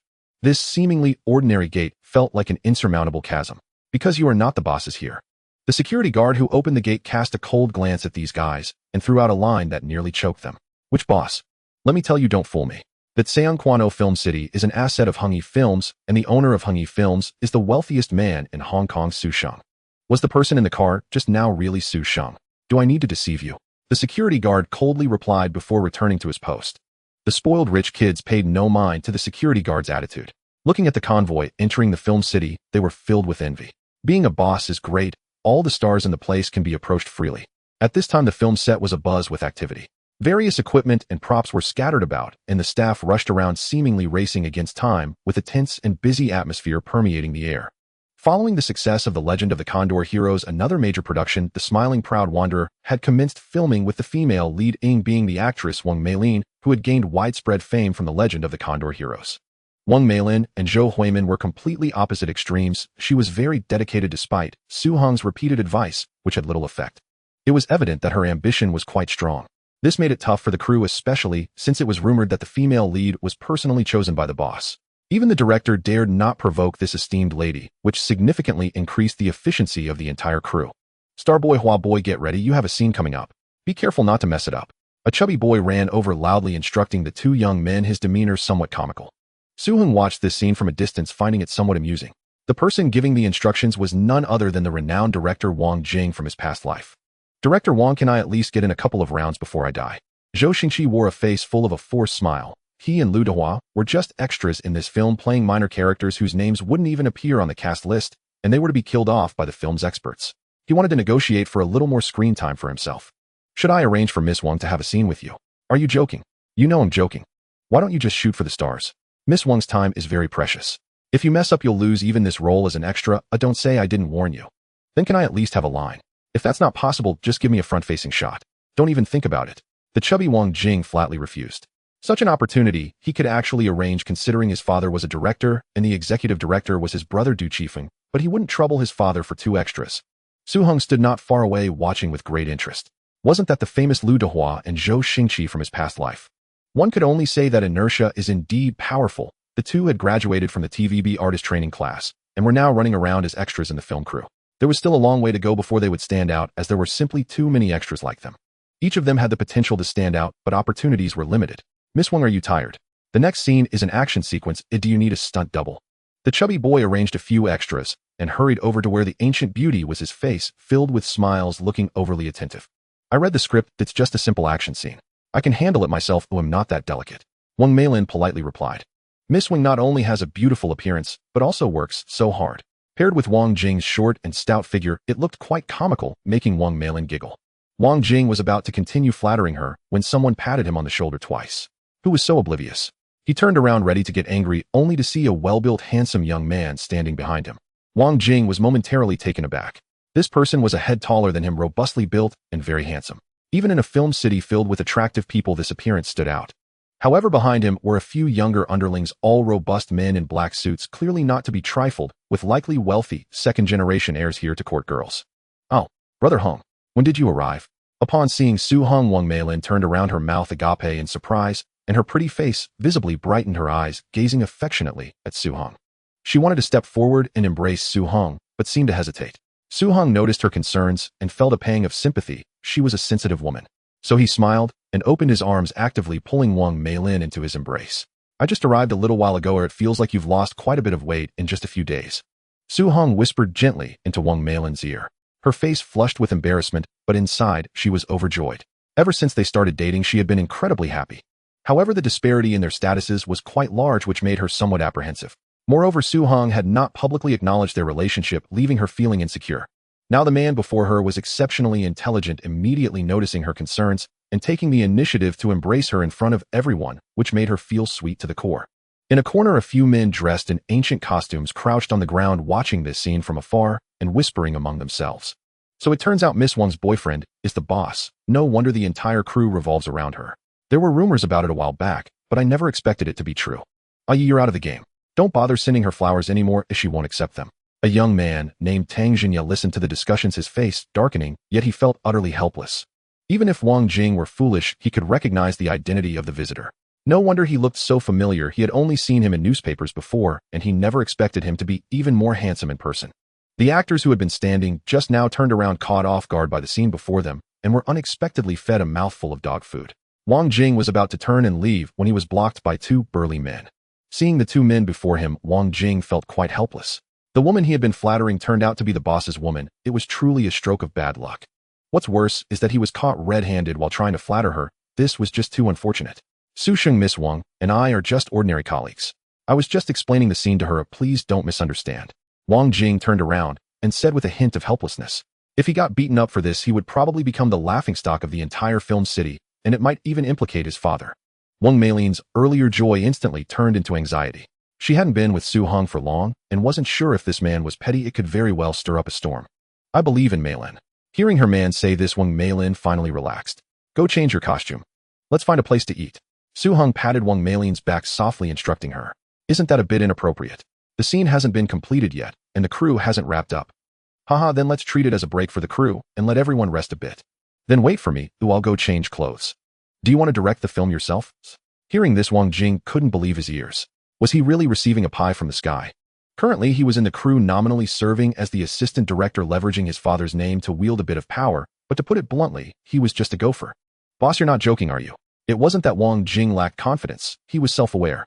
Not to mention, he had no fame in the entertainment circle. Even outside the crew, hardly anyone recognized him. So how could the boss know him? If you want to make a movie, you can come find me. I have my eyes on you. Su Hong patted Wang Jing's shoulder, even though this guy had the nickname King of Bad Films in his past life. However, it must be said that this guy was the most successful commercial film director in Hong Kong for the next 20 years, as well as the highest-grossing director in Hong Kong. Moreover, he was also a famous fast shooter. In his past life, netizens counted that the chubby guy had directed over 400 films, averaging more than 10 a year. He was practically a workhorse in the film industry. He then turned to look at the crowd that had gathered. Su Sheng. Good. Lu Dehua and Zhou Xingqi, hearing the commotion, stood among the onlookers and greeted Su Hong. Everyone is very serious about filming. I've seen it. You are all excellent young people. Hua Zai Xingzai, you are both great. After returning, I will inform Manager Shi to give more opportunities to young talents. Of course, if you have any good ideas, you can talk to the company or come directly to find me. Thank you, Su Sheng. Boss, you're awesome. Lu Dehua and Zhou Xingqi couldn't suppress their excitement and began to doubt their ears. They were merely two extras, yet such a big figure, as Su Sheng knew them. Not only that, it seemed he even appreciated them. If they had any ideas, they could approach Su Sheng. There were countless extras in the film city. How many had such an opportunity? If this were to be told, they could brag about it for a lifetime. The crew staff finished their greetings, and Su Hong let them get back to work. He leaned against the car door, leisurely smoking a cigarette. Wang Meilin reappeared before Su Hong about 20 minutes later, having changed out of her costume. She wore a white dress with yellow flowers with yellow lace embroidered around the neckline, cinched at the waist, and the skirt slightly above her knees, looking stylish and avant-garde even for this era. She wore a beautiful pair of high heels that made her figure look even taller. Her face was also adorned with exquisite makeup. Even though Wang Meilin was already quite beautiful, she still underwent slight enhancements, making her face appear nearly perfect. Watching the beauty walk over, Su Hong flicked away his cigarette, and stared at her face for a long time, making Wang Meilin feel a bit shy. What's wrong? Is there something on my face? Wang Meilin blushed slightly, avoiding Su Hong's fiery gaze, as she quietly asked. No, I just think you look exceptionally beautiful today. Su Hong wrapped one arm around Wang Meilin's slender waist, and used the other hand to catch her chin, pulling her into his embrace. Wang Meilin instinctively raised her hand to place it against her chest, wanting to resist, but ultimately did not push Su Hong away, allowing him to hold her in such a somewhat aggressive manner. Su Hong gently kissed her red lips, separating quickly. Oh no, this is the film set. Wang Meilin's face turned crimson, looking around to ensure that everyone else was busy and no one noticed them. Then after we finish eating, let's find a secluded place. Wang Meilin blushed, smiling. The restaurant was chosen by Wang Meilin, a small hot pot place that had some character, known for its secret soup base, a few exquisite seafood options, as well as meat and vegetables. The selection was not vast, but it looked very appetizing. I heard people say this place has good flavor, and I came here to try it once, thinking you might like it. As she spoke, Wang Meilin took the initiative to prepare a dipping sauce that she thought tasted the best for Su Hong. Seeing Wang Meilin awkwardly trying to take care of things, Su Hong felt a bit touched. With her carefree personality, she wouldn't even know how to take care of herself, let alone others. However, it was clear that she was trying her best, and did quite well. Wang Meilin ate very little, hardly touching the seafood, and only ate a little bit of vegetables. Su Hong peeled a large shrimp, dipped it in the sauce, and offered it to her with chopsticks. Wang Meilin instinctively reached for the shrimp with chopsticks, but Su Hong avoided her, insisting on bringing the shrimp to Wang Meilin's mouth. "Open your mouth." Wang Meilin didn't insist, and ate the large shrimp from Su Hong's chopsticks, her cheeks slightly flushed. Most of the time Su Hong was the one eating, occasionally feeding Wang Meilin, while she animatedly recounted some amusing stories about the filming crew, occasionally putting food on Su Hong's plate, creating a joyful atmosphere. "Now I can become famous entirely thanks to the role of Huang Rong. Many people say I am the most beautiful Huang Rong. I am really so happy." As the two of them finished their meal, Wang Meilin put down her chopsticks and gazed into Su Hong's eyes. "But I know it was you who made me who I am. Thank you, Ah Hong, for the script you wrote for me and for everything you've done for me." "You remind me of a joke," Su Hong said, putting down his chopsticks and wiping his mouth with a warm smile. "In ancient times, when a hero saved a beauty, if the hero was handsome, the beauty would shyly say, 'I owe you my life. I can only repay you with my body.' If he were not handsome, she would say, 'I owe you my life. I can only repay you in the next life by being your servant.' So, Miss Wang, are you planning to offer your body, or will you repay me in your next life?" "Stop it, Ah Hong. Why do you always ruin the good image I have of you?" Hearing Su Hong's words, Wang Meilin blushed. After a delightful dinner, Su Hong took Wang Meilin home. Their feelings for each other ignited a passionate night filled with endless spring light. With the massive success of the film Transformers, a wave of black money flooded into the film industry, and it seemed as though hundreds of film companies sprang up overnight in Hong Kong. Of course, most of them were just makeshift crews with a single camera and a few people, and some didn't even have any staff, merely registering as shell companies needing to find crew members on a temporary basis. Moreover, these small companies mostly produced shoddy films or had a long history of making Category 3 movies, which couldn't be screened in theaters, but they could be recorded on videotapes and shown in small video halls or sold as discs. Whether they made money or not is debatable, and most certainly many did not profit. However, this was of no concern to Su Hong. "Boss, one of our artists has been threatened." "Who?" Su Hong had just arrived at the film company that morning when Fei Fei approached him. Wu Mingda took a private job recently with a small film company that asked him to act in a movie, promising a payment of 200,000, but only paid him 50,000 up front. When he went to collect the final payment after filming, the company gave him nothing and even slapped him. In the end, they even verbally threatened him, saying that if he asked for the final payment again, they would break his legs. This was not surprising. Decades later in the mainland, such things were still common. Back then it was migrant workers asking for wages, now it's artists asking for final payments. It's the same situation. In the small territory of Hong Kong, it certainly couldn't support too many films. Even at Hungy Films, artists could hardly shoot more than a few movies a year unless they were top actors like Zhao Yaji, Chow Yun-fat, or Zhang Guorong, who could choose scripts. For other artists who could hardly shoot a few films a year, they would take private jobs when opportunities arose, and the company would turn a blind eye. "What is the name of that film company?" "It's called Hehe Film Company. Do we need to get involved?" He took a private job, not working for the company, and since they are all adults, they should be responsible for their own choices. Su Hong was tolerant of his employees and treated them well, but he was not a saint, and he couldn't intervene in everything. Boss Zhou Ruinfa has also been threatened. Moi. The nature of this issue changed. Zhou Ruinfa became famous for Shanghai Bond and had no shortage of resources in television and film. He was now a cash cow for Hungy, so Su Hong had to take it seriously. What happened? Recently, a film company has been trying to invite Zhou Ruinfa to film a movie, but he has been busy and kept turning them down. Yesterday, he received a box, and inside was a bullet. What is the name of that film company? Taiha Films. All right, please gather information on all our artists who have been threatened recently, including verbal threats. Understood. Additionally, the company needs to strengthen management of the artists and close this loophole. Every artist must sign a supplementary agreement with the company stating they are not allowed to take private jobs.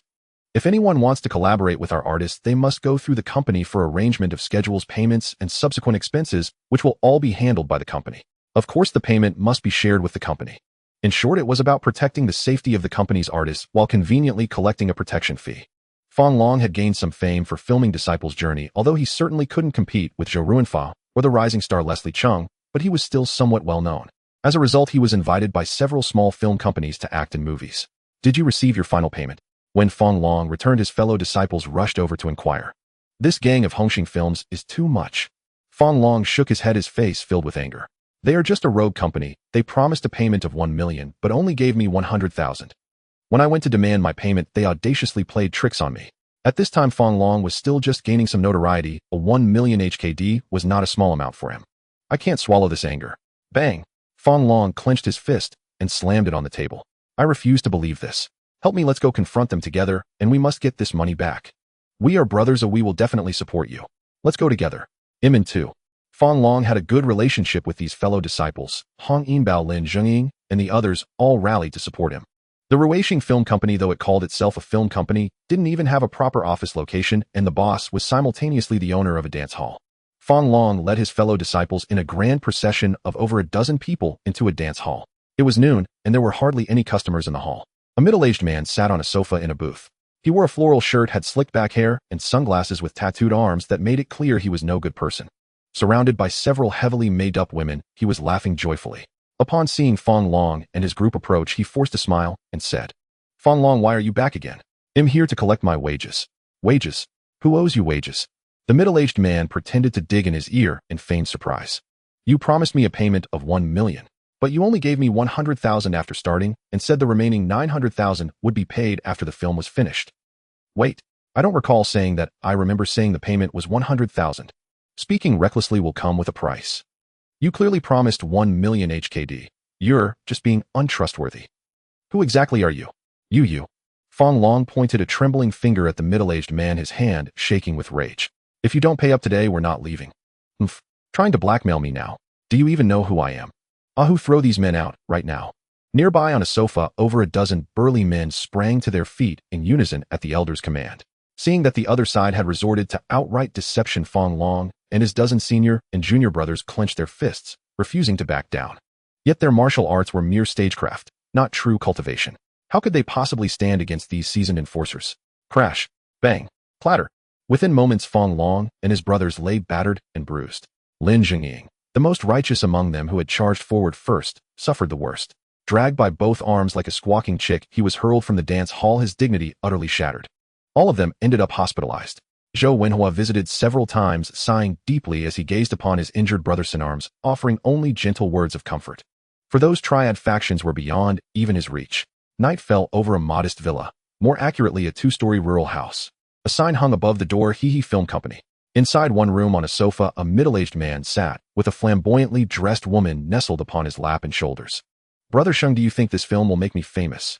"Rest assured, once it hits theaters, stardom is guaranteed.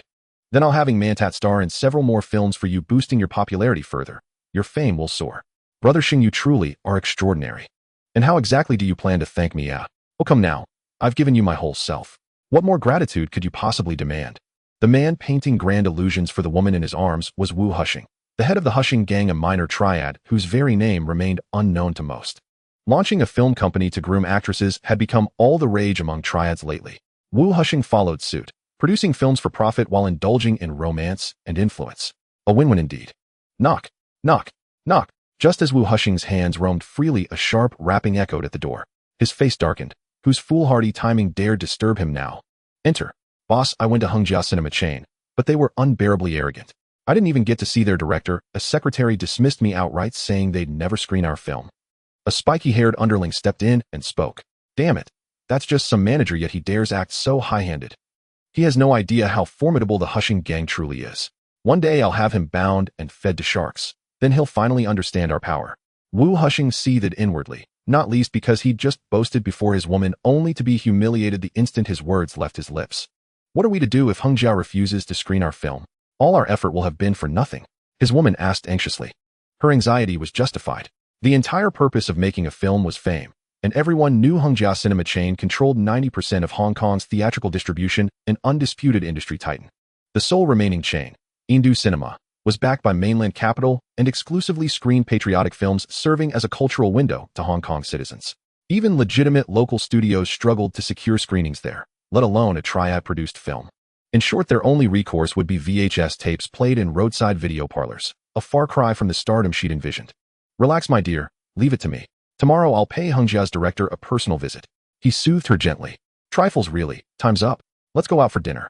With that he gave her buttocks a playful pat, and the group rose to depart together. "Brother Sheng, something's off with that white van behind us. It's been tailing us for quite a while." In the driver's seat, the spiky-haired youth glanced warily into the rearview mirror. "Step on it, lose them." Wu Hushing jolted upright. No stranger to vendettas, he knew better than to confront danger blindly. Survival came first, clarity could wait. "Yes, Brother Sheng, hold on tight." He slammed the accelerator. The van lunged forward with a shriek of tires and a startled cry. Bang! Just as they accelerated, a freight truck suddenly barreled across the intersection, blocking the road dead ahead. The narrow two-lane street was sealed completely. No escape, no evasion. Though the youth stomped the brakes, momentum carried them straight into the collision, a thunderous shuddering impact. A long black skid mark scarred the asphalt. The front of Wu Hushing's van crumpled inward. From two trailing vehicles, over a dozen hulking men descended, blades and clubs gleaming in their hands, clearly prepared for battle. Bang! Guan Tu Chong, the bald leader, swung his club hard against the windshield. Wu Hushing turned ashen with terror. Get out! Out! His woman, unaccustomed to such violence, screamed uncontrollably. Shoo! Under normal circumstances, I don't strike women, unless absolutely necessary. So keep your mouth shut. It's the wisest protection you can offer yourself. This matter does not concern you. Do you understand? She clamped both hands over her mouth, eyes wide with terror, nodding frantically. Allow me to introduce myself. I'm Guangto Chong of the Easy DUI. Should you ever wish to reclaim your honor, feel free to seek me out anytime. Brother Chong. Wu Hushing forced a smile, but his heart plummeted. Guangto Chong was one of the legendary four guardians of the Easy DUI, a founding pillar of its early days. His name whispered with awe across the underworld. Surely there's been some misunderstanding. I've never crossed the Easy DUI. You may not have provoked the Easy DUI, but you wronged someone you should never have touched. You hired Mantat to star in your film promising 20,000, yet paid only 5. Is that correct? Wu Hushing's blood ran cold. He hadn't imagined Mantat wielded such influence, enough to summon one of the four guardians to collect a debt. Had he known, he'd have settled it immediately. To incur the Easy DUI's wrath over mere money was sheer folly. Brother Chong, rest assured, I'll personally deliver his full payment tomorrow along with my deepest apologies. How does that sound? That salary belongs to him. Paying it in full is simply your duty. But I heard one of your underlings even slapped him. A slap like that, severing a finger, surely that is not excessive, is it? Oh. The yellow-haired underling who struck Wu Mengda clutched his hand and screamed, watching Guangto Chong and the others climb into the car and drive off. Take him to the hospital. The men scrambled in a flurry. Wu Hushing exhaled, wiping the sweat from his brow. One of his men had been slapped and had a finger severed, by the standards of the Jianghu, a comparatively just outcome. He commanded only the small Hushing gang. How could they possibly contend with those who styled themselves righteous? He did not dare entertain thoughts of a rematch. There lingered instead a hollow sense of having narrowly escaped death. Later, after leaving Taiha Film Company, he returned home from work and the child sprang out from the yard. Daddy, you're home. Mom has already prepared dinner. Entering the house, his wife took his bag and helped him change his shoes. What's cooking today? It smells wonderful. It's Xiao Bao's birthday. Did you forget? I made a few extra dishes.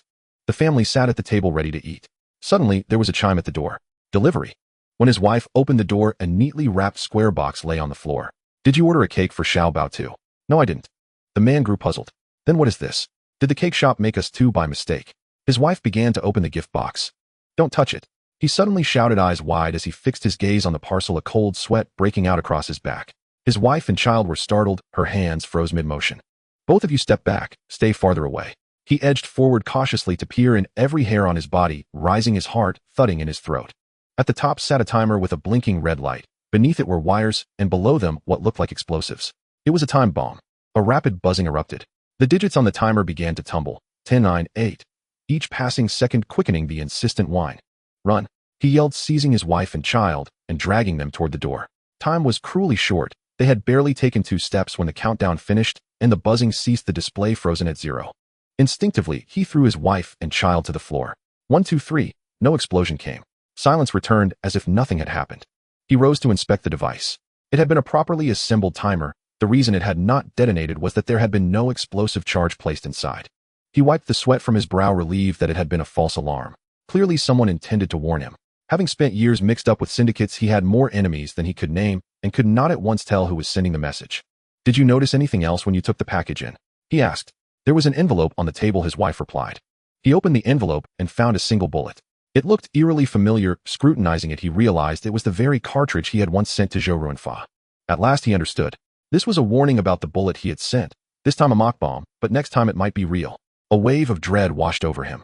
The same scene was unfolding in other places, and those targeted all shared one common thread: they had threatened artists from Hungyi Film. The next morning, just after Wu Mengda had risen, there came a knock at the door. Who is it so early? Muttering, he went to open the door. When he saw those standing there, his face went pale. He had no desire to see them. Men tied to syndicates, ruffians who had behaved like thugs. They had promised him a fee of 2,000 Hong Kong dollars to star in a film, yet paid only 5,000. When he had gone to collect the balance, he had not only been refused, but had been slapped. Who could be expected to take that lightly? He had no recourse. He could only swallow his anger. He was but a small actor. How could he stand up to these ruthless syndicate men? What do you want? You're not welcome here.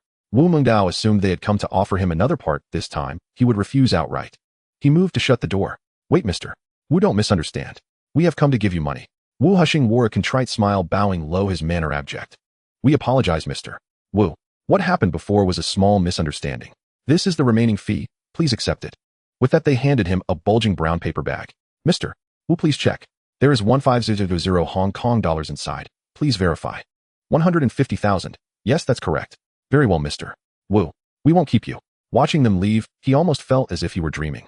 Their sudden change in attitude was like the sun rising in the west. People did not normally come to their own accord bearing money. Still, he was genuinely glad to finally receive the remainder. When he arrived at the company, all artists were summoned for a meeting. In recent years, many sources of capital have poured into the film industry. These companies vary greatly. Some have syndicate ties, some are fronts for money laundering, others use a company facade to conduct illicit activities. But those are someone else's problems. Remember who you belong to. You are employees of Hengyi Film. Behind you stand Hengyi Film, Hengjia Cinema Line, TVB Yashur, and the Media Group. Even Dianzi Group, Zhonghua Dianli, and Heji Huangpu are in the wings.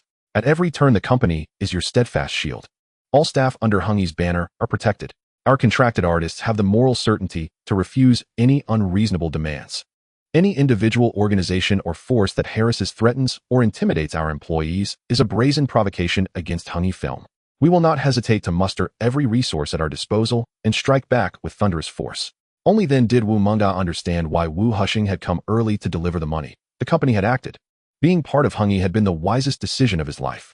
Having seen so much of the world, he had learned a simple truth: it matters greatly to stand with the right people. Zhou Ruanfa, sitting beside him, smiled. The man who had mailed the bullet had come to make amends. Being an artist under Hengyi imparted a profound sense of security. These events have not only had a significant impact on the gangs of Hong Kong Island, but have also caused a great uproar in the entertainment industry. There are far too many instances of actors being bullied, with countless film companies and actors, and let's not even mention the majority, who are obscure and unknown. What does it matter if one is famous? Aren't they just higher paid laborers? In the eyes of the gangs, they are no different from ordinary people. For instance, the previous case of Wu Mengda owing high-interest loans, this recent wage dispute, and the threats against Chow Yun-Fat with bullets have all occurred before and will not be eradicated in the future. Su Hong cannot control others, nor can he completely eliminate these issues, as doing so would be against all the gangs on Hong Kong Island. Even with his current strength and social standing, it would be quite troublesome. However, he must protect the artists of Hengyi as much as possible from such threats. In the evening, the Yochi restaurant was brightly lit, with a parking lot filled with vehicles as leaders of various gangs gathered together. Every gang worth its name on Hong Kong Island received an invitation. The streets were lined with patrolling police, and in the face of such a large-scale gang gathering, they were on high alert. They were here for the assembly called by 14K. 14K is the largest gang on Hong Kong Island, with the most members and power, boasting dozens of factions and over 100,000 members. However, it is also the least united gang on Hong Kong Island, maintaining only a superficial unity, while the various factions fight among themselves, often engaging in underhanded dealings and fierce conflicts for profit. Yet this time, under the joint call of Lu Shuitong, the leader of the largest faction, and Hu Shiyong, the leader of the Xian faction, all factions of 14K surprisingly showed respect and firmly expressed their intent to unite and extend invitations in the name of 14K. In fact, two faction leaders nearly came to blows over their positioning at the podium. In the past 2 years, not only within the gangs of Hong Kong Island, but especially within the most disunited 14K, everyone has tacitly accepted the preeminence of the E faction, which is regarded as a presence that nobody wishes to provoke. As Su Hong's position has risen, and he has firmly established himself as the wealthiest person on Hong Kong Island within 14K, the various factions have gradually begun to look towards the E faction for guidance, even as tensions arose among the factions, all eager to speak to Lu Shuitang. There is a vague sentiment of treating Lu Shuitang as the spokesperson for 14K. Lu Shuitang knows this is not due to his own merit. Although Brother Hong has faded from the scene, Lu Shuitang is nominally the leader of the E faction, yet within the gang no one is unaware of Su Hong's control over the E faction. Thus, it is generally accepted in the Hong Kong underworld that Lu Shuitang serves as Su Hong's representative within the gang. As for the film industry, other factions within 14K also have film companies. Anyone can make a movie, but sorry, if you want to screen it in Hong Kong Island cinemas, you can only approach Hengjia Cinemas. This is also the main reason for Lu Shuitang's recent rise in prominence. He believes it reflects Brother Hong's increasingly terrifying influence. Today, nearly all the gangs that received invitations have arrived, as no one would dare to disrespect the largest gang on Hong Kong Island. The leaders of the various factions of 14K take this very seriously, temporarily setting aside past grievances to greet their fellow underworld associates. To all the esteemed leaders present, many of you have invested in film companies, and 14K welcomes this. If you want to start a film company, that's fine. If you want to invest in making movies, that's also acceptable. If you wish to screen them in cinemas, that is allowed too. If you want to make a profit, that's okay as well. However, every industry has its own rules. If you want to make money, you must abide by the rules. The film industry is a legitimate business, and thus it must operate according to the rules of legitimate business. No violence or gang-related behaviors are permitted in the film industry. In the future, anyone who does not comply with these rules will be at odds with 14K. The meeting was held, but its effectiveness remains uncertain. After all, this meeting was convened by the largest gang, and every gang would weigh its significance. According to Nanxing and Fei, the Underworld has seen a reduction in chaos with fewer cases of disorderly conduct. However, it is ultimately impossible to eradicate everything completely. Su Heng has no obligation to devote his energy to such minor matters. After the two reported and exited, they happened to bump into Guanjilin, a woman who can only be described as overly ambitious. Ever since Fei arranged some dirty work for her last time, and after she did it, Fei has also given her some resources as a return. However, they are definitely not great resources, which is why she can only be considered an insignificant actress in the entertainment industry, remaining lukewarm. For Hengyi Films, she is practically an expendable presence, as there are simply too many handsome men and beautiful women here. Being good-looking is not a scarce resource at Hengyi, and one could say it's the minimum requirement. Beauty holds no advantage. Well, what about acting skills? Well, none. As for effort, she is not interested. Before meeting Su Heng, she might have considered striving for fame through films, but after meeting Su Heng, she believes she has found a shortcut. So today she came again to proactively report her work. Seeing Guanjilin walk past them, Nanxing and Fei couldn't help but curl their lips, exchanging knowing glances. What level is the boss at now? Does she really think she can marry into wealth just by being a bed warmer? Only a naive fool would think that. Another day of offering oneself up for the cannon. The two thought to themselves. Once Guanjilin entered the office, the little secretary Wu Xiaoqian was promptly sent out. Although she was somewhat reluctant, she knew exactly what this guy wanted to do, but she was already accustomed to this domineering fellow. As she passed by Guanjilin, she silently cursed under her breath. Little bitch. In the hospital, Fong Long and his few brothers wore worried expressions, sighing heavily. The last time they went to collect Fong Long's payment, they were beaten up, suffering quite serious injuries, and they had been lying in the hospital for over a week without recovering. Before they could leave the hospital, news from Hengyi reached them. The same incident, Wu Mengda's scoundrel was beaten up for not getting paid for private work, and in the end Hengyi stood up for him, reportedly even cutting off a finger of the assailant, while the owed money was promptly delivered to his home. Chow Yunfat was threatened with bullets by a small film company, and the next day the owner of that small film company was sent a bomb. Seeing how Hengyi protects its artists, and then looking at his brothers around him, who were sighing and complaining, Fong Long felt increasingly unbalanced. Zhou Wenhui came to visit the hospital a few days ago, and has not returned since. He is quite displeased with this situation. While it is one thing for Fong Long to take private jobs, the company has turned a blind eye. However, in the end, he ended up injured and hospitalized, causing not only losses for the company, but also affecting several of his fellow apprentices who were also hospitalized and unable to work, which brought the entire company to a halt. Who will bear this loss? As a result, their attitude towards them changed significantly. Fong Long could clearly sense the resentment in Zhou Wenhui's heart, and combined with the news that gradually surfaced, he felt increasingly uncomfortable. Would switching to Hengyi be a viable option?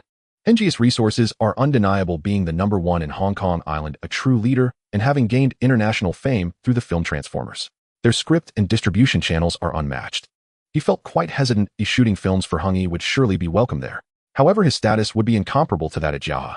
As for the female stars, Hengyi already has Zhou Ruanfa and later Zhang Guorong, both of whom have much greater fame than him, and in terms of seniority, they have been there since shortly after Hengyi was established. The company would definitely take care of them. Therefore, after he went, he could at most vie for the position of Hengyi's third brother, which would be quite awkward. However, at Jiahe, all resources would be tilted in his favor, and most of the crew members were his fellow apprentices. He was the absolute core of the company, the undeniable #1 at Jiahe, which made the comparison stark. It was a difficult choice. However, Lin Zhengying, who lay not far from him, had a different perspective. His role at Jiahe had always been that of a martial artist. Although he was a fellow apprentice with Fong Long, all the company resources had always been directed towards Fong Long, while the other apprentices aside from Hong Yinbao received no support. Thus, he had always been an inconspicuous supporting character. Initially, when they all stayed at Jiahe, he had not thought much of it. He had always been straightforward and loyal, and this time he had rushed to the forefront to advocate for Fong Long's salary. As a result, he was the one who got hurt the most, yet he had no complaints. However, this incident left him feeling disheartened. Previously, an agent from Hengyi had approached him privately and expressed great interest in him, wanting to recruit him to become an artist at Hengyi. Moreover, they promised that once he joined, they would tailor a project specifically for him, combining martial arts with a zombie film. If the film performed well in the market after release, they would subsequently launch a series of zombie films for him. Previously, he had refrained from switching companies out of loyalty to his fellow apprentices. However, looking at the differing attitudes of Hungyi and Jiahe towards the same issue, without comparison there can be no hurt. Is it really worth rejecting a good company and a promising future just for the sake of brotherhood? Thinking of this, he secretly resolved that once he healed, he would confront Jiahe about it.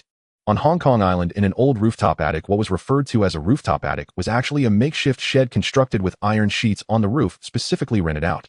It primarily catered to cheap rents, serving as a main stop for mainland immigrants, vagabonds, and criminals.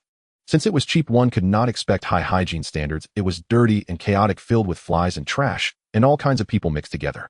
5 young men shirtless were crammed into a narrow room with no particular arrangement. 6 beds lined the walls, and a table sat in the middle. The door was open, but not a single breeze could enter. Cigarette butts, instant noodle packets, and shoes were scattered everywhere in the room, which was filled with an unpleasant odor. It was working hours in the morning, yet these people did not go to work. Some sat, some lay down, leisurely enjoying their time. This shabby place is stuffy and hot. It really isn't suitable for living, complained a young man sitting on a bed while fanning himself. This iron sheet house has poor insulation, just bear with it. Who told us we don't have money? It will be fine once Brother Huan returns. We will get rich then. Haha, that's right. After today, we will have endless money and live in luxurious villas. So Ah Chong cherished this time. We will never have to live in such a house again. Everyone chimed in, and the atmosphere became lively, each person bursting with excitement, as if they had been injected with adrenaline. The stuffy environment of the room seemed to fade into insignificance. Bang! Someone hurriedly walked in and heavily placed a wooden box on the table. Ah Chong closed the door. Come here, everyone, good things have arrived. As he spoke, he beckoned everyone closer while opening the box. Yi Jihuan opened the box in front of him, which was filled with weapons. No, they couldn't even be called weapons. They were military arms. Wow. Sweet potato grenades. If we throw this, it'll explode in a large area, creating a spectacular scene. A young man picked up a grenade and mimicked the action of throwing it. Asyang, be careful, this is the real deal. A nearby young man warned. Haha, of course it's the real deal. Do you think we would use fake ones for robbery? This young man wasn't bothered and was instead filled with excitement. AK-47, nice one. A young man pulled out an AK from the box and caressed the gun's body as if he had acquired a priceless treasure. This gun was too familiar. 76mm caliber, solid and durable, with fierce firepower and an effective range of 500 meters. The pitiable .3 of the Hong Kong police would shudder at the sight of it. Since leaving the army, he hadn't touched a gun for a long time. He pulled the bolt and mimicked the sound of the AK firing. Click. Da-da, da-da-da-da. Brother Huan will use this one. Wow, this is simply amazing. Whoa, a shotgun. Another young man excitedly pulled out a shotgun from the box. Brother Huan, you're incredible. Did you rob an arms depot on this trip? Huh, what's the big deal with these weapons? With money, what weapons can't we get? Yi Jihuan shrugged, not feeling this was anything remarkable. He glanced at the wall where a newspaper from 3 months ago was posted. The unknown figure in the newspaper made Yi Jihuan feel truly remarkable. The front page featured news about the kidnapping of Su Jinheng, the playboy of the Su family, a few months ago. Kidnapping a wealthy individual, a ransom of 500 million Hong Kong dollars, bomb explosions, and the destruction of the flying tigers. Each scene made Yi Jihuan's blood boil the moment he thought of it. Is there really such a way to get rich? This was the path to wealth that Yi Jihuan desired, the life he wanted. With this thought in mind, he could no longer stay at the factory for even a day, so he resigned from his job there. He returned to the mainland and gathered a few of his former comrades. Another payment, and these weapons would be in hand. Then smuggle them in discreetly aboard a fishing boat. Impressive, my brother Huan, and any target in mind. Which jewelry store are we hitting? In all of them. In what? Nai Jihuan ignored his subordinate's bewildered expression. Ah Chong, you're on tire puncturing duty. In Ah Xiang, Ah Dang, and Ah Shui. You 3 enter the store and load the gold. In Ah Wu. You stay with me, I will stand guard outside and cover Ah Xiang and the others. Yes, brother Huan, and in Mong Kok, along a bustling commercial street, Ho Chao Ching and Ho Chao Yi strolled arm in arm, both wearing sunglasses. Both exuded youthful radiance and bore subtle Eurasian features, striking at first glance. Their statuesque figures draped in luxurious avant-garde attire formed a vision of effortless elegance. A closer observer would notice not only their exceptional poise, but also a striking resemblance. So much so that Hong Kong's elite families would murmur in admiration. The Ho family of Macau truly raises daughters to perfection. Yet had it not been for the 8 bodyguards trailing them, not too close, not too distant, their formidable aura of impenetrable exclusivity might have deterred passers-by from approaching. Surely someone would have mustered the courage to ask for their number by now. I.e., don't take this the wrong way, but really, why go so far for university? Studying in the land of the setting sun was already extreme enough. Now that graduation is near, what are your plans? Before you even mention music, I think it's time you came home and helped father run the business. No Chao Ching gazed fondly upon her younger sister, her tone both tender and earnest. Big sis, today's the rare occasion we've carved out just for shopping. Can't we leave business talk behind for once? No Chao, he swayed her sister's arm, playfully slipping into sweet coaxing tones. You're my little sister. I have to worry. Big sis, running businesses is exhausting. I see how relentlessly you work without even a moment's rest. No wonder I feel no calling for it whatsoever. Let me enjoy life for a few more years first. How old are you, miss? Ho Chao E, still thinking of playtime. No Chao Ching feigned indignation. Who else but a wonderful elder sister could make that possible? With you handling things alongside father, our family's perfectly covered. I, as the younger sister, may as well take a well-earned break. No Chao E beamed mischievously. Though outwardly a shrewd businesswoman, regarded by outsiders as an unassailable titan, she treated her younger siblings with unwavering warmth and care. So you just stand by and watch me shoulder all the burden alone? Big sis, you're simply different, the most beautiful, the most brilliant entrepreneur endowed with unmatched talent, envied by many, imitated by none. At those words, Ho Chao Ching couldn't help but burst into soft laughter. Am I really that extraordinary? Her cheeks flushed faintly, embarrassed yet quietly pleased. Still, if you're set on music or film, I'll help secure resources. Just as she spoke, Ho Chao Yi's playful expression vanished, replaced by solemn sincerity. Thank you, big sis, but truly there's no need.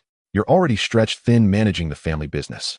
And I must learn to stand on my own, to grow up, not remain forever sheltered beneath father's and your wings. No Chao Ching gently tucked a stray strand of hair behind her sister's ear, her voice thick with quiet emotion. Our little E has truly grown up, I won't treat you specially, but your safety remains non-negotiable. You will follow my arrangements. Before Ho Chao E could reply, Ho Chao Ching pulled out her mobile phone and dialed. She told herself, firmly, that this call wasn't born of longing for him, but of laying groundwork for her sister's future. The Ho sisters, walking side by side and laughing freely, became a luminous spectacle on the street, so dazzling, so singular that attention was inevitable. More than one brave soul attempted to approach, only to be politely but firmly turned away by the bodyguards. Jing, honestly, you do realize if I hadn't called you'd likely never think to call me back. Her tone carried a delicate undercurrent of pique. My fault entirely. Look at me, so absorbed in work I forget everything else. How have you been lately? Hey Jing, where are you? Jing, faint sharp bursts of gunfire crackled through the line, barely audible, yet unmistakable. A screech of tires sliced the air. An aging white van sped from behind, skidding to a halt directly before the Ho sisters, and just short of the jewelry store entrance ahead. Inside, Yi Jihuan and his crew tightened their grips on their weapons, checked their magazines, pulled black balaclavas low over their faces, and stepped out. At the store's entrance, Yi Jihuan stood clad in a leather jacket, jeans, heavy boots, black balaclava, and sunglasses in place, an AK-47 held loosely in one hand. Pedestrians froze mid-stride, staring in disbelief. Broad daylight. What theatrical stunt was this? For a breathless moment, the street fell silent, stunned. Dak, dak, dak, dak. He raised the rifle and fired into the sky. Screams erupted. People scrambled for cover, terrified of being caught in the crossfire, the scene descending instantly into chaos. Wails of children, shrieks of panic, frantic footsteps, desperate cries, all merged into a deafening cacophony. The crowd, once dense and lively, receded from Yi Jihuan like a sudden tide, fleeing outward in every direction. Yi Jihuan watched a flicker of quiet pride crossing his face. He leaned against the van, lit a cigarette, and exhaled slowly, his posture brazen, unruffled. Ho Chao Ching and Ho Chao E, still deep in their shopping stroll, stared wide-eyed at the figure across the street. Raised in gilded seclusion, they had never witnessed such raw, violent spectacle. They stood frozen, paralyzed, until seasoned bodyguards sprang into action, pulling them backward and shielding them behind a parked car, bodies taut and resolute. Inside the jewelry store, opulent decor glittered under golden light.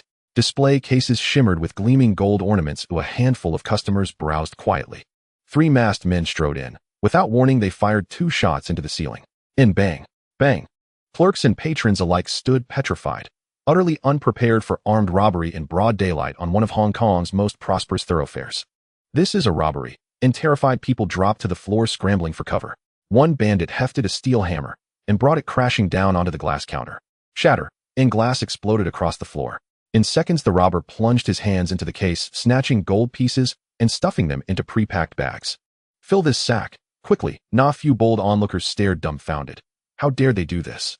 The commotion grew too loud, too conspicuous. Before anyone could dial emergency services, nearby patrol officers spotted the disturbance and rushed toward the scene. Seeing someone robbing a jewelry store, he immediately drew his gun and fired. Yet the 38 caliber revolvers they carried were pitifully weak. Beyond 30 meters, their bullets vanished into oblivion. Pak. Yi Jihuan, standing guard at the jewelry store's entrance, spotted the Hong Kong police officers sprinting toward him and contemptuously flicked his cigarette to the ground. He showed no fear, made no attempt to dodge, and gave no sign of fleeing. Standing squarely in the center of the road, Yi Jihuan opened fire directly at the advancing officers, sending several diving behind a car, trembling with terror. Rat-a-tat, rat-a-tat. The AK's devastating barrage erupted, leaving the officers huddled helplessly behind the vehicle, too terrified even to raise their heads. Against such overwhelming firepower, their 38 revolvers were little more than toys, utterly incapable of mounting a counterattack. Central Command, Central Command. This is an emergency. A jewelry store on Chater Street is under armed siege. The suspect is wielding a high-caliber weapon. Request immediate backup. Command received. Within 3 minutes, sirens wailed as multiple police cruisers screeched to a halt. Reinforcements had arrived. Simultaneously, news crews from ATV and TVB rushed to the scene, setting up their cameras at a cautious distance. The newly arrived officers deployed police-issue submachine guns, the largest caliber firearms permitted to local Chinese officers under strict oversight by their British superiors. Yet even these paled before the AK's raw firepower. Rat-tat, rat-a-tat-a-tat. Fueled by adrenaline, Yi Jihuan grew increasingly exhilarated. He strode forward, firing wildly, forcing the entire squad to press themselves flat, powerless to resist as the bandits ran rampant. Boss, we're done. Let's go. Where now? Inside the store, the robbers had swiftly stuffed every ounce of gold into heavy sacks, and now turned to leave. Next jewelry store, Yi Jihuan declared, brazen and unflinching. What? The driver blinked momentarily, convinced his leader was joking. If your hearing's failing, Ah Chong, I'll grab you a hearing aid later. Now drive. Boss said. Next jewelry store. Ha ha ha. With boss leading the way, we'll raid every jeweler across Hong Kong Island. Ha ha ha. As the robbers sped off in their vehicle, the Hong Kong police watched in stunned disbelief, only to witness 2 intersections later the same gang disembark once more, storming yet another jewelry store. The trailing officers and journalists stood frozen in awe. Like elite shoppers on a spree, the gang swept through 5 jewelry stores in succession, before vanishing silently into the city's endless river of traffic. When Su Hong arrived, Ho Chao Ching and Ho Chao Yi were still shaken, tears glistening faintly beneath reddened eyes. Woo woo woo woo woo. At the sight of Su Hong, Ho Chao Ching abandoned all restraint, rushing into his arms and bursting into sobs. Hong, I was so scared. It was terrifying. This Ho Chao Ching was far from the formidable business magnate she would later become, gentle, devoted, and deeply nurturing, a true paragon of grace and virtue. There, it's over now. Everything else is my responsibility. Su Hong gently patted her back while glancing sideways at the beautiful woman standing nearby, her composure visibly frayed. After escorting both sisters to the hospital, doctors confirmed no physical injuries, only acute shock. One of their bodyguards had been cut down in the crossfire, a gaping blood-soaked wound torn open across his chest. He collapsed right before them, drenching the scene in crimson, an image that left them profoundly traumatized. In the private ward, the sisters lay side by side on separate beds, still trembling hearts unsettled. Su Hong whispered quiet reassurances to Ho Chao Ching, yet instinctively he sensed a searing gaze fixed upon him from somewhere nearby. Each time he glanced up, that gaze instantly drifted elsewhere. Hong, thank you. Do we really need such formalities between us? Let me introduce you. This is my younger sister, Ho Chao Yi. She's studying music and performance at the University of London, nearing graduation. She's hoping to launch her career here in Hong Kong, and I called you hoping you'd lend her your guidance. How much weight does my word carry with you? She spoke with a playful glint in her eye, teasing, almost flirtatious. This is Mr. Su Hong, Hong Kong's most celebrated self-made tycoon, brilliant, wealthy, and strikingly handsome. The very definition of Gao Fu Shui. He's the employer of singers Zhou Huimin and Mei Yanfang, and the founder of Hengyi Films, the studio behind the recent blockbuster Transformers. Go on, introduce yourselves properly, and learn well from Mr. Su. Hello, I'm Ho Chao Yi, senior at the Royal College of Music. Please just call me Yi. She extended her hand confidently, firm, brief, and graceful. Su Hong, Hung meaning eternal. We're peers after all. My sister's introduction was rather extravagant. Just call me Hong. Su Hong engaged them in light-hearted banter, sharing a few wry anecdotes, gradually lifting their spirits. Later, Mr. Ho, the legendary Macau gambling magnate, arrived. Though Su Hong had spoken with him several times by phone, this was their first face-to-face meeting, a strikingly handsome Eurasian man, tall, charismatic, and world-renowned. In his past life, this man had been an untouchable icon. Yet in this lifetime, Su Hong surpassed him in both wealth and stature, rendering those once dazzling accolades utterly dimmed. Still, one truth remained unchanged. He was undeniably a silver-haired heartthrob. Daddy, woo woo woo. I was so frightened. Upon seeing her father Ho Chao, he collapsed into his arms, sobbing softly for a moment. Ho Chao Ching, by contrast, remained composed, though her pallor betrayed lingering distress. Stepping into the corridor, Mr. Ho shed his gentle paternal demeanor entirely. His face turned ashen with fury, incandescent rage boiling beneath his calm. One bodyguard dead, his daughter nearly struck by gunfire. No man could endure such an affront. These criminals have grown outrageously brazen. They rob one jewelry store, then march straight to the next. Do they imagine Hong Kong is their personal shopping district? They must be apprehended, made to pay dearly. Otherwise, they'll believe an AK-47 grants them license to defy all law and order. But isn't capturing criminals precisely the police's duty? Su Heng's simple retort left Mr. Ho speechless. Even if it were Mr. Ho's own daughter, or Su Heng's own loved one, he would never personally hunt down assailants. There was no logic in risking one's life without compensation. A minor interlude. Su Heng encountered Fong Long at the hospital. While smoking in the corridor, Su Heng saw Fong Long approach, leaning heavily on a woman's arm, limping, noticeably clearly injured, his unmistakable large nose prominent beneath his pain. In his former life, Fong Long had been a global superstar, an unreachable icon for Su Heng. In this life, however, he was merely an actor, unchanged in essence. But Su Heng's status had transformed, elevating him into a figure Fong Long could no longer aspire to reach. No bond existed between them across either lifetime, and Su Heng had no intention of initiating one. The woman supporting him appeared to be his wife, Lin Fengjiao, a celebrity from Taiwan, possessing a quiet elegance and the alluring charm of a mature woman, which drew an extra glance from Su Heng. "Hi, Mr. Su." Fong Long greeted him with smug self-satisfaction, his tone flippant and dismissive. Su Heng gave a curt nod. After all, as the wealthiest man in Hong Kong, he remained remarkably low-key, yet his fame was still widespread. Being recognized was hardly surprising. "Hey, guess who I ran into just now outside? Who on earth could warrant such excitement?" Mr. Su Heng himself. The richest man in Hong Kong, so young, and so strikingly handsome. I even waved to him. Really? What brings him here? Is he here for medical treatment? More likely visiting a patient. Listening to Fong Long resume his boisterous banter with his senior brothers, Lin Fengjiao quietly closed the door and slipped into the corridor, needing a moment of solitude. Fong Long was a textbook chauvinist, obsessed with saving face, utterly indifferent to her existence as his wife. His greatest passion was drinking and boasting with his senior brothers. His second was chasing after other women. He rarely brought money home, only a meager monthly allowance. Their early marriage had been tolerable, but ever since their child's birth, he returned home no more than twice a month, leaving her in a state akin to widowhood. She couldn't help but compare Mr. Su, Hong Kong's wealthiest man, was not only extraordinarily handsome and affluent, but also carried himself with quiet authority. Marrying him would surely spare her such anguish, though such thoughts were fleeting, for she was already a married woman. Suddenly she stiffened, a woman's instinct warning her, a burning gaze fixed upon her. When she turned, she found him watching her.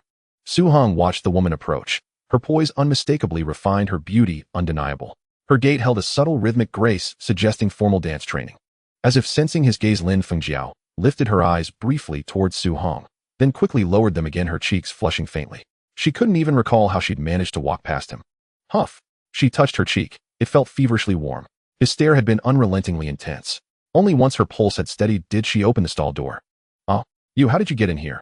No sooner had the door swung open than a figure rushed in. The stall was cramped, faces nearly pressed together. Lin Fengjiao instinctively recoiled. "Why are you tempting me?" Su Heng regarded her with playful amusement. I didn't." Her eyes darted away, heart pounding wildly. Where in the world did such an audaciously domineering man come from? Why have you visited the restroom twice in such a short span? I. Pressed against the wall, powerless to move, Lin Fengjiao gasped as Su Heng kissed her. "Mr. Su, please don't. Beg all you like. You won't change my mind today." Oh. Inside the restroom, warmth bloomed, her resistance softening into hushed surrender, then eager reciprocity. She clamped a trembling hand over her mouth, terrified even the faintest sound might betray them. When she finally emerged, she paused before the mirror. Her face flushed, her skin luminous and radiant, as if 10 years had melted from her. Returning to the ward was out of the question. "Tch, this is theft, utterly shameful," she muttered, inwardly glaring at her reflection. "Long, I'm heading home. I didn't get a chance to tell you earlier. Yes, the neighbor downstairs has a leaking roof. I need to check if I left the tap running when I left." She ended the call, hailed a taxi, and fled the scene. In the police commissioner's office, tension hung thick. The faces of several Caucasian officers were dark as thunderclouds. Commissioner Smith of the Hong Kong Police sat at the head of the table. Slam! His fist crashed onto the desk as he rose, fury blazing in his eyes as he glared at his subordinates. You will give me answers, now.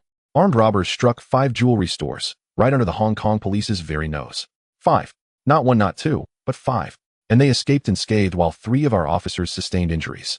The 3 officers seated across from him flushed crimson, speechless. What concrete measures did you implement during that entire period? Why did you fail to intervene in time?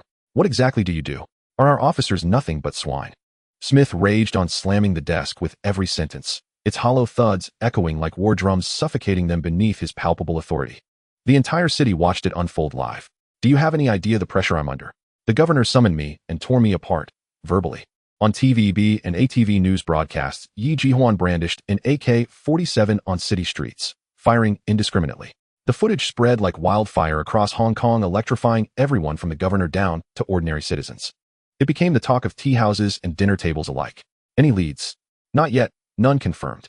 At last one officer managed a hesitant reply, but it only deepened Smith's fury. You know nothing? Then tell me. Do you even wish to remain in this force? Speechless with rage, Smith stormed up and paced the room.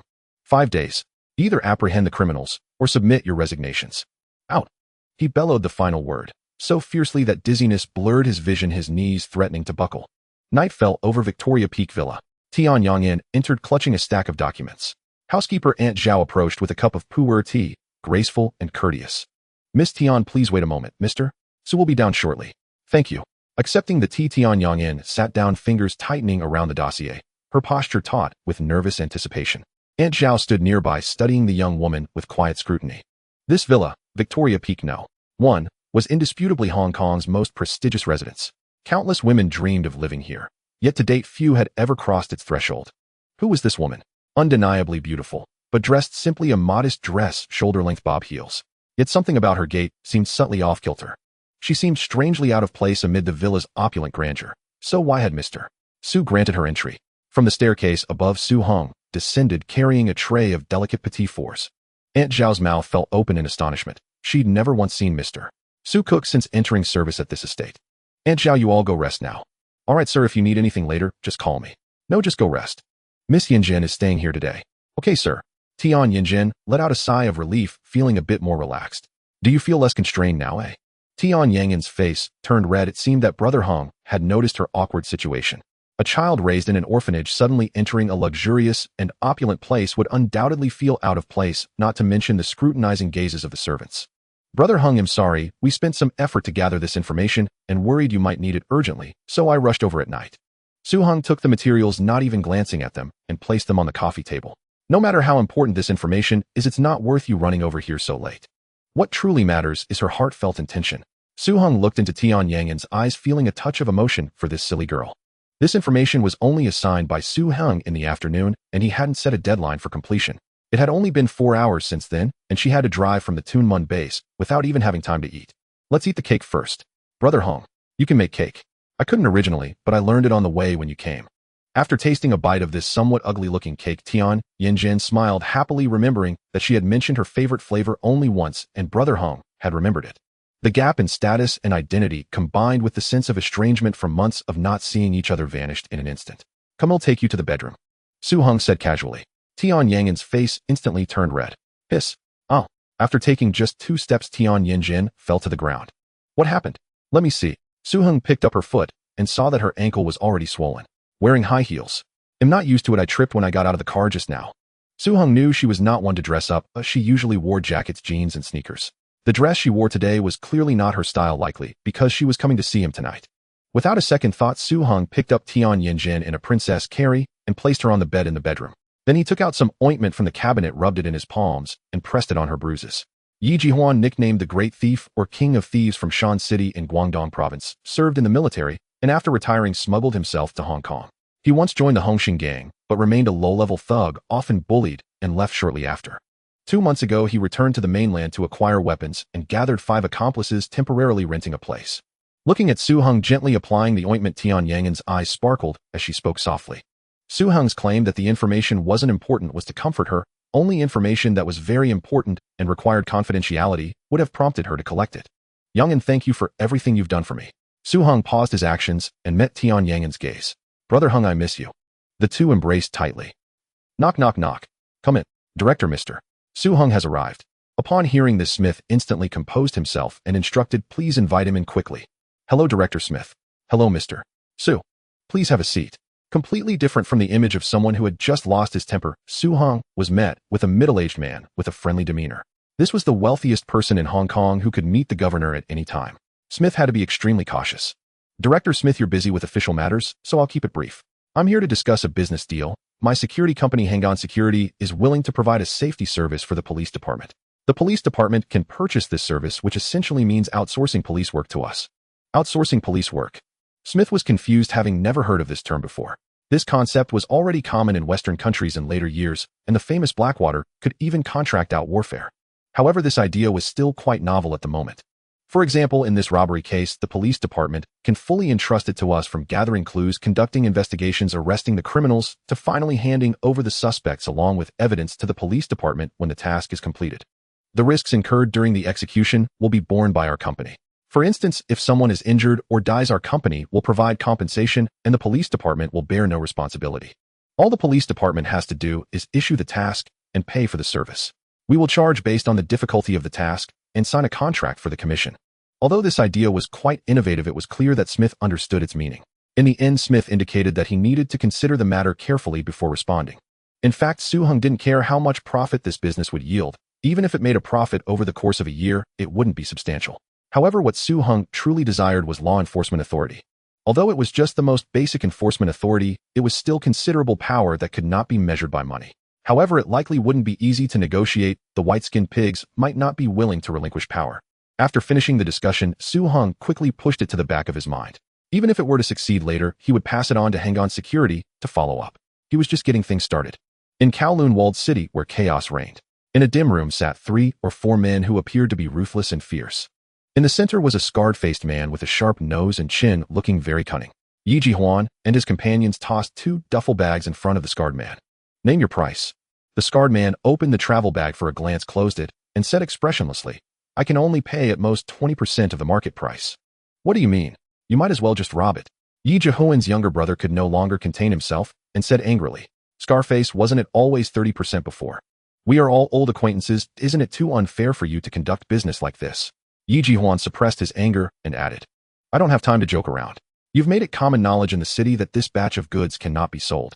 If I keep it on hand, I'll have to hold it for at least 3 years. What can I do with the money during those 3 years? Invest in real estate stocks, or even cooking can make money." What Scarface said was the truth. The Hong Kong stock market and real estate market were booming. Even casual speculation could yield profits, and being tied up with this batch of gold had a significant opportunity cost. However, Yi Jihuan and his subordinates felt a pang of regret. After working hard for a day, risking their lives, they had finally managed to rob 10 million, and now they were offered only 2 million. What could they do with that? "You're being too greedy. So we're risking our lives just to work for you." One of the younger brothers couldn't help but speak up again. "How about adding a bit more, 2.5%? Yi Jihuan also felt frustrated and began to haggle. 2% is already generous considering we're old acquaintances. If you think it's too low, feel free to ask others. Brother Juan, that scar-faced guy is really bullying us. According to his price, we only get 2 million, and with 6 of us, how little do we get each? It's way too unfair. Exactly, he's taking us for granted. Brother Juan, just say the word, and he'll charge in with the brothers and deal with them." Everyone shut up, prepare to fire. A dilapidated white van was driving down the road, and the mood inside was sour. Even the joy of having secured a large sum of gold had faded. Suddenly, a car chased up from behind, aligning with the white van. The window rolled down slowly, revealing a figure in a black hood brandishing an RPG at them. Yi Jihuan and the others were stunned, not daring to move their hands off their AKs. "Stop." The masked man slowly uttered those 2 words. "Brother Juan, are we running into fellow criminals? Do they want to rob us? Let's see what happens first." The 2 vehicles pulled over and both groups got out. "Brothers, do we know each other? What do you want with us?" "We want to discuss a business deal with you." "What kind of deal, eh?" "We want that batch of gold you have." "What? You want to steal from us? We're not pushovers either." After saying that, Yi Jihuan flashed his handgun at his waist. They instinctively thought that the masked men in front of them were from Scarface's gang. No. You've completely misunderstood us. You are capable individuals, and capable individuals have value for cooperation. We intend to discuss a partnership with you." "What kind of partnership?" 3%. We will take your gold. Put simply, besides us, no one on the entire island dares to take your gold. Here is 3 million Hong Kong dollars. Think it over. Once you miss this chance, it won't come back again." After saying that, he threw a bag at their feet. "Give them the gold." Yi Jihuan unzipped the bag and took a glance, 3 million was about right, and he instructed his younger brother. Pleasure doing business. In the future, if you have goods, call this number. We'll take as much as you have, absolutely fair and square. After finishing, the masked big man tossed a business card which had nothing but a phone number on it. After the transaction, the two vehicles drove away. Boss, who were those guys? Did they really give us that money? They won't come back to rob us again, right? As the car drove further away, one younger brother expressed his worries. 3% is too low. We risked our lives to steal 10 million, and in the end, we only get 3 million. They are way too greedy. Greedy? Actually, this price is quite fair. However, Yi Jihuan, having mixed in with the Hongxing gang, knew very well who had the power in negotiations. Yes, so we must work hard to enhance our strength. Yi Jihuan motivated his younger brothers. Once we have enough strength, we can split things 50-50 with them. At this moment, Yi Jihuan's greatest wish was simply to split the profits 50-50 with Su Hong. The next day on the streets of Hong Kong Island, Yi Jihuan was once again seen sweeping up with an AK, just like the previous day, and the police were utterly powerless. In the police commissioner's office, the sound of Smith's roar could be heard throughout the floor. How could you let them commit crimes in broad daylight again, and let them escape? What's even more infuriating is that you made the entire citizenry of Hong Kong Island witness your incompetence. Today, both TVB and ATV broadcasted live, and the scene of Yi Jihuan exchanging fire with the police was deeply etched into the minds of the citizens of Hong Kong Island. What are you lot doing? Do you want to continue working? I've never seen robbers so active committing crimes 2 days in a row. Aren't they tired? Don't they need a break? A few subordinates couldn't help but complain internally. They hadn't expected the robbers to be so bold and continue their crimes today. 5 days, only 5 days to either bring the suspects back or hand in your resignation letters. Get out. After the few subordinates left, he sighed. This method is good, but when it comes to sharing power, those present felt it was more unbearable than having their flesh cut off. Su Hong's idea of outsourcing executive powers had been vetoed after several high-level discussions. There was nothing more to discuss. Originally, capturing Yi Jihuan and his gang was a relatively simple task, but Su Hong chose not to proceed that way. The reason was simple: only if the police department signed a law enforcement authorization agreement would he go after Yi Jihuan. However, the business of outsourcing police services was not something that could be settled quickly and required extensive public relations. Therefore, Su Hong preferred to choose to make a deal with him, acquiring the gold stolen by Yi Jihuan at a low price. Although this amount of money was already beneath Su Hong's notice, who would refuse more money? Moreover, having Yi Jihuan as a catfish creating chaos on Hong Kong Island would further highlight the importance of Hengan security. However, robbing gold stores was merely small-time crime. He no longer spent energy on that, and gradually shifted his focus to the stock market. In the office of Heng Yuan Fund, Su Hong, Hui Jinlin, and Hu Jifeng were drinking coffee together, discussing which stocks to invest in. At this time, the market was in a bit of an awkward position as stocks were at relatively high levels, and by next year the prices would peak. Thus, acquiring now was not cost-effective.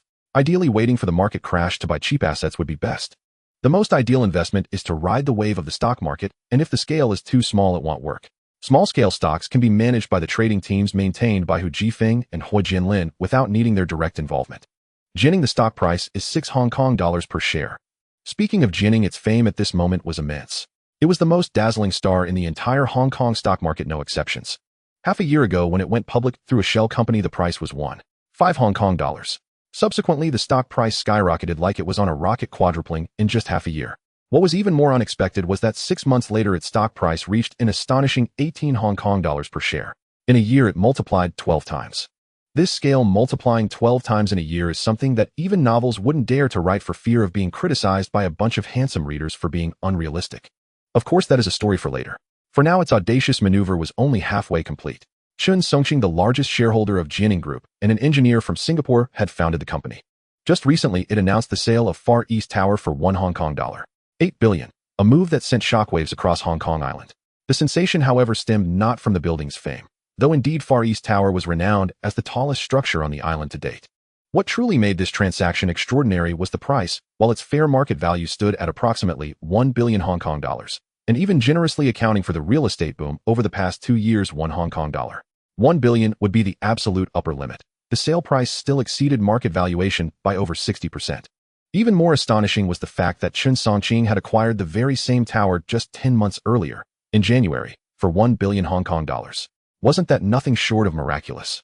In merely 10 months, a single property flipped for a staggering 600 million Hong Kong dollars profit. And that was only the beginning. By year-end, Jining would announce annual profits of 1 Hong Kong dollar, 7 billion, propelling its share price to a record high of 18 Hong Kong dollars per share and lifting its total market capitalization to 6 Hong Kong dollars, 6 billion. By comparison, Hutchison Whampoa, with a market cap exceeding 10 billion Hong Kong dollars and annual profits of 700 million Hong Kong dollars, seemed almost underwhelming. Begin acquiring shares of this stock, strictly below 8 Hong Kong dollars per share, and keep holdings under 10%. Su Hong ultimately selected Jianing, handing the newspaper to Hu Jifeng. With a soft sigh, he murmured wistfully, "Finance truly is the fastest path to wealth. Running a tangible business is genuinely no easy feat." Hu Jifeng nodded in firm agreement. Hutchison Whampoa earned over 700 million Hong Kong dollars last year. So tell me, is it really so hard to make money in the real economy? Hua Jianlin couldn't help but inwardly grumble after all he had overseen Hutchison Whampoa the previous year. Moreover, when he transferred from Hengxing Electronics, the company had already matured into a cash-generating powerhouse. Today, Hengxing's appliances and electronic products held prominent positions in markets across the United States, Russia, and Europe, truly commanding global influence, and posted annual profits exceeding 200 million Hong Kong dollars. As for CLP Holdings, no further elaboration was needed. It supplied 75% of Hong Kong Island's electricity, operating as a textbook monopoly with profits and stock performance alike as stable as bedrock. It contributed over 300 million Hong Kong dollars in annual profits. Though he knew little about the film media group, its status as another monopolistic titan made profitability virtually inevitable. Yet even with all this, he lamented how difficult it was to earn money. How then were others expected to survive? Such words might sound boastful coming from anyone else, but from the boss, they carried no trace of incongruity. The boss's rise to fame had been forged on Wall Street, trading futures, an arena where wealth flowed with breathtaking speed. Viewed against that benchmark, these physical enterprises did seem painfully sluggish in generating returns. At the Hengxing Security Company base, towering walls shielded the compound from outside view, lending it an air of profound mystery, even to neighboring residents. Inside, several unassuming low-profile buildings stood amid a vast training ground equipped with every facility imaginable: obstacle courses, shooting ranges, and specialized drills, many mirroring those used only by elite special forces in later decades. On the training grounds, novices performed grueling maneuvers, sweat stung their eyes, yet none dared blink. Their instructor Feng Yuxiu enforced discipline with near uncompromising rigor. This was battlefield simulation training, where the slightest misstep could result in injury and failure meant immediate dismissal. Though Hengxing Security held modest public recognition within Hong Kong's elite circles, its reputation was formidable. It provided personal security for the overwhelming majority of the island's wealthiest families. Consequently, Hengxing's bodyguards enjoyed salaries far surpassing industry standards. Regular joint operations, martial contests, and intensive drills were organized solely to preserve the unit's elite combat readiness. Perhaps Hengxing Security occupied no dazzling position on the boss's corporate map, but unquestionably it ranked among his most deeply cherished ventures. For Su Hong understood a fundamental truth of the jungle world: wealth unprotected by overwhelming force was merely accumulated on behalf of others, no matter how vast its scale. Inside the training hall, a woman clad in form-fitting athletic wear and sporting a short, sharp-cut hairstyle performed rigorous muscle conditioning. Her arms gleamed with healthy, taut definition, exuding both strength and poise. In a space where women were scarce, her presence drew furtive glances from nearly every man present. Tisk tisk tsk, this physique is absolutely top tier. Even silver screen stars pale in comparison. Yet she's fiercely aloof, lethal in skill like a rose bristling with thorns, making approach seem utterly unthinkable. A young trainee gazed intently at Tian Yangyin, unable to look away. Film stars don't always possess such physiques. Haven't you noticed? Women who train consistently are simply different. Slim-waisted, statuesque, with tightly toned muscles, and not an ounce of excess fat, radiating vitality and health. A middle-aged man lowered his voice in reply. Perhaps staring at her too long has dulled your appreciation. Now even delicate women seem like mere ornaments. But let me give you one warning, kid. Keep your distance from her. Why? Is there some issue with her orientation? Are we forbidden to pursue her? Damn it. You want to die, go ahead, but stay the hell away from me. Let me tell you straight, she belongs to the boss. She's his woman. Do you understand? Tian Yangsheng. Isn't he her brother? I mean the big boss, the one above brother Sheng. Could it possibly be Su? The novice froze in stunned disbelief, nearly crying out. Chill. Keep your voice down. Whoa, look. There's actually someone bold enough to try. Following the young trainee's gaze, a strikingly handsome young man entered the training hall. Chiseled features, broad-shouldered frame, impeccably tailored suit, and strode directly toward Tian Yangyin, clutching a bouquet of roses. Every trainee halted mid-exercise, turning to watch. Who was this scion of wealth, so daring? That rose bore thorns indeed. Tian Yangyin instinctively sensed dozens of burning gazes fix upon her. Had her back torn. Suddenly, a hand landed heavily on her shoulder. Her brow furrowed. Without turning, she seized the wrist in a swift, precise grip, stepped back, drove her hip into the intruder's torso, dropped low, and executed a flawless fluid back suplex. That move alone would exact severe retribution. Given her elite's special forces physiology, even a moderate throw could seriously injure an ordinary person, so she applied only 1/3 of her strength. Still, it was more than enough to leave the offender reeling. Yet the intruder reacted with lightning speed the instant she initiated the throw. He pushed off with his feet, using her momentum to execute a graceful forward somersault. Landing smoothly, he grinned broadly. Roses held steady in his left hand. "Oh, Brother Hung, you're here today. Call me husband. Oh dear, there are so many people watching." A rare flustered smile softened Tian Yang'en's features. The people in the training hall were left astonished as this aloof woman displayed a shy side. "Ha, not bad," he exclaimed. "Here, this is for you." He handed the rose in his hand to Tian Yingzhen. Mr. Su. Mr. Su. Boss. Around them, some elderly acquaintances of Su Xiaozi greeted him as he waved to the crowd. Then he took Tian Yang'en's hand and left the training hall. "Hung, you came over for a reason, right?" In Tian Yang'en's office, Su Hong held her in his arms as they chatted quietly. "No worries, I just came to check on you. Even though I'm happy to hear that I don't believe you. By the way, I need to tell you a few things." "I knew it," she said playfully as if she had seen right through Su Hong.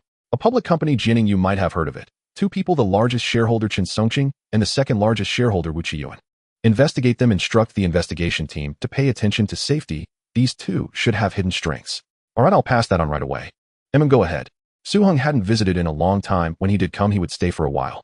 Although he was now completely a hands-off manager for other companies, he still needed to pay attention to security. After a while, Tian Yangxing heard that Su Hong had come over and went to find him. The two were quite casual. The brothers who initially followed him had all been given a stake in Hong and security and received dividends regularly. Each of them had now become billionaires, and their businesses were gradually stabilizing. "How has the arms situation been in Southeast Asia lately? Do you know what nickname the underground world over there has given us?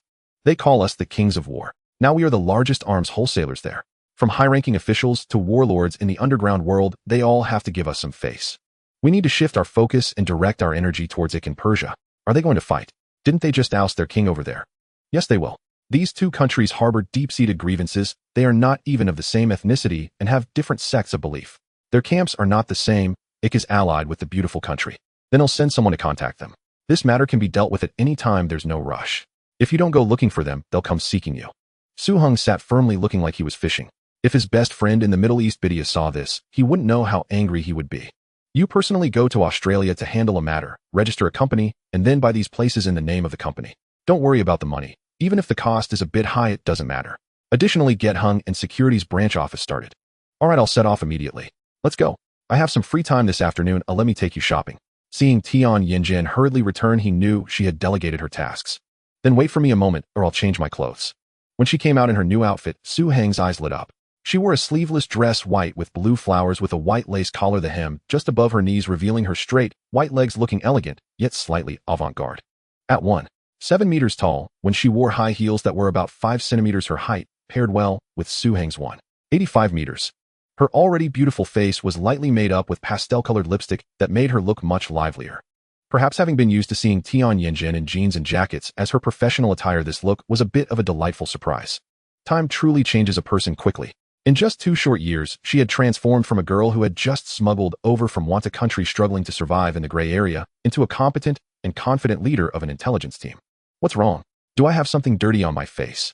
Tian Yingzhen asked, looking surprised at Su Heng's gaze. "No, I just think you've become more beautiful." "Really? You just know how to flatter me." After saying this, her face turned red and she shyly smiled. "Can I walk around in high heels?" "It's okay. The first time I wore them when I went to find you, it was indeed very painful, but after trying them a few more times at home, I gradually got used to it." The two, handsome and beautiful, walked slowly through the bustling commercial streets of the island. Su Hong even wore a large pair of sunglasses, consistently maintaining a low profile. "How about this one? This one is nice. You would definitely look good in it. Let me try it. And what about this one? This one matches you perfectly. Your figure is already good, and it shows off your shape beautifully. What about this one? I initially thought this one was just okay, but after you tried it on, it looks stunning. Buy them all. That's too much. Oh, I can't wear them all. That's such a waste, really. You can wear them interchangeably. Oh, what's the waste in that?" Su Hong waved his hand grandly, having them all packaged and purchased. "Let's go have afternoon tea." The Peninsula Hotel, the most luxurious hotel on the island, had now become Su Heng's property. In the Grand Tea Lounge, under the Gothic dome, magnificent crystal chandeliers cast soft and brilliant light, resembling countless stars, shining down, illuminating every corner. Looking outside, the streets of Tsim Sha Sui were bustling with activity. The afternoon sun streamed through the spacious and bright windows like a golden veil, gently warming them, instantly dissipating the fatigue in their bodies. Known as the Celebrity Tea Lounge, island stars and artists love to gather here for afternoon tea.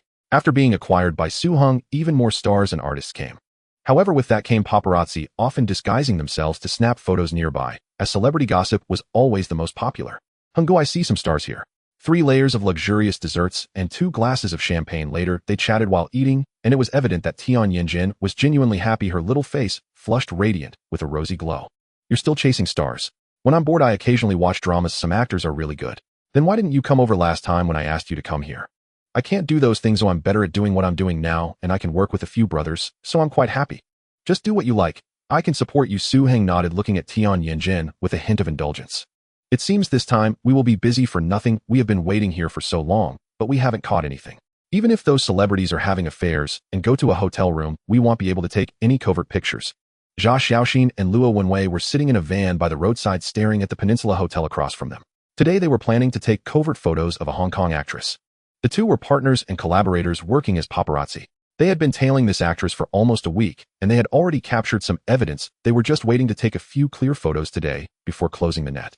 If their plan succeeded, they could sell these photos for a hefty price. I have told you countless times to keep your composure. Back when I covertly photographed Fong Long and that actress, it was precisely because I stayed calm that I was able to follow them. This was the only significant achievement he had in the past 2 years. He would bring it up to motivate his partner as a model of success. But what are you thinking? This is the most luxurious hotel in Hong Kong with top-notch security measures. You really think you can sneak into a room inside? That's suicidal. Hey, do you see who that handsome guy is? It can't be Mr. Su. Yes, you are not mistaken, it's Mr. Su, the richest man in Hong Kong. Although Su-hung was usually low-key, he was still recognized due to his high profile. It seems he is on a date. If we could snap a few pictures, it would be a sensational headline in Hong Kong, much more explosive than any gossip about movie stars. But it's just a thought, Mr. Zu's gossip is not something we can touch. Su-hung is absolutely a taboo in the Hong Kong media industry. His influence in the field is terrifying. We won't even mention TVB or 8EV or the film and cinema industries. Just in the realm of newspapers, Su-hung has acquired or holds stakes in more than half of the print media in Hong Kong. Even if they sent gossip about Su-hung to major newspapers, the papers wouldn't dare publish it, and Su-hung would quickly find out and come knocking. They had heard of similar incidents happening to other peers. It was common knowledge in the industry. They certainly didn't want to follow in those footsteps. They are coming out. They are coming out. Hurry up. Jia Xiaoxin shouted to Luo Wenwei to get ready. Having finished their tea, Su-hung and Tian Yinjin walked out of the tea house hand in hand. Suddenly, Su-hung stopped and looked toward a van parked by the roadside, his sharp gaze indicating a keen intuition that someone was taking covert photos. What he didn't notice was that a couple had also just exited the tea house, standing not far from him, tightly intertwined. Mr. Su, is that really you? Who are you? Su-hung asked hesitantly. The woman from the couple released her partner and reached out to greet Su-hung. I am TVB artist Chen Songling. Mr. Su, I've seen you at the company. Upon saying this, Su-hung recalled her, the leading actress at TVB a couple of years ago. Su-hung extended his hand for a gentle handshake. Hello. What a coincidence you are here for afternoon tea too. Chen Songling said with a bright smile, her eyes sparkling as she looked at Su-hung. After saying this, she glanced at the woman next to Su-hung, who was indeed quite beautiful.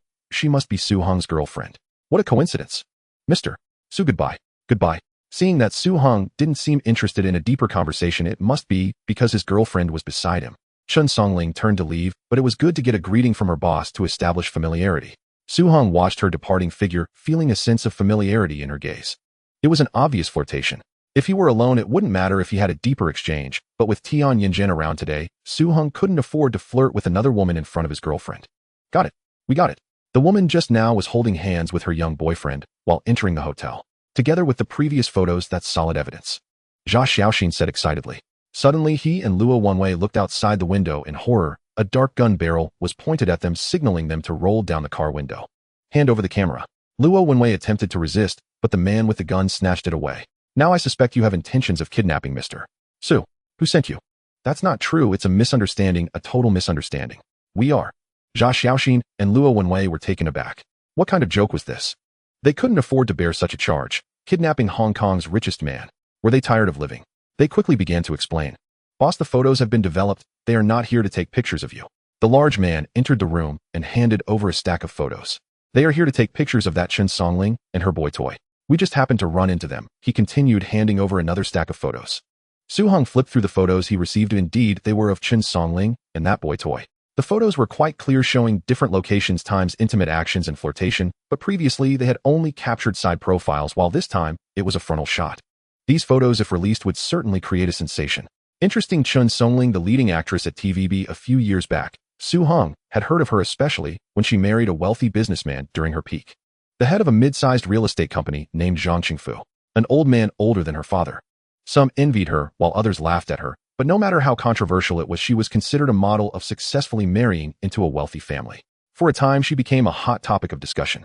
However, after looking through the photos, Su Hong felt there was little point in pursuing this anymore. But he did find these two paparazzi somewhat interesting. Bring those two paparazzi over, I want to meet them. The large man responded and turned to leave. In an empty room next door, Luo Wenwei and Jia Xiaoxin sat on chairs, feeling both helpless and frightened. Despite their repeated explanations that they were not tailing or covertly photographing Mr. Su, nor did they have any intentions of kidnapping him, they were still taken here by several men in black. After clarifying their intentions, they were placed under soft confinement here, with two burly men at the door resembling door gods, making it quite intimidating. Come with me for a trip. You've hit the jackpot. The large man entered the room where the two were. Where to? The two shivered in fear, their speech faltering. Were they about to be taken to jump into the sea? Mr. Su, we truly weren't tailing you or photographing you at all. We were secretly filming Chen Songling. This was purely coincidental. I'm already aware of that. Jia Xiaoxin and Luo Wenwei exchanged a glance, finally exhaling in relief. I've asked you here for another matter. Are you freelancers or employed by some small newspaper? Freelancers. Hearing their reply, Su Hong nodded thoughtfully. Had they been affiliated with a minor paper, Su Hong would have simply acquired the entire publication. But as freelancers, it made little difference. He could just launch a new one and sign them on. I've reviewed your photographs, taken consistently over several weeks, meticulously detailed with excellent compositional angles. Clearly, you're deeply committed to your craft. I've always believed dedication warrants collaboration. How would you like to join me? I'll establish a new newspaper under your leadership. We'll call it the Entertainment Gossip Daily. Would you be interested in producing investigative reports focused on business and entertainment sectors? Their minds reeled. This was no trick, it was an extraordinary stroke of fortune. That man hadn't deceived them after all. They'd stumbled into serendipity. Su, Hong Kong's wealthiest tycoon, had personally extended his hand. To speak of it aloud would seem utterly unbelievable. Countless people across Hong Kong strained desperately for even a sliver of opportunity to collaborate with Mr. Su. Yet these two, merely chasing celebrity gossip, had been handed heaven-sent luck. Are you reluctant? Su Hong probed, observing their stunned silence. No, absolutely not. We're simply overwhelmed with gratitude. Thank you, Mr. Su, for this incredible chance. They nearly dropped to their knees before him in reverence. The next morning, they received a call from Huang Shizhao, the general manager of Hong Kong News Group, personally reaching out. Upon arriving, they were warmly welcomed and attentively guided. Though the Entertainment Gossip Daily would be under their editorial command, all downstream operations, including printing, distribution, and circulation, would be handled by specialized subsidiaries within the group. Huang Shizhao made sure to clarify these arrangements thoroughly. 2 days later, the inaugural issue hit stands, with Chen Songling and her young lover dominating the front page headline. Explosive revelation, acclaimed actress engaged in extramarital affair. Zhang Qingfu, chairman of Qingfu Real Estate, arrived at his office that morning and immediately sensed something amiss. Every employee he passed regarded him with strange, uneasy glances.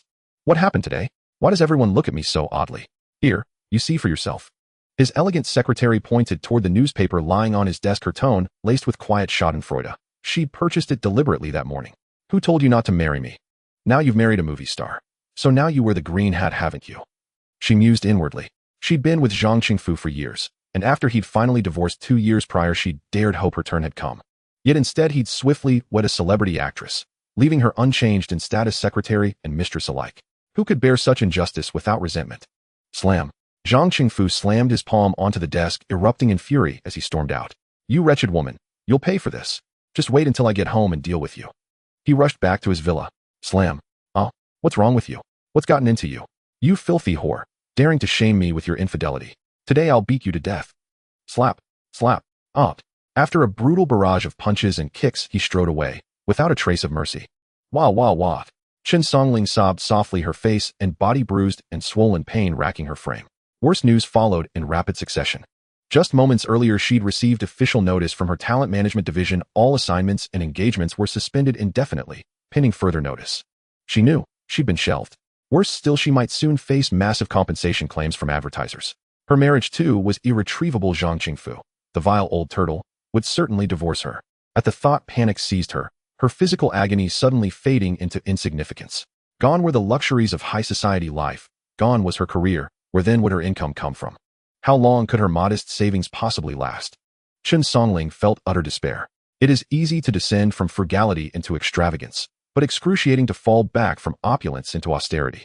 To return to a life where even grocery shopping demanded penny pinching would be more agonizing than death itself. But what on earth am I to do? Chen Songling cried out in anguish and despair. Miss Chen, Mr. Su has learned of your current predicament, and as a friend wishes to offer assistance. A spark ignited in her eyes. Her polite greeting outside the Peninsula Hotel 2 days prior had evidently borne fruit. The shrewd man had clearly grasped her unspoken plea. She clutched at this lifeline with desperate hope. Mr. Su, please save me. She was brought to a seaside villa, and upon seeing Su Hung seated calmly on the sofa, collapsed to her knees with fervent, tearful entreaties.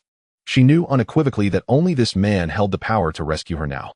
Yet having navigated the treacherous terrain of showbiz and secured entry into elite society, she was no fool. She understood full well that no favor comes free. A price would be exacted, and she was prepared to pay it. Miss Chen, please rise and speak.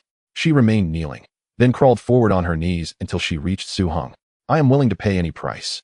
Lifting her gaze, she offered him a sultry, knowing look. Once the leading lady of TVB, her beauty remained undeniable, though now marred by livid bruises and swelling. Su Hung gently caressed her battered cheek, feigning deep concern. Tisk tsk, the old brute truly had no mercy. Such a lovely face, reduced to this.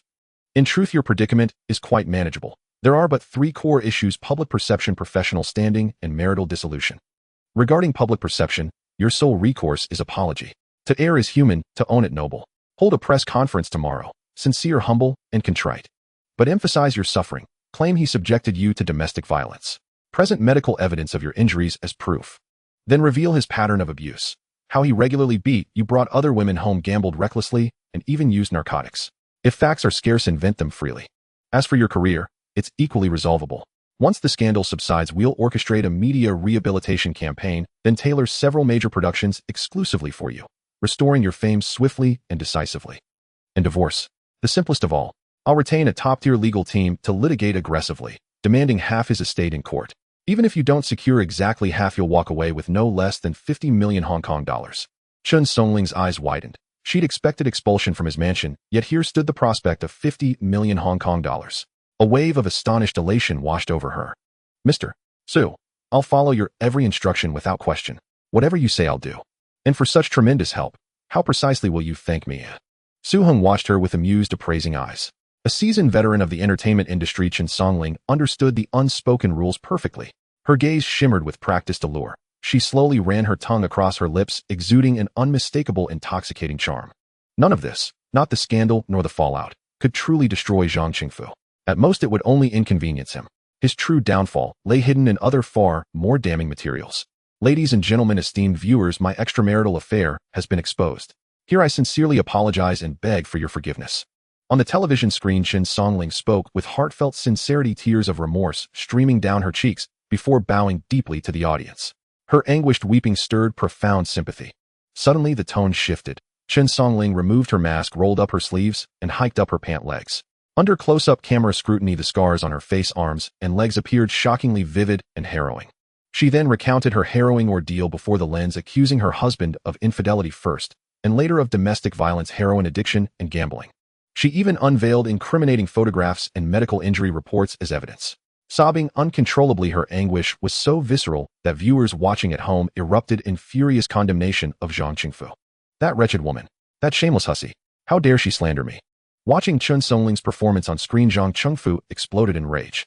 Though the affairs and abuse were real, the claims about heroin use and gambling were outright fabrications. Moreover, she had not returned home the previous night. Her whereabouts required no imagination. The more Zhang Qingfu dwelled on it, the more incensed he grew. Boss, our stock has already plummeted 5%, and it shows no sign of stabilizing. Should we take immediate countermeasures? Boss, all shareholders have gathered in the conference room. They're demanding an emergency board meeting to elect a new chairman, and loudly insisting you bear full responsibility for the stock's collapse and compensate their losses. I understand. You may proceed ahead of me. Old Zhang, we've known each other for decades. Your family affairs are none of our business, nor do we wish to interfere. But they must not jeopardize the company. This incident has already inflicted massive damage, not only upon our corporation, but upon each of us personally. As soon as Zhang Qingfu entered the conference room, the second-largest shareholder launched the first salvo. Indeed, old Zhang, your private life has cost every shareholder dearly. This is utterly unacceptable. I formally propose the removal of Zhang Qingfu from his position as chairman and the election of a new one. Though Zhang Qingfu temporarily quelled this collective revolt, through sheer authority, he emerged utterly drained. Knock, knock, knock, knock. Clad in stiletto heels and oversized sunglasses, Chun Songling strode into Zhang Qingfu's office, radiant, dazzling like a peacock reveling in its own magnificence. TSK, it's been over 2 years since we married. I've barely set foot in your office. No, why? It reeks of that fox spirit. Where is she? Has she fled? Chun Songling stood haughtily, her earlier distress vanished entirely, replaced now by the unassailable poise of a victor. So, you've come to gloat. Zhang Qingfu sat slumped, defeated, like a rooster stripped of its comb and crow. Don't flatter yourself. Today I'm here to discuss divorce. My terms half your assets. Here is my legal team. Consider this formal notice. You are being sued. Address any further remarks to my attorneys. Shareholder mutiny. Divorce litigation. One catastrophe after another. Qingfu Real Estate's stock plunged anew. Boss Qingfu Real Estate's share price has dropped 10% and has now entered a sideways consolidation, showing signs of exhaustion. Dump it. Sell everything aggressively. Flood the market with rumors. Qingfu Real Estate is under investigation for financial fraud and tax evasion. Also, the timing is ripe. Deliver the evidence to the Independent Commission Against Corruption. These documents did not originate from Chun Songling. She was merely a decorative ornament, never privy to Zhang Qingfu's corporate affairs. Rather, they came from Zhang Qingfu's personal secretary. Su Hong had tasked Cha Xiaoxin and Luo Wenwei with investigating Zhang Qingfu, and they confirmed the illicit liaison between him and his secretary. Su Hong offered the secretary 1 million Hong Kong dollars, and she promptly betrayed Zhang Qingfu, without hesitation handing over evidence she'd meticulously compiled over the years. In Zhang Qingfu's office at Qingfu Real Estate, he could scarcely comprehend how, despite his wife's infidelity, he himself stood on the precipice of total collapse. Mr. Zhang Qingfu, we are officers of the Independent Commission Against Corruption. You are under suspicion for tax evasion and financial fraud. Please accompany us for investigation. With those words, they snapped handcuffs onto his wrists. Amid stunned silence from his staff, Zhang Qingfu was led away. News spread instantly. Qingfu Real Estate's shares plunged 40% overnight and continued to spiral downward. The company's second-largest shareholder rushed to contain the crisis, holding a press conference to announce Zhang Qingfu's immediate removal as chairman and declaring all prior misconduct strictly personal, bearing no relation to the corporation. But it was already too late. Chairman, the bank has called. You must repay the entire loan within 10 days, or they will publicly auction our collateral. The newly appointed chairman hadn't even settled into his seat when fresh calamity struck. Isn't the repayment deadline still weeks away? They claim they must safeguard their capital and demand early settlement. Ah, the banks. When your fortunes soar, they clamor to lend you more. The moment your tide recedes, they hound you for repayment more fiercely than anyone else. Frustrated, the new chairman reached for the phone to negotiate an extension when his assistant burst in. Boss, bad news. We've got all our suppliers here demanding immediate settlement of every outstanding invoice. News rippled across the stock market. Already skittish investors began dumping shares en masse, while major shareholders, unable to withstand the pressure, sold off holdings to cut losses. Within days, the share price collapsed by over 70%. The company's cash flow ceased. Creditors descended. Banks and creditors jointly petitioned the court for asset liquidation to satisfy debts. The court approved bankruptcy proceedings and appointed a liquidation task force to oversee Qingfu Real Estate's dissolution. Aboard Li Chaoran's opulent private yacht, Su Hong Pak Chuanwang, Li Chaoran, Li Zhaoji, and Zheng Yutong gathered. Champagne flutes raised, faces glowing, exchanging lavish mutual praise. The yacht's waitstaff, clad in revealing bikinis, moved gracefully between guests, serving wine and delicacies, their figures striking and sensual. This was yet another summit of the 5 great families, a discreet division of spoils understood implicitly by all. Ahung, your execution was flawless, lightning swift, leaving Qingfu no time to react. With effortless finesse, you reduced them to ash amid laughter. Pak Chuanwang spoke first, offering effusive praise. Merely minor tactics, hardly worthy of mention. Ahung, truly young, yet formidable. Your strategic mastery is extraordinary. Qingfu was a mid-sized property developer valued at over 2 billion Hong Kong dollars. What are your intentions? Simple profits shared among friends. I'll take only Qingfu Tower in Central. Everything else is yours to divide. Ahung's generosity knows no bounds, so let us raise our glasses in sincere gratitude. A few people quickly began to divide the assets of Qingfu Real Estate, pulling and tugging over the meat laid out before them, each wanting to take a bigger bite. Let them argue among themselves. Su Hong threw out a piece of meat not out of kindness, but to ensure shared interests, allowing the 5 major families to form a community of interest uniting together. At the same time, it was about establishing rules. Those who contributed more would take charge of the distribution. Hong Kong Island is but a tiny place with limited resources, and the assets left behind by the British will eventually be divided among the major families. What will happen then? Engaging in internal strife, or societal stagnation, like a stagnant pool of water. This was the situation on Hong Kong Island in his past life, and none of this was what Su Heng desired. Su Heng's vision was to subtly create an internal consortium that could negotiate and coordinate actions, consistently growing stronger during the process of competing for the British assets. Once the North returns backed by the powerful rise of Huaxiao, they could compete for interests on a global scale. After all, the strength of one family is limited, but what about the power of the 5 major families? Perhaps they could even expand their reach in the future, forming a massive Hong Kong consortium, or even a Chinese consortium. Wouldn't that power be formidable? Chen Songling watched the few people laughing and chatting in the distance, her heart filled with shock. This was undoubtedly the most prestigious gathering on Hong Kong Island, a presence that could shake the very ground. In the midst of their laughter, they could decide the fate of a company. Among this group of middle-aged men, he stood out simply too young, astonishingly so. From Chen Songling's perspective, she caught a glimpse of his profile, sharply defined, like a meticulously carved piece of art. His deep-set eyes were like the azure ocean, dazzling and captivating, as if hiding countless stories waiting to be explored. Beneath his high nose was a slightly upturned mouth adorned with a confident and charming smile, as if he had everything in the world under his control.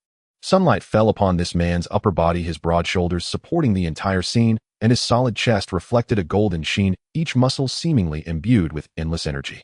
Who is that young man? He looks so handsome. Mr. Su, the richest man in Hong Kong Island. Is he really that young? And his physique is incredible. It's enough to make one drool. Look, he's coming our way. He's looking for me. Looking for me.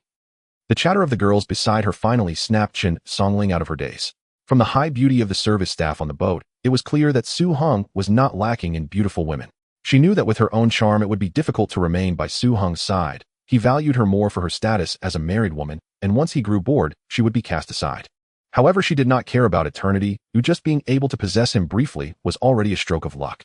Due to Qingfu Real Estate being severely insolvent under the constant urging of creditors, the bankruptcy liquidation process moved swiftly, auctioning all its assets to repay debts.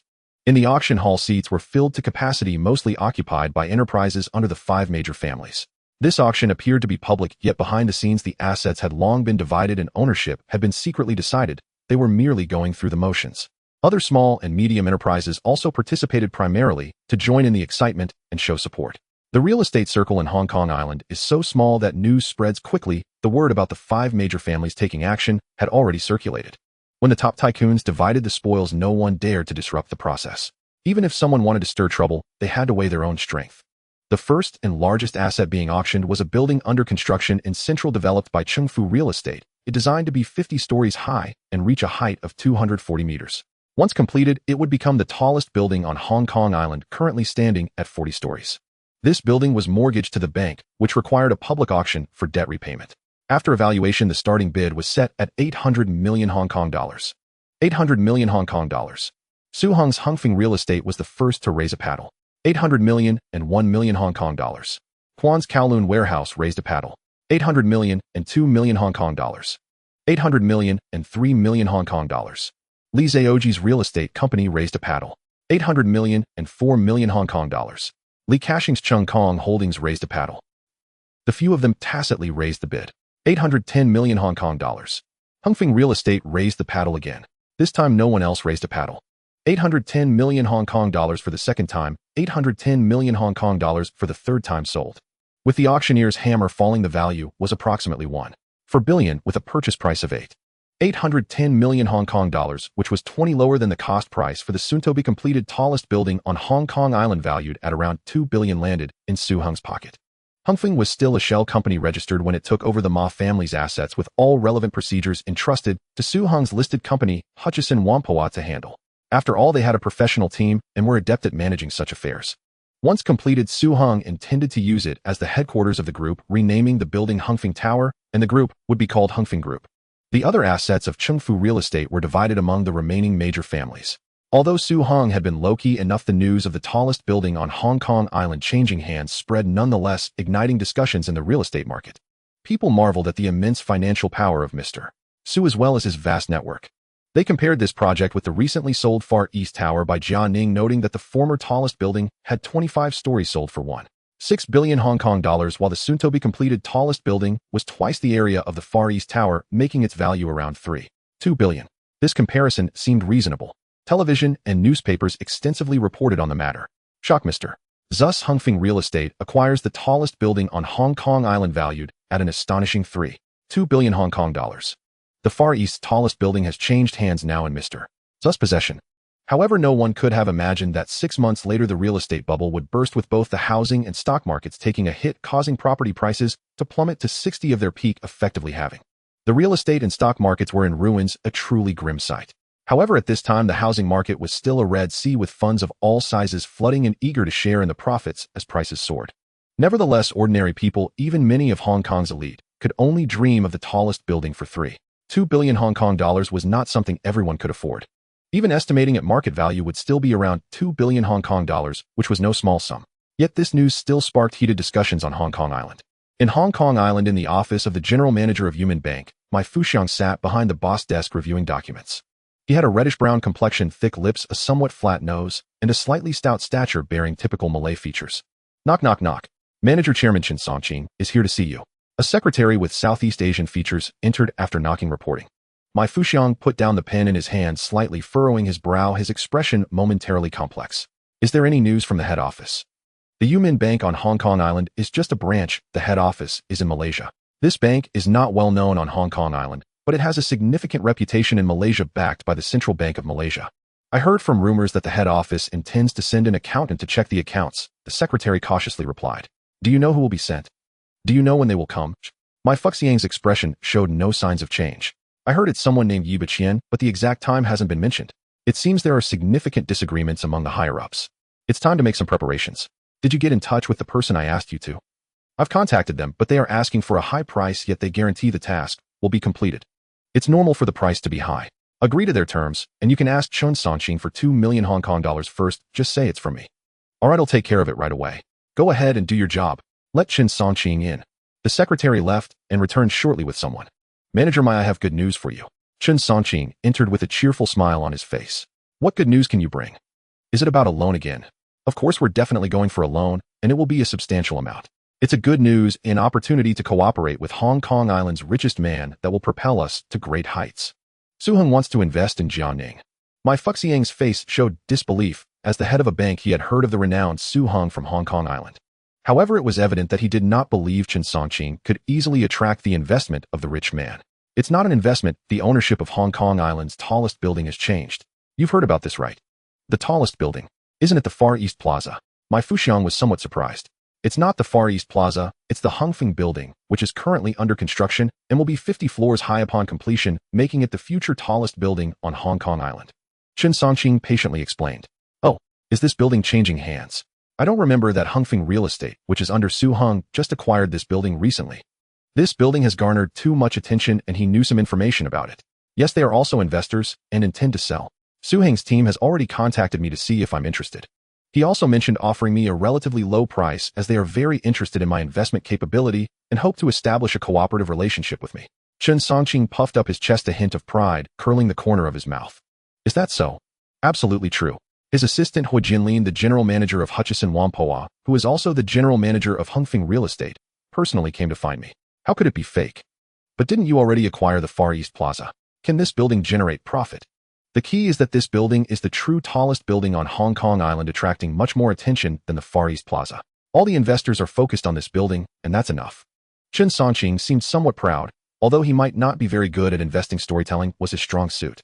He had even thought of several versions in his mind to present to the investors. But the prerequisite is that we need to secure this building first. After saying this, he took out a check, slowly pushing it forward.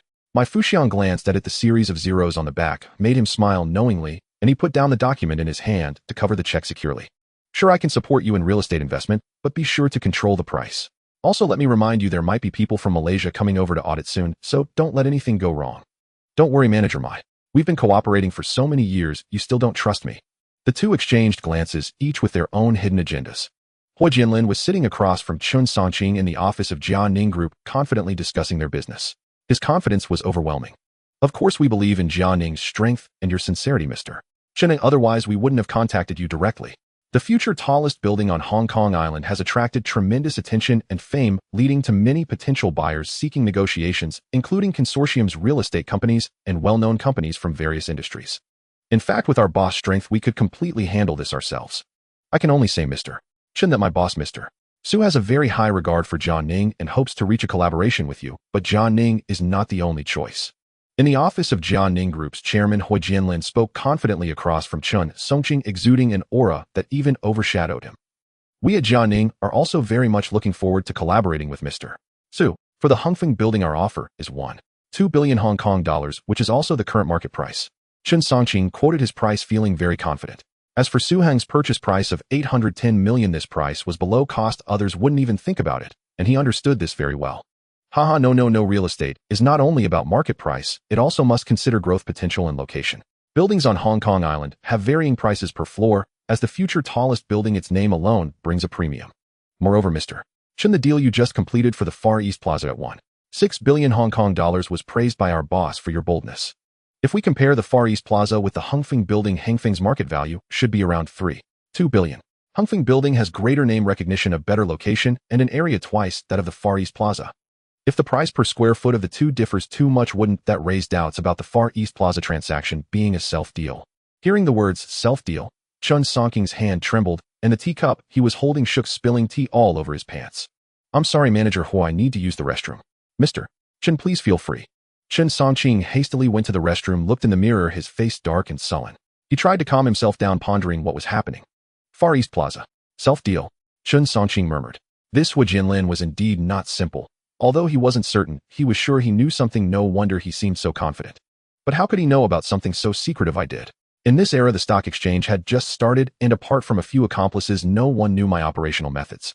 But one knows clearly the deeds one has done. Recently, the Far East building was ostensibly sold to a foreign consortium for 1.6 billion Hong Kong dollars, and John Ning subsequently announced a profit of 600 million Hong Kong dollars compared to the purchase price of 1 billion Hong Kong dollars. However, the truth was that Chen Songqing had engaged in self-dealing, inflating the profit by 600 million Hong Kong dollars, which caused John Ning's stock to surge wildly. In later years, the real estate market in the mainland followed this same path. There is nothing new under the sun. However, for Chen Songqing, if this were to be exposed, not only would John Ning collapse, but he would also face imprisonment. A multitude of thoughts flashed through his mind. No, this is the work of Su Hong. Hongfeng Real Estate was acquired by Su Hong. If this building were to be sold, there would be many buyers. It could simply be sold at market price, but why did they come directly to him? What demands does he have? Since Su Hong did not make this information public, but chose to negotiate in this manner, there must be something to discuss. Otherwise, with Su Heng's influence, Chen Songqing did not believe he could withstand his pressure. At that moment, Chen Songqing suddenly thought of Zhang Chengfei's fate, and the rumors circulating in private, sending a chill down his spine, causing him to shudder. Su Hong had not even shown up, yet the immense pressure was already overwhelming. Manager Hu, I apologize, the tea was a bit hot just now. It's all right, President Chen wasn't burned, was he? Hu Jianlin's face showed concern, as if Chen Songqing had truly been scalded. It's nothing, let's continue. I wonder what price Mr. Su is hoping for. Chen Songqing had changed into another outfit, appearing at ease, completely free of the earlier panic. It can only be said that it would be a shame if these two did not become actors. 1.6 billion Hong Kong dollars. Upon hearing this offer, Chen Songqing felt a pang of pain. It would be better just to rob someone, but he did not dare to rip off the mask. The previous selling price of the Far East building was higher because there was a mysterious foreign consortium eager to invest. Chen Songqing began to play the game of Tai Chi. Oh, then President Chen, would you kindly introduce me to this mysterious consortium? I will ask them if they have any interest in Hongfeng building. We have a confidentiality agreement. They are very low-key and prefer not to reveal their identities. Understood. Hu Jianlin nodded, appearing to empathize with Chen Songqing. How about 1.3 billion? Mr. Hu may not know that John Ning is currently cash-strapped due to excessive investments. After Chen Songqing finished speaking, Hu Jianlin smiled slightly. He picked up the teacup from the table, took a gentle sip, and appeared to be enjoying it. Good tea. This is pure from Fushin Tea House, right? Oh, Mr. Hu also likes this kind of tea. Not exactly a preference. My daughter studies at the Chinese University of Hong Kong, and she likes to bring me some when she passes by Fushin Tea House. The taste is very similar. President Chen doesn't also have a daughter studying at Chinese University, does he? My daughter is quite likable. Oh, I wish I could leave everything to her.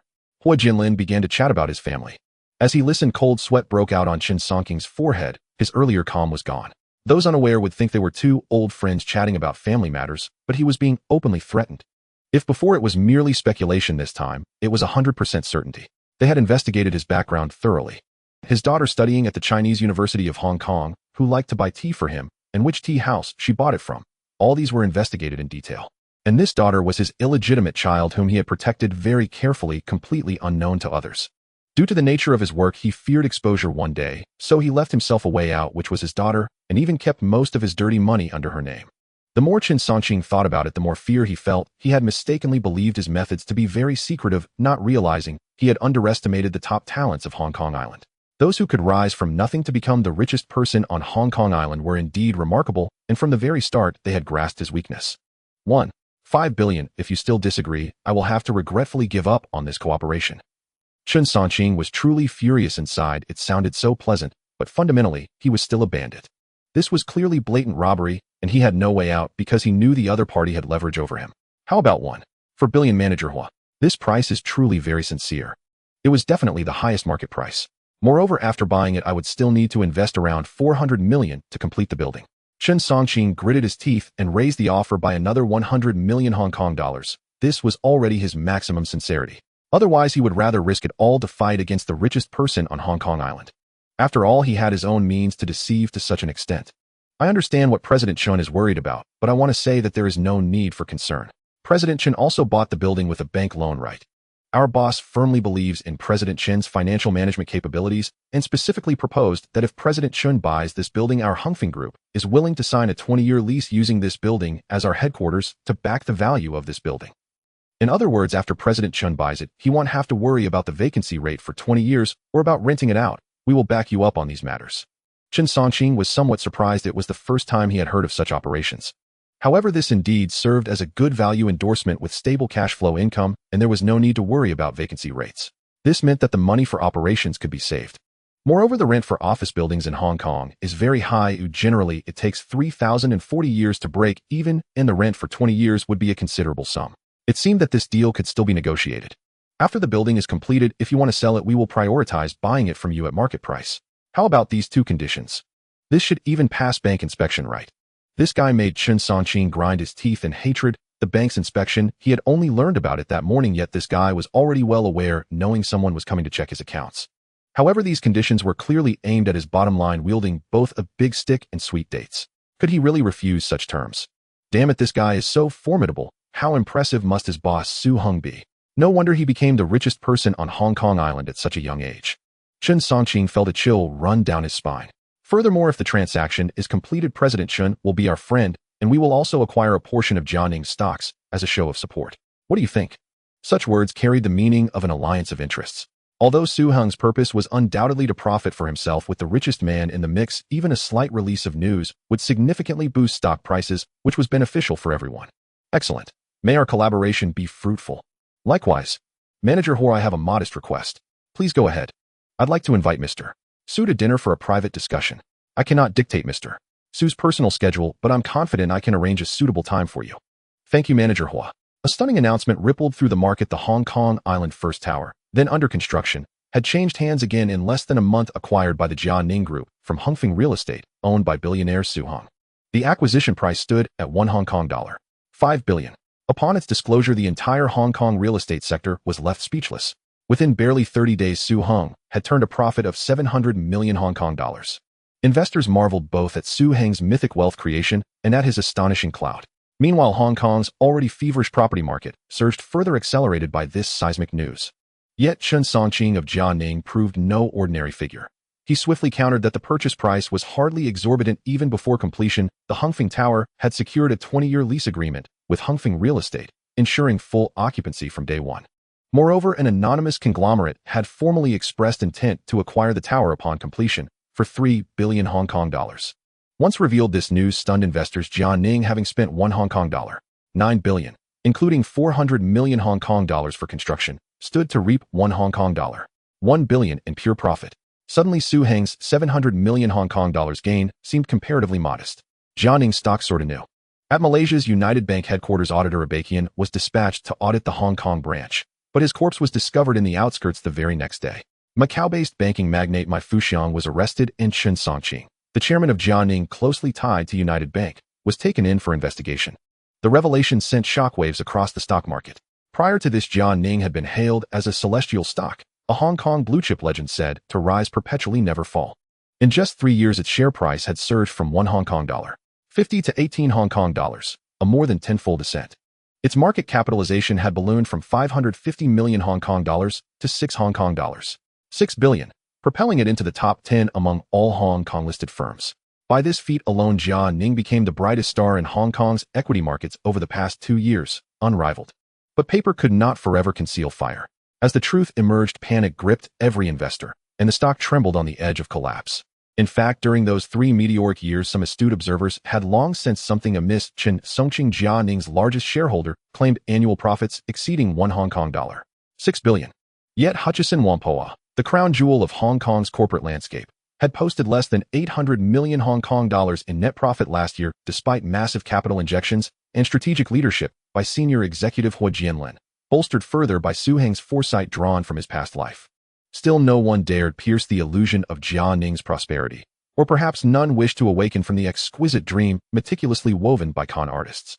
In the days that followed, calamity piled upon calamity. Chen Songqing, Jia Ning's principal shareholder, was detained by the Independent Commission Against Corruption on suspicion of financial fraud. United Bank filed for receivership, citing bribery of senior executives to secure illicit loans. The Hong Kong Securities and Futures Commission launched an immediate investigation into Jia Ning's accounting irregularities. One crisis after another plunged the market into chaos. Jia Ning's stock plunged violently. 18 Hong Kong dollars, 17 Hong Kong dollars, 16 Hong Kong dollars, 15 Hong Kong dollars. It barely lingered at 15 Hong Kong dollars before plummeting again, plummeting below 10 Hong Kong dollars in rapid succession. Jia Ning, a titan once valued at 6 Hong Kong dollars, 6 billion, had ensnared countless small and mid-sized investors. Behind each falling share lay shattered family fortunes erased in an instant. A pall of gloom settled over the entire equity market. Yet what retail investors could not fathom was that this was only the beginning. In September, a distraught investor, ruined by Jia Ning's collapse, leapt from the Hong Kong Stock Exchange Center. His death dominated headlines across newspapers and television broadcasts, shaking Hong Kong to its core. The mangled body lying before the exchange entrance seared itself into the collective conscience of small investors, triggering a fresh wave of mass sell-offs and precipitating total market collapse. 9 Hong Kong dollars, 8 Hong Kong dollars, 5 Hong Kong dollars. Within a week, Jia Ning's share price had shrunk to less than 1/5 of its peak. Once ranked among Hong Kong's top 10 corporate giants, its market value now stood at merely 1 Hong Kong dollar 3 billion. Over 5 billion Hong Kong dollars in wealth evaporated in fewer than 10 days. The devastation was catastrophic, shattering market confidence and unleashing widespread terror. Thus began the Hong Kong stock market crash. The market shifted overnight from boom to bust. Indiscriminate declines swept across nearly every listed security. Even historically resilient firms faltered. Hutchison Whampoa, Hong Kong's flagship equity with a market cap exceeding 10 billion Hong Kong dollars, had held firm for years, surging past 40 Hong Kong dollars per share this year. Now reeling from the Jia Ning scandal, its price reversed sharply, hovering near 35 Hong Kong dollars. Su Heng's paper fortune shrank by over 400 million Hong Kong dollars, but he remained unruffled. Stock fluctuations were natural. He had no intention of selling Hutchison shares. Indeed, if the price dipped further, he planned to accumulate more. When even the market's undisputed leader stumbled, how could others fare better? Only HSBC held steady. Among the 4 major foreign firms, the Swire Group, the Kowloon Canton Railway Corporation under shipping tycoon Y.K. Pao, and Chung Kong Holdings under Li Ka-shing, all plunged dramatically. Yet inside Heng Yuan Fund's offices, staff watched hordes of despairing small investors outside, not with dread but quiet relief. Lucky we liquidated all our Jia Ning shares last month. Otherwise we'd be ruined too. How did the boss foresee this so precisely? He timed the exit perfectly right before the crash. Indeed, not only did we fully divest Jia Ning, but we also initiated short positions. We've already captured substantial gains from this downward spiral. And the boss is young and handsome. Are you smitten, or what? Su Heng sat leisurely with Hu Jianlin and Hu Jifeng sipping coffee. Boss, per your instructions, we sold off all Jia Ning shares last month. We also reduced positions in CLP Holdings, and Hutchison Whampoa. Hutchison shares were cut by 10%, yielding 1 Hong Kong dollar 2 billion, CLP shares by 20%, generating 1 Hong Kong dollar 1 billion. Hua Jianlin set down his cup, gazing at his employer with quiet admiration. Su Heng no longer recalled the precise timing of Jia Ning's collapse from his past life, yet he leveraged that faint advantage to generate extraordinary returns. Thus, he chose to exit early, sacrificing marginal gains to safeguard the fund's capital integrity. However, the small and medium-sized investors were not so fortunate. Although many of them knew that Jia Ning had issues, they always believed that they would not be the last ones to take the baton. There is a saying in the stock market, only when the tide goes out do you discover who has been swimming naked. Countless investors made paper profits from Jia Ning, but very few managed to leave with a profit. Boss, during the previous surge, we made 200 million Hong Kong dollars after selling off, and then as per your instructions, I used another 100 million Hong Kong dollars to short the stock. The stock has fallen from 17 to around 5, and I believe there is still room for further decline. If Jia Ning is found to have committed financial fraud, its stock will be worthless. My plan is to close the position when it drops below 2. There's no need for that. Remember, don't chase the last penny. Start closing positions in the next few days. Next, we have more important matters to attend to. Yes, it's time to gather the funds. Once the stock market has dropped sufficiently, we should start buying at the bottom. Su Hong can take this opportunity to acquire some quality assets. This is a rare chance. After hitting the bottom, this time the economy of Hong Kong Island will enter a fast track to prosperity. With real estate and stocks rising together, it will never be possible to acquire quality assets at such low prices again. Alright, boss. It is expected that from these two operations, going long and short, we will make over 500 million Hong Kong dollars in profits. Haha, Jifeng and Jianlin, you both have done well. Su Hong patted Hu Jifeng on the shoulder in encouragement. Of course, the promised dividends and bonuses will not be less, but Hung Yuan has now established a complete dividend reward system with dedicated personnel in charge, so there is no need for Su Hong to worry about these trivial matters anymore. Additionally, boss, there is another business. The betting agreement you had me sign with Yonglong Bank. According to the current Hang Seng Index calculations, we have already made over 100 million Hong Kong dollars in profits. Well, this is another business. A few months ago, Su Hong had signed several betting agreements on the Hang Seng Index with Hui Jianning, Hu Jifeng, and several banks to short the index. At that time, the stock market on Hong Kong Island was flourishing vibrant, and the Jia Ning scandal had not yet surfaced. How did the boss know? Although these professionals already knew that Jia Ning had issues, it was just one of many listed companies on Hong Kong Island. In fact, it has a greater impact on the overall confidence in the stock market. Regarding the vast amounts of capital in the market, the effect is not that significant. However, Hu Jifeng had become accustomed to Su Hong's prophetic abilities and was no longer surprised. It is worth mentioning that the Hung Feng building that Su Hong sold to Jia Ning has yet to be completed. Thus, the rental commitments promised by Su Hong, along with other commitments based on market prices, will certainly be fulfilled, but they are no longer relevant to Jia Ning. Jia Ning's assets will soon be sealed, liquidated, and sold off to repay debts. However, at that time, the Hung Feng building will return to Su Hong's hands. Moreover, it will be at a low price. Thus, these promises are all for himself. In the afternoon, Fong Long left the set early, feeling quite happy.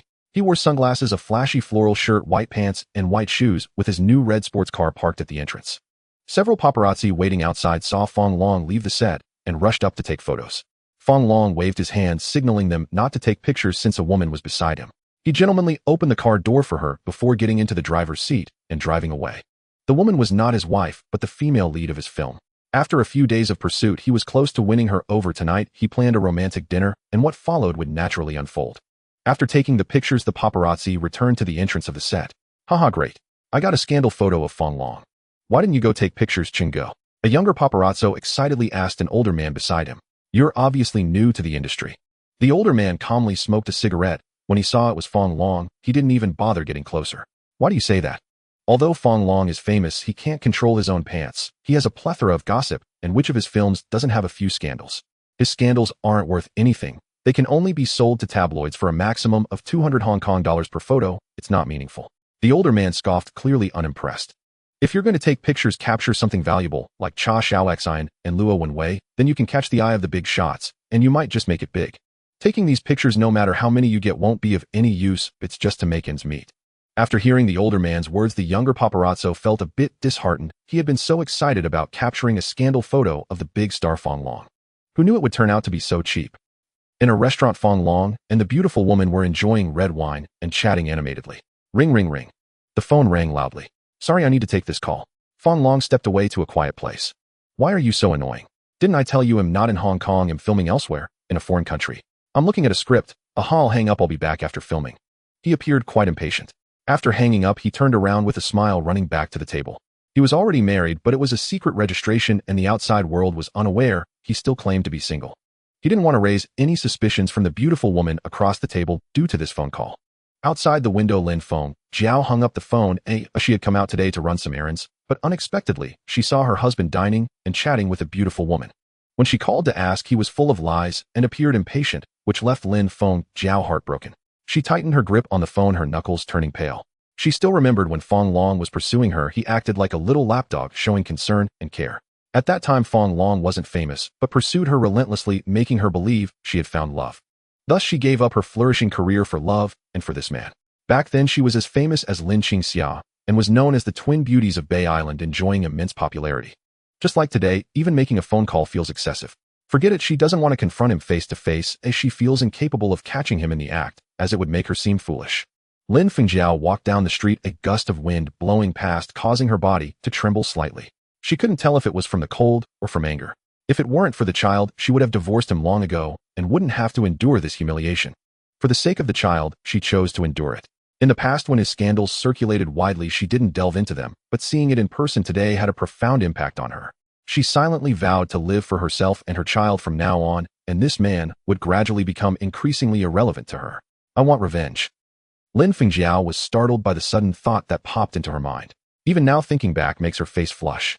That man was indeed exceptionally capable in every aspect. Since the last encounter with that man, such thoughts had proliferated uncontrollably like weeds by the roadside. In the parking lot, Fong Long emerged from the restaurant with a newly acquired girlfriend, just about to drive away. You're Fong Long, right? Seeing several thugs approach, Fong Long immediately sensed trouble. I am. Our boss wants to see you come with us. Who is your boss? You must be mistaking me for someone else. Fong Long stuttered as he spoke, for right before him was the dark muzzle of a gun. The new girlfriend looked at the handgun in front of her, scared enough to cover her mouth with her hands, quickly shaking off Fong Long's grip and stepping aside. She was a smart woman and could tell that these people were here for Fong Long. You'll find out when you get there. Stop talking nonsense. The leader of the thugs said impatiently, cursing loudly. The leader turned to the woman standing aside and said something, seeing her nod in fear. He ignored her further and invited Fong Long into a van before driving off. Inside a boxing gym, a shirtless man had just finished a match and a young woman behind him held a towel to wipe his sweat. The man had a fierce expression, his body covered in tattoos with 2 prominent scars across his chest, making him appear quite intimidating. A few underlings stood behind him, all looking like thugs. This person was none other than the notorious Dongxing Crow, a powerful figure in the underworld, with his partner, the smiling tiger, standing beside him, wearing a grin that seemed more mockery than friendliness. Crow, I've heard that Fong Long is a big star, quite famous. Do you think he'll act in your movie? The woman wiping Crow's sweat spoke in a flirtatious tone. Why not make money if there's money to be made? Is my money worthless? Are you really going to pay him 1 million Hong Kong dollars for his fee? He looks like a clown, always fighting in movies. Is he really worth 1 million? But he really is quite famous. Haha, if it comes to that, I'll just send a few underlings to chop him up and see if his fame can save him. Crow sneered, appearing a bit psychotic.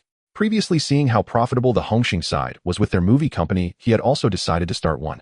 This woman was both his mistress and an actress in his film company, now preparing to start filming. As they were talking, Fong Long was brought in by several thugs. Let me introduce myself. I am Dongxing Crow. You're Fong Long, right? I have a movie for you. The fee is 1 million Hong Kong dollars. Crow, I'm really busy lately. My company is filming several projects at the same time, so there's just no schedule available. Fong Long internally cursed this guy 100 times for ruining his good fortune and for bringing a gun to his head to invite him. However, it was evident that this man was a big shot, and he dared not offend him. He simply pushed it off to the company, letting them talk to the company. Haha, Fong Long, I've already checked your schedule, and you're free. That might be a mistake on my part. 1 million Hong Kong dollars was indeed tempting, but these thugs were unreliable. The last time he was beaten into the hospital was still fresh in his mind, and he was deeply reluctant to work with these guys. I can act in your movie, but we need to agree on the fee first. Can you really pay 1 million Hong Kong dollars? Go get him 100,000 first. This is the deposit, the rest will be paid after filming is completed. Fong Long didn't know what to say. Was this the same routine every time? But looking at the situation, he had no choice but to comply. The new movie began filming. Fong Long's masculine hormones began to take effect again. Long Gu, you're really annoying. Didn't we agree to pretend to kiss? Why did you even stick your tongue in my mouth? The woman spoke in a flirtatious voice that was the same little mistress who wiped Crow's sweat that day. Haha, I was just teaching you how to act. If it's too fake, how would the audience welcome it? How can you become famous with an unwelcomed movie? Fong Long had a good grasp of the woman's desire for fame. Is this how you become famous? With my fame, it would be hard for this movie not to be famous. Fong Long wore a proud expression, boasting. Then where did your hand go just now? Is this also for fame?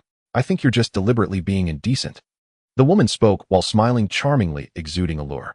Haha, you're too beautiful. All my attention was on your face. I didn't even notice. If I offended you, I apologize. During filming, being indecent was Fong Long's specialty. Almost every actress he had worked with had been subjected to his indecent advances, and he always had an excuse ready. How about I treat you to dinner to apologize? He even had a reason to ask her to dinner. Haha, really? Of course it's true. After dinner, I'll talk to you about how to act. Once this movie is done, I'll introduce you to a few more films. By then it will be hard for you not to become famous. In the Hong Kong film industry, there's nothing Fong Long can't handle. Haha, that's settled then. Haha, no problem, but since I'm helping you like this, how will you thank me? As long as you can make me famous, you can have whatever you want. After work dinner in a hotel room, Fong Long was completely oblivious to the paparazzi taking photos from a distance. Even early the next morning, photos of the two entering and exiting the hotel together appeared in the tabloids. In an abandoned warehouse, Crow stared at the photos in the newspaper. His face darkened as he overturned the table in front of him. Bang, bang, bang. Drawing the handgun from his pocket, he emptied the magazine into the sky. His underlings were so frightened that they crouched down, holding their heads, afraid to make a sound. This madman had a temper that was beyond ordinary. He was truly capable of murder. Why are you so angry? Is it worth ruining your health over such trivial matters? Come on, calm down. Calm down. The smiling tiger stepped forward to grab the crow, pulling him back onto the stool. At this moment, the other underlings dared not intervene, leaving it to the smiling tiger to mediate. They all knew that the crow was the type to flip out at any moment. Hey, Bao, take a few brothers and bring him back. Let's vent some anger for the big brother. All right, brother tiger. After saying that, the underling named Abao hurried off with a few subordinates. You filthy woman, did I tell you to steal someone? Did I tell you to be shameless? With a loud slap, the crow struck the woman's face hard, instantly causing it to swell. Whoa. Brother Crow, I was wrong. I want dare again. The woman cried, covering her face, kneeling on the ground in a desperate plea. Whoa. I was momentarily bewitched. I truly know I was wrong, Brother Crow. Don't hit me, please don't hit me. I was wrong. On the other side, Fong Long was curled up on the ground, hugging his head and pleading, desperately surrounded by several of Crow's underlings who were punching and kicking him, showing none of the confidence he had while boasting. Strip him naked and lock him in a dog cage. The crow pointed at Fong Long, giving orders to his underlings with a fierce expression. It wasn't that he cared about this woman. In reality, he didn't care for her at all, but this incident had severely embarrassed the crow.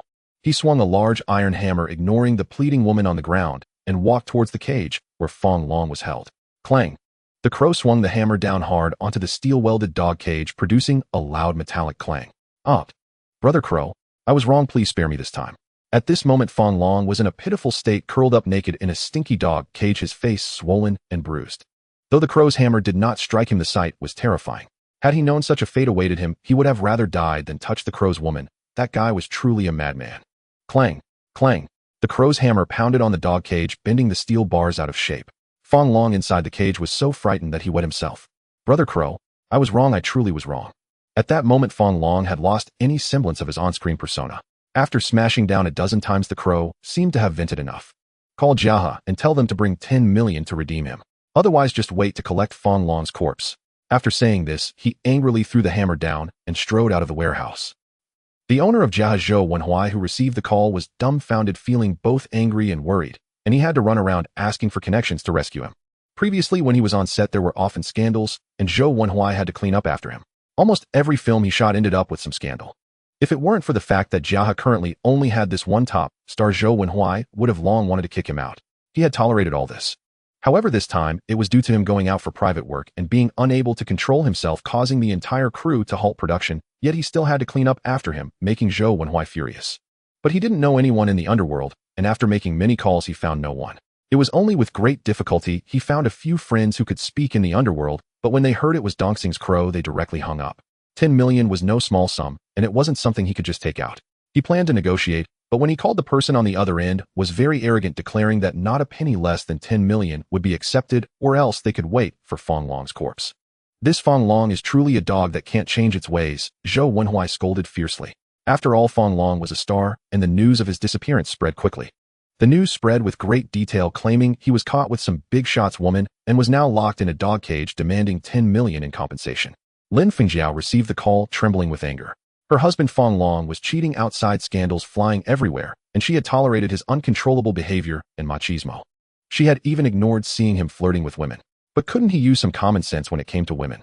Didn't he know what kind of women were off limits? A fool with lust clouding his mind. Lin Fengjiao cursed angrily, hoping he would suffer a bit. At this moment, Fong Long was truly living in hell, locked in a filthy, stinky dog cage, receiving only a bottle of water and a piece of bread each day, feeling like he was on the brink of collapse. The few underlings guarding him were in a terrible mood, watching over him in this broken warehouse, unable to eat or sleep well, and their spirits were low. Thus, they would occasionally drag Fong Long out to beat him up, to vent their frustrations. This is what you get for not controlling yourself, making us eat bread here with you. You filthy thing, making you flirt with Brother Crow's girl. 10 days passed, and Fong Long had still not been released. Lin Fengjiao and Zhou Wenhui had searched through all their connections, but they couldn't find anyone who could rescue Fong Long. They couldn't just leave him be. Though their relationship had soured, he was still the father of her child. Should we go plead with that man? She hesitated. They had only met once before, and that was under such circumstances, being overwhelmed by that domineering man. They shared a bit of a connection, but she felt ashamed that actively approaching him this time would make her seem cheap. However, if there was only one person in Hong Kong who could resolve this issue, it had to be that man. The next day, she dressed up wearing a low-cut red bodycon dress, black stockings, red high heels, and a delicate makeup. She grabbed a bag and walked out. "Hello, miss, I would like to see your chairman, Mr. Su Hong.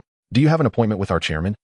Even the receptionists were stunningly beautiful, tall, and dressed in fitted professional skirts that showed off their figures, clearly custom-made and quite expensive. Polite, yet carrying an air of arrogance. "I don't have an appointment, but I know your chairman, Su. Please help me convey that a friend named Lin Fengjiao is here to see him regarding an important matter." "I'm sorry, Miss Lin, there are too many people who want to see our chairman. Without an appointment, we cannot arrange it." "Then I will wait for him here." "All right, please wait in that reception area." In the Hungy Film Hall, Lin Fengjiao sat on the sofa as a multitude of beautiful actresses began to arrive for work. Before coming, she had thought herself somewhat attractive, but seeing so many younger and prettier faces made her confidence wane. At the same time, a sense of loss crept in him. After just 2 years away from acting, the receptionist no longer recognized her. It was hard to forget that she had once been one of the 2 most popular actresses in the Bay Island. If she had continued her acting career, instead of stepping back to marry and raise children, would she have been able to return to Hungy? Sighed. Lin Fengjiao thought, unsure if her choice was the right one. "Hey, didn't that woman just look like Bay Island star Lin Fengjiao? Why didn't you give her a proper greeting?" The 2 receptionists whispered among themselves. "Oomph." The tone was disdainful. "Do we lack actresses coming to Hungy seeking opportunities every day? If I were polite to each one of them, how could I afford to keep my own good demeanor?" "That's true." The other receptionist clearly agreed with her. After speaking, she glanced towards the reception area. Even though it wasn't work hours yet, several stars had already taken their seats, evidently also seeking opportunities. In other regions of the Asia-Pacific, many stars and artists had come to Hong Kong for development. There was no choice. The film market in Hong Kong, or rather Hungy Films, was too powerful, now ranked among the top film companies in the world. The films produced by Hungy led the trend across the Asia-Pacific with countless admirers. It had become a sacred place for filmmakers throughout the Asia-Pacific, prompting many artists to come to Hungy seeking opportunities. The 2 receptionists had long grown accustomed to this.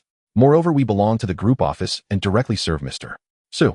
When I'm in a bad mood, I wouldn't hesitate to show Hengius stars my displeasure. She wasn't exaggerating. In the eyes of outsiders, high-flying stars were just ordinary employees at Hungy. Of course, with Wu Xiaoqian managing us, Mr. Zu's secretary, who is now immensely popular, even manager sure treats us politely.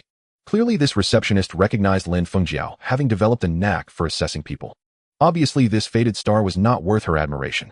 She starred in a film called Town Story, which was quite popular in Bay Island a couple of years ago. Oh, I quite liked it. But it's a pity she withdrew from the industry at the height of her fame. I've heard that after she quit acting, she got married and had kids. I wonder if it's true.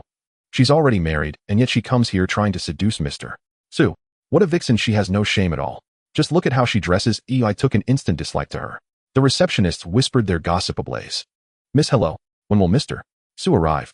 After waiting the entire morning, Lin Fengjiao had yet to see Su Hong and had to approach the reception desk again. "He has already left." "Left? I didn't see him enter the company." "Mr. Su has his own private elevator that goes directly to the underground garage. He doesn't necessarily pass through the lobby." "Can you give me Mr. Su's phone number?" "I'm sorry, Miss Lin, but we cannot disclose the chairman's personal information." "Then he'll come back tomorrow." With disappointment, Lin Fengjiao had no choice but to leave. "Xiaoli, you're too cruel. Why didn't you tell her in advance not to wait?" "Umph. Why should I be so nice to her? I haven't even had the chance to meet Mr. Su myself." Clearly, Xiaoli regarded Lin Fengjiao as a potential rival. Wu Xiaoqian snuggled into Su Hong's arms, and when discussing this matter, Su Hong couldn't help but laugh. Su Hong gave Wu Xiaoqian a playful slap on the backside. "I think you just don't want her to see me." Wu Xiaoqian was no longer the timid little secretary she once was, as she had grown into a capable workplace professional, and her relationship with Su Hong was no secret, often feeling jealous. Not to mention how many female stars in the company want to come into this office. And what about that beautiful receptionist at the front desk? They haven't had a chance yet. Should I call them over for you? Sure, just as long as you don't get jealous. You're such a bad egg. Smack. Su Hong playfully slapped Wu Xiaoqian's backside again. Go on, call her up. Maybe she really has something to discuss. Though Su Hong could be a scoundrel, he was never one to shirk his responsibilities. He had a sense of duty and would lend a helping hand to women he had been intimate with. Today, as the morning was about to slip away, Lin Fengjiao felt quite anxious. But she couldn't understand why the receptionist displayed such obvious hostility towards her. However, after that one incident, she had hurriedly fled and hadn't left a contact number. Miss Lin, Mr. Su has heard you are here and has cancelled his upcoming appointments. Please follow me. Just as she was about to despair, once more the receptionist finally brought good news. Oh, great, thank you. Following the receptionist into the private elevator, they went directly to the top floor. Upon exiting, she saw a sign for the secretary's office where 6 women dressed in similar uniforms to the receptionist's appeared quite appealing. Passing through the secretary's office, the entire floor seemed to be Su Hang's office, complete with a gym, conference room, and reception area fully functional. The decor was luxuriously stunning. Knock, knock, knock. Come in. The secretary led Lin Fengjiao into Su Hang's office, brewed a cup of tea, closed the door, and exited. So what can I do for you? Su Hang sat back with his legs crossed behind his desk, his hands resting behind his head, exuding relaxation. His gaze unabashedly roamed over Lin Fengjiao, his eyes large and bright, like a clear lake, the corners of his mouth slightly upturned, his smile reminiscent of a crescent moon with a round and gentle face. She was indeed quite beautiful, with a voluptuous figure and exquisite makeup scoring above 90. The key was her outfit today, a red low-cut form-fitting dress that exposed a generous amount of pale skin paired with black stockings and red shoes exuding a youthful charm. Su Hang couldn't help but smile. This woman certainly knew how to showcase her advantages. Mr. Su, I have a matter I would like your assistance with. Looking at this high and mighty man before her, not only was he handsome, but he also exuded the same intimidating aura he had during their first meeting. His sharp gaze gave her a strong sense of pressure, making her unable to resist the urge to submit. My husband Fong Long has been kidnapped. I don't know if you've heard about it. I've heard some rumors. It seems that Fong Long slept with a powerful man's woman. How much do they want for his release? 10 million Hong Kong dollars. Then just pay the ransom and get him back. I don't have that much money. Lin Fengjiao felt quite embarrassed. Fong Long's kidnapping was indeed something Su Hang had heard about. After all, Fong Long had some fame on Hong Kong Island, and his disappearance for over 10 days had attracted a lot of attention, with many tabloids reporting on it. However, Su Hang definitely didn't have time to pay attention to such entertainment gossip. Unfortunately, Wu Xiaoqian was very interested and discussed it with Su Hang after watching the reports. Nevertheless, he had only listened to a bit of it, and when Lin Fengjiao came to him, he guessed it was about this matter. Mr. Su, I seek your help to save my husband. Lin Fengjiao had a pleading look on her face. Why should I help him? This. If you can help save him, I will definitely be grateful, and as long as you get him back, I will give you whatever reward you desire. Lin Fengjiao was negotiating terms, thinking that she needed to get Fong Long out first no matter what. On what basis do you negotiate with me? What leverage do you have? Su Hang interrupted Lin Fengjiao, looking at her coldly, exuding an overwhelming pressure. Lin Fengjiao was taken aback. She didn't expect this man to be so direct, as if he were stripping her bare, without leaving any room for compassion. Just like their first meeting, he was direct, domineering, and assertive, leaving no room for resistance. Lin Fengjiao blushed deeply, feeling extremely embarrassed, wishing she could find a hole to hide in her tears welling up. Her husband had been kidnapped for having an affair, and she was asking a stranger for help, which was already embarrassing enough, but being rejected so ruthlessly made it worse. After thinking for a long time, she couldn't figure out what leverage she had. Even her looks and identity as a star were not rare here. Just as she was about to break down and cry, a bothersome voice rang out. Kneel down and crawl over here. If I am satisfied, I might give him a call. Lin Fengjiao gave up her internal struggle almost without hesitation and crawled over, as instructed by the man, not daring to resist.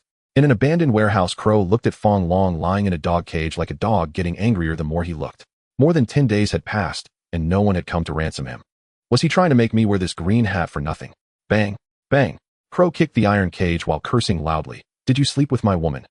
After cursing a few times, he pulled out his big black gun, loaded it, and aimed it at the cage holding Fong Long. No, Brother Crow. Don't shoot. I was wrong. If you let me go, I will definitely find money for you when I get back. Fong Long pleaded loudly, terrified. Meanwhile, Crow's underlings had already habitually squatted on the ground to avoid being caught in the crossfire. Even the smiling tiger didn't try to persuade him this time. In a gang, it's nothing to kill a few people. Ring, ring, ring. Just then, Smiling Tiger's phone rang. Hello, this is Smiling Tiger. Yes, I will let him listen to the phone. Crow, it's a call from the boss Camel. Saying that he handed the phone to Crow. Big brother, this is Crow. I heard you have a star in your hands. On the other end of the line, Camel asked. That bastard slept with my woman and doesn't want to pay. I want to kill him. What? Boss, are you trying to force me to release him? What do you mean by that? You're my little brother. Well, I will definitely support you in this matter. Then what does it mean for you to call me? The boss of the Yitzi gang, Lu Shuitong, called me to intercede. Does our Dongxing need to fear the Yitzi gang? Of course not, but in the Jianghu, everyone knows who stands behind him. So what if he is wealthy? What's so special about that? We have dealt with wealthy people before. If we put a gun to their heads, they will still kneel and call us grandpa. You're not wrong, but that person is not just any wealthy individual. He's a true big shot. Besides, to offend such a big shot over a woman, do you think it's worth it? Then boss, what do you suggest? Fong Long is a star and has a high profile. If he goes missing without cause, it will create significant pressure on the gang. Therefore, I suggest we just punish him lightly. Of course, you are my little brother, and I will support you no matter how you handle this. Even if you decide to go to war with the Yeetsi gang, it's fine. However, I still want to advise you that the strength of that person is far deeper than we can see. It's better to resolve enmities rather than create them. I know what to do, boss. Crow hung up the phone and raised his weapon. Bang, bang, bang. He emptied the magazine into the ceiling. What an impressive concealment. Oh, I didn't expect Fong Long to be able to call in that big shot to intercede for him. Fong Long trembled all over, curling up in a ball, not daring to breathe. Open the cage and let him go, Crow shouted, filled with anger and resentment. Even when Fong Long walked out of the warehouse door, he still couldn't believe he had regained his freedom.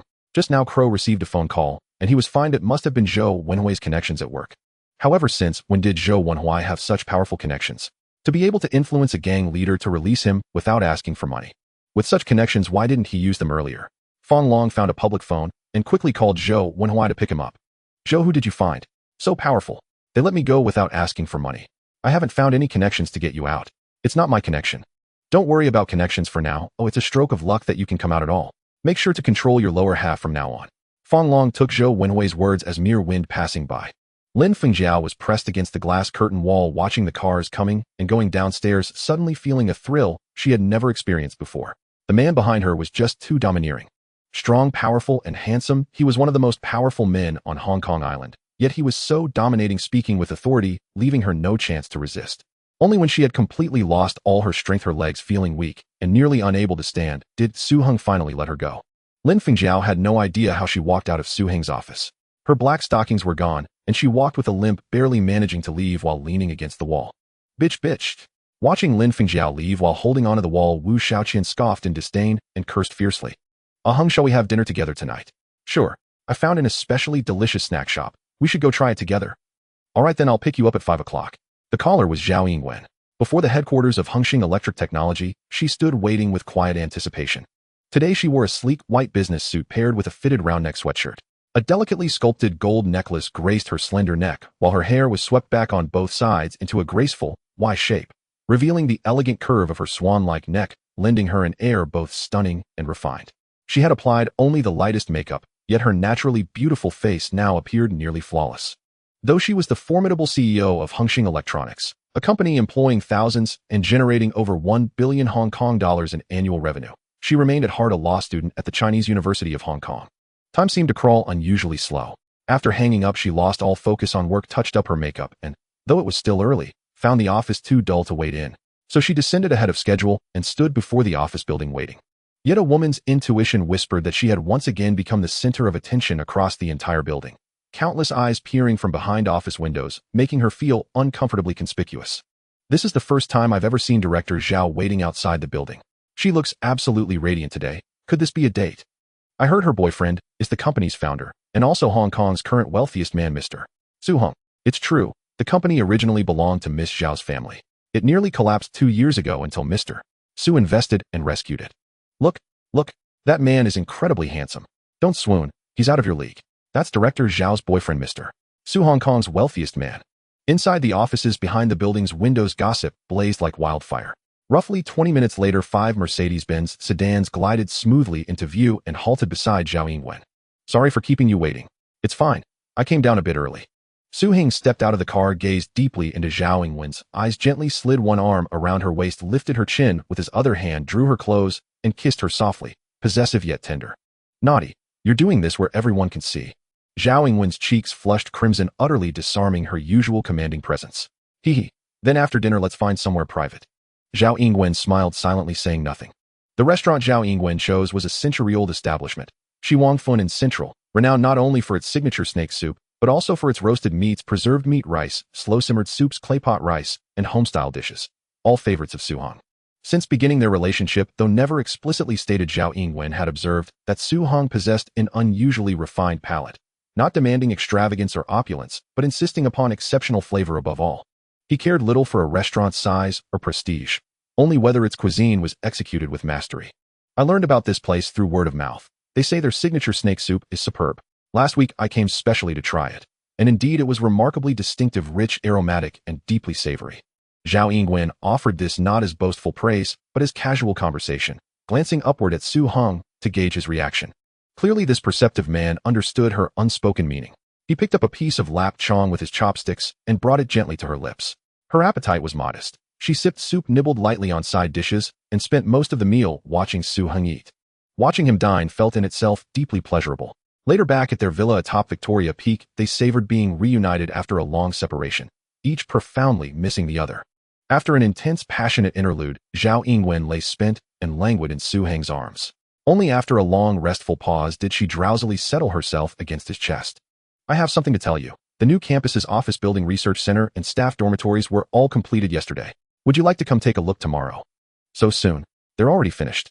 Su Heng reclined against the headrest, a cigarette glowing faintly between his fingers. Not really. It's just been quite some time since you last visited. Then I'll go take a look tomorrow. The next morning, Su Heng rose early and swam laps in the villa's rear courtyard pool, a refreshing form of exercise that left him barely perspiring. After showering and returning indoors, he found Zhao Yingwen already awake. She sat at the dining table, exuding languor, her body seeming boneless with fatigue. Why don't you go upstairs and rest a bit more? I can handle the visit myself. No, I've already notified everyone, they're all waiting. In the managing director's office of Hengyuan Fund, Hu Jifeng, smiling warmly, welcomed an important guest, Mr. Watanabe Masao, general manager of Mitsubishi Bank Hong Kong. Mr. Watanabe, welcome. A secretary in a short skirt and elegant legs served coffee to both men, then quietly withdrew. Under ordinary circumstances, Watanabe would surely have lingered a moment longer on her striking figure, but today he had no mind for such distractions. Hu Jifeng wore a sharply tailored suit and rimless gold-framed spectacles, his demeanor polished, scholarly, and impeccably composed. Yet insiders knew better. This was a man of ruthless precision. Hu Jifeng, the stock market sniper, whose maneuvers sent tremors through Hong Kong's financial markets and struck fear into countless listed companies. Once targeted by him, a listed company faced ruin, at best staggering financial losses, and a shattered stock price, at worst total loss of control, its hard-won empire slipping irrevocably from its grasp. Rumors even linked him to the recent Jia Ning scandal, buying aggressively on one front, then short-selling with equal ferocity on the other, reaping enormous, unprecedented profits. Mr. Hu, I'm here today to discuss terminating the wager agreement signed between your fund and our bank. As general manager of Mitsubishi Bank Hong Kong, Watanabe was well informed and held no illusions about underestimating this young man. He spoke plainly without preamble. To my knowledge, the agreement has not yet reached its expiration date, Hu Jifeng replied, taking a measured sip of coffee. Indeed it has not. Given that the Hang Seng Index continues to rise, further gains would place your fund at a distinct disadvantage. As long-standing partners, we propose early termination of the agreement. Watanabe set down his cup, assuming the posture of a responsible collaborator. The condition is simple: your fund incurs no compensation liability. We prefer to honor the agreement in full. Hengyuan Fund prides itself on unwavering integrity. Regardless of the final outcome, even should the Hang Seng Index double, we at Hengyuan Fund will fulfill our obligations, even if it means selling every asset we own. His implication was unmistakable. Mitsubishi Bank, too, must uphold its commitments. Should the wager end unfavorably, it must likewise meet its obligations, no matter the cost, or risk public litigation and irreparable reputational damage. Watanabe Masao stirred his coffee, letting out a faint sigh inwardly. This young man was indeed difficult to deal with. When he signed the gambling agreement with Hengyuan, he was quite pleased. According to the judgment of the professional team, the Hang Seng Index would rise by at least 30% in the future, and the long-term outlook was optimistic. Based on this assessment, Mitsubishi Bank could earn over 600 million Hong Kong dollars from this agreement. This would likely be the largest single income during his tenure at Mitsubishi Bank in Hong Kong. It would also be his greatest achievement. Therefore, he reported this agreement to the Mitsubishi Tokyo headquarters and received their support. However, things often do not go as planned. The Hang Seng Index did not rise significantly as predicted. After nearly half a year, it had only seen a slight increase. This was quite frustrating. The expert team explained that new changes in the international situation had occurred, and the economic conditions in Hong Kong were not as optimistic as before. The stock market was likely to decline. Mitsubishi might not only fail to make a profit, but could also incur a significant loss. The expert team estimated that by that time the stock market could fall by around 30%, potentially resulting in a compensation of about 600 million Hong Kong dollars. Thus, they advised Watanabe Masao to negotiate with Hengyuan Fund to terminate this gambling agreement while the Hong Kong stock market was still high. Even if it meant paying some compensation, it was better than facing a larger loss later. 10 million Hong Kong dollars. We are willing to pay 10 million Hong Kong dollars as long as you agree to terminate the agreement. Watanabe Masao pondered for a moment and quoted a price.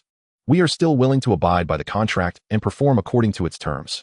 20 million, 30 million, 100 million Hong Kong dollars. Watanabe Masao gritted his teeth and finally stated a number. Hu Jifeng calmly sipped his coffee unfazed. Let me tell you, old, who don't go too far. As it stands now, our Mitsubishi Bank is still profitable. When the day comes to fulfill the contract, you may not even earn 100 million Hong Kong dollars. You can take this 100 million Hong Kong dollars now, so I advise you to accept it while you can. Watanabe Masao looked at Hu Jifeng, who seemed to have him firmly in his grasp, gradually losing patience. Then let's wait for the contract to be fulfilled.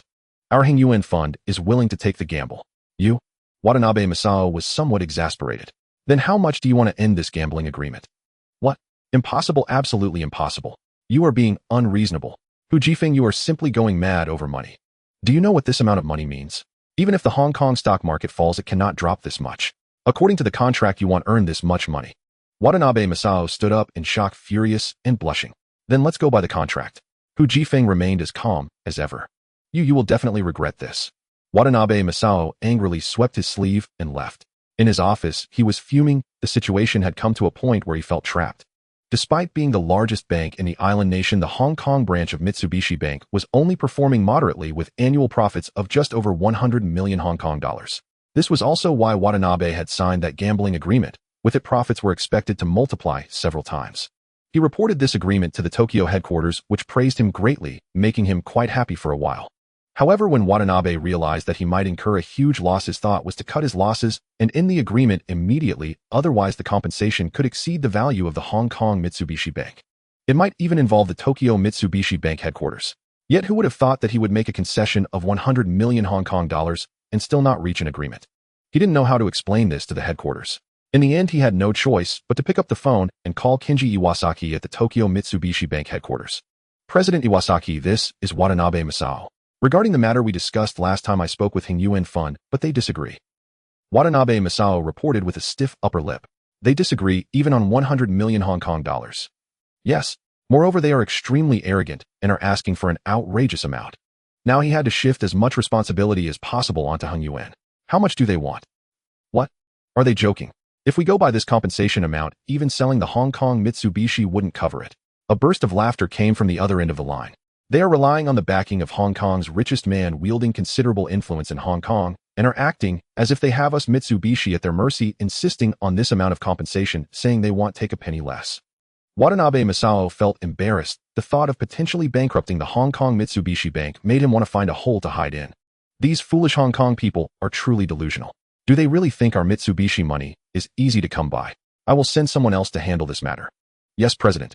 After hanging up, Watanabe Masao wiped the cold sweat from his forehead. The pressure from Kenji Iwasaki, a member of the island nation's top financial family, was immense, felt even through the phone. Although Iwasaki had not blamed him throughout this ordeal, Watanabe Masao knew what Iwasaki meant by handling the matter. Although the person handling it was an opponent, it was still a warning for him. Regardless, for the time being, he had escaped a disaster. In a luxury house at Repulse Bay, He Chowie leaned against the huge floor-to-ceiling window, holding a glass of red wine, gazing down at the tranquil harbor below. The harbor was calm with blue skies and clear waters, the scenery beautiful, like a painting, with several luxury yachts docked and handsome men and beautiful women playing on the beach. However, at this moment, looking at the picturesque scenery, she could not feel happy, resembling a beautiful neighbor girl, her eyes filled with melancholy and thoughts. Finally, she picked up her phone and dialed a number. Brother Hong. Haha, miss he. Is it that if I don't call you, you wouldn't plan on calling me yet? The caller was He Chowie, her tone carrying a hint of grievance.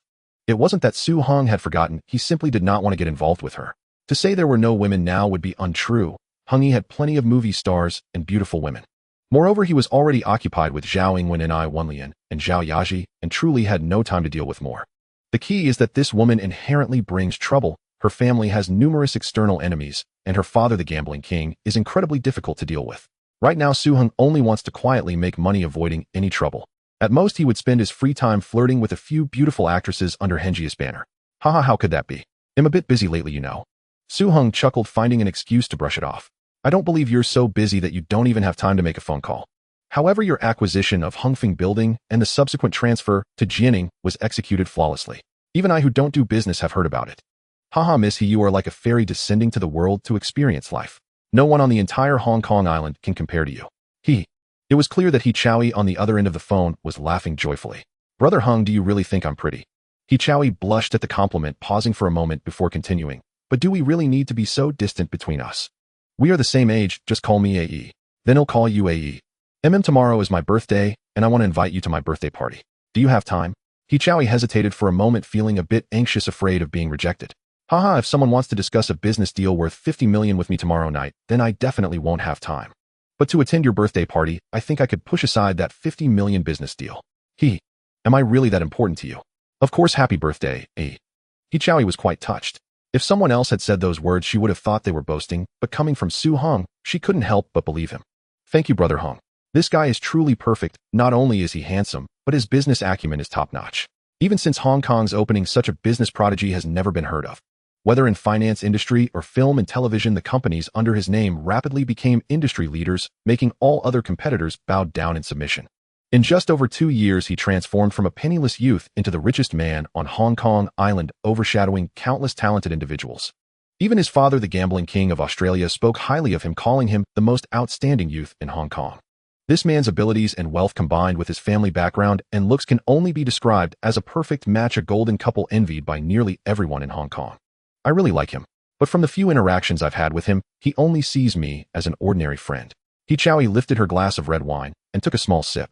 Hichawi sighed softly, feeling it was truly difficult. At the Peninsula Hotel, the banquet hall was brilliantly lit, resembling a palace from a dream. Luxury cars streamed in one after another, and guests dressed in elegant attire entered, chatting and laughing. Hichawi, wearing a pure white evening gown with skin as fair as snow, donned a diamond-studded tiara that sparkled under the lights.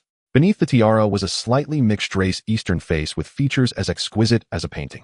Her eyes were lively and bright, as if they contained the vastness of the stars, and the sea, reflecting clarity mixed with determination, occasionally revealing tenderness and innocence.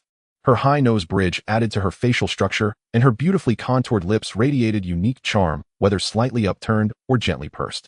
She possessed an enviable figure, with long legs being a significant feature of her physique, straight and slender, and she walked with a light step. Coming from a wealthy family, she carried an air of nobility, effortlessly displaying the elegance of an accomplished lady. At this moment, she stood by the door, seemingly waiting for someone, while guests were directed to her sister Hichaojing. Hichaojing held a glass of red wine, enthusiastically chatting with the young men and women who came to congratulate her, occasionally bursting into a tinkling laugh.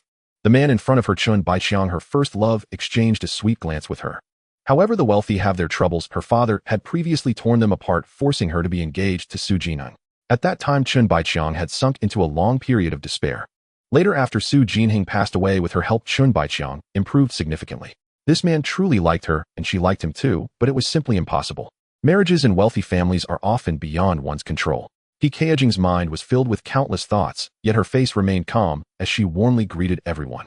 Looking again at her sister, who stood at the door with an expectant expression, her eyes flickered, not knowing what she was thinking. As the banquet was about to begin, 5 armored Mercedes slowly drove in. The butler jogged a few steps ahead, gently opening the car door, protecting his head with his hand, appearing considerate and warm. From the Mercedes stepped out a handsome young man dressed in a tailored slim-fit suit, his straight lines accentuating his tall and upright figure. His face was perfect, with strong lines that showcased a man's resolve and decisiveness. His eyes resembled deep, cold stars, exuding a captivating intensity. As he entered the banquet hall, his steps were steady and powerful, exuding a remarkable aura. From the moment he appeared, he drew the attention of everyone present. Hichaojing, notified by the butler, left the guest she was chatting with and approached him with quick, light steps. Brother Hong, welcome. I'm really so happy you could come today. Thank you for attending my sister's birthday party, Hong. As soon as Su Hong entered, Hichawi rushed over and linked her arm with his. Jing, how polite of you. AE, you've become even more beautiful. Su Hong said somewhat indulgently. Since their last meeting, she had kept in touch, and even when he was too busy to respond, she remained persistent. Happy birthday. Su Hong casually presented a delicate little box. Wow, it's really beautiful. Brother Hong, I really like it. Can you help me put it on? Her watery eyes looked at Su Hong with deep affection, filled with anticipation. The gift Su Hong chose was a lovely brooch, not particularly expensive, but it didn't carry the ambiguous connotations of necklaces or jewelry. From their relationship, Su Hong felt that this gift was just right. However, Hichawi was clearly exceptionally happy, resembling an adorable neighbor girl. Su Hong smiled slightly. This girl, praised by everyone as the most beautiful woman in the wealthy circle, was indeed beautiful. Although the brooch was a common gift, the act of putting it on had its own ambiguous undertones. The key was that Hichawi wore a low-cut evening gown today, leaving Su Hong unable to avoid glancing at the stunning view of her fair skin. Come, brother Hong. I'll introduce you to my friends. Su Hong finally surveyed the banquet hall. Small clusters of guests had already gathered. Mostly young people, predominantly heirs of wealthy families, and at the very least celebrities or singers. Clearly the daughter of the gambling king commanded an extensive social network. He Chaoyi repeatedly brought her close friends over to meet Su Heng, subtly underscoring their intimacy. Due to Su Heng's consistent low profile, many present did not recognize Hong Kong's wealthiest man. Once introduced by He Chao, guests immediately offered their business cards with deference, eager for even a brief exchange. None wished to miss the rare opportunity to meet Hong Kong's richest tycoon. Su Heng responded with effortless grace, engaging each guest in courteous, thoughtful conversation, revealing the approachable side of Hong Kong's wealthiest magnate. Brother Heng, we meet again. The greeting came from Wu Guangjing, the son-in-law of the shipping magnate, and his wife. By virtue of status and influence, they occupied roughly the same elite social stratum as Su Heng. Brother Jing's mastery in managing Whampoa Docklands is truly a model I strive to emulate. Haha. Speaking of managerial acumen, I hear Miss Jing's PR firm rose to the top of its industry within just 1 year. A true paragon of feminine brilliance. Giggle. You flatter me too much, Brother Zheng. But if we're speaking of managerial excellence in Hong Kong, who could possibly rival Brother Ahang? Holding her wine glass, He Chao Jing joined the group in cheerful conversation. He Chaoyi meanwhile trailed Su Heng like an adoring fan. Wherever he went, she followed. Though these discussions were far beyond the grasp of a music student, she listened with unwavering devotion. Mr. Su, Chen Baiqiang Chao Yunfat Chung Kawing, and Karina Lau approached. All now artists under Su Heng's banner, they instinctively seized the chance to greet him, displaying keen professional awareness. Chen Baiqiang's gaze held unmistakable wariness. Su Heng recalled from his past life the poignant love story between Chun and He Chao Jing, a man deeply devoted, yet tragically bound by fate. Yet the true threat to him was not Su Heng himself, but the unbridgeable chasm between aristocratic lineage and common birth. Excellent. Excellent. It seems Sister AI is not only stunningly beautiful, but also beloved by all. How perfectly matched you are with these handsome and lovely stars. It's a shame you won't be starring together in films. What a lost opportunity. Haha. Mr. Su, you flatter us so well. Brother Ahang, if even you say I'm suited for cinema, then I'll take it as truth. I'll join your studio to film a movie, and you must write the screenplay yourself.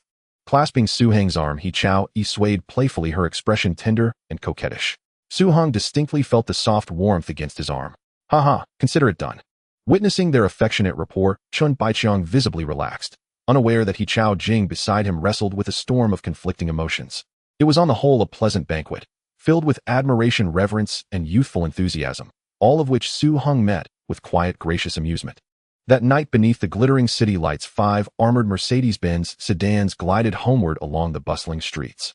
Boss, the tail car's Aze says someone's following us. Dejun, seated in the front passenger seat, spoke up. Are you certain? Su Heng found it hard to believe. Could anyone in Hong Kong truly dare move against him?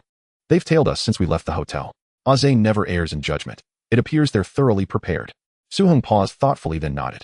These bodyguards from Hung In Security were all elite special forces veterans, refined through rigorous long-term training. Surveillance and counter-surveillance were second nature to them. How intriguing. A faint knowing smile curved Su Heng's lips. He genuinely couldn't fathom who would dare target him. Head to Tunman. With those 2 words he fell silent, too disinterested even to glance back. Haha, excellent. Mr. Takeuchi, these fools are actually heading toward the countryside. I was worried earlier. The Kowloon Peninsula is too densely populated, and operation there would be perilous. Far behind the Mercedes convoy, 3 unremarkable minivans trailed at a distance. Inside the lead van, a middle-aged man sneered with cruel satisfaction. In the rear seat sat Tenuchi Juchi, a powerfully built man whose slanted serpentine eyes gleamed with eerie emerald light. A jagged scar stretched from his temple to his lip, twisting his features into something predatory and merciless. The other men inside wore identical black suits, broad-shouldered, rigidly upright, hands resting precisely on their knees. Their gazes burned with cold ferocity. Each bore the unmistakable aura of lethal expertise. A few even lacked their little fingers, silent marks of allegiance. He was the commander of the Yamaguchi-gumi's assassination squad, a senior figure within the syndicate, renowned equally for his martial prowess and strategic intellect. He executed the organization's most perilous missions, never once failing. The Yamaguchi-gumi, the largest Yakuza organization in Japan, commanded over 100,000 members with branches spanning 47 prefectures and influence extending across Asia. Its assassination squad, the most secretive unit within the syndicate, deployed only for high-stakes operations, assassinating celebrities, billionaires, or political figures. Across Asia, the mere mention of this unit sent shivers through the elite. Governors trembled, tycoons froze. The number of victims claimed by the Yamaguchi-gumi's assassination squad had long ceased to be countable. Not long ago, they accepted a new assignment: to eliminate a target in Hong Kong. Hearing the driver's words, Teuchi Juchi's furrowed brow eased slightly. Their target had been under surveillance for weeks. His security detail was extraordinary. 10 bodyguards, 5 armored Mercedes, like a porcupine bristling with defenses nearly impossible to penetrate. To overcome this, Takeuchi had even dispatched additional elite operatives from Japan. The target has made a grave error, and we have reinforced our strength. This time success is guaranteed. Follow closely, but stay undetected. Takeuchi's tone relaxed noticeably. Rest assured, Mr. Takeuchi, our surveillance techniques are flawless. They won't sense us. As he spoke, he glanced ahead smugly. The uniform line of Mercedes unmistakable even under dim streetlights. Their own minivans, however, blended seamlessly into the traffic, unremarkable and visible, trailing the convoy from afar. Their security is absurdly tight. Have you contacted the Oyabun? Tell him the client's intelligence was grossly inaccurate. The mission's difficulty has multiplied several times over. The client must increase payment. Takeuchi studied the convoy ahead, his voice edged with displeasure. Merely gathering intelligence, assessing the target's capabilities, mapping his security protocols, had consumed 2 full weeks, yielding only fragmented piecemeal details. For some unknown reason, despite being the richest person in Hong Kong Island, a figure who should be quite famous, news about this tycoon is scarce even in the newspapers. They can only inquire discreetly, but the information they gather is minimal. It was only discovered that there were more than a dozen bodyguards accompanying him during outings, and he usually traveled in 5 armored Mercedes-Benz cars. I informed the team leader, who said not to worry. This time it's a major client, or as long as we complete the task, money is not an issue. Hearing this response, Takeuchi nodded in satisfaction. If that's the case, it's somewhat acceptable, but he still planned to squeeze this client dry once they returned. The convoy ahead seemed completely unaware of the following vehicles, proceeding leisurely, making it much easier for Teuchi's group to trail them. As the Mercedes convoy ventured deeper into the remote countryside of Tuen Mun, flanked by desolate wilderness, the night was pitch black and eerily silent. The 3 vans behind no longer held back, accelerating to keep up. Everyone prepare and check your gear. Takeuchi suddenly commanded into the intercom. All the men inside the 3 vans pulled out black duffel bags from under their seats, retrieving firearms, checking them, loading magazines, and cocking them. They donned ski masks, executing these motions almost in unison, completing them with an astonishing proficiency within mere seconds. Suddenly, in a slightly wider area ahead, the Mercedes convoy came to a slow stop side by side, blocking the path of the vans. Only now do you realize something's off, but it's too late. The man from before laughed heartily.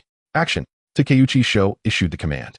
As they opened the doors, over 20 men in suits from the 3 vans, brandishing various firearms, approached the Mercedes, equipped with M16s, shotguns, and even a grenade launcher.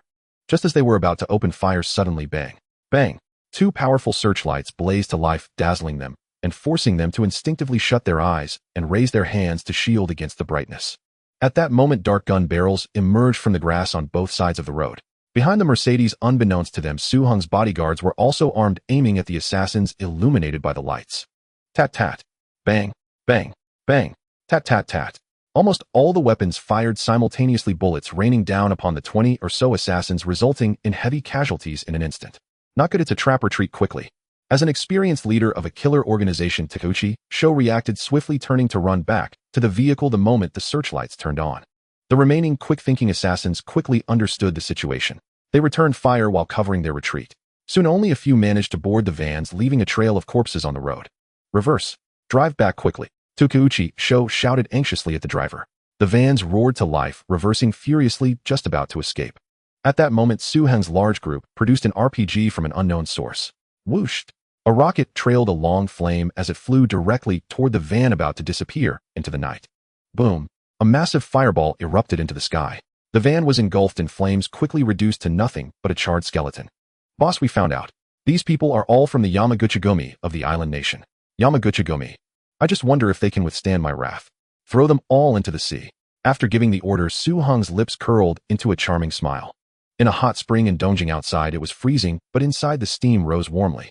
Tanaka Kazuo, the head of the Yamaguchi-gumi, held the phone with disbelief written all over his face. How is this possible? These are members of our Yamaguchi-gumi's death squad.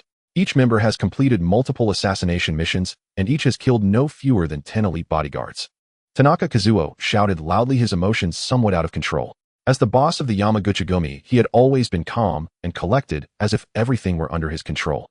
He had never lost his composure like this before. Confirmed. A total of 24 elite members have completely vanished without a trace, leaving no evidence behind. They are all elites of the Yamaguchi-gumi. They cannot betray us, at least not all of them. As long as one person is alive, they will definitely contact us. Now that the target they were supposed to assassinate is still alive, the only possibility is that they have all met with misfortune. Hearing the words from the other end of the phone, Tanaka Kazuo trembled, with rage, a cold chill running up his spine, leaving him feeling icy cold despite being in the hot spring. Keep investigating. These 24 members must be found alive or dead. I refuse to believe they can just vanish into thin air. If money is needed, just say so. We can also hire some local gang members to help us investigate. Tanaka Kazuo, a true tyrant, quickly regained his composure and continued to issue orders. Boss, it's not that we aren't trying our best. I've contacted the local gang and I heard that Su Hong has significant power among them. The gangs dare not provoke him. As soon as I mentioned his name, they all looked fearful and didn't want to speak about it. I also dare not take too much action. If they notice something amiss and come looking for me, it would be dangerous. The gang member on the other end of the phone explained helplessly. Get the Bamboo Union from Bay Island to help. They have close ties with those on Hong Kong Island. Yes, boss. Before the words were even finished, a panicked voice came from the phone. Oh, who are you? Who let you in? Bang. It sounded like a firecracker going off under a blanket. However, Tanaka Kazuo, as the leader of the Yamaguchi-gumi, recognized it immediately as the sound of a silenced pistol firing. So you are Tanaka Kazuo of the Yamaguchi-gumi. There's no need to waste so much effort, or just wait with your neck clean, we will come to find you. A strange voice came from the other end of the phone before it was abruptly disconnected. Tanaka Kazuo listened to the dial tone, sitting despondently in the hot spring, dazed for a long time, unable to process what had just happened. At that moment, he realized that what he had received was probably a hot potato. Baka. Tanaka Kazuo's face flushed red with anger, cursing loudly in Japanese. The task was not completed, and over 20 elite assassins were lost. What kind of terrifying power did the opponent possess? Furthermore, just as he sent a few of his underlings to gather information, they were wiped out. Such intelligence capabilities could hardly belong to a mere wealthy person. What kind of intelligence was that jerk Iwasaki Kenji providing? This was a setup against the Yamaguchi-gumi. Beneath the heavy, gloomy nightfall of Dongjing, the cold wind howled like a roaring beast rampaging through the streets. Su Hong, accompanied by Tian Yanqi and Feng Yuxiu along with a dozen others, set foot on this foreign land. Under the night sky, Tian Yanqi and Feng Yuxiu lay in wait like leopards hidden in the darkness, quietly observing every move of Tian Ganyicheng. Their figures were concealed within an inconspicuous black van by the roadside, the half-drawn window letting in the cold wind, yet failing to diminish the fervor and resolve in their eyes. This Tian Ganyicheng is extremely cautious in his actions. Capturing him is no easy feat. Tian Yanqi furrowed his brows, his gaze fixed intently through the window at the brightly lit entertainment venue not far away. It was an exceedingly luxurious building, its neon lights flickering like a dreamland steeped in indulgence. On the surface, this building was merely a venue affiliated with the Yamaguchi-gumi, yet beneath that facade lay the headquarters of the world-renowned Yamaguchi-gumi. Feng Yuxiu caressed the dagger in his hand, the blade glinting coldly under the dim light. He snorted softly. Humph, no matter how cautious he is, it changes nothing. This time he has nowhere to escape. Feng Yuxiu leaned back in his seat, arms crossed, eyes closed in apparent relaxation, yet his entire body was tense, always ready for battle. Feng Yuxiu gazed expressionlessly out the window, his eyes resembling a bottomless icy pond, sending chills down one's spine. After several days of tracking and observation, they had finally grasped the movement patterns of Tian Ganyicheng, who visited this place every Friday night. Inside the ground floor hall, the music was deafening and the lights flickered mesmerizingly. Men and women twisted their bodies wildly in the dance floor as the air was thick with the scent of alcohol and desire. Amidst the chaos, Feng Yuxiu and Tian Yanqi skillfully navigated through the crowd, relying on their keen observation and agile movements. They quietly moved towards the office area on the top floor via the stairs, where the environment was in stark contrast to the noisy lower levels. Quiet, clean, and orderly, with carpets laid out embodying the decor of a luxurious office.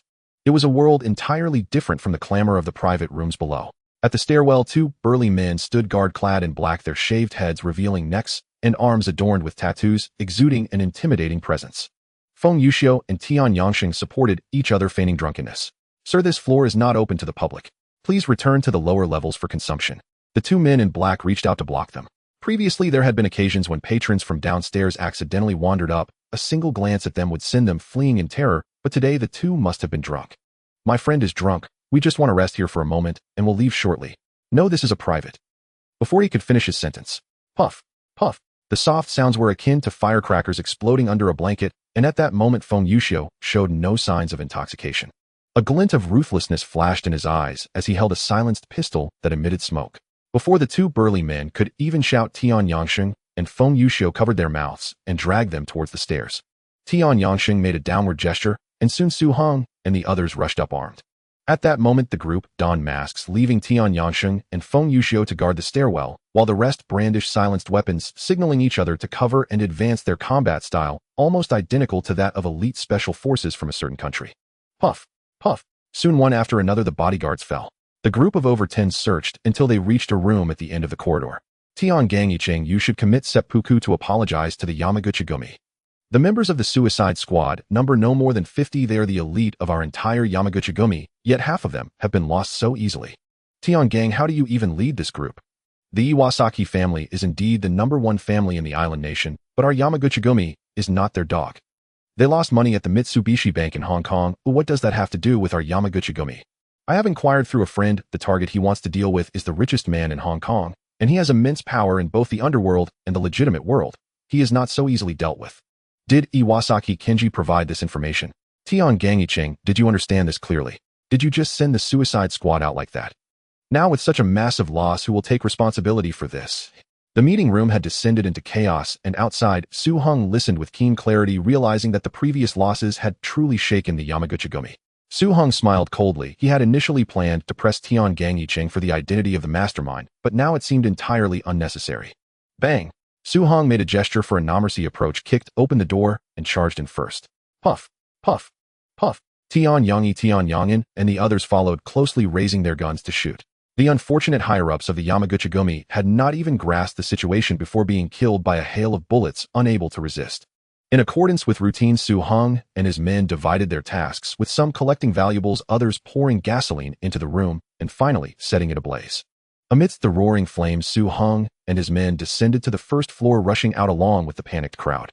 Before long, the entire building was engulfed in a fierce blaze, illuminating the night sky. The next day, a sensational news story shook Asia. A fire broke out at the Yamaguchi-gumi headquarters in Dongjing, claiming the lives of all the top executives without exception. What Su Hong had not anticipated was that due to the complete annihilation of the Yamaguchi-gumi's upper management and their failure to arrange for successors, the organization became leaderless, leading to fierce power struggles among departments, plunging the entire underground world of the island nation into chaos. As night fell over Tokyo, this bustling metropolis was aglow with lights, the clamor of traffic masking the secret operations lurking in the shadows.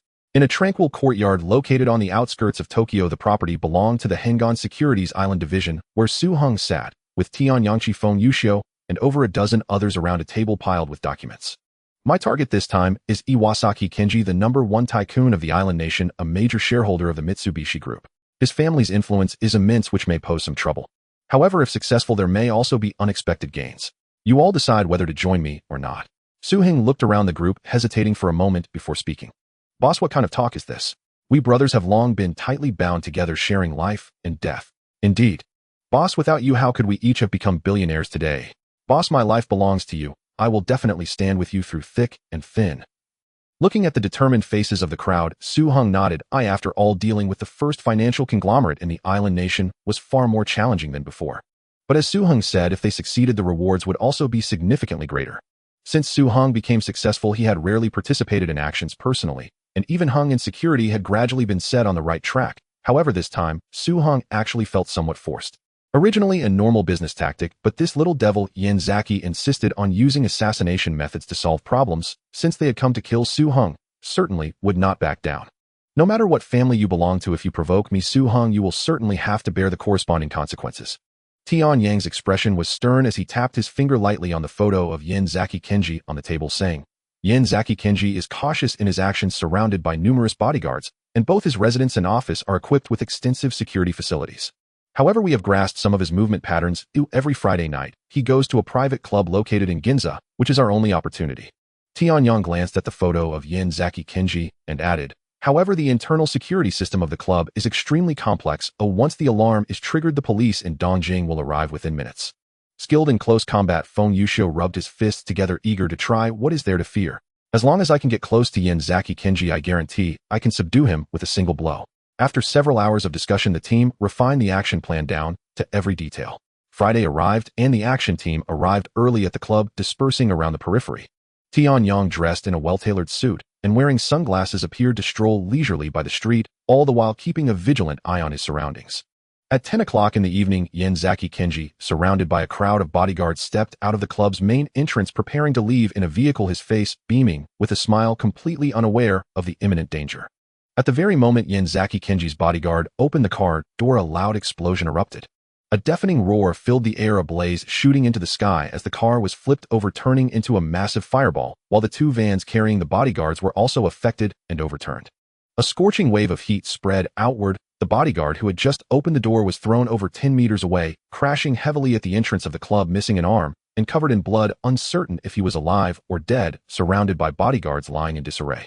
Two of them, still conscious, were screaming in agony.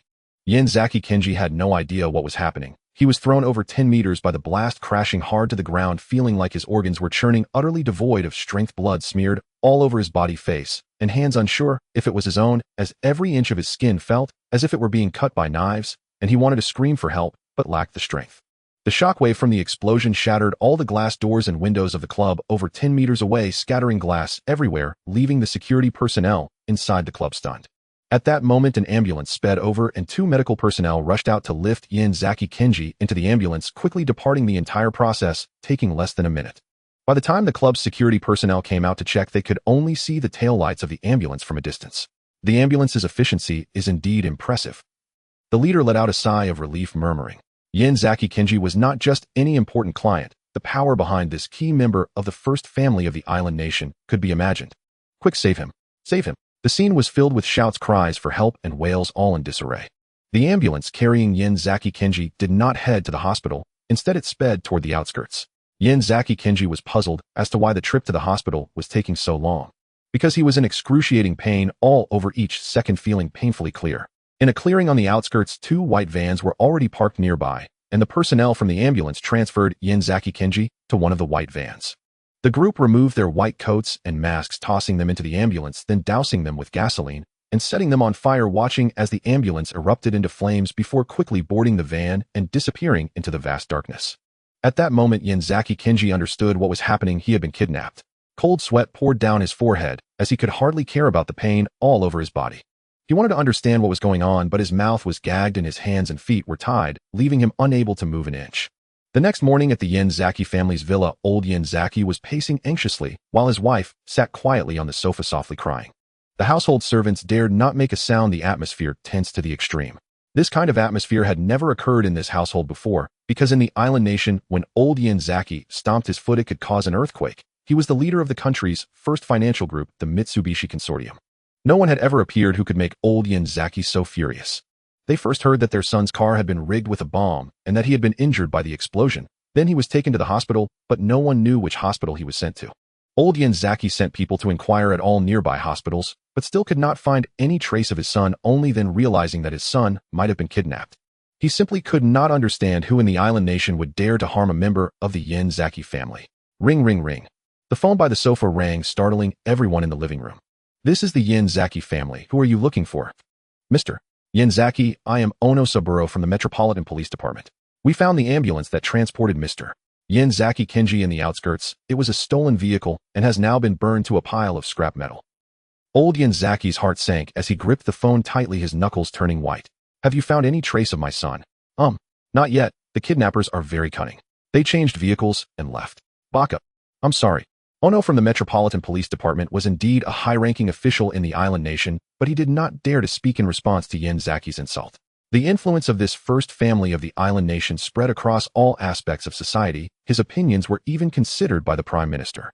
Less than an hour after Yenzaki Kenji went missing, the case was escalated from the police box to the police station and then to the Metropolitan Police Department, the highest police institution in the island nation.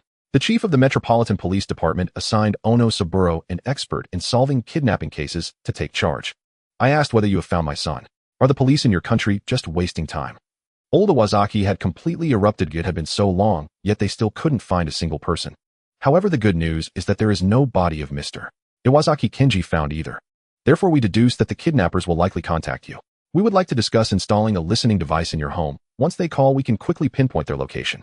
I don't care about your details. I just want my son returned safely, said Ono Saburo, steeling himself.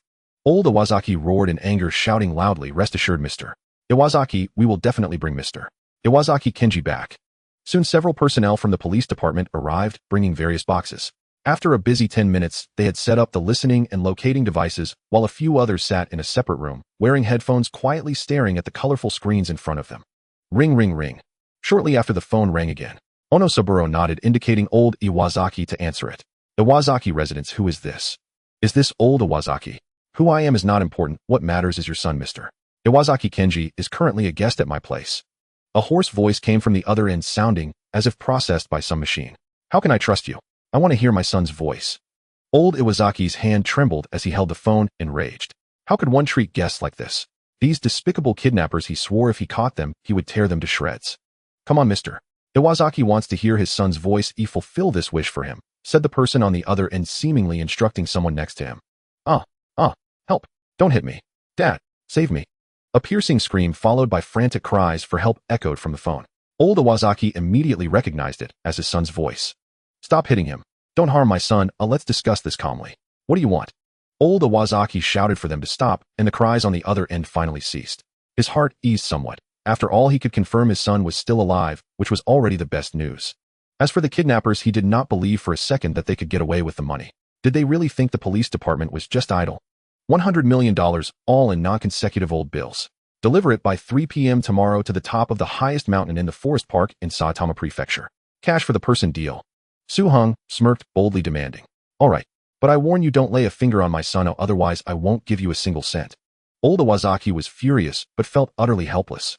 Rest assured, I'm someone who loves to make friends. We will treat our friends well. Iwazaki was speechless with rage and was about to say something more when he heard the busy tone from the other end. At this moment, Onosaburo, standing beside him, nodded. Onakun, we have pinpointed the location. The call came from outside Shinkawa town in Saitama Prefecture. Contact the Saitama Police Department immediately to send people to apprehend them.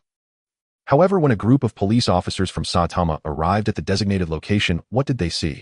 In an abandoned factory, it was empty inside. On a dilapidated wooden platform lay 2 large mobile phones tied together. The cunning kidnappers had used a simple call forwarding method, severing the lead. Take it back, we can wrap up. The leading police officers put away their firearms and instructed. One of the subordinates stepped forward to take the 2 mobile phones from the platform, but he did not notice that below the phones a thin wire connected through a small hole in the platform. Ding! A crisp firing sound stunned the police inside the factory. Boom! A massive explosion followed. The roof of the factory was blown off, and a huge fireball shot up, engulfing the scene in flames. All the police that entered the factory turned to ashes. The police outside stared at this scene dumbfounded. Upon hearing the feedback, Onosaburo and old Iwazaki both looked incredulous. Were the kidnappers this cunning nowadays? The forest park in Saitama is a vast area typically not many people visit. Only on holidays do more tourists come. However, today this area of the forest suddenly had many people. A large number of police officers dispatched from Dongjing disguised as tourists scattered throughout the vast forest. Even the streets and alleys of Saitama were heavily patrolled, and not far from the forest park a number of police helicopters were on standby at the airport. Moreover, numerous police were deployed along the route from the Iwazaki villa to the forest park in Saitama. For this, Onosaburo even mobilized half the police force of Dongjing. It can be said that a net of heaven and earth had been laid, and as soon as the kidnappers showed themselves, there would be no escape. At the entrance of the Mitsubishi Bank's underground vault, a van slowly drove in. After the security checked the documents, they were allowed to pass, and the vehicle descended underground, stopping in front of a massive metal door. A middle-aged man jumped down from the passenger seat of the van. He was none other than Iwazaki Kenji's personal assistant. The bank manager and security personnel had already been waiting at the door for a while. They had received a call from old Iwazaki knowing that Iwazaki Kenji's assistant would come to collect $100 million today, so they waited here in advance. The bank's vault is located 3 levels underground, the lowest level surrounded by walls of more than 1 meter thick reinforced concrete, making it extremely secure. There is only one entrance and exit, which is this heavy metal door in front. This complexly designed metal door requires 3 keys, needing the chairman, general manager, and security personnel to be present at the same time to open it. Now that Iwazaki Kenji was kidnapped and replaced by his personal assistant, the 3 parties worked together to open the heavy metal door. The vault, over 1,000 square meters, was brightly lit and gleaming with gold. Standard-sized gold bars were neatly stacked, towering half a person high, and stacks of dollars were arranged neatly into 1-meter square piles. It was impossible to count how many piles of gold bars and dollars were in this vault. As a result, the white walls and ceiling reflected a glaring golden hue, filling the air with the scent of decaying money. However, the assistant had no time to admire these. His task was to collect $100 million. After a brief handover with the bank manager, he instructed his assistant to start packing. Meanwhile, at the entrance on the ground, 2 white vans drove up. Sir, unfamiliar vehicles are not allowed to enter here. A man wearing large sunglasses and an expressionless face spoke from the lowered window. Hurry up, time is of the essence. The assistant is waiting below. If you delay, will you take responsibility?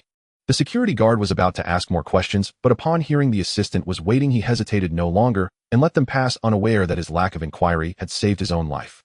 The assistants, who were busy counting money, were stunned as they watched a group of masked individuals emerge from the van armed with submachine guns, AKs, and shotguns. Put down your weapons and do not resist. We only want money. Do not force us to kill. The security personnel in the vault glanced at the firearms in the hands of the intruders and then at their own small handguns. They exchanged glances and ultimately reluctantly laid down their weapons. One security guard retreated towards the back of the crowd, intending to secretly press a red alarm button on the wall. Bang! Su-hung raised his hand and fired a shot. The security guard didn't even have time to scream. A hole appeared in his temple, and he fell straight back. At this point, everyone understood that these individuals were ruthless robbers who would genuinely kill. You all load the money.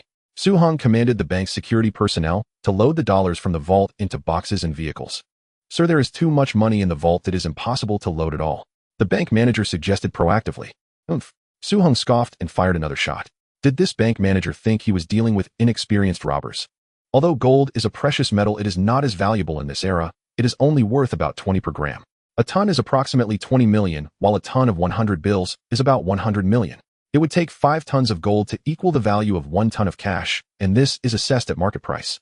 Considering that this gold was stolen, the resale would incur further losses, and even 30 of the price would be considered high. Thus, Su-hung never robs gold. Only fools like Yi Ji-huan would foolishly attempt to steal gold, ultimately working for Su-hung. The bank manager was truly shameless, thinking Su-hung was ignorant. As the security personnel loaded a pile of cash into the van, the group exchanged glances and simultaneously pulled back their gun bolts. Da-da, bang, bang, bang, da-da-da-da. Gunfire erupted, and except for Su-hung and his group wearing black masks, everyone else fell into pools of blood, dead beyond revival. The entire process lasted less than 3 minutes. You all go first or I will hold them off. Su-hung commanded loudly. Boss, let me hold them off instead. Tian Yangsheng hesitated upon hearing the boss order. Stop wasting time, hurry up and leave. Su-hung interrupted brusquely. He had no intention of revealing his secrets, not even to his closest brothers. After a moment of hesitation, Tian Yangsheng called everyone to get in the vehicle and leave. Su-hung watched Tian Yangsheng leave before sweeping up piles of gold, dollars, and jewelry, especially noting the pigeon egg-sized diamonds he discovered in the vault, rare pink, yellow, and blue diamonds, along with various beautiful gemstones filling 3 full cabinets. Su-hung emptied these treasures into his storage space. Finally, he poured several buckets of gasoline all over the vault, set it ablaze, and drove away in the white van. Just as Su-hung exited the building, a massive explosion erupted behind him, the sound of the bomb he had left behind. The entire Mitsubishi Bank headquarters shook, flames shot into the sky, and people screamed as they fled from the building. Chaos ensued. Su-hung pressed the accelerator, speeding away. When he reached a traffic light intersection, 4 or 5 police cars rushed toward him. Su-hung pressed the accelerator even harder, speeding through the red light. That vehicle seems suspicious. Intercept that vehicle, shouted the police officer in the lead car into the radio. The car ahead stopped for inspection. The police, flashing red and blue lights, shouted as they accelerated to catch up. However, Su-hung was unconcerned. He slammed the accelerator down and engaged in a street racing game with the pursuing police. Seeing several police cars blocking the road ahead, Su-hung performed a drift, turning left onto another road. The intercepting police quickly retracted their barriers and joined the chase. The police in the back, seeing that the barriers didn't stop them, drew their guns. Bang, bang. A large hole appeared in Su-hung's car window. He knew he could no longer play around. Bullets do not discriminate, and if he got hit, regrets would come too late. Da-da, da-da-da. Su-hung pulled out a submachine gun from his storage space, leaned out, and fired at the police car that was closely pursuing him. The driver was caught off guard and hit by the bullets, causing the car to suddenly lose control and veer off to the side of the road, while the following police car couldn't evade in time. Boom, boom. 5 police cars crashed into each other. In the rearview mirror, the unaffected police cars accelerated to catch up. A smile curled at the corners of Su-hung's mouth. He took out 3 grenades from his storage space, pulled the pins, and tossed them out of the window. Boom. Seconds later, several explosions were heard behind Su-hung, and the police cars following closely were overturned, thick smoke rising at the scene. Boom, boom. A violent explosion occurred again due to the burning gas tank, creating a sea of flames and completely blocking the road. A police helicopter hovered overhead with officers on board, gripping M16 rifles, coldly gazing at Su-hung. Su-hung swiftly extracted an RPG from his spatial pocket, resting it on his shoulder and aiming. Oh, baka. Ascend, quickly ascend. The officers in the helicopter, terrified at the sight of the weapon on Su Hong's shoulder, shouted hysterically at the pilot. Heaven knows how these bandits obtained an RPG. Whooshed! A piercing shriek filled the air as the rocket soared away, trailing a long tail of flame. Boom! A massive explosion erupted. The helicopter transformed into a gigantic fireball, bursting apart, like a magnificent firework, scattering debris everywhere. Having evaded the helicopter behind him, Su Hong drove the van forward and spotted a bustling shopping mall. Without a second thought, Su Hong slammed the accelerator, crashing through the mall's glass and driving straight inside, the tremendous noise leaving the customers in the hall dumbfounded. Tat-tat, tat-tat-tat-tat. Su Hong exited the van, turned around, threw 2 barrels of gasoline into the vehicle, then pulled out a submachine gun and fired 2 bursts at the barrels. Boom! The van ignited violently and subsequently exploded, filling the hall with thick smoke and flames. This had become a habit for Su Hong. He did not wish to leave any traces behind. Fingerprints, bloodstains, any evidence that could point to him must be obliterated. Help! Cries for help, sounds of running and screams erupted. Chaos ensued as people scrambled to understand what was happening. The figure in the black had sent everyone scattering in fear, allowing Su Hong to slip into the restroom. Entering his spatial pocket, he removed the hood, stripped off all his clothes, and took a shower. When he stepped out of the restroom again, he was dressed in a fitted, custom-tailored suit, shiny black leather shoes, wearing a luxury watch on his wrist, and sporting glasses, appearing impeccably refined. What happened in the hall was truly terrifying. Let's leave through the back door. Su Hong spoke fluent English as he grasped the hand of a girl cowering in the corner. It's too scary, I'm so afraid. In the corner, Ban Jing Quanshui, still shaken, glanced at the man before her as if he were a lifeline. Without any resistance, she followed the man as they rushed towards the mall's exit. Su Hong led Ban Jing Quanshui out of the shopping mall, blending into the throng of people on the streets of Dongjing. Walking along the roadside, Su Hong smiled at the police cars rushing towards him. In Saitama Prefecture's Forest Park, old Iwasaki was becoming impatient. The time to deliver the ransom was approaching. He had instructed his son's assistant yesterday to retrieve the ransom from the Mitsubishi bank vault, yet there was still no sign of him. Could it be that the assistant absconded with the money? Quickly, old Iwasaki shook his head, dismissing that notion. This assistant had served the Iwasaki family for generations and wouldn't run off with the funds. Moreover, even if he did flee with the money, where could he possibly escape to with so many traps set along the way? But if he hadn't run off, then why was he unreachable by phone? Mr. Iwasaki, there's bad news. The bank headquarters vault has been robbed. Nanny. Old Iwasaki seemed to hear the biggest joke in the world. It's true. Just now, when the assistant and the manager went down to withdraw the money, there was a huge explosion in the vault, followed by a fire, and the police have arrived. What about the bank manager and the assistant? The situation is still unclear. The police have sealed off the scene, and the fire department is battling the flames. Old Iwasaki hung up the phone, collapsing to the ground. Mr. Iwasaki, call an ambulance. Ono Saburo, startled by the collapsed old Iwasaki, cried out loudly for help. In the countryside, in an inconspicuous villa, Iwasaki Kenji was locked in a cold underground chamber. The basement was dark and cold. He hadn't eaten for 2 days, given only a bottle of mineral water each day, and hunger had left him dizzy. Yet despite the previous bombing, he seemed relatively unscathed, only appearing somewhat disheveled. He truly couldn't understand how a simple visit to the club could lead to his current predicament. In the villa, Tian Yang and Feng Yuxiu and Dejun sat on the sofa, quietly staring at a telephone on the table, the room so silent that one could hear a pin drop. Time ticked by slowly, each second feeling exceptionally prolonged, leaving the group feeling increasingly anxious. This job was far more significant than their previous operations. Should anything go awry, they might never return to Hong Kong. Ring, ring, ring. The phone rang, startling the 3 of them in the room, who had been so focused on the waiting. Hello. Ultimately, Tian Yinjin answered the phone. Haha, we succeeded. The voice on the other end was Tian Yangxing, sounding quite pleased. Really? That's wonderful. How's Henggu? Haha, Henggu is fine, just proceed as planned. Tian Yinjin finally relaxed his tense heart, hanging up the phone and visibly brightening. Feng Yuxiu and Dejun also heard the conversation, both letting out heavy sighs of relief before turning back to work. In the basement, the iron door opened and Iwasaki Kenji lay on the ground like a dog. Woo, woo, woo. Upon seeing someone enter, Iwasaki Kenji shouted with all his might, but with his mouth gagged with rags, he could only make muffled sounds. Feng Yuxiu struck down with a palm, causing Iwasaki Kenji to faint. Together with Dejun, they stuffed Iwasaki Kenji into a suitcase, placing 2 heavy iron balls on top. They then drove to a seaside cliff and hurled the suitcase containing Iwasaki Kenji over the edge. Thud! The suitcase plunged into the sea, creating a loud splash, its echo somewhat abrupt amidst the crashing waves, but soon drowned out by the sound of the surf. Su Hong held Ban Jing Quanshui's hand, walking through the bustling streets of Dongjing like a pair of intimate lovers, attracting the gaze of countless passers-by. The man appeared tall and handsome, with a strong muscular build. When his gaze shifted, it seemed as if stars sparkled within, and a casual glance could ensnare one in an irresistible whirlpool, drawing them deep. The woman, on the other hand, exuded a fresh and natural beauty with an oval face that was exquisite and elegant, her demeanor graceful and unpretentious.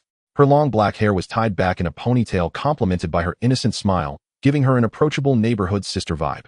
She was tall, with a pair of slender long legs that were quite pleasing to the eye, making her a perfect match in height with Su-hung. Ginza, the bustling street of winter capital. Su-hung and Sakei Izumi, a handsome man and a beautiful woman, walked and chatted, resembling TV stars, drawing the gaze of passers-by who stared at them until suddenly he bumped into a telephone pole, causing laughter from those around. Sakei Izumi felt the strong hand holding hers, her eyes flickering. She was lost in thought. Yet she let him hold her hand, even though they had already walked far from the shopping mall and there was no danger around. She did not pull her hand away. It was only then that she carefully observed Su-hung, his handsome appearance, the tailored suit, and the watch worth over $1 million.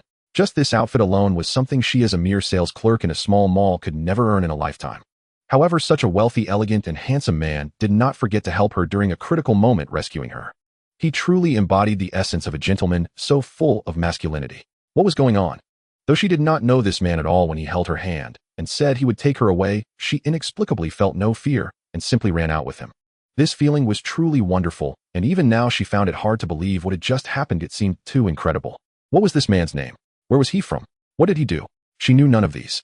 Where is your home? My name is Sakei Izumi. Hearing the man's voice interrupted her thoughts, causing her to speak in a fluster. Su-hung stopped in his tracks, staring into Sakei Izumi's eyes.